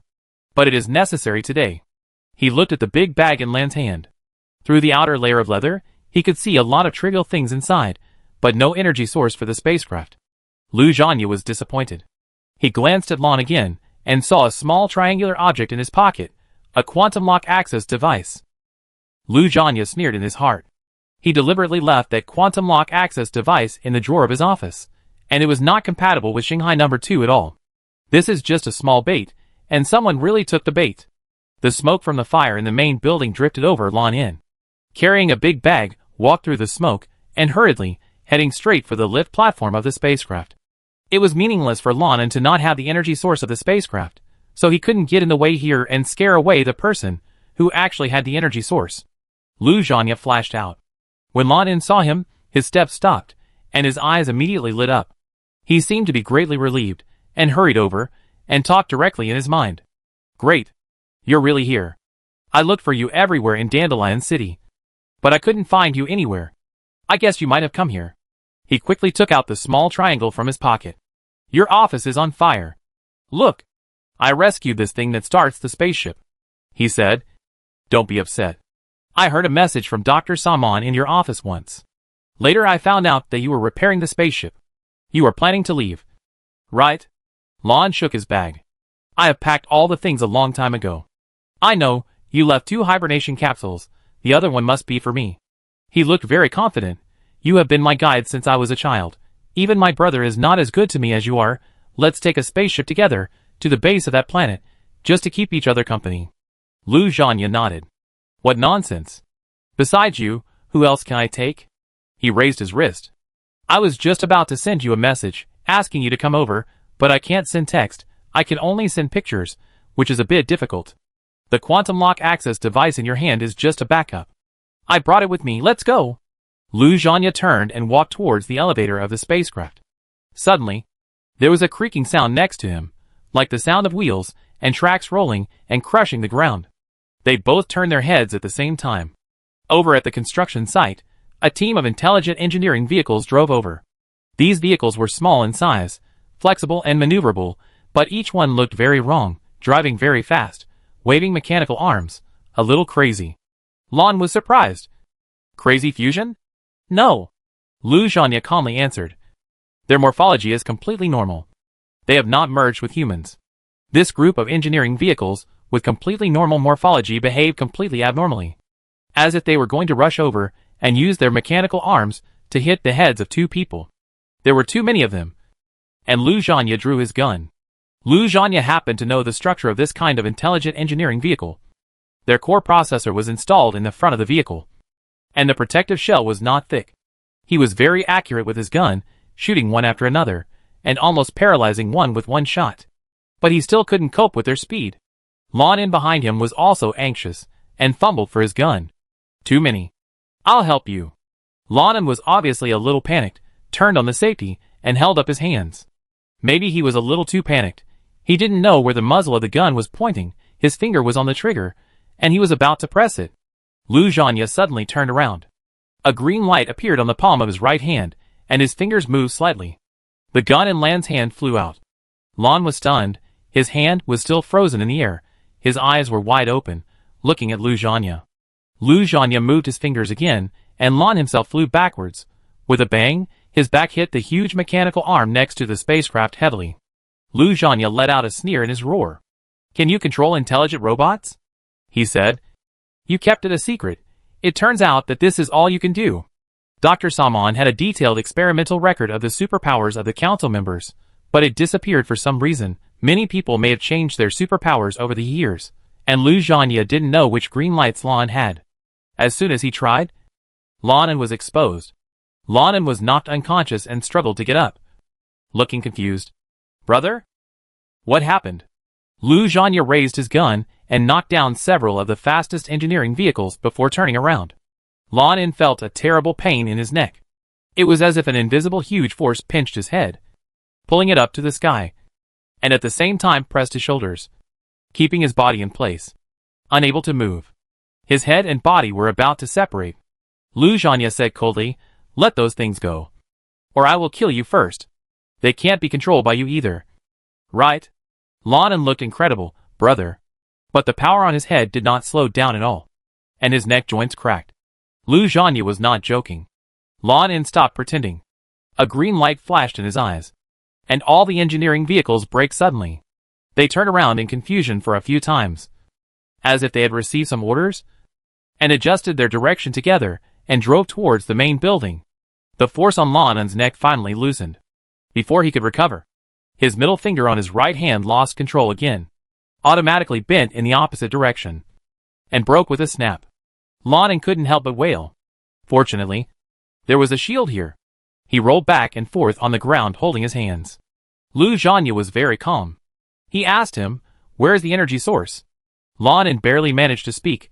"Energy source? I really don't know," he answered, but his hand quietly reached for his sleeves. On the wristband of his right hand, in the small bottle, there is the precious green light. The turtle shell. Lon is now extremely regretful. Why didn't he put the turtle shell on his body? The body can only accommodate 2 points of green light at the same time. The one he merged today can control the intelligent robot, and the other can bring superb acting skills. The acting ability was implanted after Dr. Samon helped him select it. It is very compatible with him. He has been very skilled in using it over the years. He has developed a special feeling for it, and is always reluctant to change it. Besides, when he arrived at the spaceship today, he guessed that he might meet Lu Zhanya. When he met Lu Zhanya, he would probably have to act. He was the one who destroyed the original experimental records. He had seen that the powers Lu Zhanya got from Dr. Samon were perspective and air dagger. He thought the dagger was useless, and he should have changed it a long time ago. The problem was that Lu Zhanya never dealt with people who disobeyed him by himself. What kind of power did he have now? He had been observing him for many years, but he couldn't figure it out. Lon was struggling for a long time just now, and finally left behind acting and controlling robots, and put the main defense turtle shell into the bottle. Unexpectedly, even if he acted like a real person, he still failed. Of course, he wanted to kill Lu Zhanya. The survival resources in the HD 2216C planetary base are more than enough for one person to spend the rest of his life. But if 2 people use them together, they can only last for 40 years. What if he is lucky and can live to be 70 or 80? The planetary base also has artificial intelligence, so he won't be lonely. He doesn't want to share precious survival resources with Lu Zhanya. But Lu Zhanya was asking about the energy source of the spacecraft. Could it be that the energy source was missing? There was no time to worry about that. He had to put on the turtle shell first and get rid of Lu Zhanya. Lu Zhanya watched coldly and had already seen Lon's little move. He moved his fingers, and the wristband on Lon's wrist flew away as if it had its own life. Then, Lon's ribs moved automatically into his chest. Crack. One rib sank, and then another. "You're still not honest." Lu Zhanya said coldly. I'll ask you again. Where is the energy source of the spacecraft? Lu Zhanya glanced at the green light in his palm. This is another of his special abilities. Telekinesis. He used this ability very violently. He could use his mind to precisely control an object around him and make it move. And he could also precisely fix an object and make it immobile. Fix the torso and tear the limbs. And the person would be torn apart alive by the force. Which was easier than pulling with a carriage. Or like Lan In now, the chest cavity does not move, only the ribs bend inward, piercing the internal organs. Lan In was tortured to the point of rolling on the ground, and he barely managed to speak. I really don't know. He didn't say anything even though it hurt so much. It seems that he really doesn't know. There is no point in keeping him. Lu Zhanya grabbed it casually. Lan In's neck snapped, and broke to the side, and he finally quieted down. Lu Zhanya raised his hand lightly, and Lan In's body and his bag flew into the air, past the control center, and hid behind the building. He hooked his finger again, and the wristband with a small bottle on it fell on the ground. As if attracted by a magnet, flew over and landed in his palm. The bottle contained a ball of green light, with a special shape, blurred edges, but a bright core of light. Lu Zhanya casually opened the bottle cap, released the ball of light, and tried it with his fingers. As expected, the green light refused to enter his body. It was not compatible with him. Lu Zhanya put the green light back into the bottle and put it in his pocket. He sneered in his heart. Who do you think you are? Do you really think that the other hibernation capsule is left for you? Unfortunately, the person he was really waiting for went out of the city a few days ago and has not returned yet. Today, the silent signal suddenly increased. There was no time. I could not wait for her any longer. I had to go alone. If he could choose to spend the rest of his life with another person on a lonely planet, he would certainly choose Pei Ran. Pei Ran. Just thinking of this name, it would feel like a hand gently pulling at his heart. As Dr. Saman's executive assistant, Lu Zhanya was always clear about her leaving Aurora City and going to White Harbor. In the past few years after Dr. Saman's accident, he would sometimes take time out to go to White Harbor alone to look at her from afar and see what she was doing. Watching her go to school, after school, to work, after get off work, taking the bus, ordering takeout. I don't know what appeal this boring life has to her. Like Dr. Saman, Lu Zhanya always believed that sooner or later she would change her mind and return to Aurora City. After the outbreak of silence, he went to White Harbor to find her as soon as possible. But her small apartment was already empty. At that time, the needle wave generator that could send signals over long distances at the base had a problem. After it was repaired, he immediately sent a signal to the entire Federation, but Pei Ran never responded. He had always thought she was dead. That day at the Coliseum, he showed up as usual, was not interested in what happened on the field, and was using his bracelet to handle official business the whole time, but when the awards were presented, he looked up and saw her. She was standing in front of him alive. Yes, she was as powerful as him. Silence, mad fusion, those things, how could they kill her? Chapter 210. But she lost her memory. You can imagine what happened. Lu Zhanya had read Luo Tianwei's experimental records. 20 years ago, the children of Tianwei Base participated in the experiment of the Silent One, and when they underwent brain surgery, they took the opportunity to implant a false memory in each child's brain. It was a story made up based on a novel, in which various armed intelligent robots slaughtered humans and occupied the world. Luo Tianwei's original plan was, at the appropriate time, to delete the real memories of these children with superpowers and activate this fake memory. They will lead ordinary people with vigilance and hatred towards artificial intelligence and build a better new world. She has not only tampered with the brains of these children. Lu Zhanya has seen the records. They also bribed psychotherapists, secretly brainwashed some federal government officials. The effect of brainwashing is far less than that of directly implanting memories, but it can still affect their subconscious. However, before the memory replacement plan was really implemented, Luo Tianwei's spaceship had an accident. Lu Zhanya himself did not lose his memory, but he was also tortured. The memory of the bunker world was deeply hidden in his mind, like the mud in the river, which was originally at the bottom. But as the silence began, the green light in his body became more and more active, and his brain seemed to be affected. These memories were stirred up and surfaced from time to time when he was most vulnerable in his dreams. The details of those memories were very complete, extremely clear, and no different from his personal experiences. Lu Zhanya was often awakened by nightmares at night. and his dreams were all about those mechanical monsters with bared fangs and claws. Pei Ren must have suffered the same torture. At the amphitheater, she looked like she didn't recognize him. She had clearly returned to Aurora City, but she went to participate in the gladiatorial contest. He was shocked for a moment, and suddenly realized the possibility that she had lost her memory. At that moment, there was only one thought in his mind. Catch her. Catch her, and lock her up in a place that only he knew, then she would belong to him completely. But it didn't work. Lanza was sitting next to him at the time, and the match was broadcast live throughout the city, and all the members of the board of directors saw her return, so the idea of locking her up was just a thought. Not only did she lose her memory this time, but there was also a man beside her. Lu Zhanya didn't take it too seriously. To kill someone is as simple as crushing an ant. You just need to find the right time.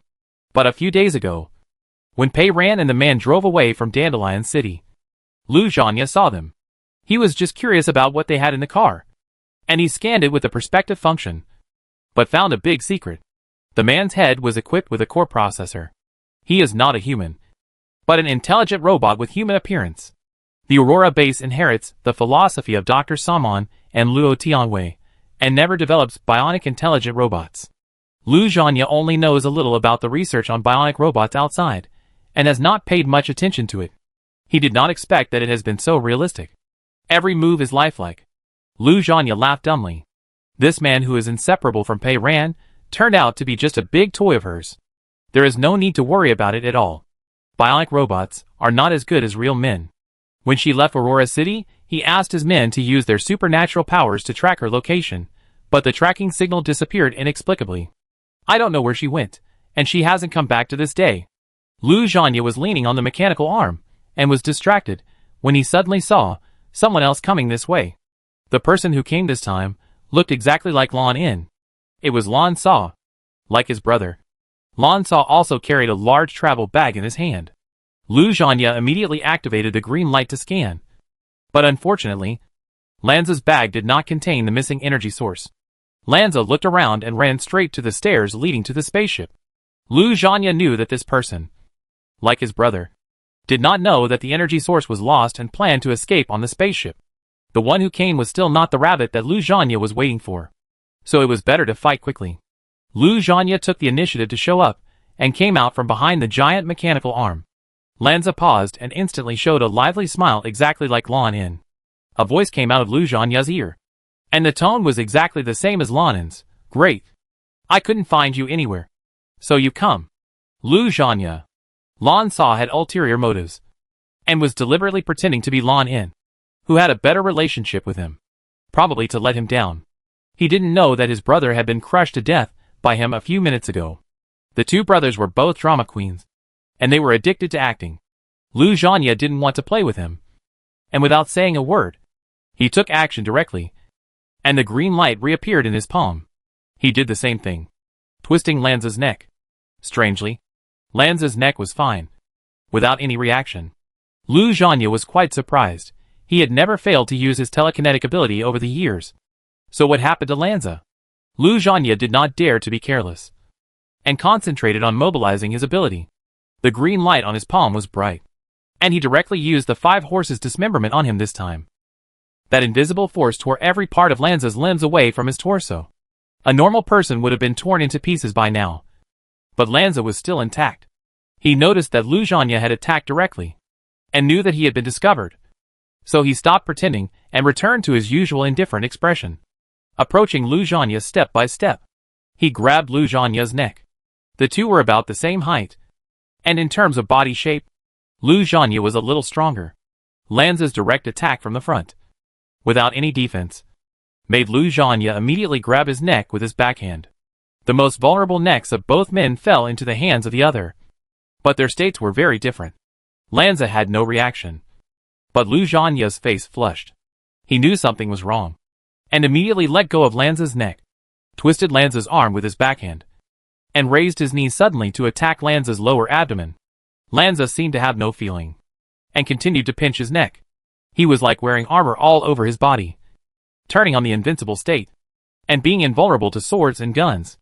Lu Zhanya struggled desperately, kicking and kicking, but his face turned from red to white, and began to turn blue. He gradually couldn't hold on any longer, collapsed, and finally fell to the ground. Lanza suddenly saw that, in his last moments, a smile suddenly appeared on Lujanya's face. Lanza looked at him suspiciously, pinched him for a while, and waited until he was completely motionless before letting go. Lanza leaned over and searched, and took out a wristband with a small bottle tied to it from his pocket. This was Lan's stuff, which meant that Lan was probably dead. Lanza didn't care too much, but just thought, no wonder Lujanya saw that he was fake at once. It turned out that he had killed Lan. He opened the bottle cap and casually sucked the green light inside into his body. Of course, he knew what the green light was. It was a turtle shell. After the turtle shell entered his body, it went straight to another green light in Lanza's body. The two green lights looked exactly the same. Both had a dark outer layer and a bright core, like twins. When the light balls met, they immediately merged into one and became brighter. One became two, and two became one. This was the special ability of the twin brothers that was different from other people. The word twins is not accurate. Over the years, Lanza has never considered Lan a brother.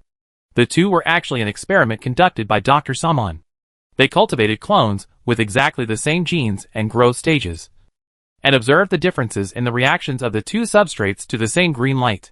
She cultivated more than just a pair of clones, but only got amazing experimental results from them. When the green light connects the bodies of the two people, and they are mentally ready to share, it will automatically split into two identical parts. Unfortunately, the power of the green light will be slightly lost after splitting, and it can only split once. As soon as Dr. Saman got into trouble, the two brothers found an opportunity and quietly deleted the experimental records of that year. Sharing the green light in the body became a secret known only to the two of them. If one person finds a little useful green light, it means that both of them have it. Although the relationship between the two is not harmonious, they can exchange interests. The turtle shell was bought by Lan from the outer city.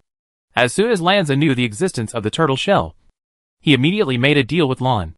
He shared a little green light that could control the robot's movements like a puppet with Lan, and also shared the turtle shell. The number of green lights that can be carried is limited. Lan has an eccentric personality and prefers to carry the active green light. He doesn't like to hide in the turtle shell, but Lanza likes it very much. There is no power more reliable than immunity to various injuries. What is turtle shell? Lanza thought. It is obviously an invincible super armor. The two people now have the same green light. The drama green light implanted by Dr. Saman, the shared turtle shell, and the green light that controls the robot. If Lan is willing to carry the turtle shell, Lanza thought, he will not be killed by a mere Lujanya. He continued to search Lujanya's body, and finally found what he really wanted: the triangular quantum lock access device. He came to the spaceship to find Lujanya and get the quantum lock access device. With this, he could start the spaceship. Lanza took a few steps forward and suddenly remembered something. He pulled the necklace of Pei Ran's virtual statue from his neck and threw it on Lujanya's body. This is yours. I'll give it back to you. The necklace was stolen, and he certainly wouldn't carry such a boring thing with him. Pei Ran's entire value lies in the seeds in her body. Lanza knew the seeds well many years ago. When he was a child, he accidentally heard from researchers that Dr. Saman had a little green light in his hand, which was different from others and might be the most special one among all the green lights. Unfortunately, it had not yet shown any ability and had been sleeping. 2 years ago, after Dr. Saman died, he found an opportunity to block the surveillance and sneaked into her office. He pried open a little wall cabinet and found that the seeds inside were gone. At that time, he guessed that the seed might have been taken on board by Dr. Saman and buried in space. But later, Pei Ran came back. Lanza originally thought that she had been secretly executed by Dr. Saman because she was too irritating and restless. But now he found that she was safe and sound.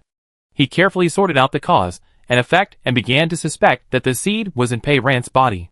He had been observing her, testing her, and even set a few mercenaries to die.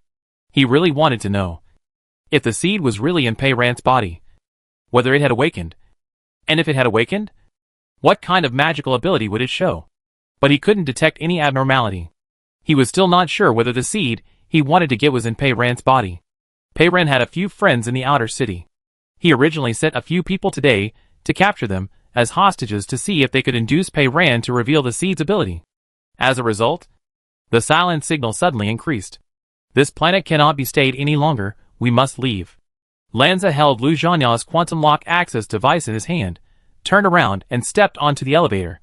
Suddenly, the strange smile on Lu Zhanya's face before his death appeared in his mind again. He was a little puzzled. Is he crazy? He is almost dead. What is he still laughing about? Inner City. Space Center. Smoke filled the air. Flames were everywhere. Part of the sprinkler system was still working. Water flowed like a river on the ground. All the doors were open. Pei Ran and W ran through the chaotic main building complex, and were running towards the launch platform. Lu Zhanya didn't set up surveillance on the platform. W said, I can't see it directly, but the spacecraft was transported there 2 days ago. Pei Ran and W saw from a distance that the blue Shanghai number 2 was quietly parked at the end of the self-suspension track. Pei Ran felt much more relieved. This should be considered as arriving in time. Right. Before arriving at Aurora's city, Pei Ran asked W to make a picture of boarding the ship and sent it to CT-122 to notify it that it was time to set off. The energy source was in the hands of CT-122. If she arrived too late, CT-122 would encounter a tough opponent that it could not defeat. And the energy source would be intercepted by others, which would be terrible. Maybe this is why Abu asked her to go back to the inner city without delay. The blue light from the suspension track shone, and the area around Shanghai number 2 was very quiet, without a single person. W said, the spider is coming from Dandelion City, and is still on the way. When it arrives, use it to guard outside, and we will go to the spaceship to repair the weapons first. The two people quickly got on the elevator and opened the door of the spaceship. The spaceship was very quiet, and it seemed that there was no one. Pei Ran was not very reassured. Maybe someone else has already arrived on the spaceship. Lu Zhanya turned off the shielding layer of the inner city and focused on protecting this place. They should have come, but no one was seen. He, or someone else, must be hiding somewhere, and will pop out at any time to bite someone. W went into the cabin first. Bologna can do a biometric scan of the entire ship, and even a small beetle can't escape its eyes. Pei Ran, then last time here, when Lu Zhanya and the others came, you directly pulled me to hide? Every time W looked for a place to hide, he was extremely unreliable, always putting the two of them in various weird little places together. W's tone was objective. I calculated the probability at that time. The probability that Lu Zhanya suddenly performed a biometric scan of the entire ship was very small, and the facts proved that I was right. He used the quantum lock access device to start Bologna, and first looked through the login records. No one has started Bologna today. Of course, it is also possible that someone carefully erased the records. He clicked again, and the screen immediately displayed the entire ship's structure diagram. Bologna scanned quickly from front to back. After a moment, the results came out. Only the cockpit showed 2 red figures in the hull, and there was not even a bug. W, safe. No one was found inside the spacecraft. The two went straight to the lower cabin. In the weapons room, the VX-9A7 was intact. Pei Ran took a deep breath, called up green light number 1, and wrote, all the damaged parts of the VX-9A7 in front of me have been repaired, and all functions have been restored to normal. Period.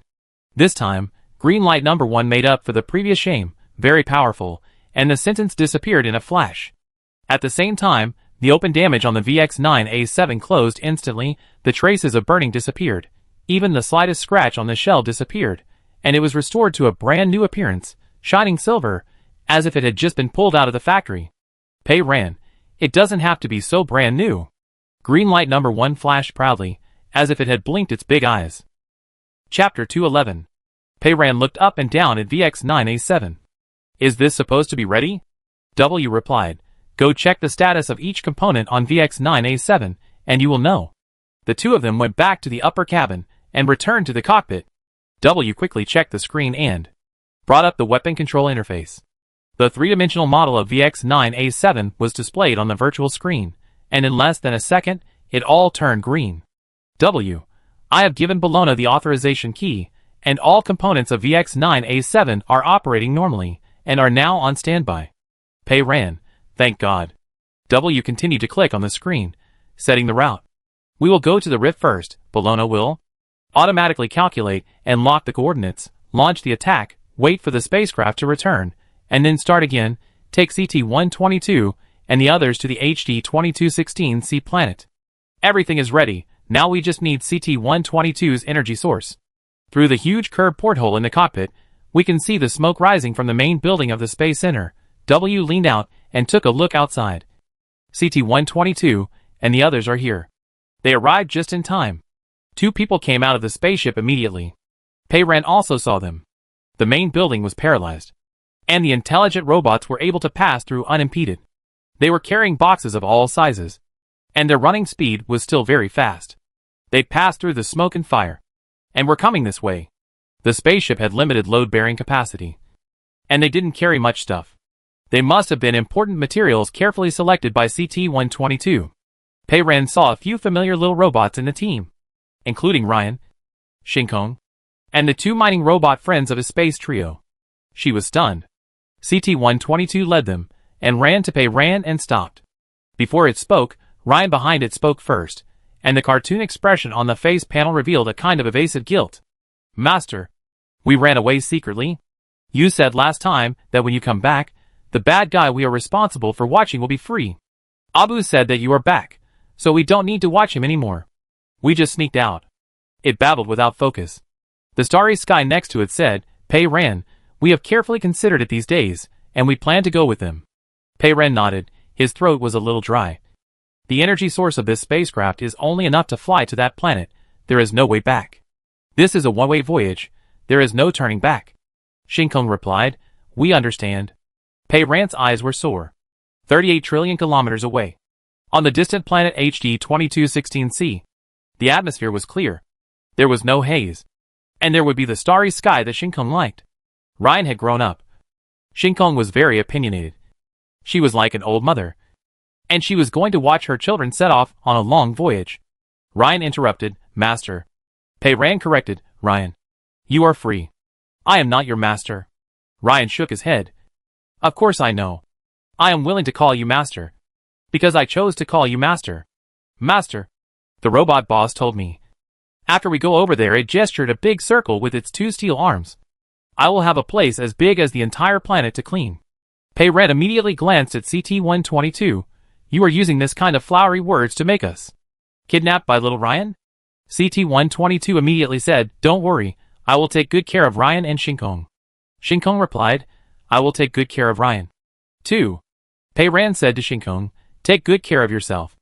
2. Ryan was not happy. Why do you have to take care of me? Master. Don't worry, I will take good care of all of them. Pei Ran believed that Ryan would probably take care of all the cleaning and tidying up, and that all robots would not touch the sofa cushions that were only supported by one sharp corner, if there were sofas there. W reminded Pei Ran. There is no time. Pei Ran understood. We have to leave quickly.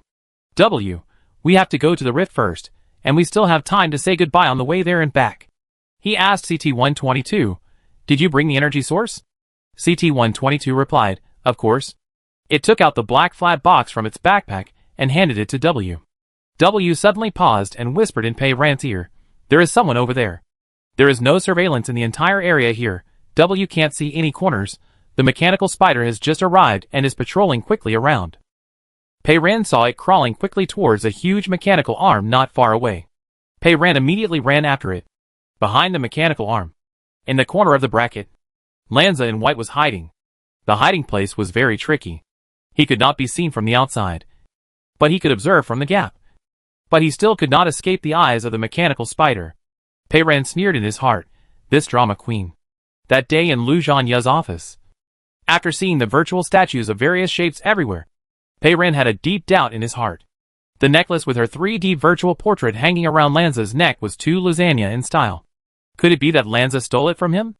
If the necklace wasn't his, then his deep love for him must have been fake. He was here, obviously heading for the spaceship. He saw them coming, but didn't show up. It was obvious that he was planning something. Kill them, and that was it. Pei Ran's palm glowed green, revealing his air knife. Lanza was pulling open his sleeves, revealing his right wrist.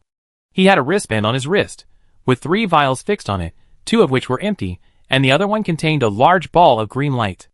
It looked very similar to the sticky green light that Lon had seen on his wrist in the surveillance last time. Lon Saw seemed to have originally planned to replace the green light in the vial, but when he saw Pei Ran coming aggressively, he simply stopped replacing it and went straight to meet him. But his target was not Pei Ran. He moved around her neatly, obviously intending to grab the energy source in W's hand. Pei Ran slashed forward with a knife. This knife was fierce, leaving no room for maneuver, with the whistling sound of wind breaking through the air, and I am afraid that even a robot with steel and iron bones could be chopped in half. However, Lanza faced the wind sound brought by the long knife, and did not dodge at all. As the wind passed, he was not hurt at all. The air knife was really like air, just brushed past him, leaving no trace. Lanza frowned, as if he thought Pei Ran was troublesome, and was getting in his way. He took out the blue gun from his clothes, and pointed it directly at Pei Ran. Pei Ran reacted very quickly, dodging the direction of his gun, and snatched his gun away. There were others who were as fast as Pei Ran. A gunshot rang out. It was W and CT-122, shooting at Lanza at the same time. The robots would never miss, and they all aimed at Lanza's forehead. But Lanza was still fine, like an invulnerable monster. W and CT-122 reacted in the same way, and they immediately replayed the footage of the shooting in the processor. They saw that when the bullet hit Lanza's forehead, it was as if it had encountered an extremely solid object, and it bounced off strangely. W said in Pei Ran's ear, "It's a turtle shell." Pei Ran, "I know. That turtle shell that is immune to all kinds of attacks. Obviously belongs to Lon In. But now it appears on Lon Saw." W, "Did he get it from Lon In?" Pei Ran said, "I have a suspicion. Lon Saw and Lon In have a bad relationship. But they still hold hands. And even the wristbands on their wrists are exactly the same, which is obviously customized together. Maybe the green light on their bodies is actually the same." At this time, Lon Saw's face was calm, but he was quite proud in his heart. He is Pei Ran's guide. From childhood to adulthood, he has fought with her countless times, but he has never won. Dr. Saman's evaluation of him has always been, Lanza is a child, who is very serious, very careful, works hard, but lacks talent. Without talent, she cannot beat Pei Ran. Pei Ran is much more talented than him in the training camp. What's scary is that this talented person is even harder and more diligent than him, which makes people jealous. Even the ability test part that Dr. Saman never discusses publicly, he has sneaked a peek. She is much better than him. Dr. Saman always said that he was the most suitable guide for Pei Ran, which means the most suitable stepping stone for Pei Ran's growth. He accompanied her in training, took care of her life, and was beaten up by her every day. But it was different now. He had confidence. No matter how powerful Pei Ran was, how could he deal with a turtle shell that was immune to both physical attacks and green light attacks? He just got on the spaceship and found that the spaceship had no energy source and the energy compartment was empty. So he came down, hid Lu Zhanya's body, hid here, and waited for the rabbit. He had seen Pei Ran and his team coming a long time ago, and had been listening carefully with his modified mechanical ears, but he never heard the special sound of the energy compartment at the rear of the spacecraft opening. Pei Ran and his team did not have an energy source. The one who had an energy source must be someone else. He waited patiently, and finally got what he wanted. There was a large group of intelligent robots here. Lanza had just planned to export the drama green light and replace it with a green light that could control the robots' movements. But he didn't expect that he was discovered by them before he had time to change. But it doesn't matter. As long as he has the turtle shell, and his skills are first-rate among the members of the board of directors, he is invincible. He went straight to Pei Ran's throat with his bare hands, just like he did to Lu Zhanya. It would be best if he could kill Pei Ran. After grabbing the energy source, he would cut her open and see if the precious seed was inside her body. But Pei Ran's movements were still fast, and she evaded his hand nimbly. CT-122 immediately rushed over and threw a punch. It was a robot, with great strength. An average person would surely be knocked away by its punch, but Lanza's turtle shell seemed to help him dissipate some of his strength, so he was only knocked back a few steps. Pei Ran took the opportunity to distance himself, took out a piece of paper from his pocket, and unfolded it. On the paper was a long-drawn picture of Lanza on fire. She always felt that Lanza was not a good person, and had drawn this picture long ago, and had always kept it with her for future use. Green light number 2 flowed from her fingertips, slid down like water, and flowed to the end of the barrel of the blue gun she had just snatched in her hand. Pei Ran turned the gun neatly. The green light passed through a circle, But Lanza was safe and sound. And there was no fire. Pei Ran was not discouraged. And immediately called up green light number 6.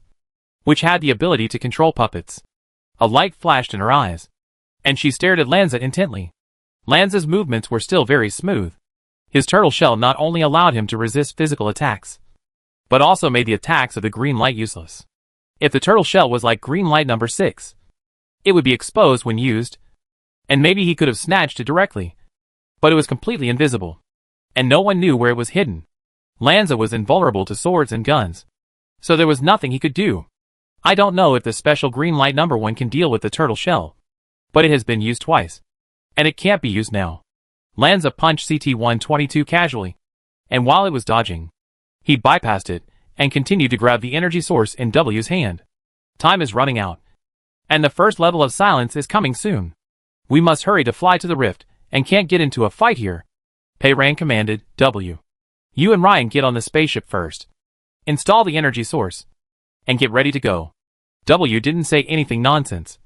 Turned around and left, taking the energy source with him, and signaled the little robots to follow him to step onto the elevator. Ryan and Shinkong looked worried, but they followed W on board. Pei Ran also made a go gesture to CT-122. CT-122 hesitated a little. Are we really going to leave? Leaving her alone to this invulnerable monster? Pei Ran dealt with Lanza while glaring at it. You are a robot. Why are you so hesitant? CT-122 finally ran to the elevator. They all left, and Lanza was really anxious this time. Pei Ran couldn't hurt him at all, but she was like a ghost, clinging to him. She was different from Lu Zhanya, much better, and as slippery as a fish, so he couldn't catch her at all. Her mechanical arm was very strong, and she would punch him from time to time, kick him, pull his arm back, trip his leg, and beat him back repeatedly, just to prevent him from chasing the energy source. As soon as the elevator reached the top, W was about to enter the spacecraft. Lanza freed his hand and touched his right wrist again. The bottle contained a green light that could control the robot. Within a certain range, all intelligent robots would become puppets, and their movements would be completely under his control. Even if they all entered the spaceship, it would not be difficult to let them rush in and snatch the energy source. Pei Ran knew that he had to change the green light. He didn't know what the green light in his small bottle was capable of, but he was anxious to change it, thinking that he could use it to reverse the situation. He must not let him succeed. Chapter 212. Pei Ran didn't wait for his fingers to touch the bottle, and took the lead, and grabbed it fiercely. Lanza himself was invulnerable, but his wristband was not. With one grab, his sleeves were torn apart with a snap. Her mechanical fingers hooked his wristband, and the wristband came loose, and the small bottle on it fell down with a jingle. Pei Ran was quick, and grabbed the bottle with the green light in it. Lanza was so angry that his teeth itched. She had been like a disaster to him since she was a child. He had no choice but to grab an empty bottle first, and open the bottle cap with one hand. Lanza quickly summoned the green light Adrama, and injected it into the empty bottle, freeing up space in his body, before he went to grab the small bottle with green light in Pei Ran's hand. Pei Ran's mechanical hand was still holding the small bottle. She twisted the bottle cap, but it seemed that she couldn't turn it open, so she exerted force with her fingers, as if she wanted to crush the small bottle. Lanza rushed to grab it, and sneered in his heart, "This bottle is made of special materials, and it is very strong. Even if it is Pei Ran's mechanical hand, it is unlikely to crush it easily." Pei Ran dodged left and right, and lost his grip after a few times, and the vial flew away, drawing an arc in the air. The two of them rushed over together, and grabbed the vial in the air at the same time. For the first time in his life, Lanza got ahead of Pei Ran. He caught the vial steadily, opened the cap skillfully, and twisted the bottom of the bottle quickly, releasing the green light, and quickly inhaled it into his body. If he didn't hurry up, it would be too late. As soon as the green light entered his body, Lanza immediately called it. At the moment of calling it, his reason suddenly emerged from this hurried rhythm, and he suddenly realized that something seemed wrong. Pei Ran had been to the black market in the outer city a few days ago. He should have seen this kind of small bottle with green light. Did she really have no idea how to open the bottle cap? Did she want to crush the bottle directly? What was even more wrong was that she was always faster than him. It was absolutely impossible to snatch things from her. But he succeeded in doing it today. Lanza was sweating coldly. He immediately looked inside the green light that had just entered his body. No matter how he looked at it, he felt that from the brightness, size, to the sticky shape, it was the green light that he used to control the robot. There was no problem. But the problem was, the turtle shell in the body actually tried to come over, as if it wanted to swallow the new invader. This was not an orderly green light at all, but a group of crazy light spots that looked almost identical. Lanza was numb. Of course, he had read Dr. Saman's experimental records, and he knew the horrific consequences of accidentally using crazy light spots better than anyone else. He was furious and quickly ordered the turtle shell that was approaching, "Hurry! Eat it for me immediately." Unfortunately, it was too late. Once the crazy light spot is called, it cannot be withdrawn. The body immediately undergoes earth-shaking changes. Lance's mind is in a trance, and he falls forward. Pei Ran stepped back a few steps and looked at him indifferently. The small bottle is of course not the small bottle on Lance's wristband. She had switched it. Lance's bottle had already entered her pocket. What Lance got was the gift she carefully selected for him. Last time, he saw such a large group of sticky green light in the bottle on Lan's wristband. When he went to the black well this time, he absorbed countless light spots in the light vortex. Pei Ran specially selected a group of crazy light spots that looked very similar, put it in a small bottle, and carried it with him. This was specially prepared for the twin brothers, and it was actually used. She was waiting for that moment. The tighter the time, the more anxious Lanza became. In addition, the atmosphere of two people robbing things together made him not notice the abnormality of the green light. He would immediately call it and step into the pit. W's voice came to his ears. The energy source is installed. Pei Ran raised his head and saw W and CT-122 through the large curved porthole in front of the spacecraft. Lanza, who was lying on the ground, squirmed. The mutation began. His joints bulged upward in an inhuman manner. Pei Ran looked up and gestured to W and CT-122 in the porthole. Go quickly. Lanza failed to successfully change his superpowers, but became a crazy fusion, and an invulnerable crazy fusion. Like the veterinarian Yulianka, he was both crazy and had superpowers. Although he was killed in theory, he became stronger. Someone had to hold him back. Lanza stood up again quickly.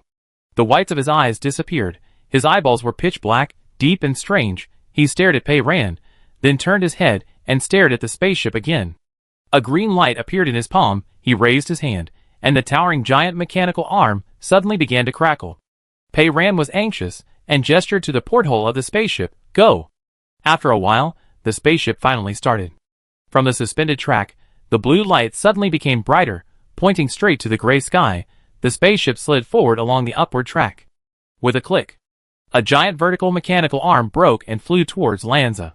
Probably because Lanza was still invulnerable, the mechanical arm stuck to Lanza's body like it had encountered a magnet. He didn't seem to feel any discomfort at all, but continued to stretch out his hand.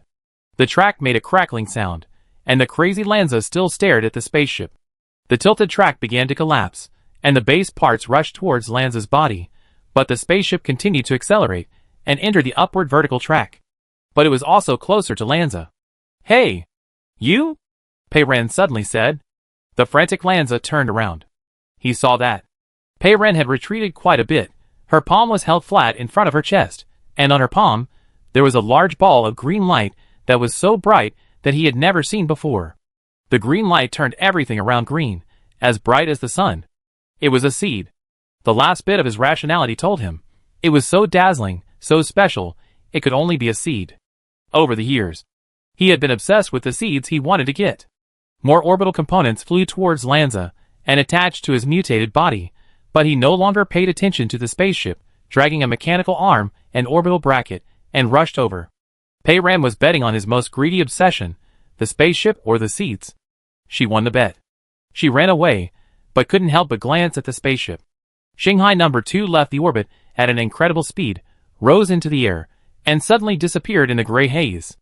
After it has gained enough initial speed, it will start the thrusters in the air, continue to increase the speed, and fly towards the crack. Pei Ran's heart tightened. W said that for long-distance high-speed spacecraft like Shanghai No. 2, takeoff and landing require special orbital acceleration and deceleration. If the orbit collapses, it means that the spacecraft cannot return. But W is still on the spacecraft. The mechanical spider just returned to her, hooking her clothes and curling up under her collar. It was like a small solid stone, hanging there heavily, without any movement, which made Pei Ran suddenly remember the night when he was in Zolin, when his signal suddenly had problems. Anxiety and uneasiness surged in his heart. Pei Ran suppressed his emotions and thought quickly. Green light number 1 cannot be used for the time being. And every time green light number 1 is used to repair equipment, various structural diagrams and detailed information of the equipment are always needed. Dandelion City is now on fire. The information downloaded from Dr. Saman's office is stored in W's processor. I don't know if I can find the relevant information of the self-suspended track. Pei Ran felt a headache. But he immediately comforted himself. Don't worry. Deal with the current situation first, and I will definitely find a way to get W back.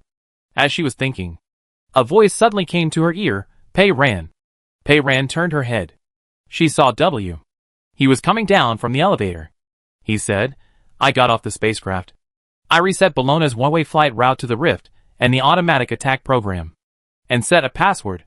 Although I think that even if the password is not set, CT-122 should not change the route.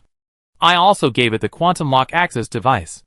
Once the attack is completed, they can fly to HD 2216C by themselves. He did not leave her alone on this planet. Pei Ran turned and ran in his direction. W looked at Lanza, who was chasing after her, and whose body had mutated into a mess. What should we do now? Pei Ran, just run away? It was invulnerable, and there was no other way. W, that's a great idea. Pei Ran, how about something else? W suggested, let's go to the building under construction. It seems to like to absorb all kinds of steel. There are a lot of building materials there. Maybe when it gets too big, it will get stuck inside. Pei Ran, are you sure it will get stuck inside, and not turn into a whole building? W, try it. The two finally reunited. Pei Ran grabbed his hand and rushed into the unfinished building with him. There were steel bars and iron pipes everywhere, flying up with a crackling sound, and sticking to Lanza.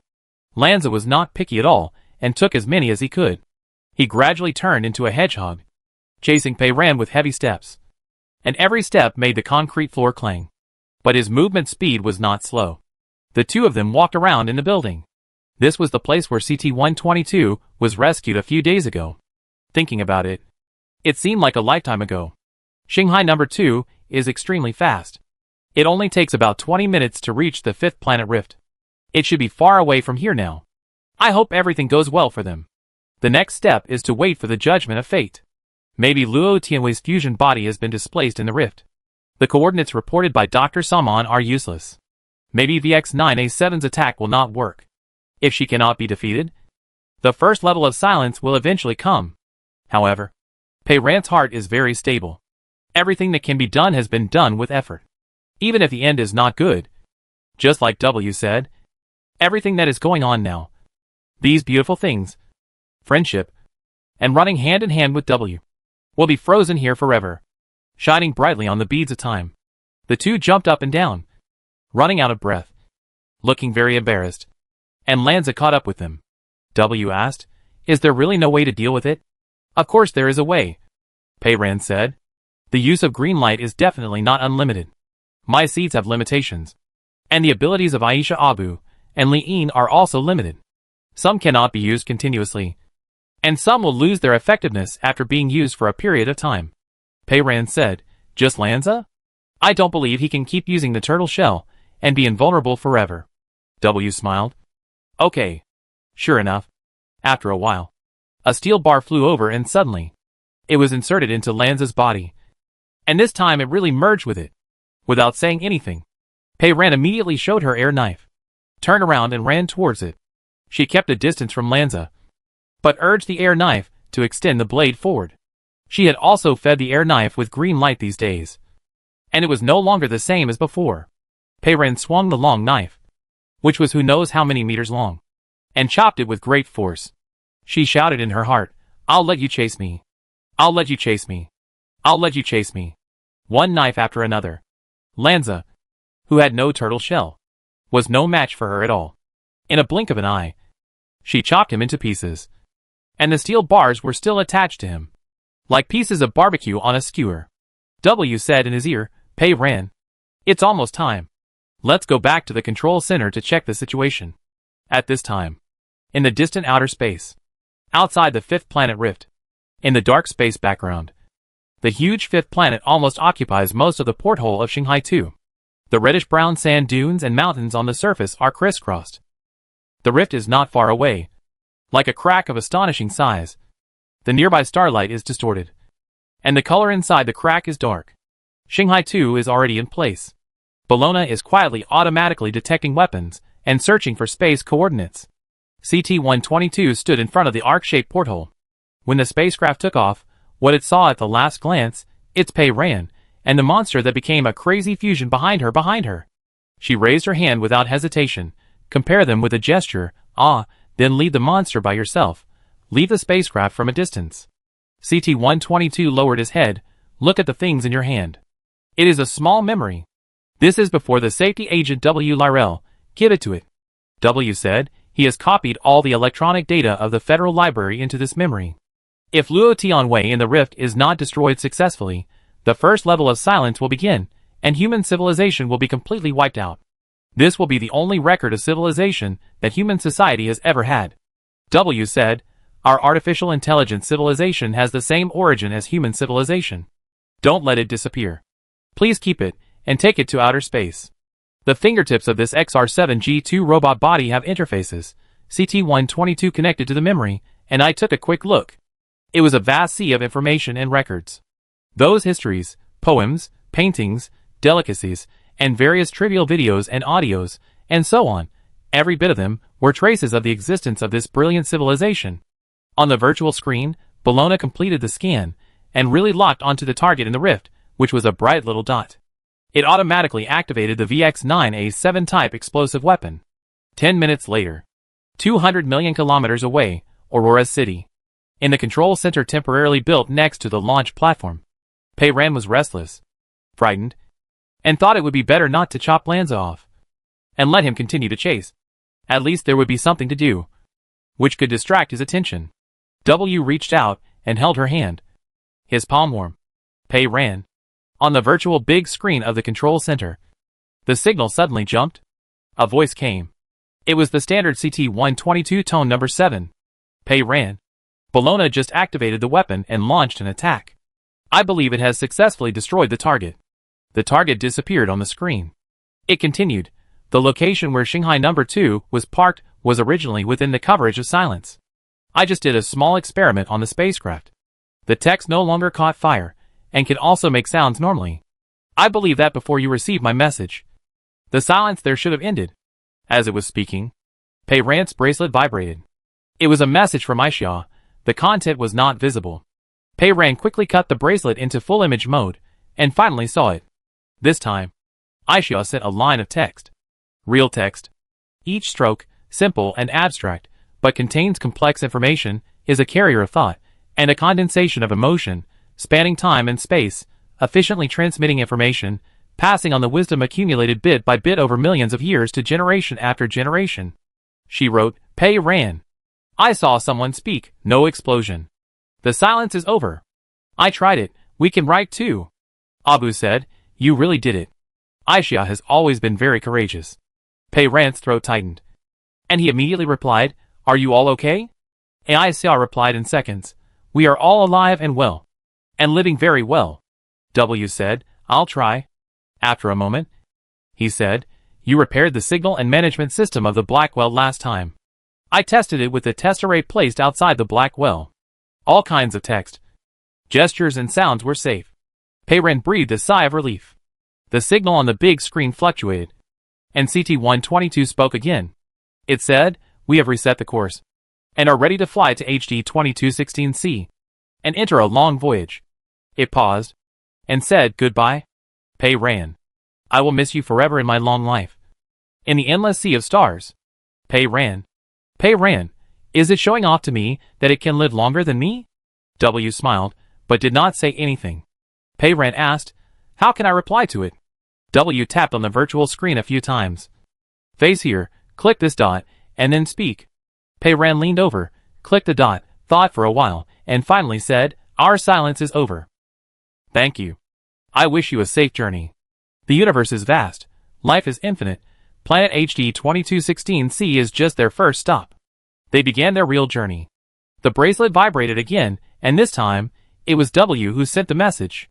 He sent a familiar picture with black text on a white background, which read, "Attention all citizens of the Federation, the silence has ended, language and text communication has been restored to safety.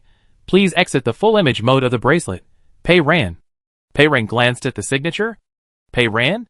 W said, "What's wrong?" "The maintenance robot of the central building that you repaired in Haging last time has been working, and the communication system for sending information to the outside world has just been repaired. I used your name to send the notification to the entire Federation." Pei Ran. She remembered, warning, "Don't hang my full-body portrait on some big screen again, turning it around in circles." "Okay." W answered obediently, but then he said, "But you can always make pictures and texts of what you have done these days, and distribute them? Don't worry, I will be very cautious, and will not expose your special ability." Pei Ran. W quickly changed the subject. "The control system in the inner city is not completely destroyed. I am trying my best to put out the fire. I have preliminarily divided a safe area in the inner city. The equipment for broadcasting notifications in the first branch is still available. I can also control the loudspeakers in the outer city. You can now let the residents of the inner city return to the safe area." Pei Ran responded, leaning back in his chair, feeling extremely tired. There are still many things to do. The inner and outer cities of Aurora City are in a mess. There are crazy fusion bodies everywhere outside that need to be dealt with. Green light number 1 still has to continue working. But for now, sitting in this empty control center hall, you can take a breath. She turned her head and looked at W beside her. His eyes were clear, stable, and reassuring. "W," Pei Ran said, "your virtual lover service will expire in 8 days. It's too troublesome to renew it month by month. Can you get a lifetime card?" W stared at her calmly, and behind his black pupils, there seemed to be a faint blue light shining. "Of course. Have you thought it through?" he said. "There is only one card, valid for life, and once sold, it cannot be returned or exchanged." He took her hand and gently pressed the button on his chest with her fingers. "Service downloading."